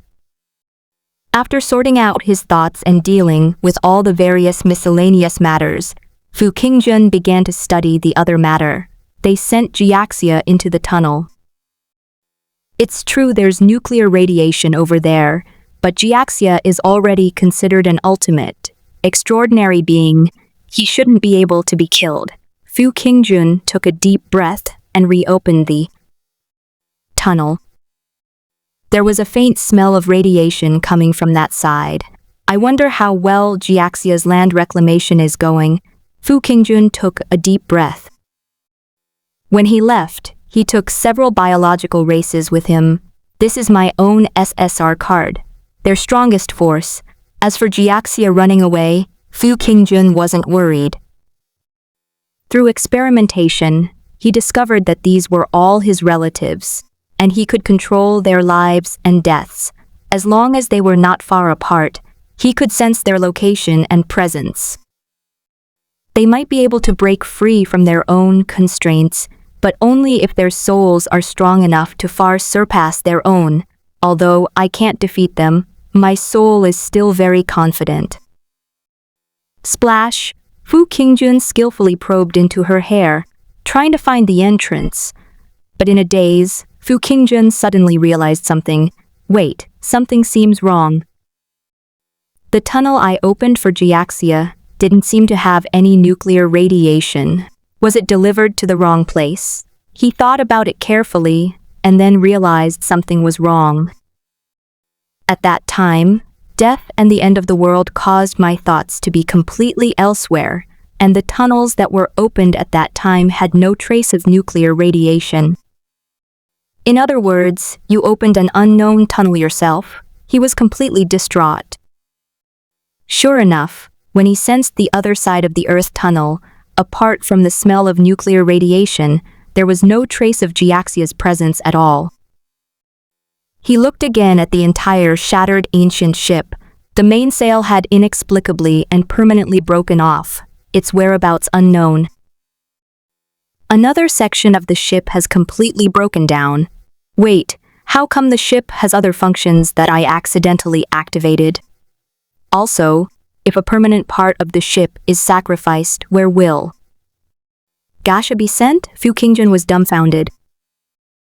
That incredibly mysterious ancient ship, clearly a mysterious being from an unknown dimension, descended upon Earth and has now permanently lost a part of itself. How terrifying is that? This is the strongest SSR card I've painstakingly cultivated. God's Gasha. They disappeared? Where is he headed, carrying with him reverence for the three ancient gods? Fu Qingjun was in a daze, but there was nothing she could do, so she slowly fell asleep in the middle of the night. The next morning, the sky was overcast and not yet fully light.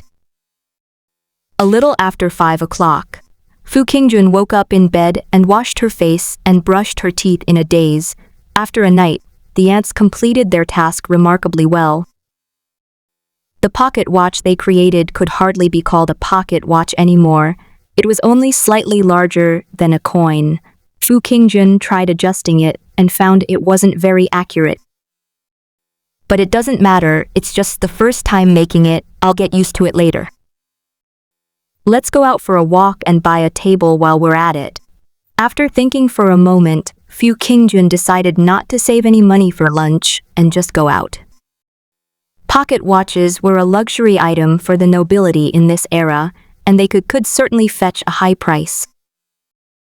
He thought for a moment, put on his hat and coat, picked up the pot of sunflowers that had been burned and withered, and walked straight out of the room. He walked out and came to a garden cemetery where all kinds of flowers were placed in front of the graves. The morning mist was gray and hazy, and dewdrops were everywhere. Early in the morning, quite a few pedestrians had already arrived, seemingly to sweep the graves on the anniversary of the death. Jiaxia, I don't know where you went, but with your abilities, you won't fall down anywhere. Fu Qingjun squatted down, dug a hole in front of a grove of trees on the edge, and buried the flower pot with the sunflower in the soil. We erect this monument for you. This is your ancient coffin and your dynasty, a testament to the end of the spirit of your era. Without hesitation, Fu Qingjun buried the tombstone and left. Behind them, buried in the cemetery, are withered sunflowers, flower pots, fresh flowers, and melon seeds. Who would know that a great civilization, a magnificent epic hymn, was once buried there? Just as he started walking outside again, a blonde, blue-eyed foreign woman suddenly appeared beside him, pulling a child and sitting down on a chair. The child is holding a book and reading.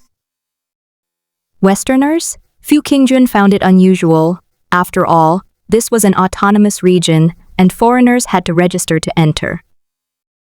After all, This era of the Industrial Revolution was different from the history he knew.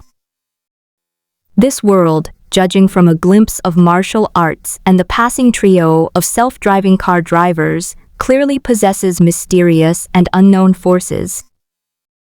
It cannot be interpreted according to normal history. He walked over slowly. The child was still reading aloud in the morning, speaking fluent foreign language. The legendary ancient god, Anunnaki, arrived riding the ancient Nibiru and handed it over to the people on the ground. Fu Qingjun had studied for many years in her senior year of high school, so naturally she got full marks in reading comprehension and could understand what she heard. Child, the blonde woman smiled gently, sat down on a park bench, and pointed to his book, saying, "Do you know what Anunnaki Nibiru means?" The child said in a clear voice, "Nibiru, in the myths of the Sumerians thousands of years ago, means fairy. The meaning of Anunnaki in Sumerian is that of a person who descends from the sky. However, in the mythology of the Indians on this ancient land, there is also a record of this ancient and mysterious god. In the Indian language, Anu means aunt and Nachi means friend. Anunnaki means aunt friend." Fu Qingjun turned around, her expression changing. Fu Qingjun had naturally heard of the name Anunnaki. "I heard about it not here, but on Earth before. This name has been found in many ancient civilizations. The most famous of these are the gods in Sumerian mythology. Sumer is the oldest known dynasty in human history. The ancient Babylonian civilization, one of the four great ancient civilizations, was established on the site of the Sumerian dynasty in Mesopotamia. If Fu Qingjun heard this famous foreign myth on Earth, she wouldn't care at all. It's just, after what happened with Jiaxia, he had a strange sense of déjà vu. "This lady, Anunnaki, seems quite interesting," Fu Qingjun said, turning around and speaking in broken English. "Huh? You can actually speak the language of our Hawk's kingdom?" The blonde woman, sitting in a chair teaching a child, paused for a few seconds. "After all, this is the other party's autonomous region, and there are relatively few places where exchanges can take place. Although they were temporary allies, they joined forces to resist the strongest kingdom of Europe, which had already entered the industrial age of machinery and firearms, to study each other's firearms and resist their invasion and unification. Like Yin ruins, before the invasion, this land retained a monarchical system of knightly lords, dukes, and kings, with various knights and heavily armored soldiers, but the invading guns and cannons completely destroyed them. After all, even the more powerful Yin ruins suffered heavy losses and learned a lot before launching a counterattack. But she never imagined that she could have effective communication here. "I know some of your language," Fu Qingjun said. "In this parallel world, the names, distribution, and languages of the countries are somewhat different, but not by much. English is one of his strong points. Furthermore, he actually has a basic understanding of 8 languages. His head isn't bald from nothing." Surprisingly, the blonde woman was relatively friendly, smiling as she asked, "Are you interested in the Native American mythology of this mysterious and ancient land?" "Yes, every ancient land with a long history has witnessed unimaginable human history and saga." Fu Qingjun nodded and smiled. "And friends?" "Yes, it's Anunnaki." The blonde woman smiled excitedly in return. She was an elegant and sophisticated lady who introduced herself as Nasika, a history professor at Boxer University, who is also interested in supernatural events, superpowers, and human potential. Fu Qingjun, a martial artist who roams the land, leads a group of brothers who want to make a name for themselves by researching the steam-powered mechanical structure of the new era. He took off his hat brim, revealing a youthful face, but his figure was tall and strong, easily over 1.9 meters. You look very young and don't seem to have experienced much hardship, but you speak a relatively fluent foreign language. Nausicaa was immediately delighted and said enthusiastically, "And friends." This comes from the Hopi tribe's records in the Indian mythology of this land beneath our feet. And is Anu, and friend is Naki. Anunnaki is the friend of ants. I see. You are very learned. Fu Qingjun hesitated and asked, "What kind of god is this?" "That's not a single god, but an ancient pantheon headed by a certain being, Nibiru from outer space." The records are vague, but they are found in many ancient civilizations around the world, the most famous being the Sumerian civilization. Nausicaa smiled, pulled her child into her arms, and said loudly, "Of course, the Sumerian records are not very detailed either, and this civilization is also most famous for its king list. This is an ancient inscription that was unearthed. For some reason, that civilization really liked to record things on stone tablets, because in that era, there were no other records besides stone slabs." Fu Qingjun thought for a moment, then looked up at the clear blue sky. It seems like they're considering some possibility. The Sumerian king list has been discovered in 26 locations, and all the stone tablets contain the same inscription, but the descriptions of the monarchs in them are simply too fantastical. Fu? Qingjun asked curiously. Do you know how long the first Sumerian king recorded above reigned? He was said to be a man who descended from the sky, Alim, who reigned for 2800 years and ruled over the primitive people on earth. She opened her mouth wide with excitement and exclaimed in an exaggerated manner, "The second one, Alarga, ruled the land for 36,000 years, and each of them ruled for tens of thousands of years. Unbelievable. What kind of mysterious place is Nibiru? Life forms that come from there can live for tens of thousands of years after descending to the earth," she said excitedly. "This is mythology, it's normal, gods rule the earth," Fu Qingjun said with a smile, looking into the distance at a sunflower pot. Whether it was a coincidence or not, he suddenly felt that the world was truly amazing. Yes, but it records 8 celestial kings who appeared on this planet countless millions of years ago, and ruled for a full 240,000 years, she said. Fu Qingjun hesitated for a moment. If it really is Jiaxia who has returned to the distant past, in his lifetime he probably broke through more than just the 4th realm.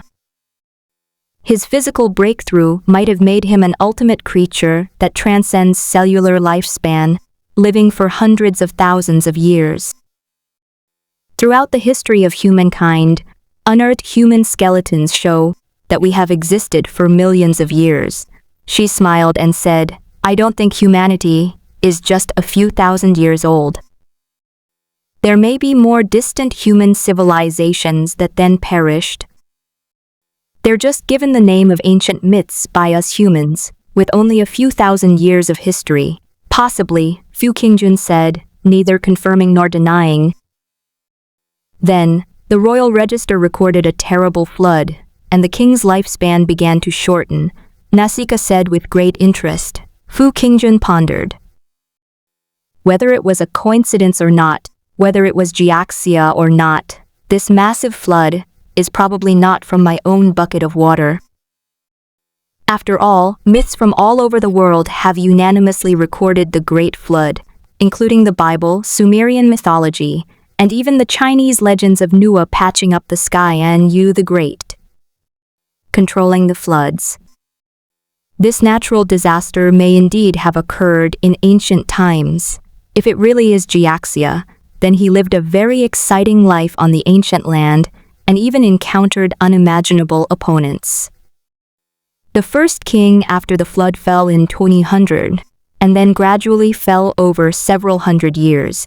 But the most terrifying are the last few kings recorded on the stone tablets. They were ancient people from thousands of years ago.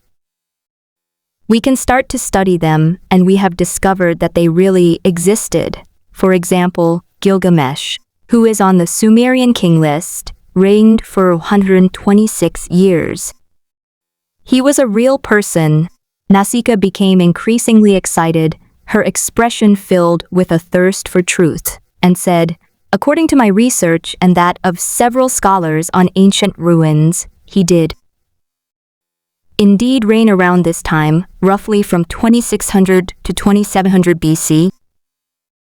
But his lifespan is not in line with human lifespan. However, according to the important stone tablet document, the Epic of Gilgamesh unearthed, Gilgamesh was 2/3 divine and 1/3 human. He possessed the great wisdom and power of a god, but not the lifespan of a god." Fu Qingjun nodded. The records in the Sumerian king list are indeed quite unique. The few last kings whose records can be verified did indeed exist in history, and this was indeed their order. According to records, it is possible that after the Great Flood, the lineage of the gods gradually became diluted. Nausicaa said, "In the end, they were almost human." Fu Qingjun remained silent. Ancient myths from prehistoric times. The Anunnaki are just one of the ancient pantheons that have been passed down from ancient times. But historical myths are just myths, who knows? Nausicaa said. "I don't know about the inheritance of divine blood, but the bloodline of martial arts can indeed be passed down. You come from a family of martial arts practitioners, so you should know this best.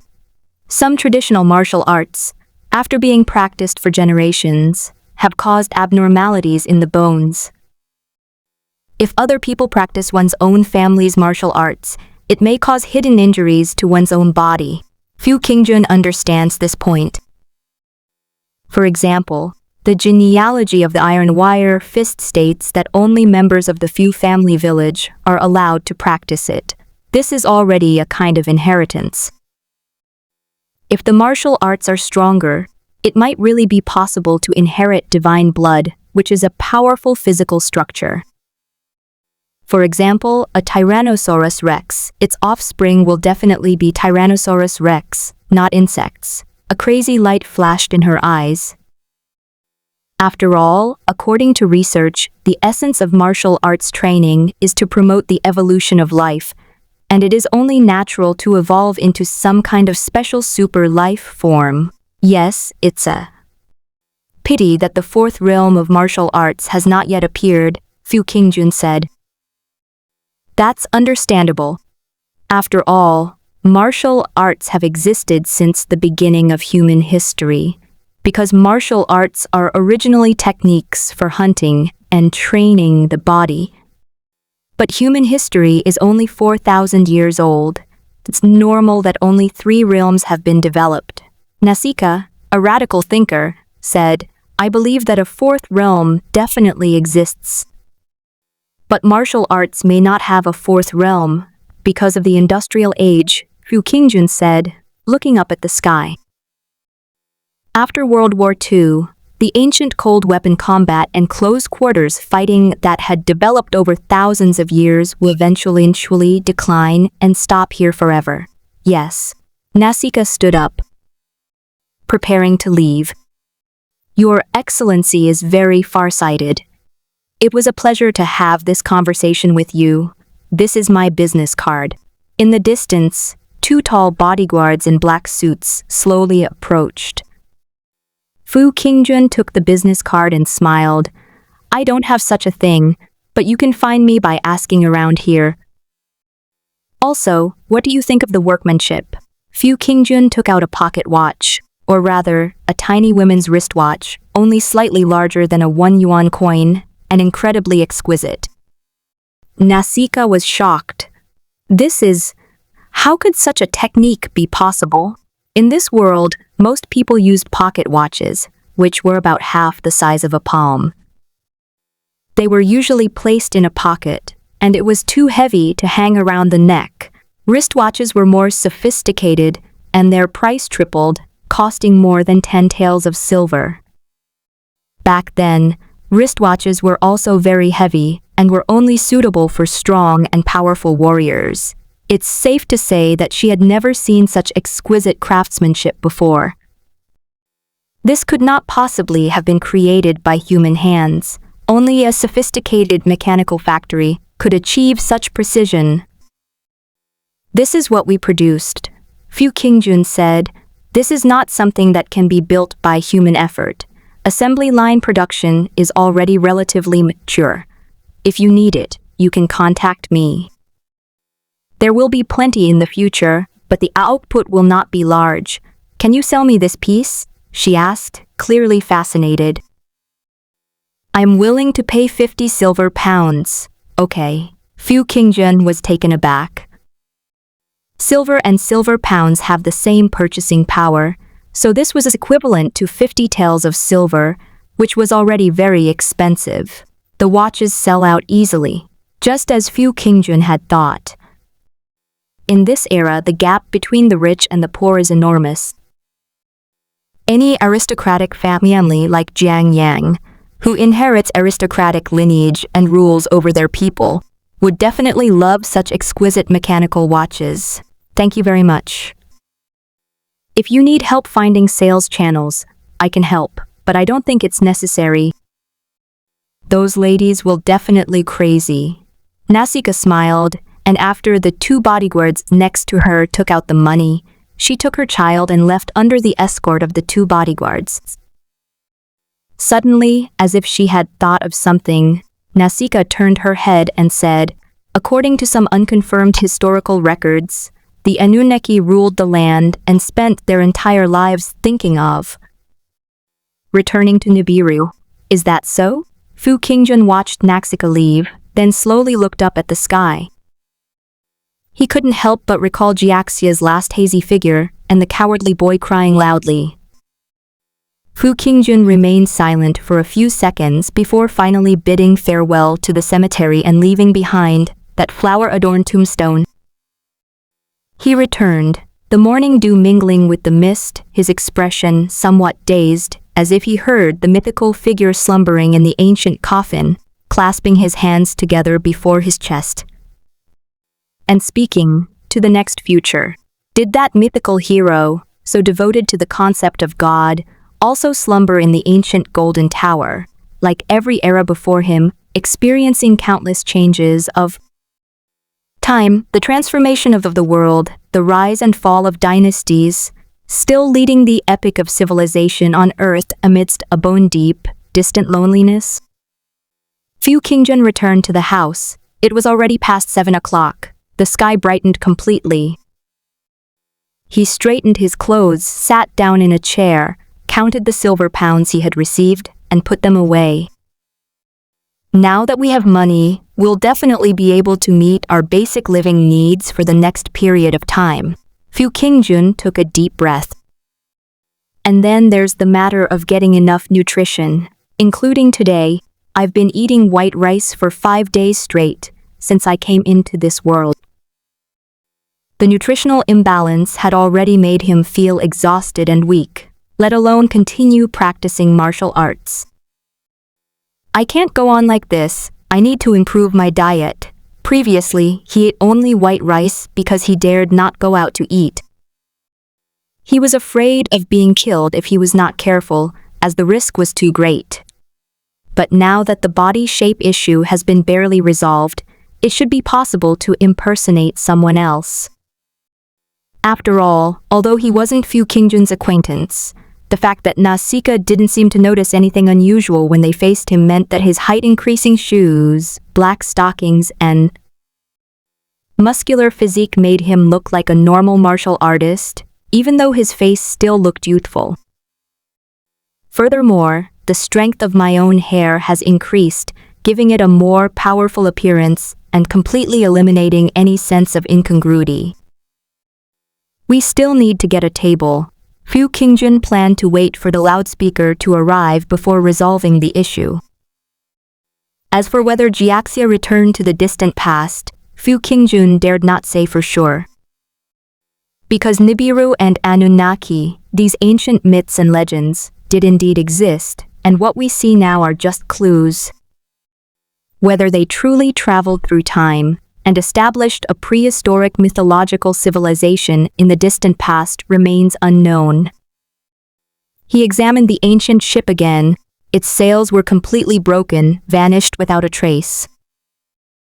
An anchor is for locating parallel worlds, while sails are for traveling to the past.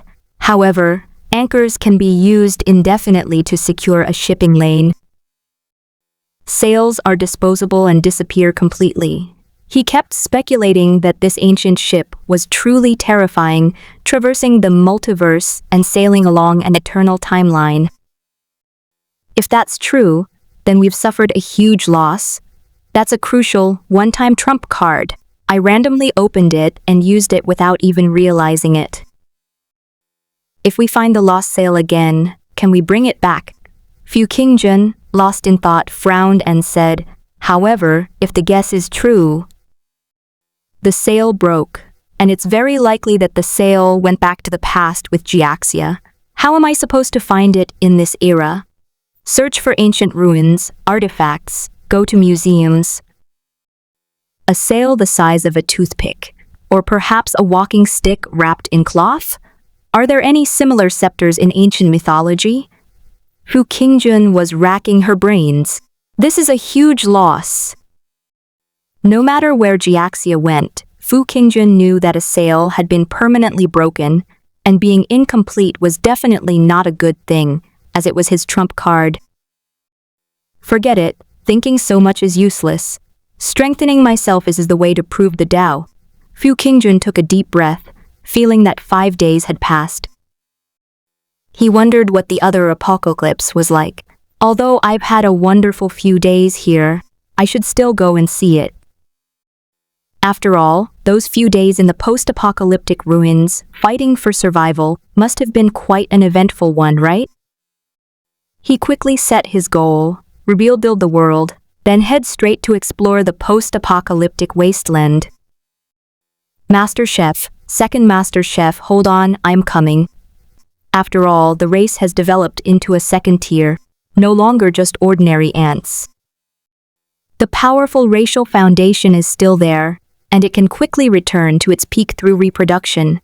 He kept refining his resolve, his emotions surging ever stronger. This is a snowball effect. As long as I edit the soul combinations and evolve a more powerful demon race, their civilization will flourish, and the number of strong individuals will increase. And with the fall of gods and demons like those, and the recovery of their souls, it will surely be earth-shattering. Unfortunately, even after growing a second time, my brain still isn't big enough. I can only swat small ants.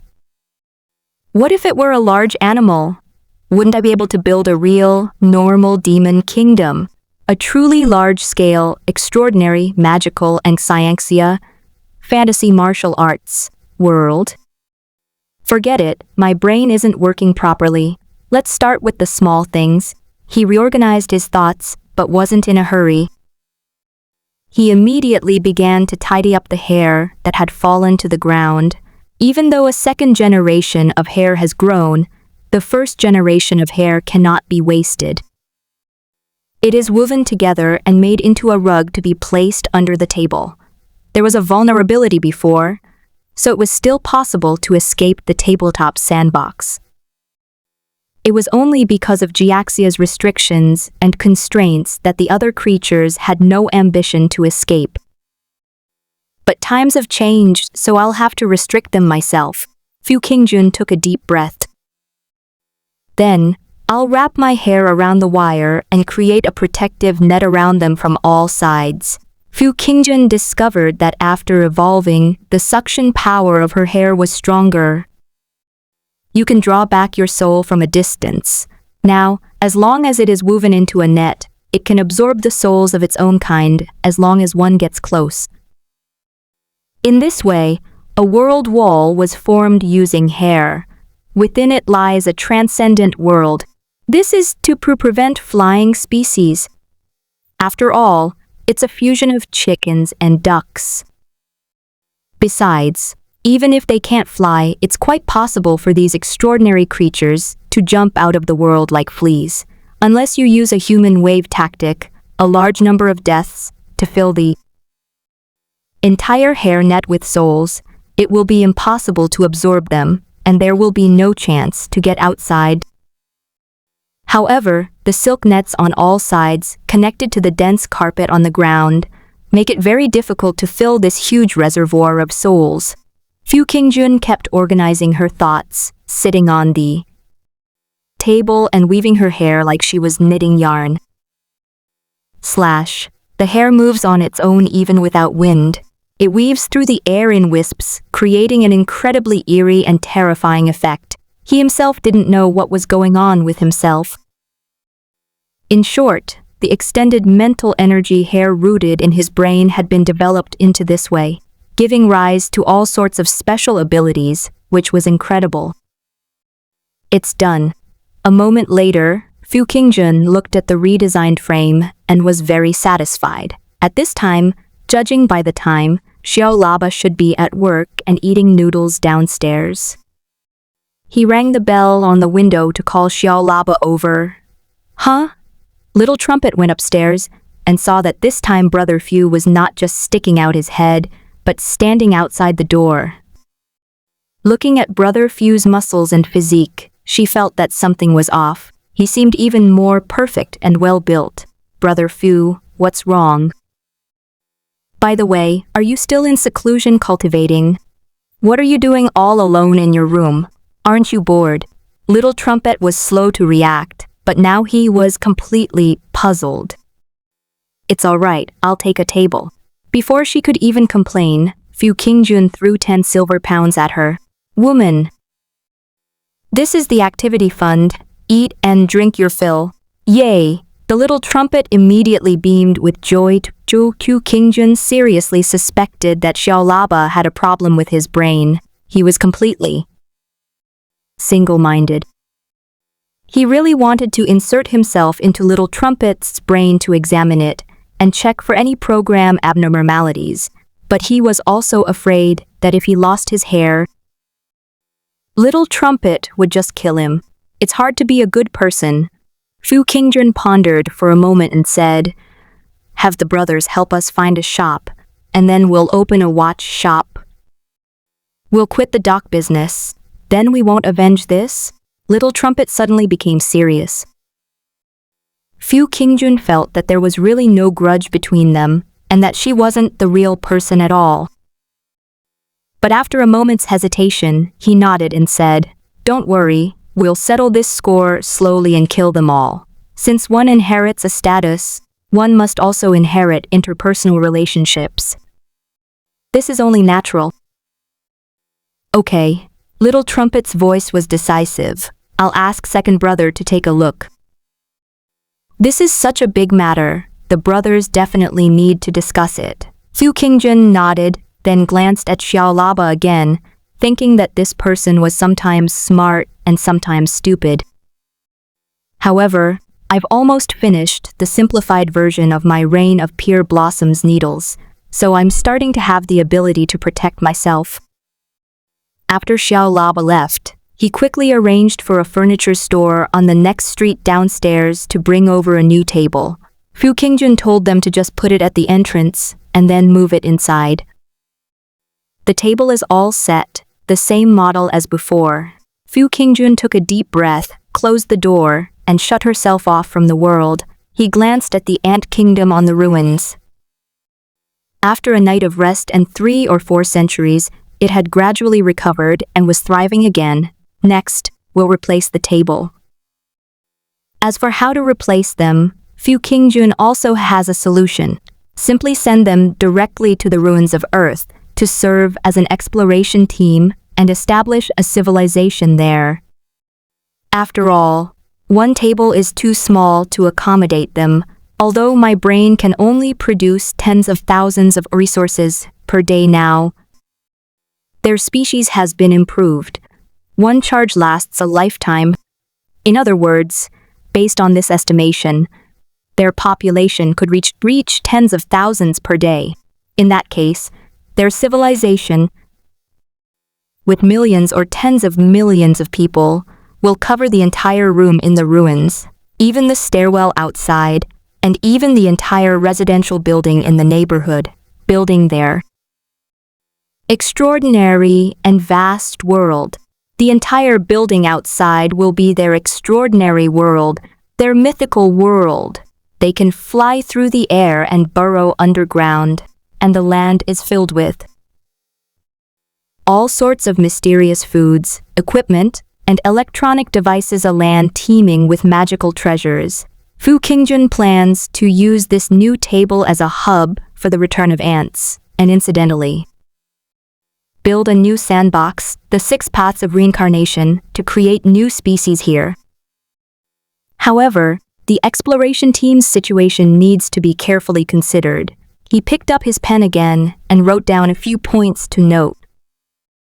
Firstly, in this demon kingdom, the 3 gods are ancient beings who created the concept of all things. I cannot walk among humans in their guise. I can only act as the mysterious merchant I was before, as an existence that travels between countless high and low civilizations, trading everything in the world. Secondly, it would be best I went to explore the scene first and confirmed the initial environment on the other side. I can't make the same mistake as Jiaxia. Thirdly, radiation is very dangerous. We don't know if it will mutate, but if I remember correctly, based on the previous cycle of nights, the nights may become very dangerous, and there should be casualties. Fourth, let them bring back the bones of the pioneers and cast them into the sea of suffering for redemption, instead of leaving them outside in the wilderness, their bodies still warm. Fu Qingjun sorted out her thoughts and felt that nothing had been missed. She then reopened the space tunnel. It seemed that, as her mental strength increased, she was now able to open an entrance the size of a ballpoint pen. Splash! Fu Qingjun slowly lifted the ouge ant with a single hair. He skillfully and slowly inserted it. Through the ant's perspective, Fu Qingjun could vaguely see the blurry environment on the other side, but ants have extremely poor eyesight. He held up the ant camera, turning it around like a snail's eyeball, and after a while, he finally got a feel for the environment on the other side. It was the room where he had reincarnated for 17 years. Just as I thought, Fu Qingjun's guess was confirmed. It seems to be daytime on the other side, not much different from when I left 4 or 5 days ago. However, the windows were obviously shattered, and the shock wave made the room a mess. But my family's area is clearly not in the center of the nuclear explosion. After a few days of radiation, even ants should be able to withstand it. Also, if you get there, the first thing you need to do is get your own phone, try to go online, and check the network to see how it is going. But there's a high probability that the basic power and network infrastructure has already failed. Furthermore, things like cell phones and computers are too big to carry, and this tunnel is too small, only an ant could pass through it. The era of the Sun Dynasty has come to an end. On the ruins, people rebuilt a new kingdom. The gods and demons have completely declined. Humanity made the right gamble. The other 2 races' resources were exhausted, while humanity still retained enough strength. In a short time, the entire century entered the human era. Back then, the human boy Antos, who had been observing everything from the sidelines, became the first person on Earth to once again step into the realm of a grandmaster who had achieved the unity of essence, energy, and spirit. However, even with such immense power, he did not presumptuously claim to be a god like his predecessors, but instead proclaimed himself Emperor Antos the Great. The era has entered the era of emperors. The mechanical dynasty, Era 1. He fully ascended the throne, worked diligently to govern, and worked hard to study mechanical structures and create various technologies, completely crushing the gods and demons. The second era He led the construction of a colossal mechanical clock tower, mechanical chariots, and the myriad heavenly palace, with one after another enormous mechanical world-class wonders situated on the earth. From then on, the profession of forging was called a mechanic. Mechanics be classified into different levels based on the quality of your craftsmanship. The wise guardian, the eternal wielder of mechanical power, Emperor Antos. The world praises him so highly. The era of mechanical civilization has truly begun. A large number of mechanics began to appear. They wielded bows and crossbows, and even began to build a huge box-shaped concealed weapon with axles at the bottom, from which a large number of needles were shot out with unstoppable power. The gods and demons began to be suppressed, and martial arts began to decline. Ordinary mortals' bows and crossbows can easily kill powerful martial artists who have cultivated for countless years. Humans began to neglect martial arts and became obsessed with mechanical manufacturing, marveling at its endless mysteries. A human being, a bone realm expert, shouted, "The world bows down to him, and he is the sole supreme ruler of Emperor Antos." No one spoke. Another human expert at the muscle refinement realm shouted loudly, "Medicine, martial arts, and weaponry of the three, weaponry is the best in the world." For a time, no god or demon dared to refute him. Everyone knows that beneath the three unknowable beings, there is an ancient god from beyond the realm with an independent will who has descended upon this land to teach medical, martial arts, and mechanical knowledge. A human mortal mechanic shouted, "With mastery of the art of weaponry, even a mortal can slay a celestial god." The gods and demons who once ruled the mortal realm were repeatedly bullied by lower-ranking mortals, yet they dared not utter a sound again. They were once glorious, they once eternally ruled the entire earth, overlooking countless ancient eras, but have now been reduced to pathetic intelligent beasts, enslaved by the trends of the world. You guys are too arrogant. A powerful son of the gods had just broken through to the next level. He had a snake's head and a human body, was handsome and slender, and exuded a terrifying martial arts aura. If he were in the past, he would surely be a celestial deity. He stepped forward and shouted angrily, "The path of machinery is an evil path. It relies on external objects. Medicine and martial arts are the true path. Medicine is about studying the body's structure and developing its potential. Martial arts are about skills and using weapons to fight." He roared, declaring that these were the two fundamental principles. Puff, laugh. Then, a powerful mechanical crossbow unit emerged and unleashed a volley of fire. This powerful grandmaster leaped and scaled walls several times, but was instantly riddled with bullets by a terrifying barrage, leaving him nowhere to escape. He collapsed to the ground, riddled with bullets. He makes a good point. Take it back for dissection and study the body functions of the ancient god. He reminds us that we cannot easily give up on the path of medicine, said a mechanic holding a crossbow. Fu Qingjun watched this scene and remained silent for a few seconds. This is the course of history. By trading various metals, the Iron Age civilization, possessing both weapons and metals, far surpassed the Wooden Age civilization, directly ruling the world. If this continues, we'll really be heading down the path of mechanized industrialization. Fu Qingjun took a deep breath. Although he was setting up production lines, this wasn't what he wanted. My fourth realm of martial arts is gone again, the path to godhood. Fu Qingjun felt heartbroken. He wanted to deduce a transcendent cultivation system so he could cultivate it himself and achieve transcendence. However, it doesn't matter.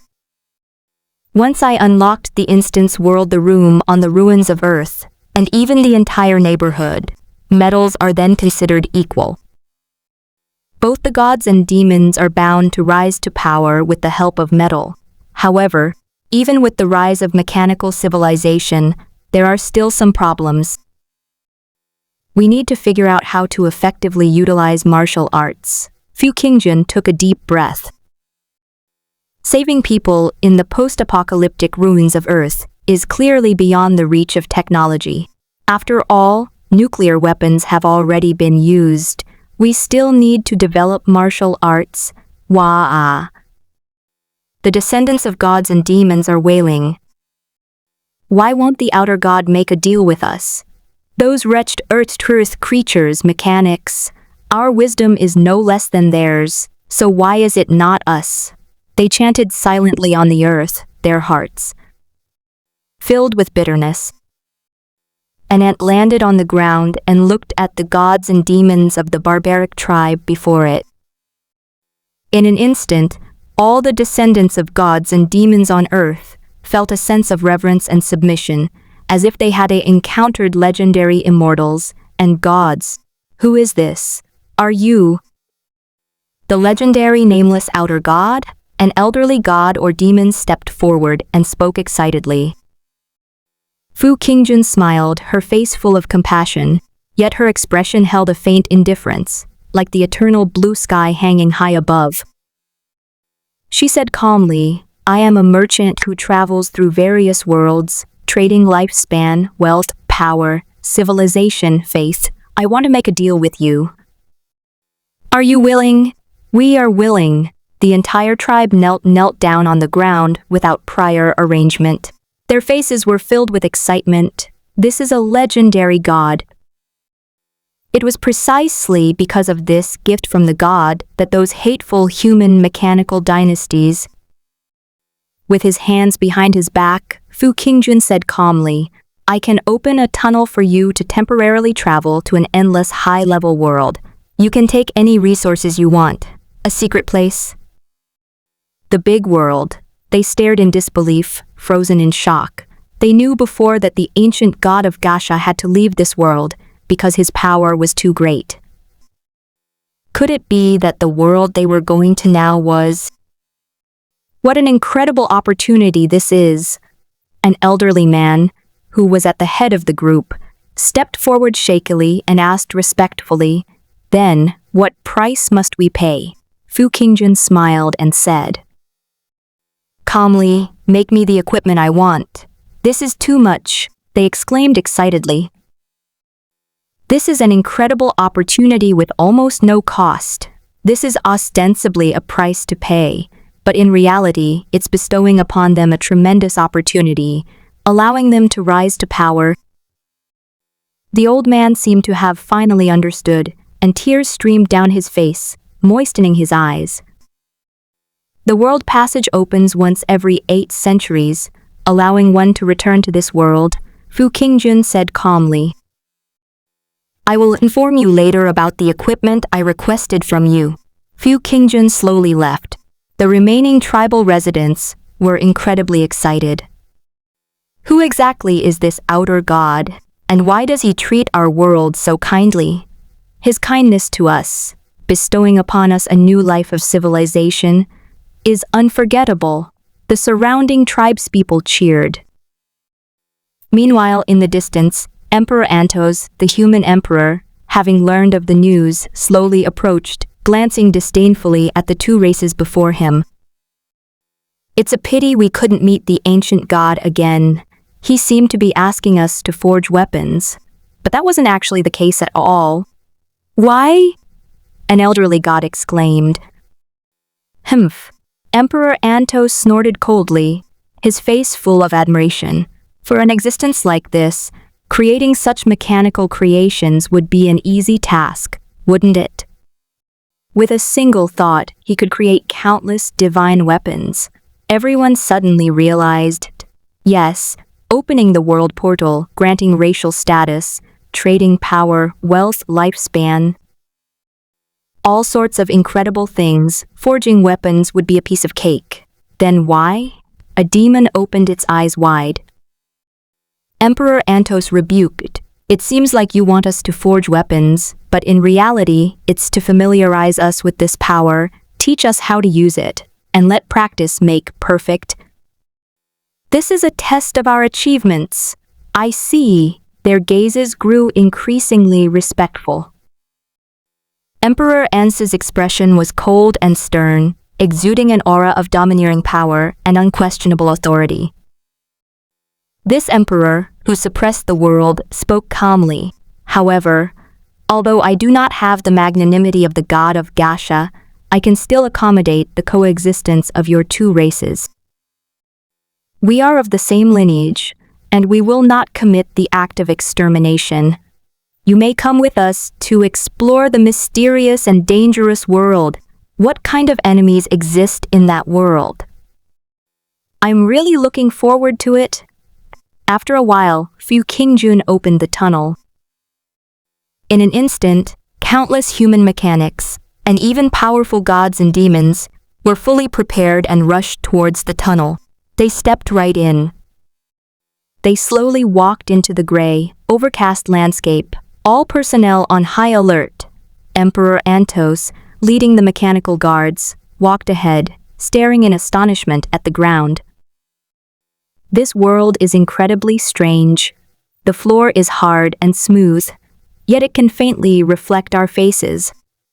"Incredible," a mechanical minister stepped forward. "Your Majesty, shall we order our soldiers to break through the ground and obtain some material?" "No rush." Emperor Antos gazed into the distance and said coldly, "We must continue onward. We must lead our people to find an extremely safe place to set up camp." "Yes, Your Majesty is wise." They led their troops forward. Suddenly, a huge, black, long, fleshy giant beast slowly appeared before them. Its shape is hard to describe. Countless serrated, hook-like tentacles crawl on the ground, and it has a triangular head with sharp, cold eyes looking down at them. The two blasphemous pillars sway in midair, as if piercing through the void, and the rustling sounds seem to tell a chilling tale of the future. "Ah!" Countless soldiers screamed and retreated frantically. Volley. With a shout, the entire army released their arrows. The enormous, evil monster made a frantic rustling sound, dodging most of the crossbow bolts. It was incredibly resilient. Even with arrows piercing its body, it continued to attack with its soft, eerie footsteps. "Ah, an otherworldly monster!" Countless people roared in terror. "Let me do it." Emperor Antos strode out, his gaze sharp and his fighting spirit blazing. "Evil and filthy otherworldly creature, let your head be my spoils, hanging high on the walls of this house." He roared, and this hero of the new era of humanity leaped high, thrusting his longsword forward. "Kill." Fu Qingjun glanced at the tunnel. "I wonder how it will develop," he thought to himself.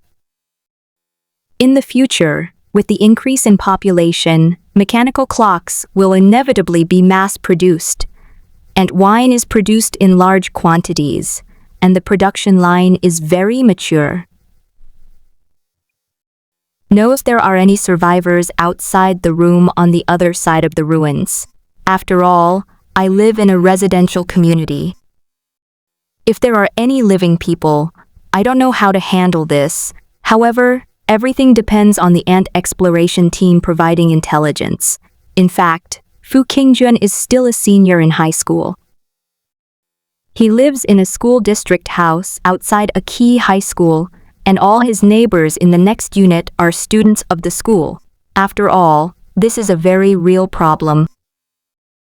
Houses are so expensive, who would live here for no reason?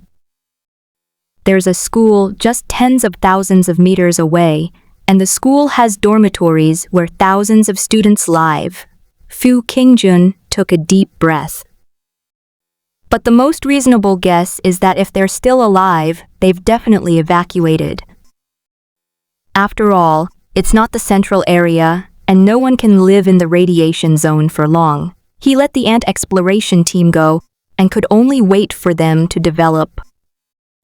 After finishing this matter, Fu Qingjun began to look at other issues. He hesitated for a moment. There's also the issue of race creation.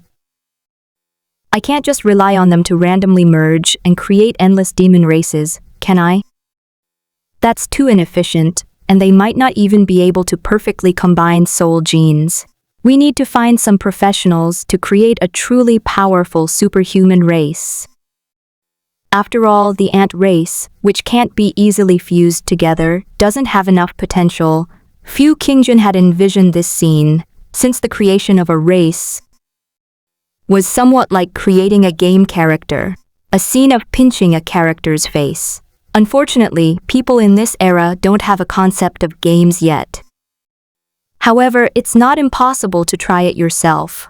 After all, creating characters and races isn't just something that happens in games, but also in myths and legends, such as the 6 realms of reincarnation. Let's start with Qin Hong. Ever since Fu Qingjun found out the address, she has been very concerned about it, since it is not far away, just the next building. Roughly estimated, it's about 30 to 40 meters in lateral distance. At this moment, Fu Qingjun had a bold idea. He cut off a lock of his second-generation hair. Then they braided it into a long wire and slowly climbed over the outside of the wall. He used a hairy ant as a camera to observe the environment around the window along the way. After groping around for a while, I managed to hang my hair on some protruding walls and climbed forward. Finally, Fu Qingjun arrived at an old window from which came a familiar soul aura, the kind of traces left by her own hair. She's sleeping. What a great opportunity. Fu Qingjun took a deep breath. It's probably because I extracted quite a few souls, which has led to mental exhaustion and makes me very sleepy. But that's fine. You are the ancestor of the human race from those ant civilizations, so you still have some significance.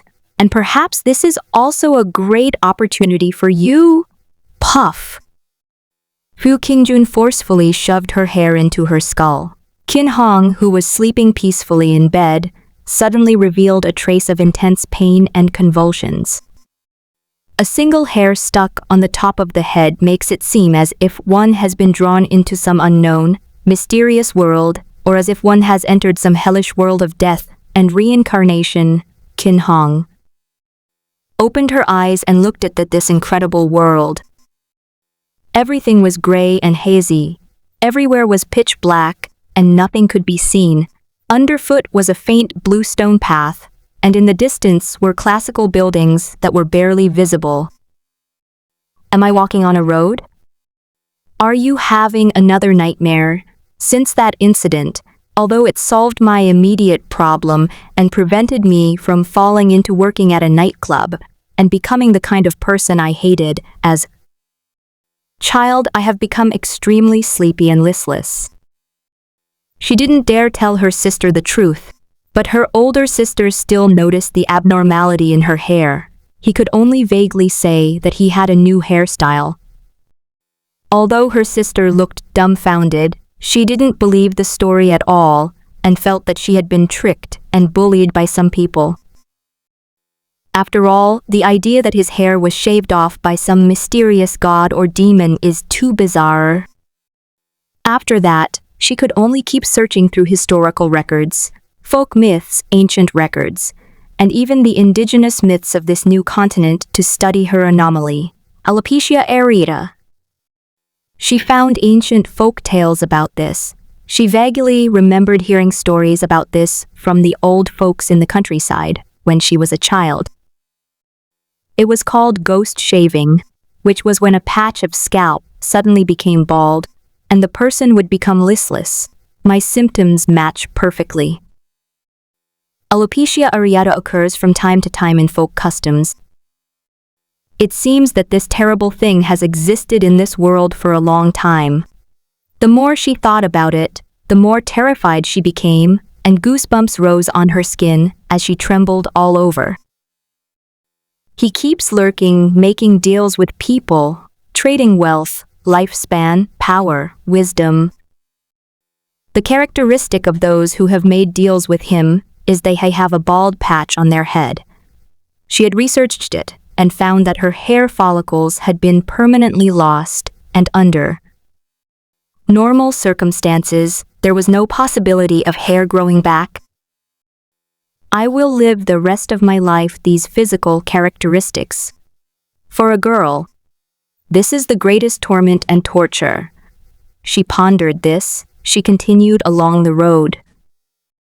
She soon saw endless souls twisting all around her, as if they had entered the underworld, and in the center of the terrifying scene stood a figure. It has a huge octopus head, floats with the wind, and stands tall and vast on the earth, like an unimaginable giant, 10,000 feet high. We meet again. Fu Qingjun looked down and slowly began to speak. Yes. Qin Hong paused for a moment. She knew the devil wouldn't let her go, and she was mentally prepared. Shall we begin the transaction now? She said, tilting her head back in a deep voice. Fu Qingjun paused for a moment, then asked in a booming voice, "Why do you think that? I've researched a lot of ancient mythology about demons making deals with humans, even the descriptions of demons in the Bible," she said. Baldness? Just removing a clot of hair? That's not a deal at all. How could the whole thing be so simple? A look of despair crossed her face, her voice filled with bitterness as she said, "It's just some kind of mark from a god or demon. Mortals who have made deals with demons will develop certain traits on their bodies, totems, marks.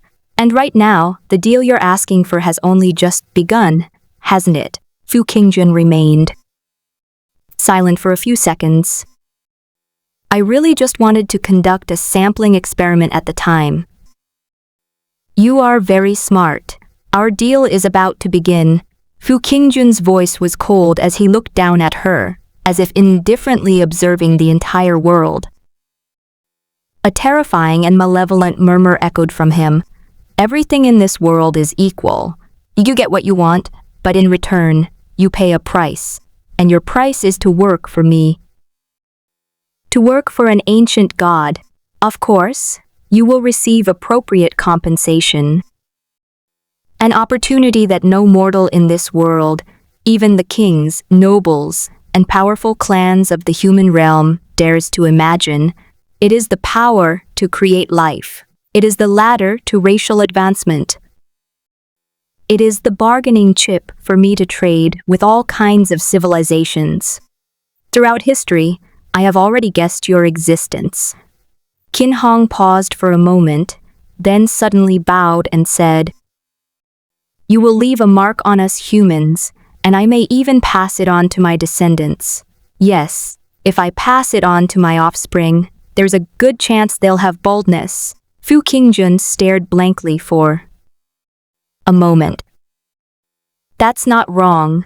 Qin Hong looked up, having seen through everything, and shouted, "All bald men, their ancestors may have made a deal with you, this ancient merchant, leading to their descendants.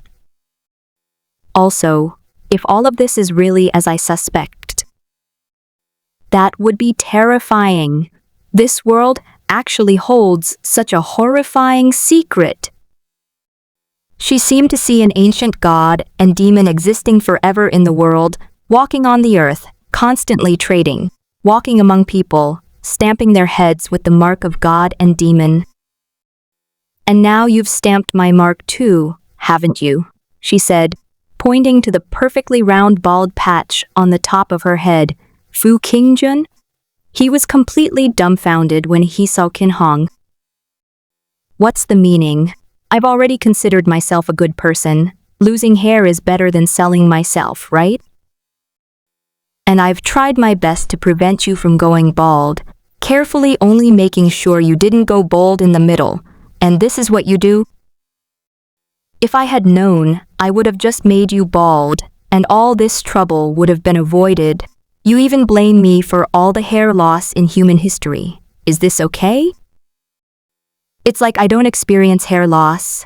I'm just an ordinary human being like you, and I lost all my hair twice in the past few days. Besides, most of the hair loss in humans over thousands of years has been hereditary. How is it related to me? It's like it's all because of the transaction I made. Fu Qingjun felt that she was truly wronged and that the two of them were simply not on the same wavelength. However, it is only natural to think about it rationally. He knew he was just pretending to be a demon god, and that he was just an ordinary person with a lot of hair who could be easily knocked down by any muscular martial artist with one punch. If there's anything unusual about me, it's that I feel this world is too dangerous. I've only been here a few days and I've been hiding indoors as much as possible, trying not to go out. I'm a large-scale ant farmer, and recently I'm preparing to release ants from a residential building. But from Qin Hong's perspective, it was perfectly normal for such a terrifying event to occur, for her to make a deal with gods and demons, to be trembling with fear, and to frantically search for historical clues. Yes, this is the truth of history. Qin Hong pointed to her head, her voice hoarse and filled with deep fear. Yes, that's right! Qin Hong murmured, her expression dazed, her eyes flickering, a great terror gripping her heart. She roared fiercely at the sky. This world originally had no baldness. It's only because of the numerous transactions with this mysterious being like you that humans have developed baldness. Boom! The moment the words left his lips, it seemed to become eternal. Thunder roared, the mind reeled, and the whole world trembled. Suddenly, there was a long silence. Luke-sun, Fu Qingjun felt that things were too difficult for her. After a long silence, she waved her huge shadowy tentacles in the sky and said, "Foolish mortal, you actually discovered the truth of history. That's really true." Qin Hong revealed an expression that said, "I knew it. The historical clues I had sought out were indeed verified." Even if this ancient god denied it, she believed he was definitely lying, but she never expected him to admit it so easily. She took a deep breath, and a certain guess began to form in her mind. It seems that this god-demon is extremely honest, the kind of ancient god who disdains lying. Fu Qingjun surveyed the entire land, not wanting to discuss this topic further. An overwhelming pressure swept over her as she returned to her prepared script and calmly stated, "Qin Hong, you are quite clever. Since the beginning of this planet's history, I have often made deals with many living beings. Some call me a god, others a demon, and there are thousands of different names for me. However, this is not something shameful or pathetic. Equivalent exchange, that is my principle. Many living beings have even had their glory etched on the earth and their names recorded in history because of this. Accompanied by ancient, terrifying, and oppressive sounds, these languages seem to be implanted deep within the soul." Qin Hong grunted softly, not daring to ask any further questions. The voice from the sky spoke again softly, "Everything is entrusted to you. Your ability to fulfill this responsibility will depend on your future." The sound faded away, and the figure disappeared. Fu Qingjun felt exhausted and didn't want to talk, so she let her speak freely. Amidst the vast expanse of bluestone-paved ground and within the palace buildings, Qin Hong was left all alone. Have I become God's servant? Working for ancient gods and demons?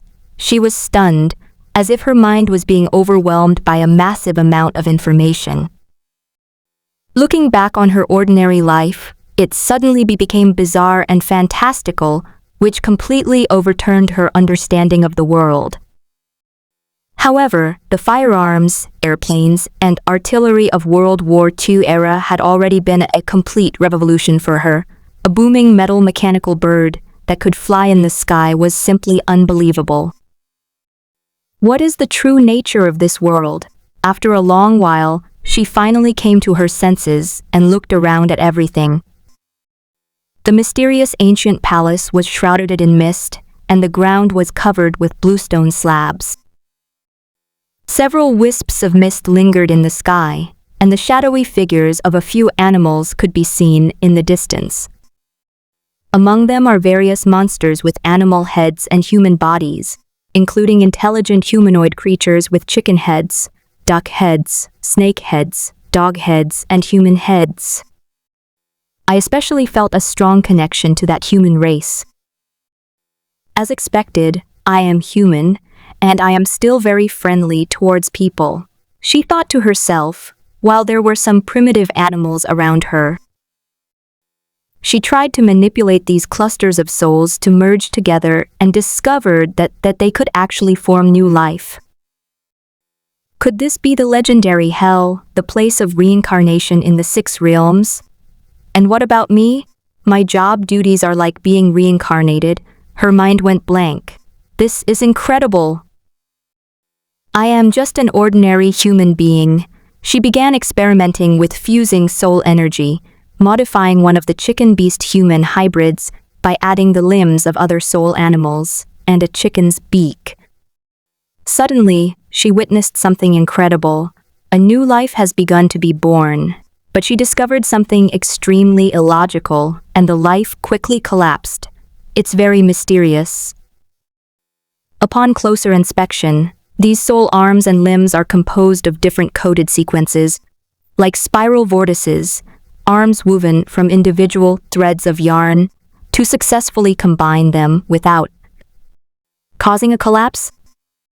To achieve perfection, we must decipher the essential code of their lives, a subject of study that is unimaginable even after a lifetime of research.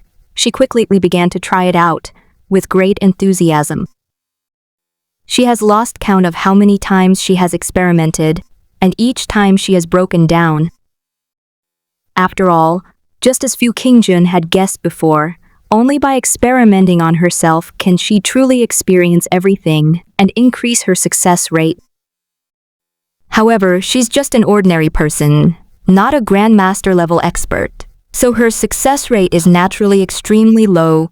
However, she has enough room for error. Those powerful individuals who underwent fusion then only had one chance, but she now has countless opportunities, 10 times, 30 times, 60 times. 78th time success, she shouted, looking at the new life in front of her, a duck-headed human body, which, although only a simple feather structure, was already a great leap forward. She has achieved unparalleled success. With all 4 limbs and arms covered in feathers, it should be able to glide, right? In fact, in my eyes, this is still incomplete. The most perfect form is simply that the 2 upper arms have been transformed into feathers, and the 2 lower arms have been transformed into flexible hands. This is a duck-headed, feathered human. Her eyes lit up with excitement, filled with boundless joy. However, I have a feeling that this beast-headed human-bodied creature is like a deity from some ancient mythology, but I don't quite remember it. I'll check the information again when I get back. She began to look her up and down, studying how species differentiated, when suddenly her hand accidentally touched one of the orbs of light. Suddenly, everything went black before her eyes, as if she were being absorbed into endless darkness. When she woke up and looked around at the world, she found herself on a patch of yellowish-brown earth, her body strangely deformed. Huh? She stared in astonishment at her own body, which turned out to be the prototype of that duck-headed human. Did I reincarnate? Did he turn into that duck man? But something even more surprising happened. Her body began to gradually mutate. Cracks appeared on her smooth black shell, like an eggshell, from which fluffy down feathers slowly emerged. Like a newborn duckling hatching from its shell, wet and sticky with feathers. Am I transformed into my altered form? Her pupils suddenly dilated as she watched herself mutate, constantly growing feathers. After a long while, her body finally completed the transformation, covered in fur, but she was extremely weak, as if the transformation had consumed a huge amount of energy. She struggled to her feet, exploring the vast gray earth. The ruins vaguely resembled prehistoric sites, roughly moved to the ground and haphazardly piled up like toys of giants, scattered across the earth. This vast and ancient atmosphere of history is overwhelming. The building was stained with blood and limbs. Although it had been washed, it still showed its reddish-brown color. It was cold, hard, and desolate, with a majestic and imposing presence. All the buildings in the area were of this type. Could this be the remains of some kind of prehistoric ancient people? Everything she saw was so unbelievable that it severely impacted Qin Hong's worldview and values once again. What secrets does this hidden ancient history hold? Am I a reincarnation? Can I choose my race and be reincarnated? This is not a choice like the animal realm or the heavenly realm in the underworld. If I were reincarnated into this world, what would that mysterious ancient god or demon want me to do? Wait, am I not going to be able to go back? Is my original body already dead? She had a bad feeling. She walked along the ruins of ancient buildings and suddenly saw ancient stone tablets recording something. It was all written in centipede-like tadpole's script, but it was quite obvious that the first stone slab had corresponding characters and accompanying illustrations that allowed her to understand it. Amiro created everything. She couldn't help but take a deep breath when she saw this. God, the creator god? In the mythological records of every ancient civilization on Earth, there are all kinds of gods, but she had never heard of the word Amiro. Could it have been forgotten in ancient history? This is just too unbelievable. As she continued reading, she gradually developed goosebumps all over her body. Hormone bestowed knowledge? She looked at the incredibly described appearances, each one different, and couldn't help but compare them to the ancient god she had seen. They shouldn't be the same species. According to the description, the gods here are beings closer to the essence, natural laws formed by the convergence of certain concepts, and those who control the world order and fundamental forces. Gasha bestowed wisdom. When she saw the third stone slab, she was completely stunned. It seems that this ancient civilization once existed on our planet, but why has it never been recorded or passed down? Could it be that the era is too ancient? She kept thinking, recalling the records in those myths from various places, but she couldn't find any corresponding places. But below, an even more terrifying sentence was recorded, making her hair stand on end and suppressing the fear welling up inside her. He dwells in the black and white coffin within the ancient golden tower of the sun, and when the people awaken him from the cradle of heroes, the omnipotent deity will call out and lead the people of the earth toward glory. Her head suddenly jolted. She vividly remembers seeing an old newspaper with a black and white photograph depicting an ancient civilization across the ocean. Under the blazing sun, the vast ancient tomb with its enormous golden pagoda stands. The 3rd century slab, it seems, is perhaps describing pyramid? This ancient 3rd century stone tablet corresponds to reality. As she recalled that horrific account, she was utterly terrified. He dwells in the black and white coffin within the ancient golden tower of the sun, and when the people awaken him from the cradle of heroes, the omnipotent deity will call out and lead the people of the earth toward glory. Qin Hong was stunned. Could it be that an ancient god is sleeping inside that pyramid? At first, she didn't believe in any supernatural forces or supernatural phenomena, but now, after her entire worldview was constantly being overturned, she felt a little scared. However, the pyramids are on the other side of the ocean, on the other side of the world. If it weren't for the advanced information technology, the ability to see black and white photos in newspapers, and the circulation of strange tales from all over the world, she would never have believed that such a massive ancient ruin existed. Also, it's said that the mythical civilization there also has snake heads and human bodies, and wolf heads and human bodies. It's getting more and more coincidental. The golden tower of the sun and the life forms there are exactly the same. Kin Hong felt she needed to calm down and looked again at the golden pagoda depicted in the mural. The mural is crooked and twisted, but it can be seen that it is an inverted golden tower. In the center of the inverted tower, there is a winding ladder to heaven, which goes straight through the endless void and connects to a bright sun at the top. On that sun, an ancient coffin is depicted, where ancient gods sleep. The sun bridge? She gasped in disbelief.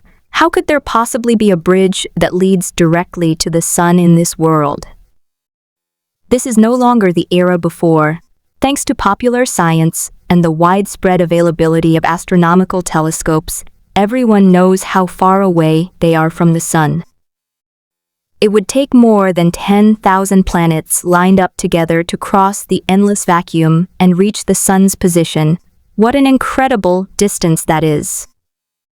And yet, the other side managed to build a bridge that leads directly to the sun. Fear. It's absolutely terrifying. The shock I felt was indescribable. According to this speculation, the sun above us is not a real fireball, but rather inhabited by some ultimate life form, a deity? Did the ancient histories of the great ancient civilizations, which have since vanished, truly contain brilliant and prosperous mythological civilizations? How many truths are hidden in history? It must be a lie. The myths depicted in the murals are false. She wanted to deny it that way. But having witnessed such outrageous things, even being able to choose to merge with life forms, and becoming a mythical duck-headed, human-bodied monster, how could she still dare to deny it? He encountered a deal between gods and demons, was transformed into a duck-headed monster, and arrived in a mysterious world, where he saw ancient mythological murals. If it were written as a supernatural tale and published as a serial in a newspaper, it would surely be a bestseller, right? But if we think about it this way, the sun bridge has already appeared, and that mysterious ancient god is related to it, so he must be even more powerful than we imagined. She initially thought that this ancient god wouldn't be this powerful, but now, her understanding has been refreshed once again. However, there are some differences. Kin Hong clearly remembers that the pyramid she saw was not upside down.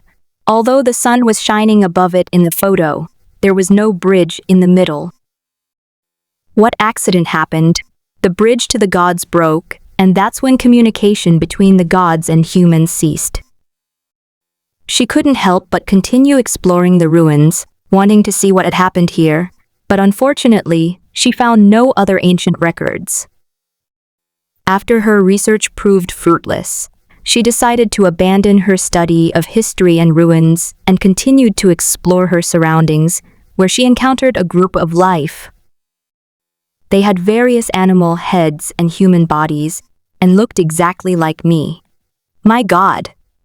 So, that means all the creatures in this bizarre and mysterious world are... It's getting increasingly bizarre. This is absolutely terrifying, like a dream. Can you talk? She tried to approach and communicate.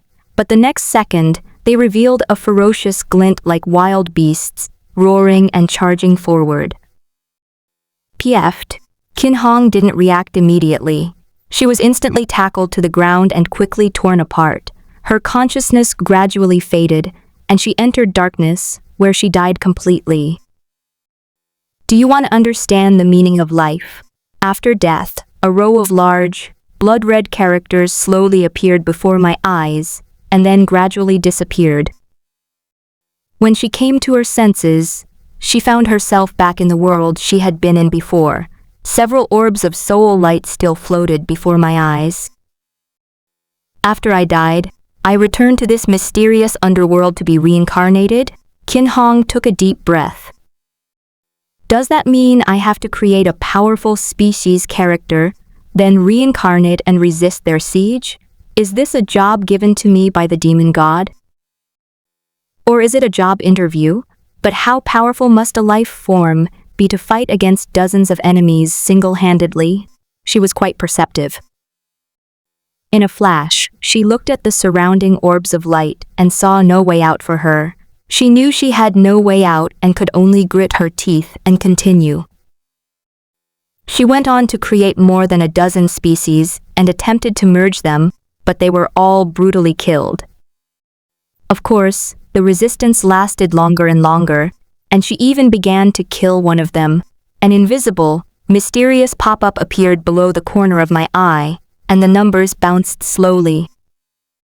Family members, 0, 1, 100.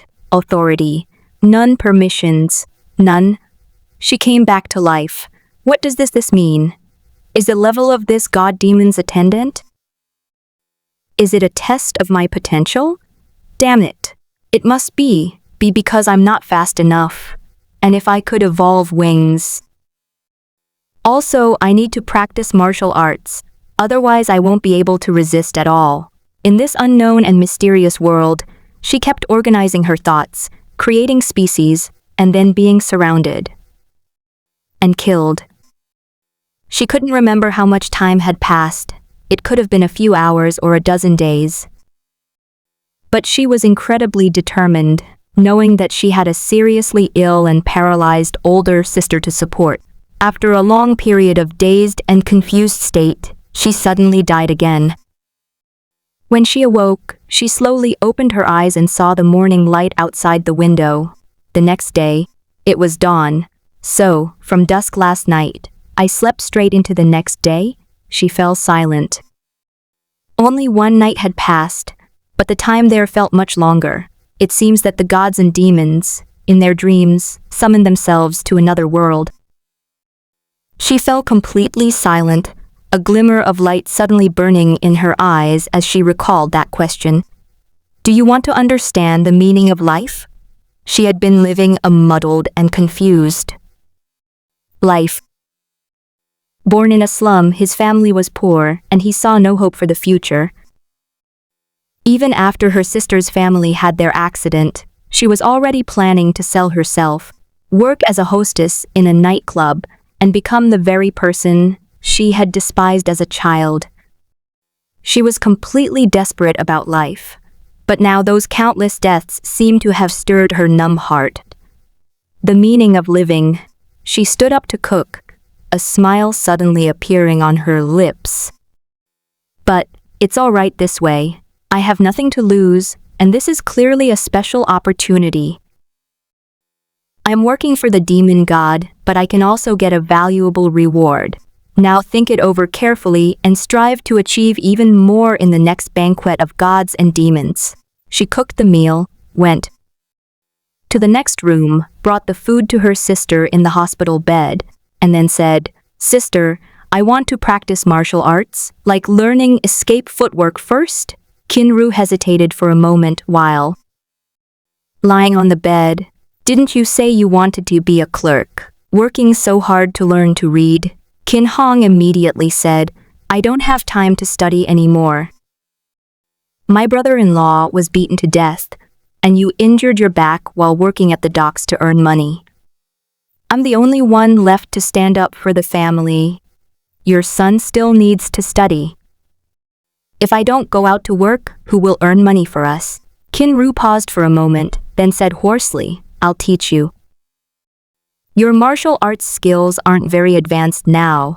You've only just entered the beginner level. You have some muscles and strength, but you can still do manual labor.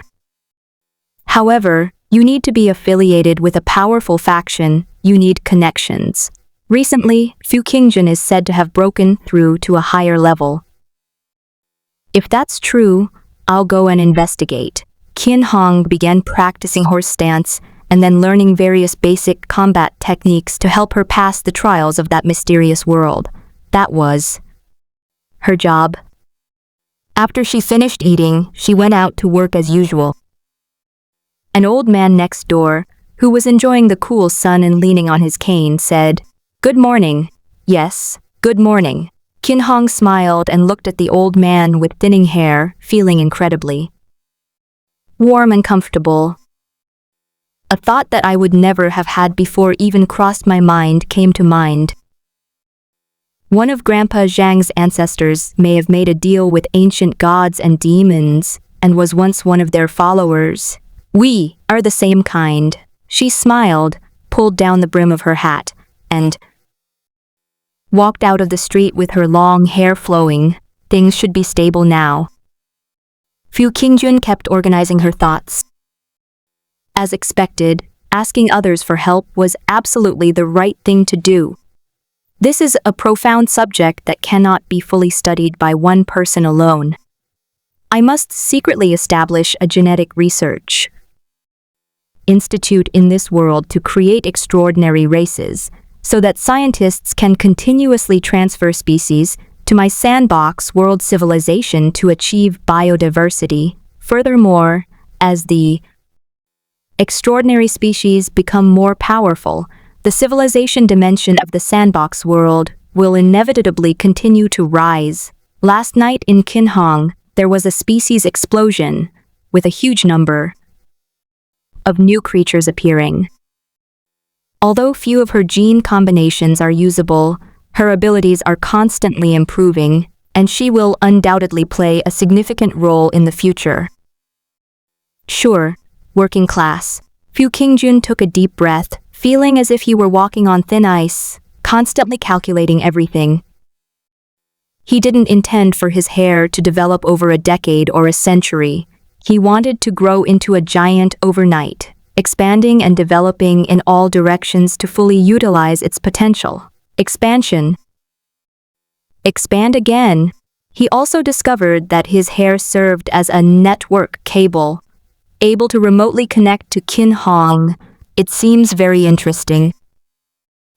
It seems like it can establish a magic network, similar to the kind in mythology. Fu Qingjun felt that he could gradually plant spies in some necessary places and take action remotely. It's no longer as troublesome as going out as before, and you can absorb energy. For example, a night raid using a loudspeaker. As a result, she went bald the next day, and she didn't even know it was her own doing. While this avoids the possibility of being killed by the loudspeaker, it still seems somewhat unethical of me to do so. After all, even men can't stand that hairstyle, so for a girl, it would probably cause her to break down instantly. I can't be that immoral, he thought, pondering various thoughts. On the other side, the entire civilization was also redeveloping, with day and night combined, and the population was expanding rapidly. They found Fu Qingjun's little treasure trove of snacks that he had been eating repeatedly for 17 years. What's this? A mysterious giant bubble, inside which is a huge round food, they shouted as they tore open a bag of potato chips. Heavens, what is this? A dark, filthy, and evil liquid, bubbling with huge bubbles, yet it tastes so sweet. Is this the drink of an evil god? Species are multiplying at an alarming rate. The times are undergoing a crazy transformation and evolution. However, Fu Qingjun was surprised to find that these ant civilizations were much more outrageous than she had imagined.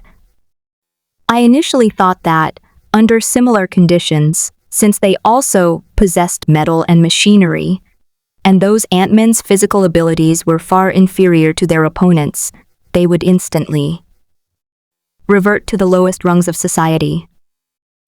But I never expected they are still so powerful. The Ant-Man race's descendants have brains capable of holding souls, and some can even generate their own souls.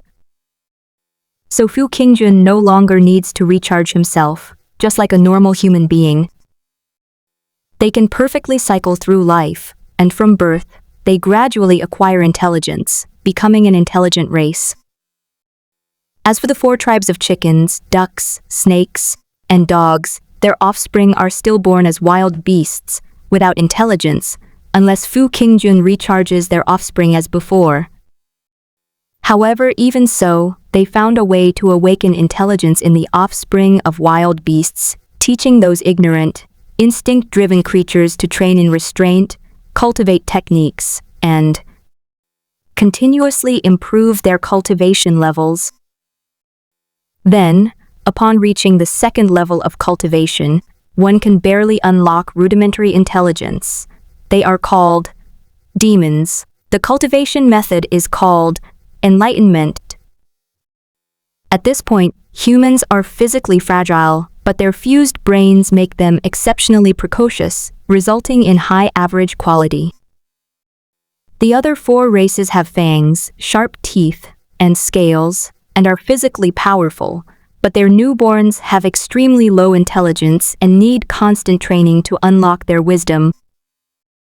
They are called beastmen, but with the rapid expansion of their territory and the explosion of food, they multiplied quickly.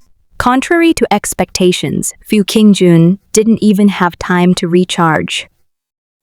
They still inherited the ants' most terrifying reproductive ability, and they were completely unleashed. Countless queen ants were simply ruthless breeding machines, with swarms of ants reproducing wildly, instantly covering the entire room. They were so densely packed, a dark mass, that they even left the room and came into the living room. It was like a massive natural disaster. Subsequently, like the Kobold Empire, they established 4 orc empires, which rivaled the Mechanical Empire, a terrible catastrophe for civilization. However, their internal war did not break out. The abundance of food, the vast territory, and even the unknown enemy led them to temporarily form an alliance, unleashing a frenzied surge in military strength and population and constructing massive mechanical equipment. They began to revere ancient customs, carrying corpses through tunnels back to the sea of bitterness for burial, and forging large quantities of mechanical watches and music boxes. Fu Qingjun was stunned by the incredible production output. He exclaimed in surprise, "There's been a population explosion, so they don't even need me to charge them."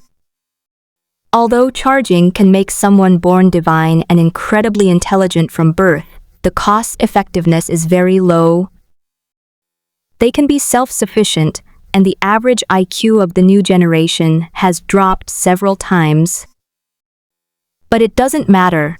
Their original souls were bestowed by Fu Qingjun and separated, meaning that their descendants are still their own family members, an eternal imprint engraved in their souls.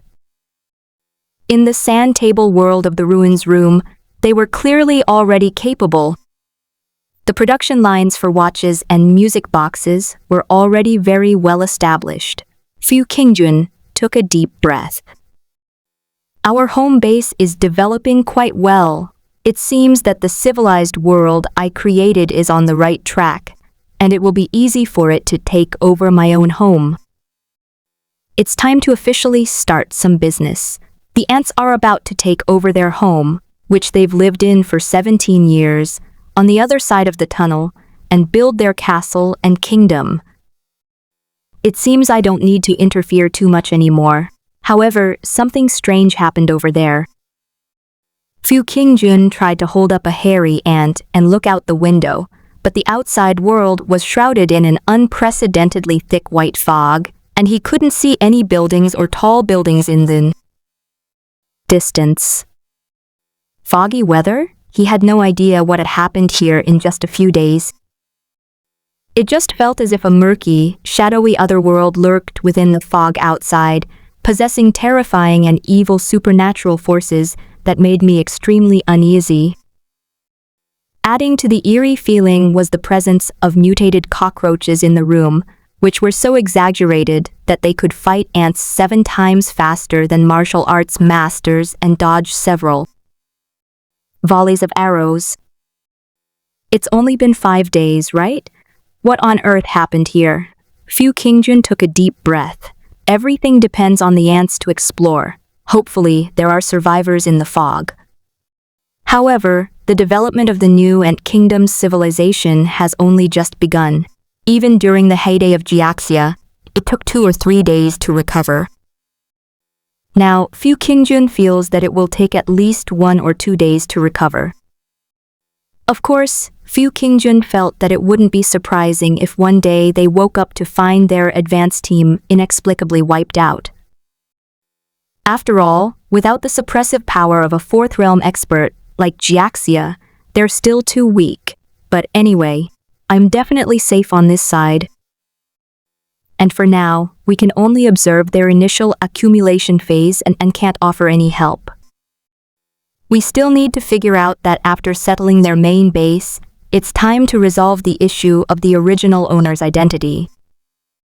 If possible, establishing a company and building a force during World War II might allow us to expand our exploration of post-apocalyptic ruins. Fu Qingjun, the former leader of the underworld. The train docks in this world is a very good starting point. He knocked directly on Li Mo's door next door. It's getting dark. What are you doing? Li Mo from next door opened the door and looked at herself in surprise. She was quite surprised when she first saw Fu Qingjun, who was no longer just showing her face. Fu Qingjun deliberately flexed his strong muscles and revealed the 8-pack abs faintly visible under his clothes, and said bluntly, "The watch and music box are right here. What do you think?" "Ah." Lime looked at the two exquisite items with delight, unable to put them down. "They're so beautiful. This is the first time I've ever seen something so small and delicate. They're 4 or 5 times smaller and so light." Fu Qingjun simply smiled and said, "If you like them, these 2 are yours." Li Mo blushed. "I'm sorry, this is too expensive. It's not appropriate for the 2 of us. It's an advance payment. You'll be responsible for selling these 2 items, so you need to have a thorough understanding of our products." Fu Qingjun said, "I won't go back on my promise to you. You said before that you didn't want to be a dance teacher and wanted to be a clerk at the train station. I said that was fine, but now there's an even better clerk job available, in charge of sales." Li Mo thought about it for a moment, then blushed and accepted it. Indeed, the exquisite craftsmanship of small machines is incredibly powerful against anyone in this era. This is still using the watch blueprints from this world. If Fu Qingjun could get his hands on modern blueprints from the original post-apocalyptic ruins, it would truly amaze them. "By the way, do you know anything about finance?" Fu Qingjun asked. Li Mo shook her head. "I can write, but as for finance, I know an older woman who can do accounting. There are plenty of people who can do it, but you need to be reliable, someone as trustworthy as you," Fu Qingjun said, emphasizing that managing money is crucial. She immediately said, "Reliable, definitely reliable. I guarantee it with my own integrity. However, my sister's husband died young, and those women and hooligans next door, jealous of her sister's literacy and education, she slandered her behind her back, saying she was immoral, adulterous, a slut, and had a terrible reputation. Because of her bad character, no one dared to hire her to do the bookkeeping." Fu Qingjun remained silent, but in times of war, while the front lines were fighting, there were indeed many widows in the rear. This was the suffering of war. He asked, "Where do you live?" "Slums." Fu Qingjun thought about it. They now live in a working-class neighborhood, which is quite old. But in reality, apart from the areas occupied by true lords and noble families, this area is the general public area. People with some means of wealth tend to live here, especially in the residential buildings in this area. In this day and age, having running water and electricity and being able to turn on the lights at night is already considered a very good privilege. The slums, however, seem to be in genuine chaos. Let's call Little Trumpet tomorrow and go take a look, Fu Qingjun said. Taking our third in command, Little Tyrant of Suona, shouldn't be a problem. That evening, Fu Qingjun glanced at the corpse again. Having transmigrated to this world, I've been dead for 5 or 6 days, yet I haven't started to stink. Instead, I've gradually turned into a dried-up corpse. How do we get it to the first floor and then bury it in a hole? He thought about it for a moment. He was quite carefree to have been reincarnated for 17 years. He decided to wait until he was stronger before making any moves. His muscle-building training was progressing by leaps and bounds every day. Night had fallen. Qin Hong participated in the Divine Demon Banquet again, quickly familiarizing herself with escape techniques and combat skills. This time, she made significant progress in her continuous evolution. Family members: Zhuo, 1200, authority, none permissions, none. He killed 11 more enemies in one night. It feels like it's almost here. My flying duck race is about to evolve successfully. If it's complete, the sky duck beast, flapping its wings and wielding a bow and arrow, will strike the ground from the air. Ha ha ha. Her face was filled with excitement as she frantically controlled her feathered beastmen to flee, her eyes brimming with hope as she cried out, I can become a mythical creature, a celestial being. From mythology. The next morning, Fu Qingjun got up and opened the door to see Xiao Bali. Behind him was a tall, strong man with sharp eyes, the same one she had seen at the herbal medicine shop. Boss, he said slowly in a low voice. It seemed that Fu Qingjun was acting strangely, but it was impossible to tell what was wrong. It could only be attributed to the change in the mindset of a martial artist. Long time no see. Fu Qingjun nodded, knowing that the little gossip was genuinely talkative and had still told her. But through subtle questioning with Li Mo, he learned that the other party's name was Bai Yu. Let's walk and talk, Li Mo, you lead the way. In front of a brick and tile house, Fu Qingjun saw a middle-aged woman sweeping the floor in front of her house. Her clothes were tattered. Liu Mei? It's me. Liu Mei raised her head and looked at the 2 men and 2 women in front of her. Leading the group was a very tall young man with a youthful face, bright and deep eyes, and a handsome appearance. He exuded an unimaginable aura of weight and mystery.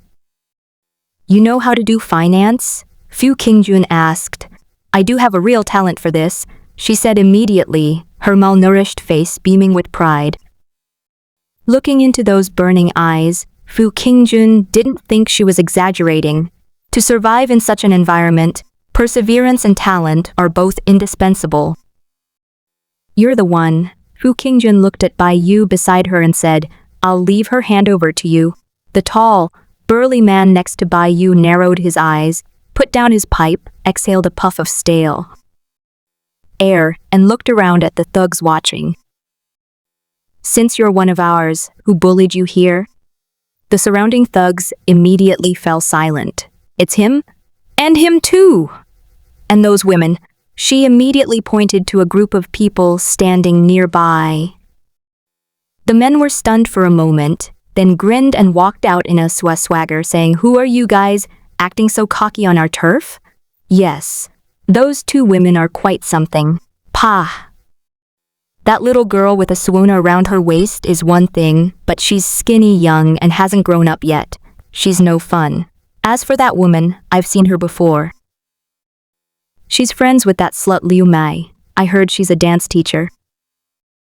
This woman has a great figure with long, straight, white legs that sway from side to side when she walks, like she has shit stuck in her crotch. She's incredibly sexy. Limo's face turned red with anger. Even the little loudspeaker got angry. You've certainly mastered the art of slang. Bai Yu chuckled. looked at the burly men around him, and put down his pipe. Suddenly, the air was filled with howls and screams, hands were covered in blood, and the thugs had lost a mouthful of teeth. Ruthless, decisive. Although Fu Qingjun was mentally prepared, she was stunned by this ruthless spirit of the martial arts world. She had been a martial artist since childhood, and her ruthless temperament was on a completely different level from that of any modern boxer. He truly deserves to be the gang's second best member. Bai Yu squatted down, patted their faces, and laughed. You guys are in bad shape. You're so young and already worn out. How old are you? They dared not utter a sound. He was kicked a few more times before he could answer haltingly. 32 years old, 29 years old, 31 years old. Bai Yu stood up, grinned, and said, At the age of 30, you're all so weak. My family has a medical background, and you can't go on like this. You need to get treatment. Bang. He suddenly stretched out his finger, which seemed to whistle through the air, and struck the men hard in the abdomen. Bang.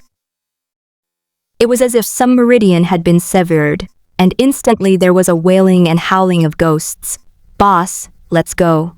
He turned around and just smiled. For them, there is no need for medicine or diet therapy to recover from their weakness. Yang Wei is the best gift that God has given to a 30-year-old man. The surroundings were deathly silent. It was as if the whole world had fallen silent in fright. This man, he's Miao Chuntang's second-in-command at the train station. In an instant, someone seemed to realize something and shouted in terror. We're no longer in charge at train station, Bai Yu said as they walked. Brother, are we really going to hire an accountant and start a business? Are we, these burly guys, really giving up on the train station territory? Liu Mei looked at the man with admiration. Loyal, ruthless, and generous, working under such a powerful figure in the underworld is the only reliable option. This second command is also quite domineering, intimidating, and experienced.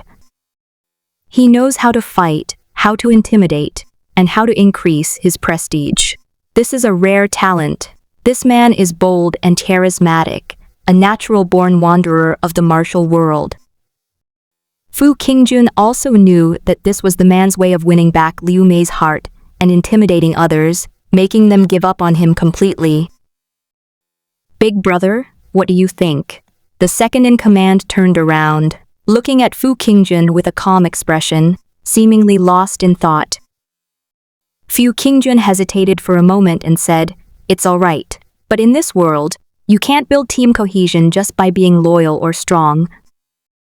Such cohesion is temporary, not permanent. Fu Qingjun glanced at Liu Mei and tossed her a mechanical watch. Do you want this watch as your salary every month?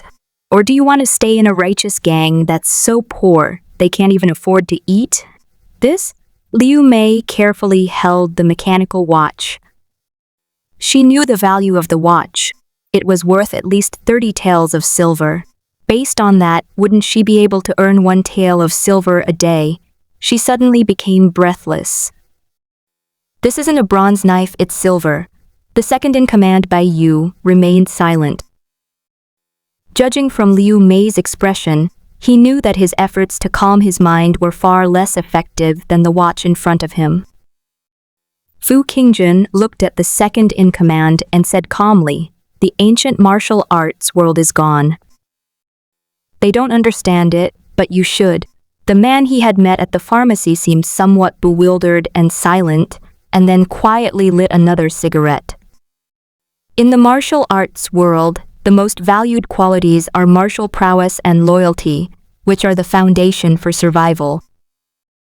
Only with strength and a sense of righteousness can people trust you to follow them and have a good life. But now, their military strength has weakened. Ordinary people may even be stronger than them, so how will martial artists make a living in the future? Is loyalty all that's left? He felt his older brother had changed the moment they met before. and now he truly feels that way. Although they still look the same, they are completely different people. Gona are the sharpness and killing intent. The previous domineering and tyrannical attitude has completely changed since the defeat in the arena caused by that shot. Although I know this, I still don't make up my mind to change, which is far less carefree than my older brother. From now on, we need to establish rules. We should only resort to force as a last resort. We are legitimate businessmen. Fu Qingjun touched his thick, strong, muscular arm and said softly, "These are all just empty words. The train station. We don't need to rob them. We don't need to fight back. They'll be begging and kneeling to take our goods." The second-in-command's expression flickered upon hearing this. Fu Qingjun tossed him another mechanical watch, saying, "In this world, money is the most deadly and ruthless knife in the martial arts world. I understand." Bai Yu's expression turned solemn, and he sighed. Fu Qingjun's tense nerves suddenly went limp, and she secretly breathed a sigh of relief. "Let's go back." I returned to the street and went back to the same pharmacy I had visited before. The second-in-command, Bai Yu, remained silent.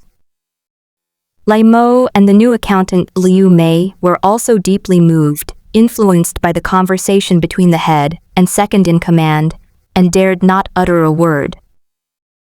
On the contrary, Little Trumpet was overjoyed, gave a thumbs up, and said carefree, "Brother Fu, this watch is fantastic. Within a year, we will definitely be the richest town in Duguan." Not even a year. Fu Qingjun pondered for a moment, then took out a black bag and slammed 50 watches on the table. "I got a source of supply somewhere, a mass production line for watches. The money I'm making now is just picked up by carrying sacks." He really wasn't exaggerating. If an average person traveled back 100 years, they might possess all sorts of modern knowledge, but making money would certainly not be easy. And what about myself? It's like they're using a sack to collect money, with their own assembly line. Of course, that's one way of saying it, but he didn't dare to be too flashy, lest he arouse the envy of some big shots. After all, in this world, every place has powerful clans, noble families, and lords who have ruled for generations. Even after leaving their country and arriving on this new continent, the people of these territories were brought here by aristocratic families on a large ship. The trio from before were clearly from aristocratic families, serving as decision-makers and possessing intellectuals and army guards, and so on to govern their territories. This world has a strict class system, still based on the system of noble families in the Yin dynasty. If someone wants to deal with you, and you are a commoner in the territory, they can always find a reason, but if you really want to understand yourself, you have too many secrets. This is truly a dangerous and mysterious world, imbued with some kind of special martial arts power. Fu Qingjun took a deep breath. "Hey, Brother Fu, now that we're so rich, can you give me a raise?" Little Trumpet asked excitedly. "We can't raise your salary for now." Fu Qingjun shook her head. "And you have to stay by my side, downstairs to pass on some information for me, and be available whenever I call, just like before." The little loudspeaker suddenly became unhappy. "I don't want to work at the noodle shop downstairs, it's too boring. It won't be long, probably about a month." Fu Qingjun thought for a moment. The little loudspeaker shook his head firmly, refusing to compromise this time, and said with unwavering determination, "No, I just want a raise." Fu Qingjun paused for a moment, then tentatively suggested, "How about this, we both compromise now. I won't give you a raise, and you won't mention leaving me. How about that?" She tilted her head and thought about it seriously. "Okay, let's each compromise. This person is beyond saving." Fu Qingjun ignored her, intending to probe her mind again later, and looked at Bai Yu, who had calmed down, and asked, How many businesses do we still have under our control? A restaurant, pharmacy, a fabric shop, and a nightclub, Yu said. It looks like a lot, but in reality, they can no longer afford to support dozens of their men. Fu Qingjun said, in the fabric shop, just add clocks and watches to the mix. Turn it into a clock and watch store, and have the brothers promote it. These things will sell like hotcakes. You manage the brothers and make them more orderly so they stop doing things that are violent and aggressive. Okay? He was clearly a man of few words, simply nodding. Fu Qingjun looked at Li Mo next to her. You have a good head for business, so you can take charge of the store. Since it's a fabric store, you should give the clocks exquisite packaging, make them as beautiful as possible. Liu Mei, you're in charge of the accounts. Okay? Li Mo looked excited, as if she could already see the business booming. Fu Qingjun trusts Li Mo. He has a keen sense of perception. While martial arts masters may be able to conceal their intentions, he can certainly sense whether an ordinary person harbors goodwill. Besides, even if she mistook someone for someone else, where could she run to? And mass-produce their own watches, it wasn't anything valuable at all, just a pile of steel and metal, something you got for nothing. Also, we need to build our own brand, Miao Chuntang. Although Fu Qingjun didn't think the gang name was great, it wasn't easy to change, since it was a symbol of faith for the brothers. We'll make a batch of business cards, set up a VIP system, and divide spending levels. Fu Qingjun spent most of the day talking about this. It's not easy for a martial artist who only knows how to flex his muscles and compete to see who is the toughest to become a businessman. Even Li Mo, poor intellectual who studies hard, has never actually done business. If he establishes it, he'll want to be a hands-off manager. Money means the ability to expand one's network, gather intelligence, and acquire talent, which in turn allows one to increase and expand one's own gene science Genesis Institute. When I came back in the evening, I looked out the window at the sunset and the clear blue sky. He was in a good mood, and he felt that life was getting better. After dealing with the third leader of the fish-lipped gang, we finally got the second leader sorted out as well. Finally, I won't have to eat boiled rice anymore, without any vegetables or oil. I can openly go to the noodle shop downstairs to eat. He was in high spirits. Having been in this world for only a few days, hiding away like an ascetic, his legs and feet were sore and weak from malnutrition, and he even felt that his brain fluids were becoming thinner. Now, the food has finally improved. Fu Qingjun ate 5 bowls of noodles with lots of meat and fish at the noodle shop, feeling completely satisfied with the rich and oily food in her stomach. I feel so good. He returned home, sat in a chair, glanced at the desk next to him, at a pile of ancient buildings, and at the large number of corpses left behind by Li Mo. Not bad. He habitually reconnected to the network cable and went online. Soon, Qin Hong was also able to enter the Gods and Demons Night Banquet. Meanwhile, he checked the exploration of the ruins on the other side, and the first thing Fu Qingjun saw stunned him. The entire kingdom is facing an unimaginable crisis. Cockroach. Cockroaches everywhere, or perhaps it was some kind of grotesque, twisted cockroach, seemingly from some otherworldly abyss, incredibly bizarre, attacking the ants on the ground in large numbers. I went out for a short while, and instantly 7 or 8 out of 10 ants died. My 7x speed ants, even with their massive army, can't handle these cockroaches. Fu Qingjun was completely stunned. How did I get so many cockroaches in my house? My production line just went down like this. He felt like he was about to vomit blood. The shop was already open, and this is how it turned out. I shouldn't have been so meticulous with my budget. They should be divided into two civilizations. the dangerous water exploration teams, and the safe manufacturing plants. Why not put our manufacturing plant here? It's perfectly safe here. They were also tasked with being the advanced team, and then something went wrong. Fu Qingjun felt a pang of regret, but genuinely hadn't expected it to happen so quickly. I still need to find a way to save these ants. The only solution is to introduce a new species. Right. He suddenly looked at the sand table next to him and saw a stubborn bald girl. It's time for a time travel adventure.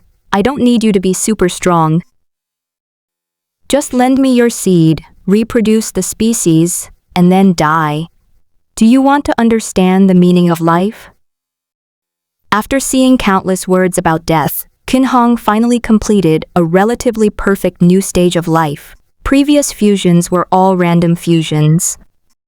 But now, she has learned to fine-tune and control the dominant expression of certain genes and organs. A strange creature with a duck's head and a human body appeared before them. She had a duck-like beak, sharp eyes, and her entire head seemed to be covered by a black helmet, like a black angel clad in armor. A fashionable and elegant figure, with a pair of clawed arms and a pair of huge white feathered wings. Clearly, she had transformed 2 of her 4 arms into a pair of wings. I did it. She burst into laughter and began trying to control the strange beast to fly. After countless crashes, she vaguely mastered the flying skills. This is what flying feels like. She felt the wind whistling past her ears as she soared through the air. I can actually fly. Even martial artists can't do that. Only giant mechanical birds in the sky can. And yet I can. Overjoyed, she held a wooden spear and soared through the air, swooping down like an eagle and piercing her prey on the ground. 2021 100 end. The numbers kept jumping up. Eventually, the number reached 100 as she killed more people. I did it. Power. I feel power.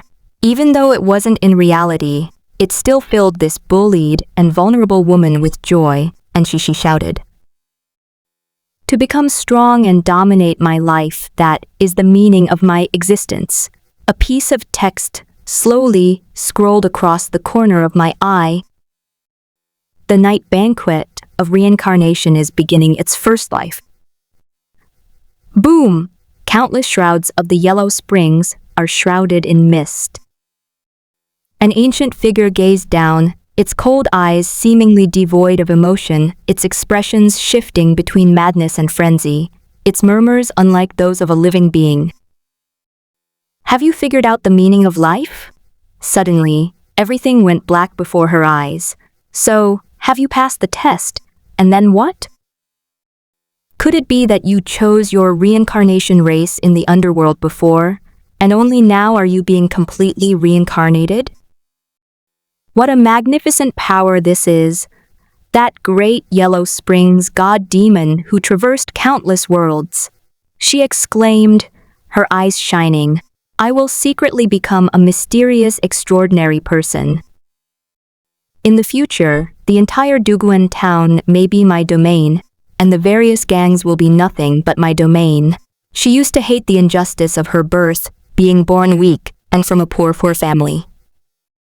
God had not favored her at all, but now she can choose her own identity and race and be reincarnated. That's wonderful. This should only be a temporary one for this lifetime. She had this feeling. In the blink of an eye, it seemed as if they had arrived in a desolate tribal kingdom. All around were shouts and killings. We're fucked. Those wretched aliens, our king killed one of them back then, who knew they would hold such a grudge and attack in droves. We can only preserve the embers. Even giving birth to hundreds at a time isn't enough.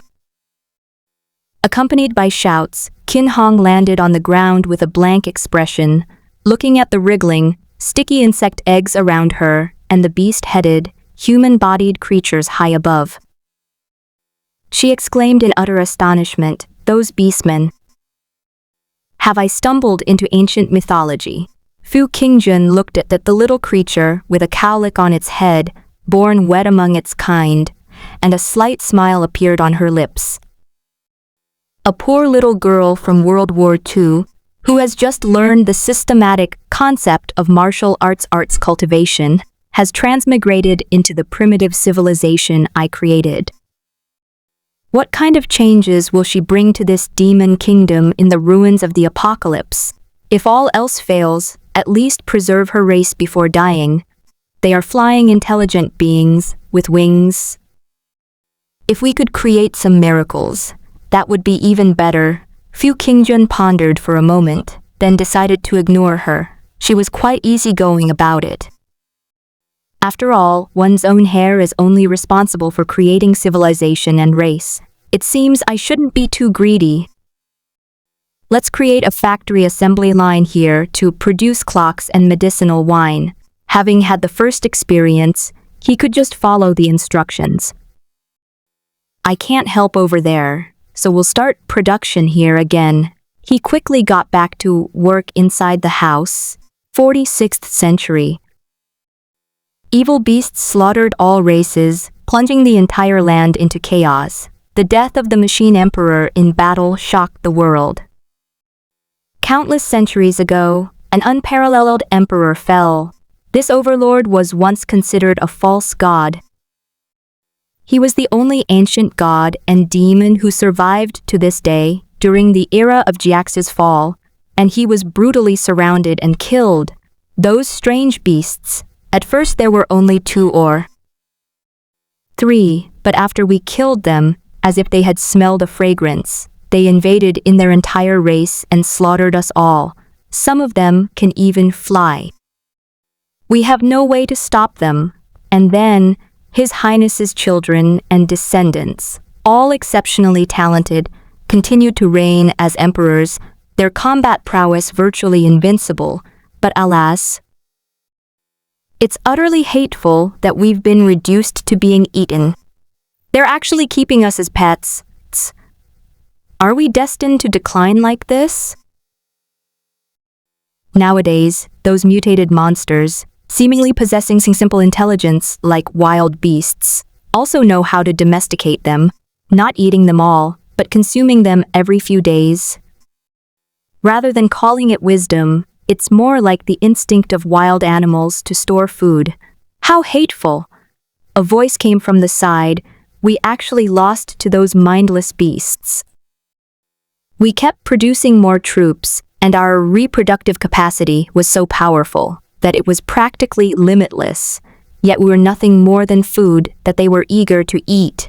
Their fertility is in no way inferior to ours, leading to, even if the fusion of genes is completed, the upper limit is still very low. It incorporates less than 10% animal genes, which at most exceeds the upper limit of ants, but it can only be considered a relatively strong mutant ant at best.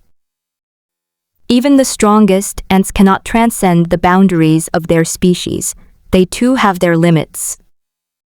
Those mutated cockroaches were not ordinary. They seem to have been contaminated by some kind of aura, making them extremely bizarre. Their size difference is like that of a small human encountering a prehistoric Tyrannosaurus rex. And this Tyrannosaurus rex, with its incredible regenerative abilities and strong resistance to arrows and blades, is practically a natural counter. We are doomed. How hateful! We have already lost too much of our history. Qin Hong realized that she had just been born. She discovered that she could quickly understand and learn the other person's language, as if it were imprinted deep in the creature's blood, only more complex. In reality, modern language is nothing more than a more complex form of ant colony pheromones. As ants, they are naturally able to understand most pheromone emotions. After all, ants are a social species, and even ordinary ants without intelligence are born with a basic understanding of pheromone communication among ants. What's hardest to learn is written language, because writing is not something this race was born with. Kin Hong then discovered that she was growing up very quickly, her whole body expanding rapidly as if she had taken a fermenting agent, reaching adulthood, and even aging at an unimaginable speed. Kin Hong was quite surprised by this, but secretly studied the conversations of the creatures around her. It seems this place is suffering from a war that could lead to the extermination of an entire race. My body has begun to mutate and is transforming into the powerful race I have chosen to reincarnate into. She hesitated, wondering whether she should reveal her abilities. But if we don't expose ourselves, we're already on the verge of extinction. If we delay any longer, it may be completely beyond saving. We can't afford to delay any longer. She revealed a resolute look. Are we going to be wiped out? She asked tentatively, awkwardly communicating with pheromones. Ah. The surrounding tribesmen cried out, looking at the newborn child. Primordial deities. Our era actually has reincarnated deities? The beings around them revealed an extremely bizarre scene. They saw that they were born with advanced intelligence. Instead of being terrified, they were overjoyed, as if it had been commonplace before. Great ancient God, please save us. In an instant, the entire duck tribe knelt down. What does innate deity mean? Kin Hong couldn't help but ask. An elderly wise man stepped forward and couldn't help but say, it is said that in prehistoric times, all living beings were born with innate holiness and unparalleled wisdom. The wisdom of each of them was comparable to that of the wisest elders we have today. After all, they are now ordinary intelligent life forms with low intelligence. With few Kingjun's high IQ injected into everyone back then, the average IQ is naturally many times higher than it is now. Every member of the clan is born with knowledge.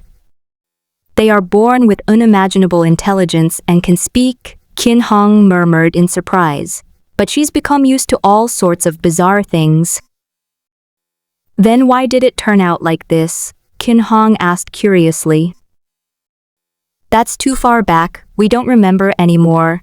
Detailed historical records were mostly lost in the wars, but I heard it was because of an ancient war between gods and demons, the old man said. After all, what happened in the 26th century is now more than 40 centuries ago. Moreover, without the injection of intelligence, most of them have low IQs, belonging to the low intelligence level of fools. Only a few strong individuals have children who inherit relatively high IQs from birth, thus ruling the land. However, now that war has broken out, with their deaths, most of the powerful royal families have perished, leaving only this group of the lowest-ranking citizens. Wisdom and folly, even when adults, are only equivalent to the average IQ of a 5- or 6-year-old child. They can't even remember how many centuries it is now. They live in a daze, suffering from genocide, wandering around, and losing most of their civilization, a war between gods and demons. Kin Hong was not surprised. After all, this kind of record exists in most myths, so it's not surprising. These are ancient documents. The old man handed over the few ancient stone slabs that had been preserved. Kin Hong glanced at the best-preserved slab. Indeed, it was those 3 original stone tablets, Amiro, Hermes, and Gasha, which descended from the sky at 3 different times, bestowing life and wisdom upon the earth, as expected. Just as I suspected, comparing the beast-headed, human-bodied creatures in those ruins with the ones in front of us, it's clear that they are indeed the same race. It was that terrifying, super-mythical civilization that built the Sun Bridge. That's a distance that would take more than 10,000 Earths to reach, which shows how terrifying it is. How did we end up like this? Isn't this just too decadent? She continued reading and saw inscriptions on the stone tablets that she hadn't seen before. In the 26th century, the people of the earth falsely claimed to be gods and demons, terrified of death. They then turned against the gods, who were enraged and destroyed humanity, unleashing countless suns and floods to annihilate the world and destroy dynasties. Qin Hong saw the new information. I was quite surprised. The other descriptions were all right, but the earthly beings were so wicked that they tried to kill the reincarnation of the gods, and in the end, the gods abandoned all living beings. Only a great flood. The great flood has passed. It's said to have been only recently. She frowned. She had been frantically researching history recently and had come across many records of prehistoric floods from various civilizations.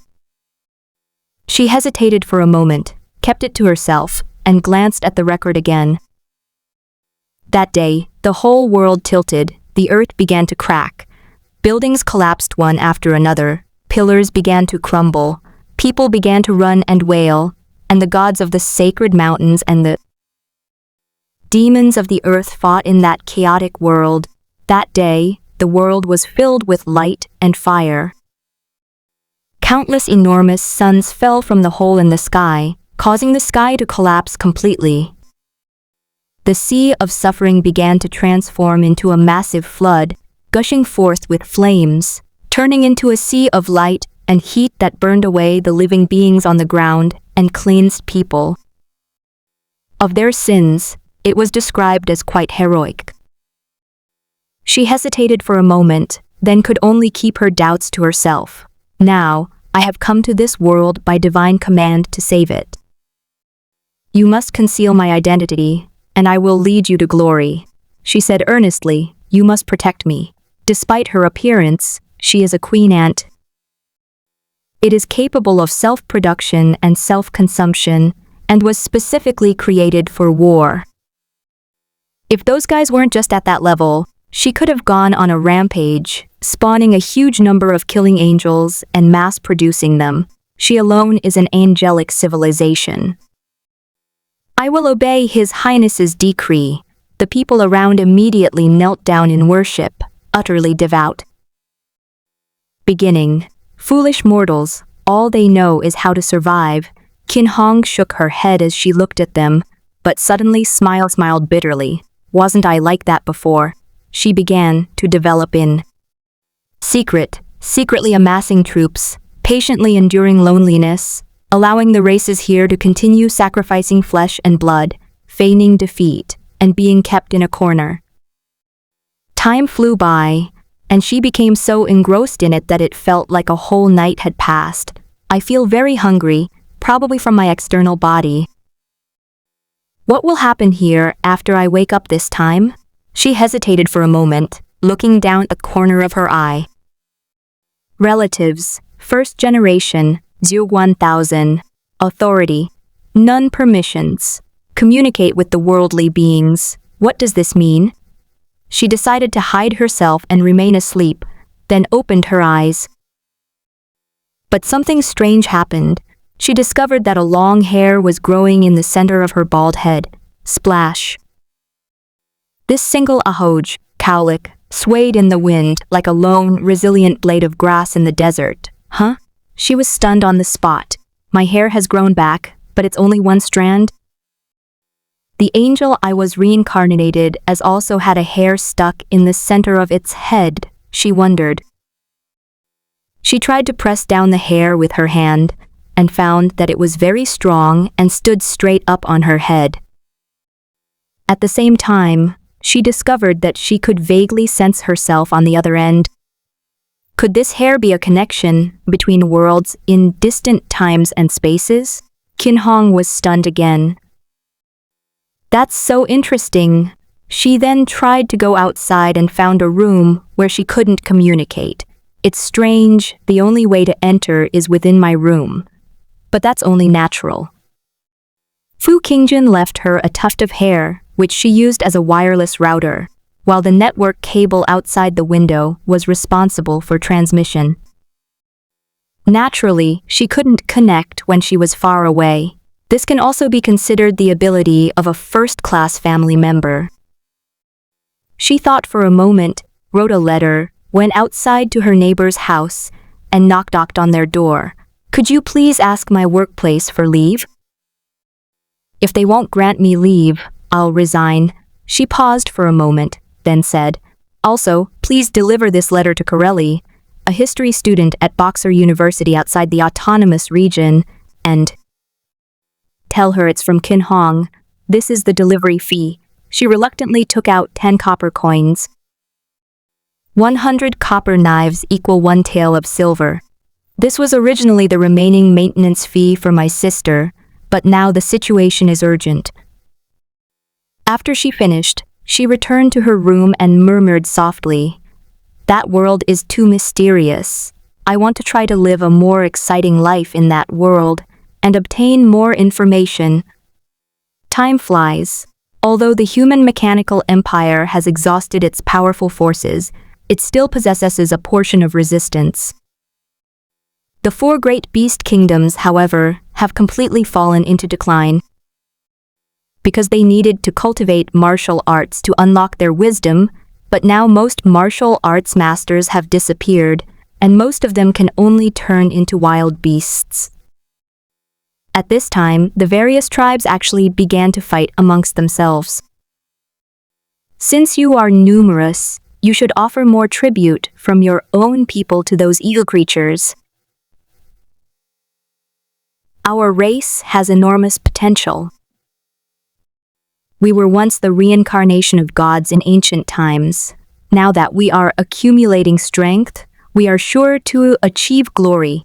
They started fighting amongst themselves, constantly battling each other. They sacrificed the corpses to the enormous beasts that came to feed on them every day. The duck-like beastmen were among them. Many elderly people came to complain and cry. Although their IQ is generally low, only that of a child, they are still a species with intelligence and the ability to communicate. Seeing this scene, Kin Hong felt extremely miserable and bitter. She said in a deep voice, If this were reality, I might have been timid and hesitant, but now that I am not afraid of death, it would be ridiculous for me, Kin Hong, to be afraid and not stand up. Well, we should live life to the fullest, shouldn't we? She witnessed the history of this clan and was reincarnated as a member of it, gradually becoming integrated into it. She began to study the environment, the ruins of this world civilization, which had many incredible aspects. The enormous house, the mysterious metal table, the strange screen, it said that amidst the chaos of war, there was also a massive mechanical production chain that created incredibly perfect mechanical creations. It's unbelievable.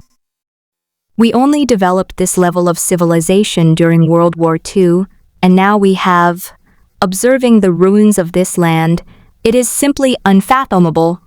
The mysterious, enormous food packaging, covered with prehistoric ancient scripts that vaguely resemble the oracle bone script of our Yin ruins, and with unimaginable mechanical structures, all indicate that this place was once the ruins of a highly advanced super civilization. She looked at Fu Qingjun's room, quite surprised, and even started examining his phone. The screen lit up, ringing with a ding-dong sound. That's amazing, she exclaimed. Is this the remnant of the Great Flood? A civilization capable of creating the solar bridge? That's amazing. Then he planned to cultivate martial arts. However, martial arts cultivation is an extremely long process, not something that can be accomplished in a day. She had thought it would take her a very long time, but unexpectedly, her speed improved by leaps and bounds. Our perception of time is 7 times greater than that of ordinary life. I know this, but even 7 times greater, it shouldn't be that fast. Perhaps there is something unusual about this race itself. Why are they so small? Could it be that this intelligent species is really an insect, the lowest level of the insect family? Am I just an insect in this world? What I see before me is a continuous evolution and increase in size, just like a chain of species evolution. Logically, After cultivating martial arts, our lifespan should be quite long, yet it's still only a few days. Even ordinary ants live for more than 10 days. Could it be that this race is sacrificing its lifespan and entering some kind of boiling state in exchange for a crazy leap in its life level, memory, proficiency, muscle remodeling, bone and tendon transformation, and other physical development are countless times faster than those who train their bodies normally? She kept guessing, and somehow she had already figured out most of the truth. Patterns in certain parts of it. But regardless, she was horrified to discover that, after just one night, she had actually reached the great perfection of the second bone realm. That's absolutely terrifying. This level of achievement would take a normal human being at least 7 or 8 years to reach. However, when you calculate the lifespan ratio, it's about the same. This race has a short lifespan. One night is equivalent to 7 or 8 years for them, Qin Hong said softly.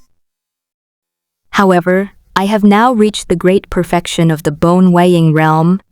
To enter the third realm, I must follow the path of the Grandmaster, unifying essence, energy, and spirit. The fastest way is to implement my ideals in the face of life and death. The strong are forged through fighting and killing. She herself was extremely cold-hearted because she had already died many times in the previous killing trials, a life and death struggle experience that ordinary martial artists would never have. Then let's declare war. Let's sustain the war through war. She gave a low shout and dispatched the Killing Angels clan, which had been accumulating strength for a long time, to go on an expedition. In recent days, they had been constantly accumulating strength, and there were no descendants of similar level to her. The other tribes on the land watched this scene in astonishment. What is that? A winged kin who can fly? Incredible. Could it be that prehistoric gods have returned? On this day, all living beings watched as the creatures dancing in the sky, led by a giant white-winged angel, raised their spears high and thrust them at those fat and disgusting behemoths. Kill, she let out a low growl. Volley. In the sky, countless angels, holding bows and arrows, continuously drew the arrows, transforming them into a dense rain of swords that shot towards the earth. A large number of cockroaches made rustling sounds as they fell to the ground, pinned firmly in place. Call. It seems the mutated cockroach swarm has been provoked, as flying cockroaches have swarmed in. Volley. They shouted again. They don't have airspace advantage over us. Another great war has broken out. After a long and bloody battle, many angels perished, but this also led to a fierce victory in the first engagement. Bathed in blood, Qin Hong's essence, energy, and spirit merged, allowing her to break through to the Grandmaster realm. She raised her spear high and roared, "This race has been conquered by us. There is no need for fear. From this day forward, I begin the founding of my nation." She proclaimed that history would remember this great moment. At the same time, this race is nothing more than the lowest level of monsters on this land, and our journey is still incredibly long. She plans to develop this insect civilization and reach the top of the food chain. And as she said, the future is long. Although the mutation was quite grotesque, she recognized it as a cockroach at a glance. And this prehistoric world ruin is indeed terrifying.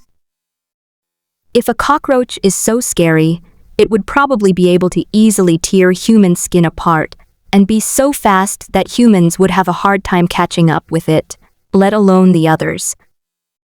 It truly lives up to its reputation as a prehistoric, wild world fraught with peril. At that moment, a handsome angel approached and asked, "Great Lord, what should our race, our kingdom be called?" She paused for a moment, struggling with naming things. After all, it was a new species combining ants and ducks. We are called the Duckling clan, and our kingdom is the great kingdom of angels, she said, revealing her lack of education. Thank you, great king. Another great emperor will emerge in this world. Angel Empress Jerry, Qin Hong didn't want to talk. Pheromones interact, so it's impossible to choose a Chinese name. Everything is based on homophones, so I just don't bother with it. Soon, the cockroaches were defeated, and it was only a matter of time before they were completely eradicated. Thus, the Angel Empress reigns supreme over the world. Time flies, and this race never has a moment of peace. They expanded wildly, and their numbers surged again, the year one of angels. They rebuilt the mechanical dynasty's craftsmanship, but never again saw the ancient gods and demons descend to conduct trade. Although she was puzzled, she didn't know what had happened back then. After all, only a few intellectually challenged people remained, and all they could do was research new mechanical technologies to resist the giant beasts of the future. I came into this world as an extremely small, intelligent insect species, rats, wild birds, even insects, poisonous snakes. These are the most terrifying. She planned ahead and worked diligently to bring them a brand new modern civilization. She worked diligently to implement direct reforms, abolishing slavery in various countries, advocating for equal rights, and mentoring the lower classes, giving them opportunities for advancement.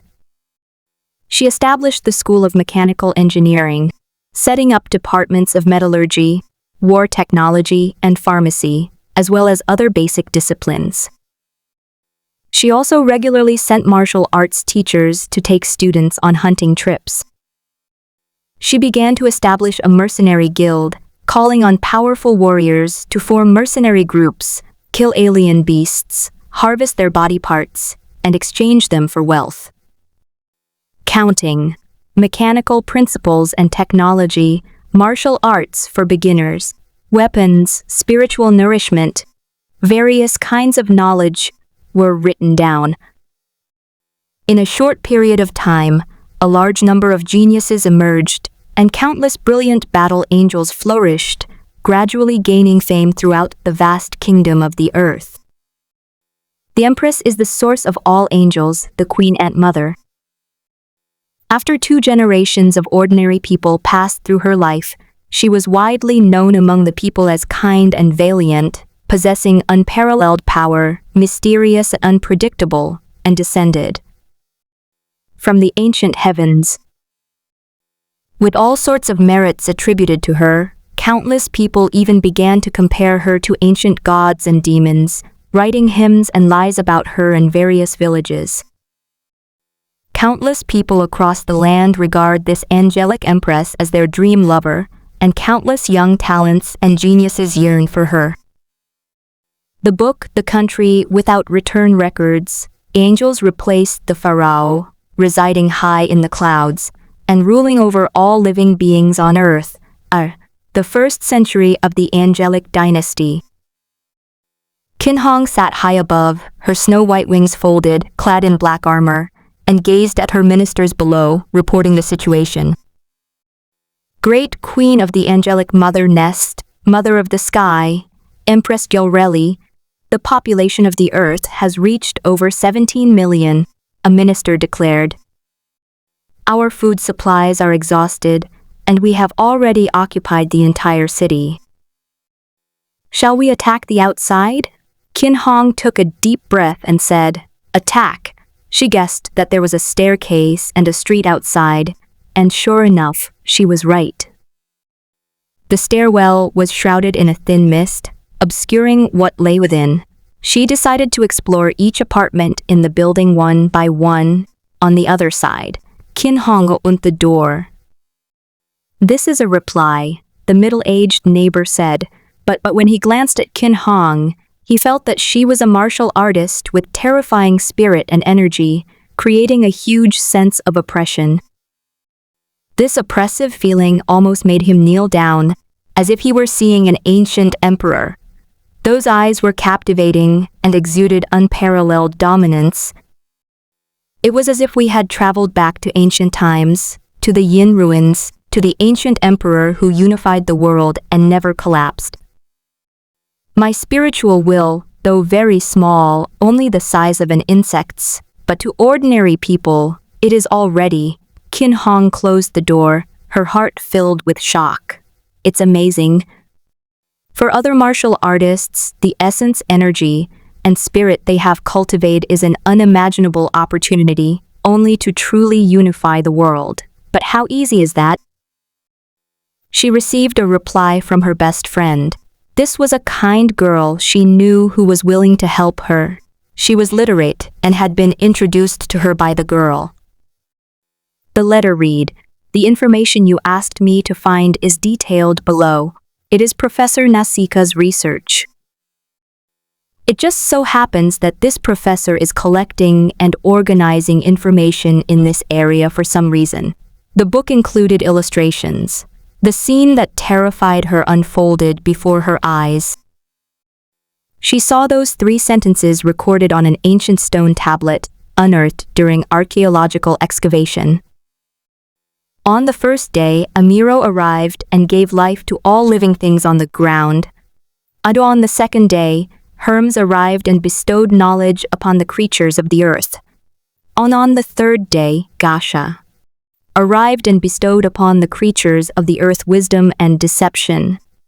Prehistoric times really are found in the prehistoric ruins right beneath our feet.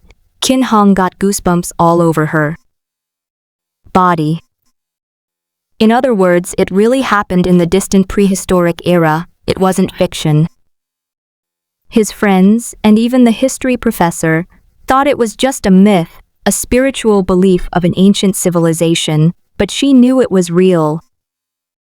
The letter also contained words from the girl on the other end of the line.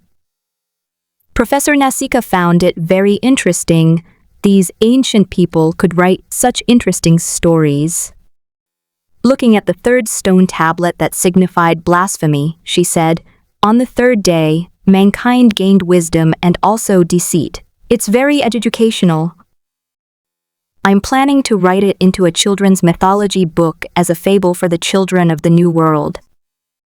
I'm currently having her child read it to her. If there are no unforeseen circumstances, we will see it very soon." Qin Hong paused for a moment, then continued reading. "The ancient civilization you're looking for, after thinking about it, I'd guess it's the Anunnaki, the ant friends, from Nibiru. According to legend, Anunnaki came from the distant heavens. He had the ability to create, mixing countless species together, constantly advancing the food chain, and finally creating humankind." Qin Hong got goosebumps when she heard this. She seemed to have understood the origins of that god and demon from their most ancient era. "The place I dream of going to is probably Nibiru, the fairy of the gods, the origin of life, where the genes of countless species are mixed to create intelligent life. As for the great flood you mentioned, it is recorded in the Sumerian king list." She included a royal list with the letter. The Sumerian king list. Qin Hong read it carefully and was completely astonished. Before the Great Flood, the lifespan of the gods was tens of thousands of years, but after the Great Flood, the lifespan of the first god was only a little over 1,000 years. She felt it was almost certain, and then, recalling the history she had witnessed, she realized, "In the ruined world I visited, I secretly studied the sky. No wonder the astronomy and constellations were exactly the same. It was Earth hundreds of thousands of years ago." She was clever. She knew how to study celestial phenomena to determine her location. What kind of god or demon is that? It can travel through distant timelines. It sent me back hundreds of thousands of years to prehistoric times. I have arrived at the prehistoric Great Flood, which is recorded in many ancient myths, shortly after it occurred. A scene of devastation filled with white mist, Perhaps, because my familiars are of a low level and cannot create higher level life forms, I could only choose to start with a low-life insect race. Returning to the distant past and joining the lowest level small insect intelligent race of that era. I fear that in that era of bizarre ruins shrouded in mist, there were many truly powerful races, and even remnants of prehistoric humans, all of whom recorded this stone tablet. Finally, she also saw the latest archaeological murals. An ancient Anunnaki, with a staff wrapped in cloth in front of him, sits on a stone chair, instructing the humans on the ground. Anunnaki? She looked at the ancient mural, which exuded a strong sense of the vicissitudes of time, and the style was almost the same as those she had seen before. It's already, beyond question. Her voice was low and hoarse. Countless noble families, professional archaeologists, and professors excavated in the ancient prehistoric ruins of this new continent, and the credibility of their work is beyond question. She sorted through her thoughts and finally came to a conclusion. On the other side, through this single hair on my head, I was indeed transported to the ruins after the prehistoric flood. Hundreds of thousands of years ago.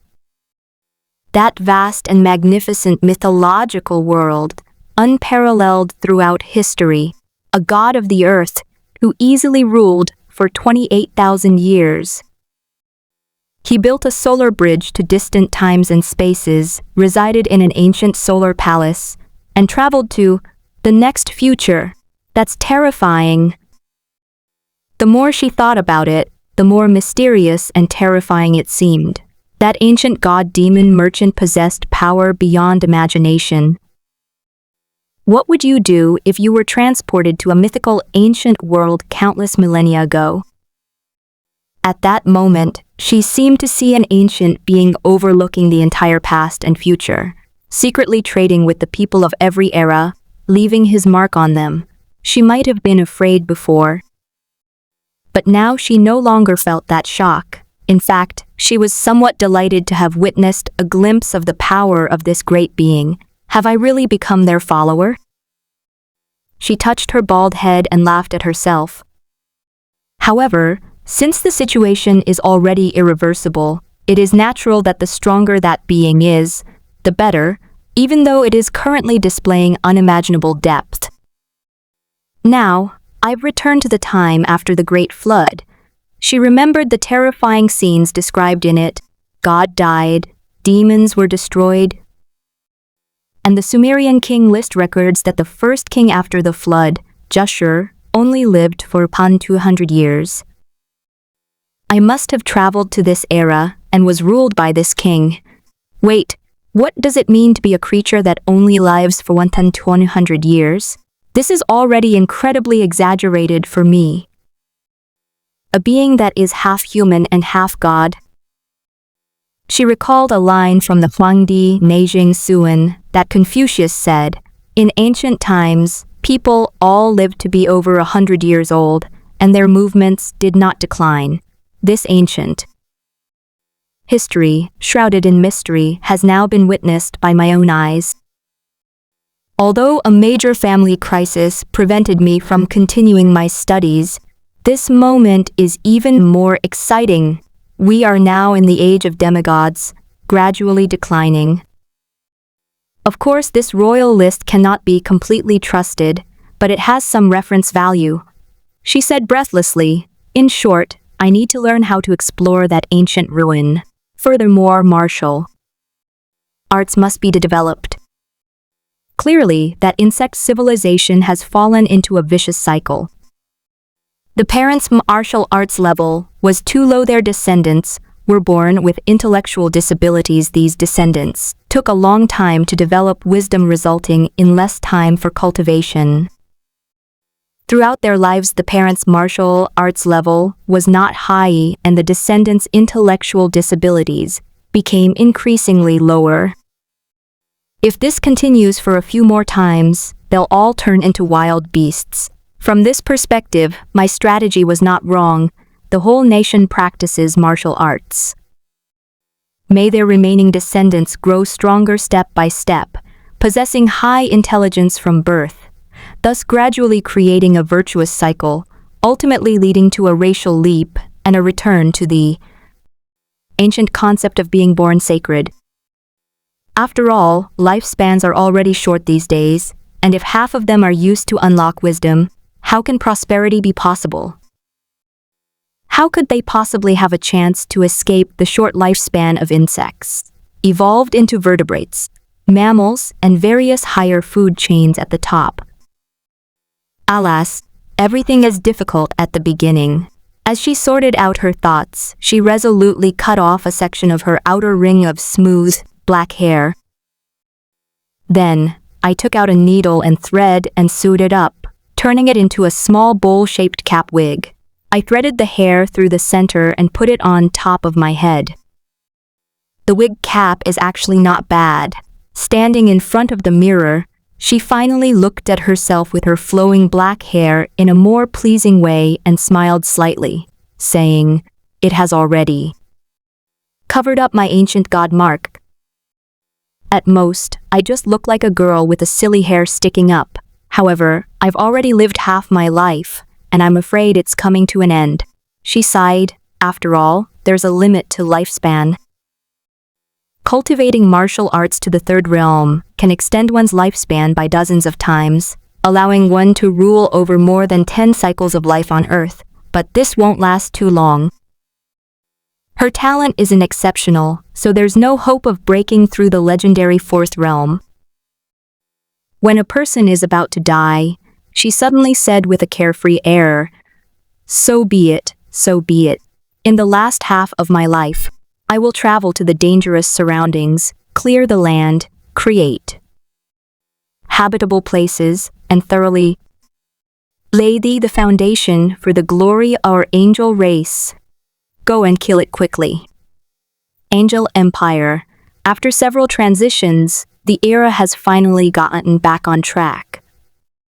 They have short lifespans, but their bodies are incredibly strange, and their cultivation levels improve very quickly. After a period of thorough eating and drinking, and a complete physical exercise, the martial arts world returned to its former glory before Fu Qingjun's bucket of water, with the average level of the people reaching the second level of the bone realm.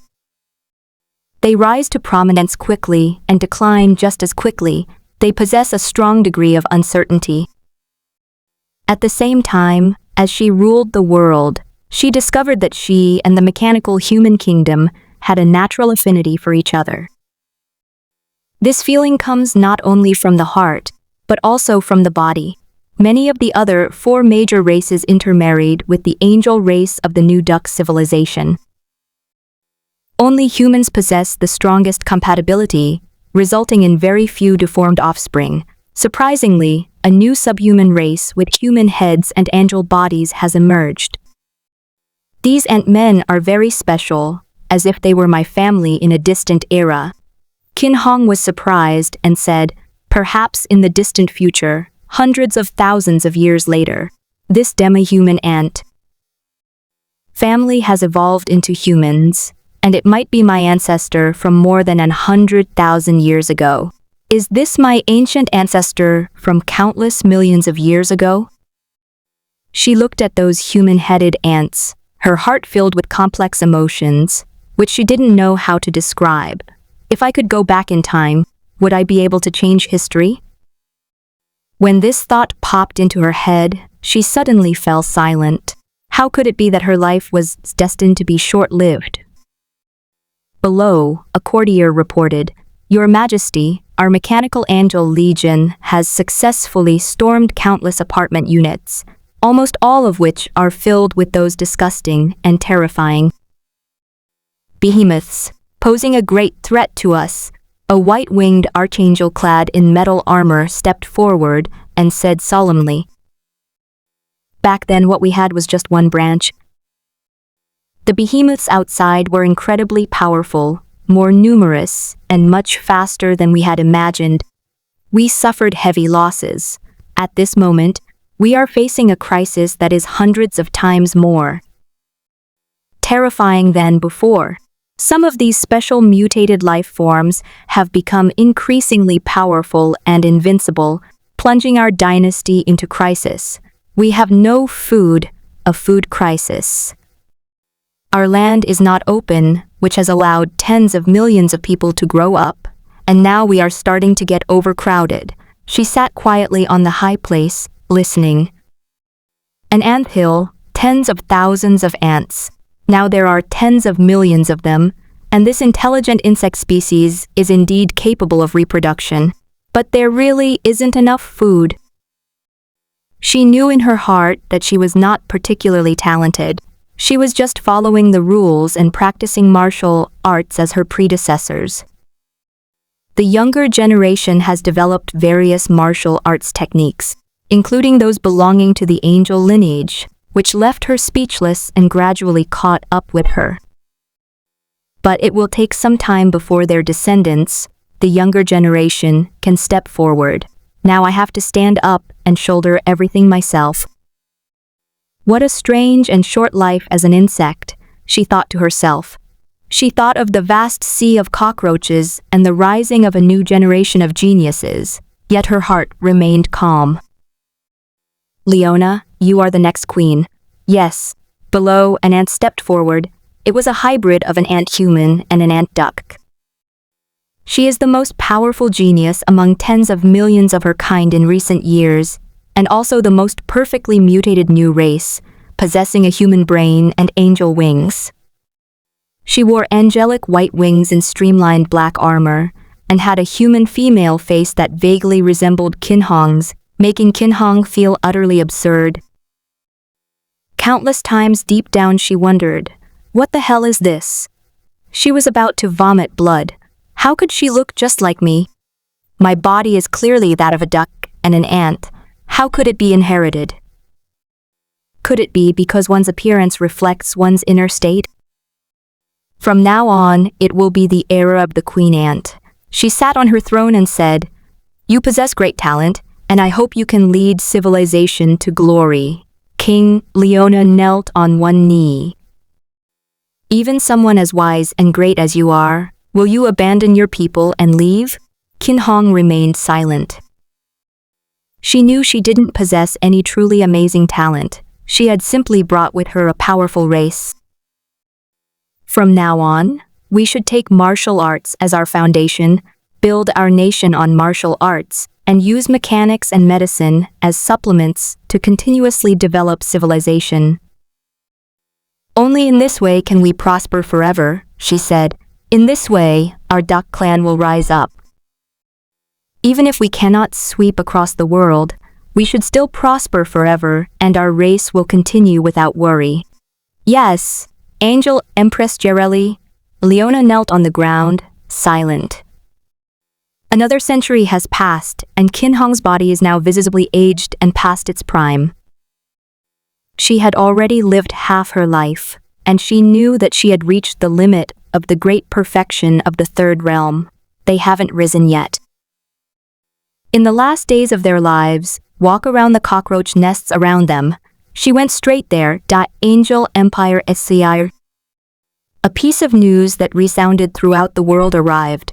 The angelic Empress Gereli, alone, ventures into the enemy's lair. My king, how could this be? That's the monarch of a country. How can we let her have her? Countless citizens were excited. Countless powerful warriors also wanted to follow His Majesty and charge into the enemy's forbidden territory. However, they were stopped by the royal guards, who forbade any of the younger generation of warriors from going out. After a while, the Empress returned, bathed in blood, and came back to rest with her spear stained with blood.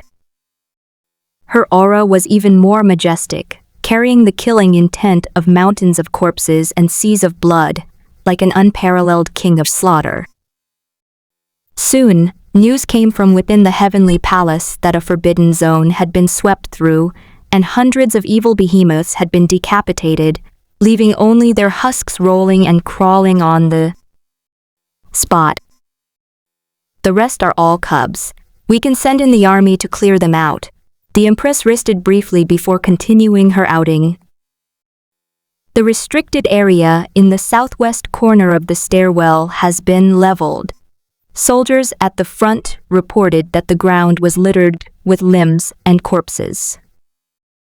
The evil beasts, their heads severed with 2 black hairs, were still rolling and crawling around, which was extremely horrifying. Ah!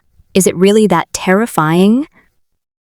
How can those monsters be so exaggerated, still alive after being decapitated, running around everywhere? What an evil ancient beast this is. Your Majesty's combat power is terrifying, suppressing the evil, life-eating creatures in these ancient, immortal forbidden zones. After a brief rest, Qin Hong went out again, heading towards another forbidden area. Indeed, it was wise of me to go alone. Those cockroaches are numerous and incredibly resilient. If you can't kill them instantly with enough force, it's just suicide. Compared to a human wave, we'd suffer heavy casualties. They're not very intelligent, so they can't overwhelm me. I can slowly whittle them down by myself. My race is clearly several times stronger than those creatures at the same level. If I'm careful, I can slowly kill one of them. It's no different from what I did before, in that death trial, constantly killing. She kept organizing her thoughts, her gaze cold and sharp, with the murderous aura of someone who had fought on the battlefield. In her previous trials, she had already gradually adapted to the fear of vomiting and cutting flesh, so now in her eyes, there was no essential difference from the previous trials. Kill! Holding a spear, she swooped down. Another day, she returned, her body covered in injuries. She was nearly killed by mistake, but she increasingly enjoyed the thrill of dancing on the edge of a knife. Her killing skills continued to improve, her spirit and energy became more refined, and her martial arts spirit became more perfect, undergoing a transformation. She thoroughly enjoyed the thrill of killing, which honed her into a powerful and unstoppable force. She said coldly, "The lower southern forbidden zone has been leveled. His Majesty wants us to deliver a message, go and take over the land, and collect the food there." Another piece of news arrived, shocking all the people, and countless people erupted in cheers. This is an emperor capable of sweeping across the world and reigning supreme over the land. Wah! Wah, the great emperor alone shouldered the burden of this perilous era. An old man cried out, witnessed the era before the dynasty's establishment and knowing the hardships of that time. The Empress fought alone, and she fought a very difficult battle while we have not yet risen to power and are powerless to help her. There was a young hero, a prodigy, whose fate was bitter. He had only entered the third realm and had not yet reached perfection. Although his combat power was formidable, if he were surrounded and attacked, he would surely die. Even so, he wanted to help, but was stopped. Everyone knows that this is a lonely road. With his blood-stained body, he paved the way for all living beings, shining an invincible path that illuminates the past and present. In their days, I saw that peerless Empress standing high in the heavens, flapping her snow-white wings, overlooking the glorious world, bathing in blood to slay those evil beings. My king, you don't need to sacrifice so much for us. Stop. Your internal injuries from martial arts will lead to. All the people felt regret and sighed deeply. They all noticed that the Empress's expression exuded an aura of invincibility, a terrifying pressure. Once you got close, it felt like mountains of corpses and seas of blood were rushing towards you, with an unimaginable vastness of power. But they all saw that the body, each time it returned, was covered in wounds and stained with blood, and had pacified another dangerous place. Qin Hong, however, remained unconcerned and continued her attack. They revere me as a god, as a faith, as a savior, and constantly sing my praises, yet they are powerless. They only hope that after I am gone, they will remember this moment of powerlessness and rise up on their own. As if this body didn't belong to her, she expanded outwards, sweeping away the surrounding mutated cockroaches, feeling increasingly eerie. This place is terrifying. It truly lives up to its name as a prehistoric ruin, a land shrouded in mythical mists. Even the most lowly pest, a cockroach, is so horrifying. If we were ordinary humans in later generations, even a nest of hundreds of cockroaches could pose a deadly threat to us, devouring us until there's nothing left but bones, right? I even found the skeleton of a cat. The sight was absolutely horrific, but I've never seen any prehistoric human remains before. I wonder how they differ from ours. It's really something to look forward to. If only we could find some living prehistoric humans communicating with each other. She continued her killing spree, and she lost count of how many times she went back and forth. He fought his way through the apartment buildings, traversed the fog, and cleared the land, but his body only felt heavier and heavier. In the end, his battered body could no longer move. I haven't cleaned the whole building yet.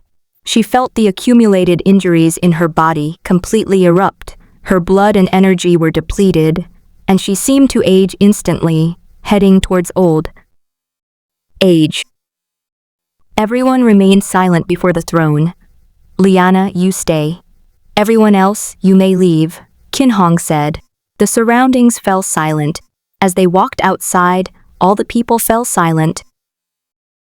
A large number of people spontaneously came to the palace, prayed devoutly, knelt on the ground, and hummed unknown hymns of praise. His Majesty has spent his life conquering new territories.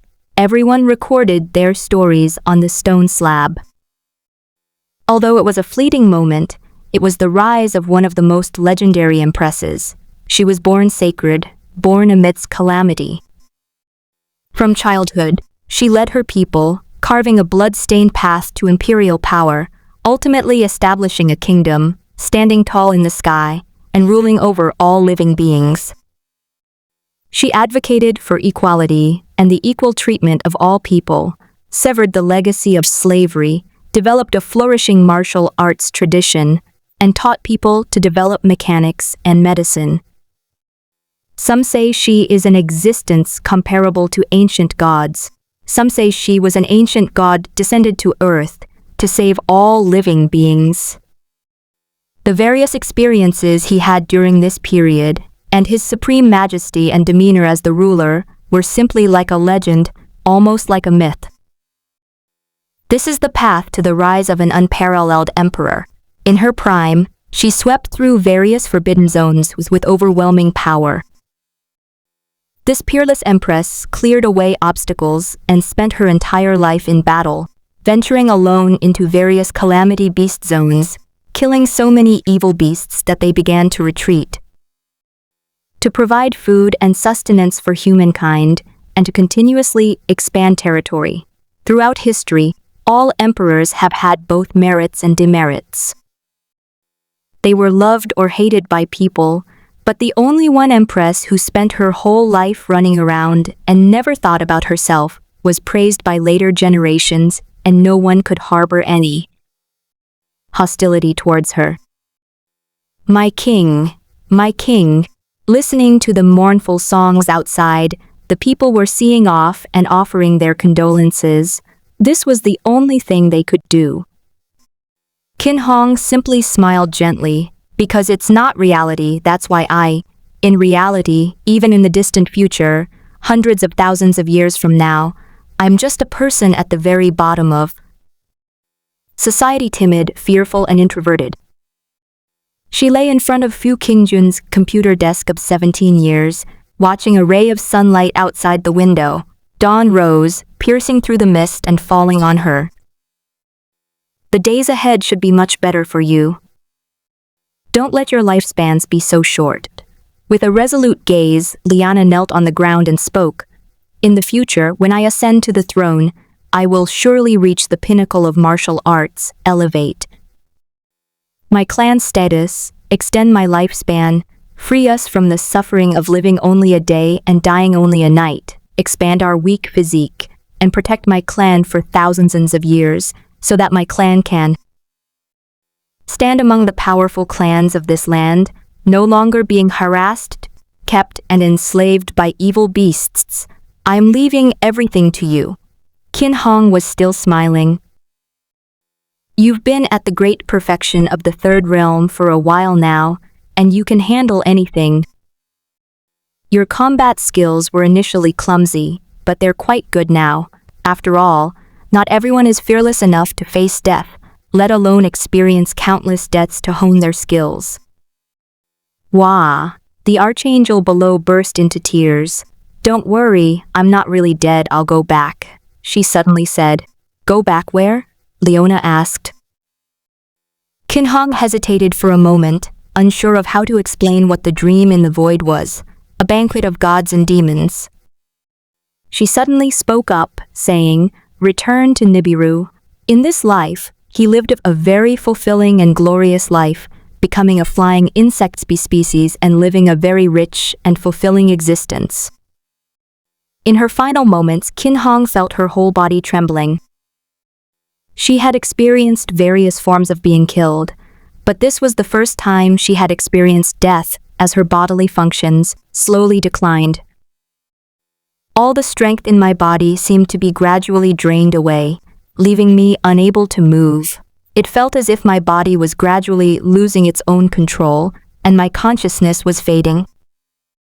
In a daze, she suddenly remembered a quote from a letter she had read, a quote from Professor Nasika that a friend had mentioned when seeking advice. According to some unconfirmed historical records, the Anunnaki ruled the land and spent their lives longing to return to Nibiru. Anunnaki must have been very lonely back then.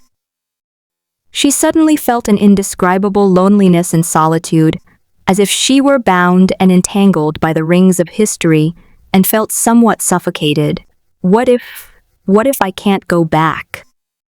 If I were to die like this, taking my past self with me, wouldn't I be incredibly foolish? She suddenly felt a pang of regret. Perhaps she should have been more cautious. She felt an unprecedented longing to meet that once powerful merchant, a majestic being whose name she still did not know, who roamed between the past and the future. If only I could die like in the myths, Anunnaki. Her consciousness gradually blurred, and she inexplicably recalled the ancient mural. In a daze, she saw a cotyledonous ant slowly approaching, bathed in a golden, soul-like divine light, and gently smiling. The emperor guards the nation's gate, and the monarch dies for the state.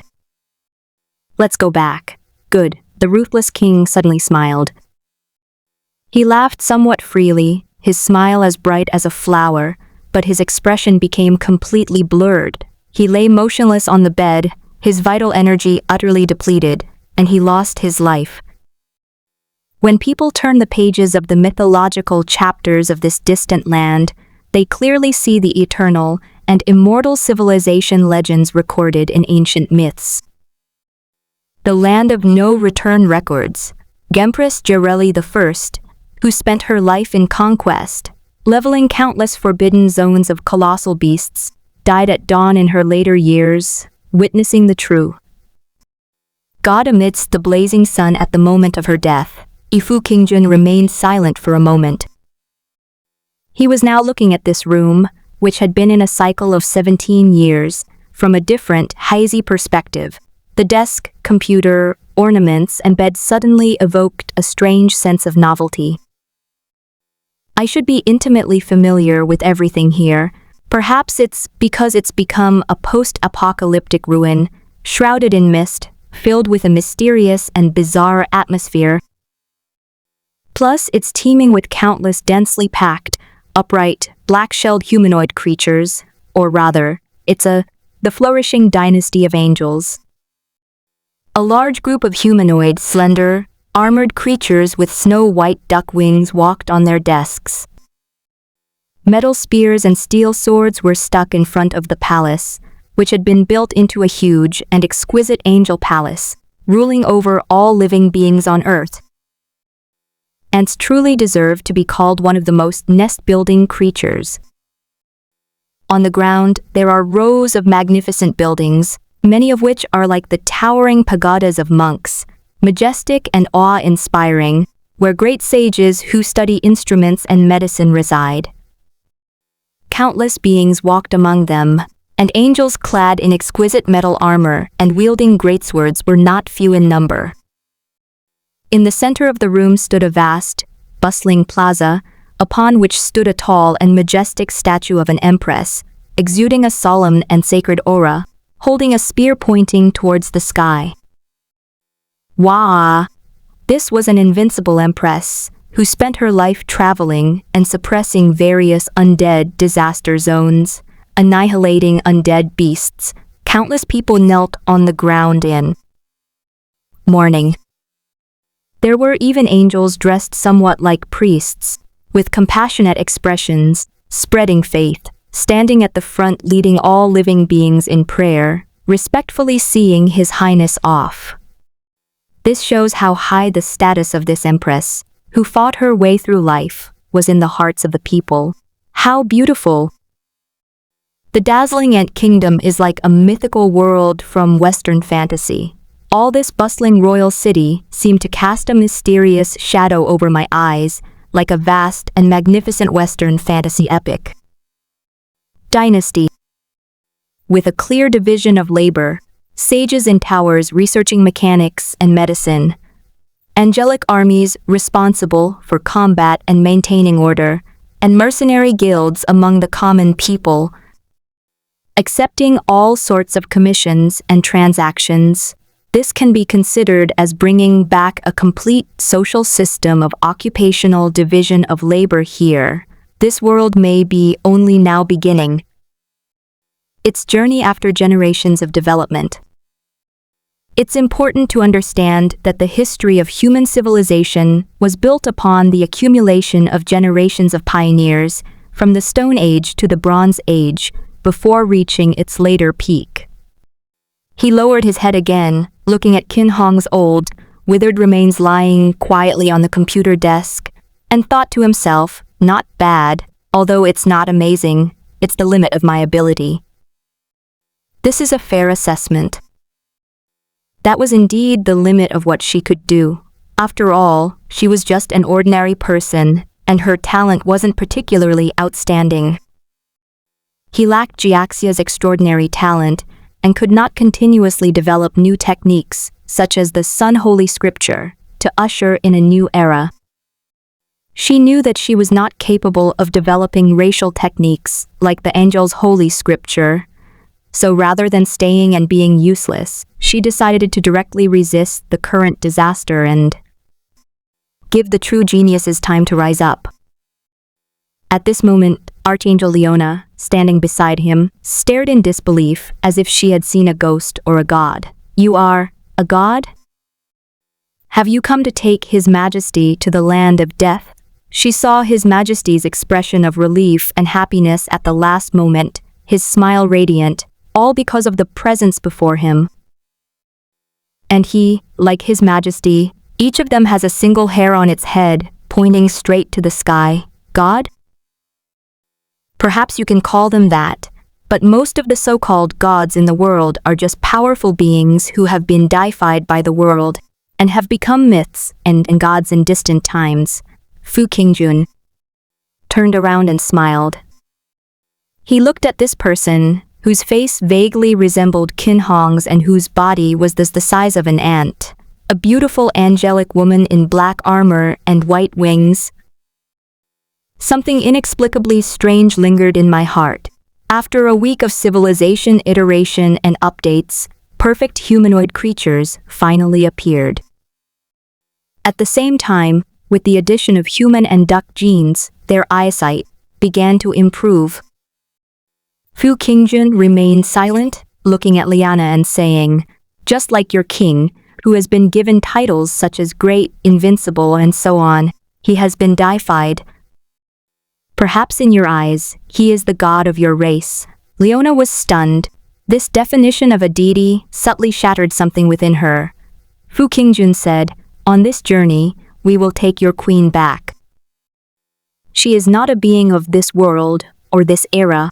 She will return to her homeland, the eternal sea of bitterness, my home in the eternal sea of suffering." Leona was deeply moved. It must refer to Nibiru, whom the king had mentioned. Recalling the prince's expression just now, she suddenly felt an unimaginable longing in her heart.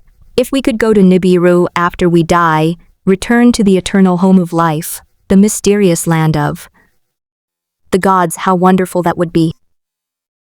Unfortunately, what merit or ability does a mortal like myself possess to travel to Nibiru at the moment of death and reunite with His Highness? Fu Qingjun seemed to see her expression and continued gently, "That is a place of return and also the origin of your lives. It is difficult to describe the scene there, but if you die, you can return to that passage and be buried there, entering a long and peaceful sleep. Can we do it too?" Leona's eyes were filled with shock and her breathing became heavy. "This is a privilege reserved for gods, His Majesty. The world is equal.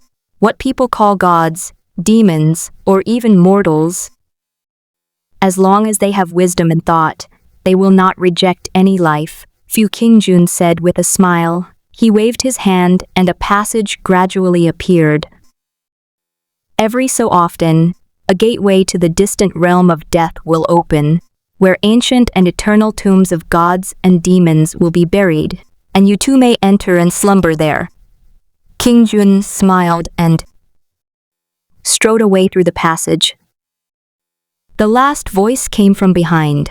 "However, the right way in the world is to live as long as possible, refuse to grow old, resist death, and escape the sea of suffering."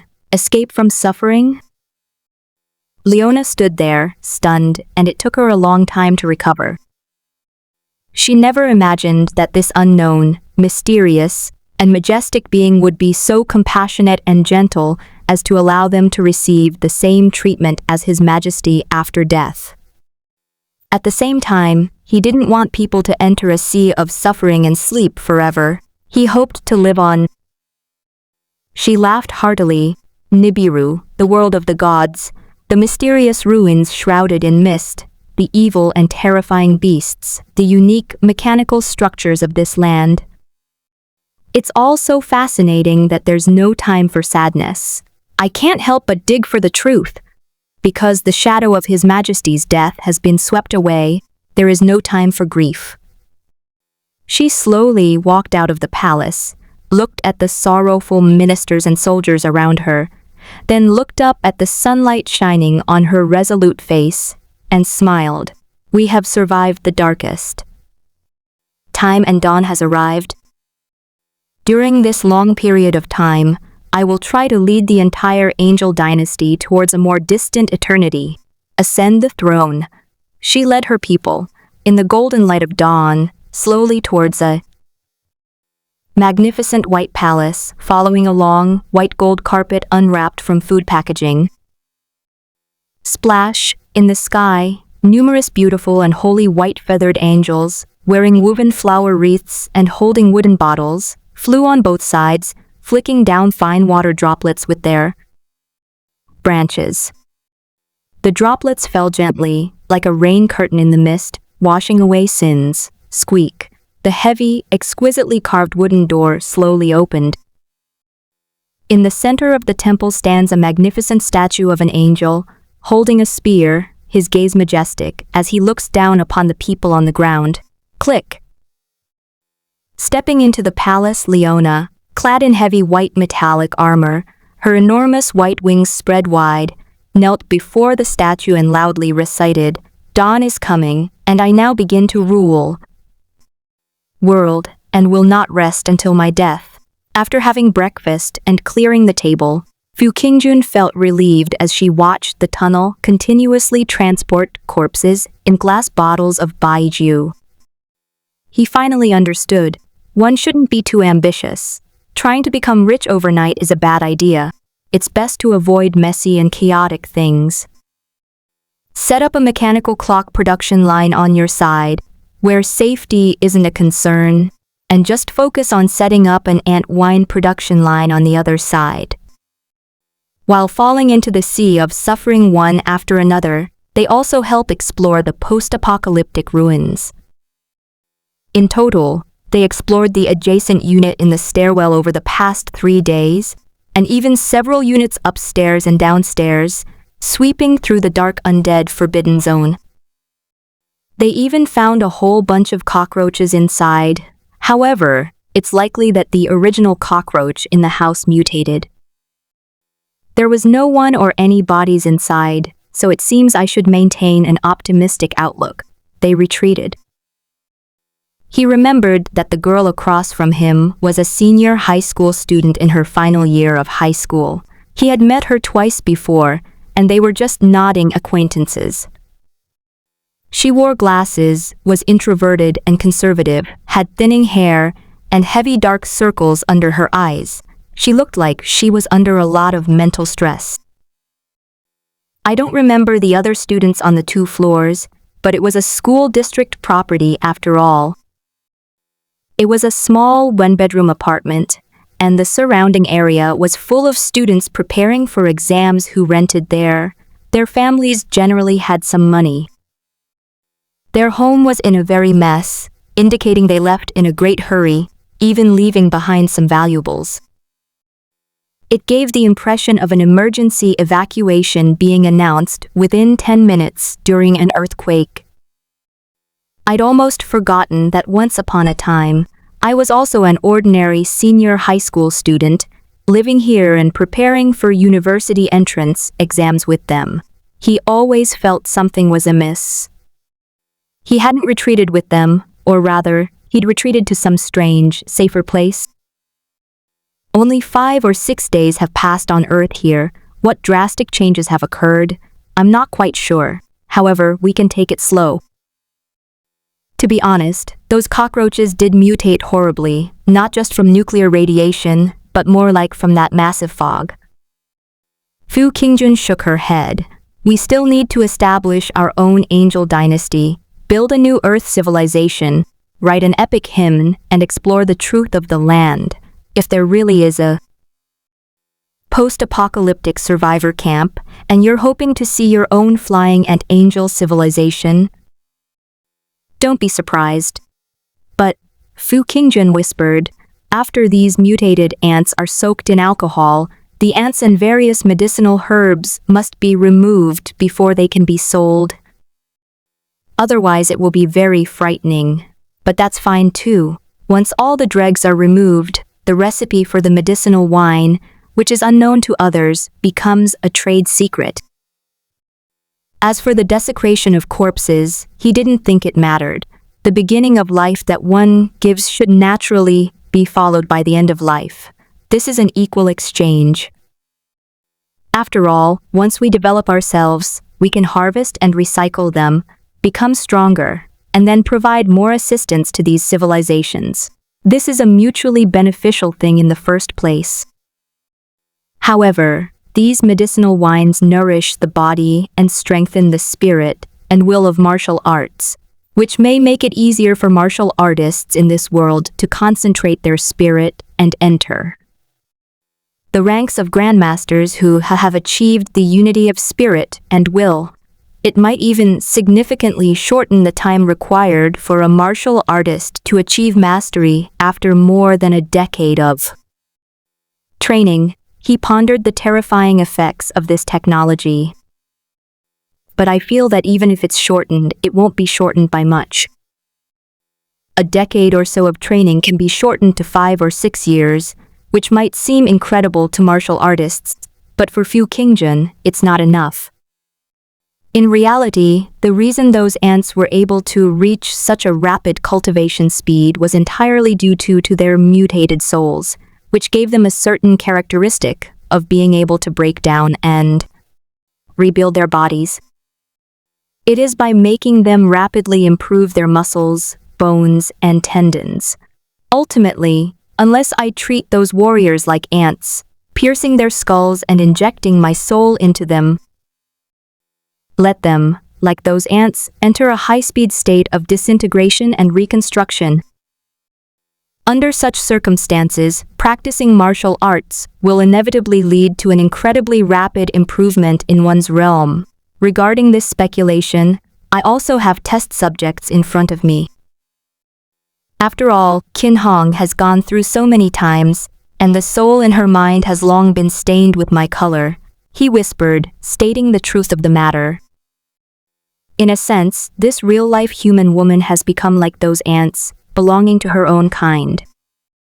Even her empress soul, returning to her brain, is equivalent to having a soul superimposed on her head, albeit a tiny amount. The amount of an ant's soul would be greatly diluted by her brain, but it has already been completely tainted by my characteristics, and it can already make her body slightly accelerate. Of course, these are just guesses. This still needs to be verified. Fu Qingjun decided to wait and see. He looked to the other side, right on the floor of the room, at the new mechanical clock factory, where ants were working overtime, forming a circle with their hair. I feel like staying here isn't a long-term solution. I need to find a place to set up a production line and expand production. I can't think about the other side anymore. The place is big, but it's too dangerous. The factory location also needs to be close to home, so I can monitor and control it at any time. He had considered moving and finding a detached house. Putting money aside, these residential buildings are actually a very good residential area. Having running water and electricity is hard to find outside. Unless you are a member of a powerful family, an aristocrat, or part of the ruling class, you can live in the real central city, which is a detached house district. I heard that there are telegraphs and old-fashioned telephones with digital dials there. It was a truly rigid class society, but he was not flustered at all. So what if there were no telegrams or telephones? Although I can't access the technology from those modern ruins, I do have my own brainwave walkie-talkie. Fu Qingjun looked at the house next door, stood up, and said, "Go ask Li Mo next door if there are any vacant or available houses here." On the other side, Qin Hong woke up with a start, drenched in cold sweat. She suddenly opened her eyes, and an invisible aura of pressure swept out. She calmed herself down, the sharpness and murderous intent in her eyes gradually fading, returning to the gaze of an ordinary person.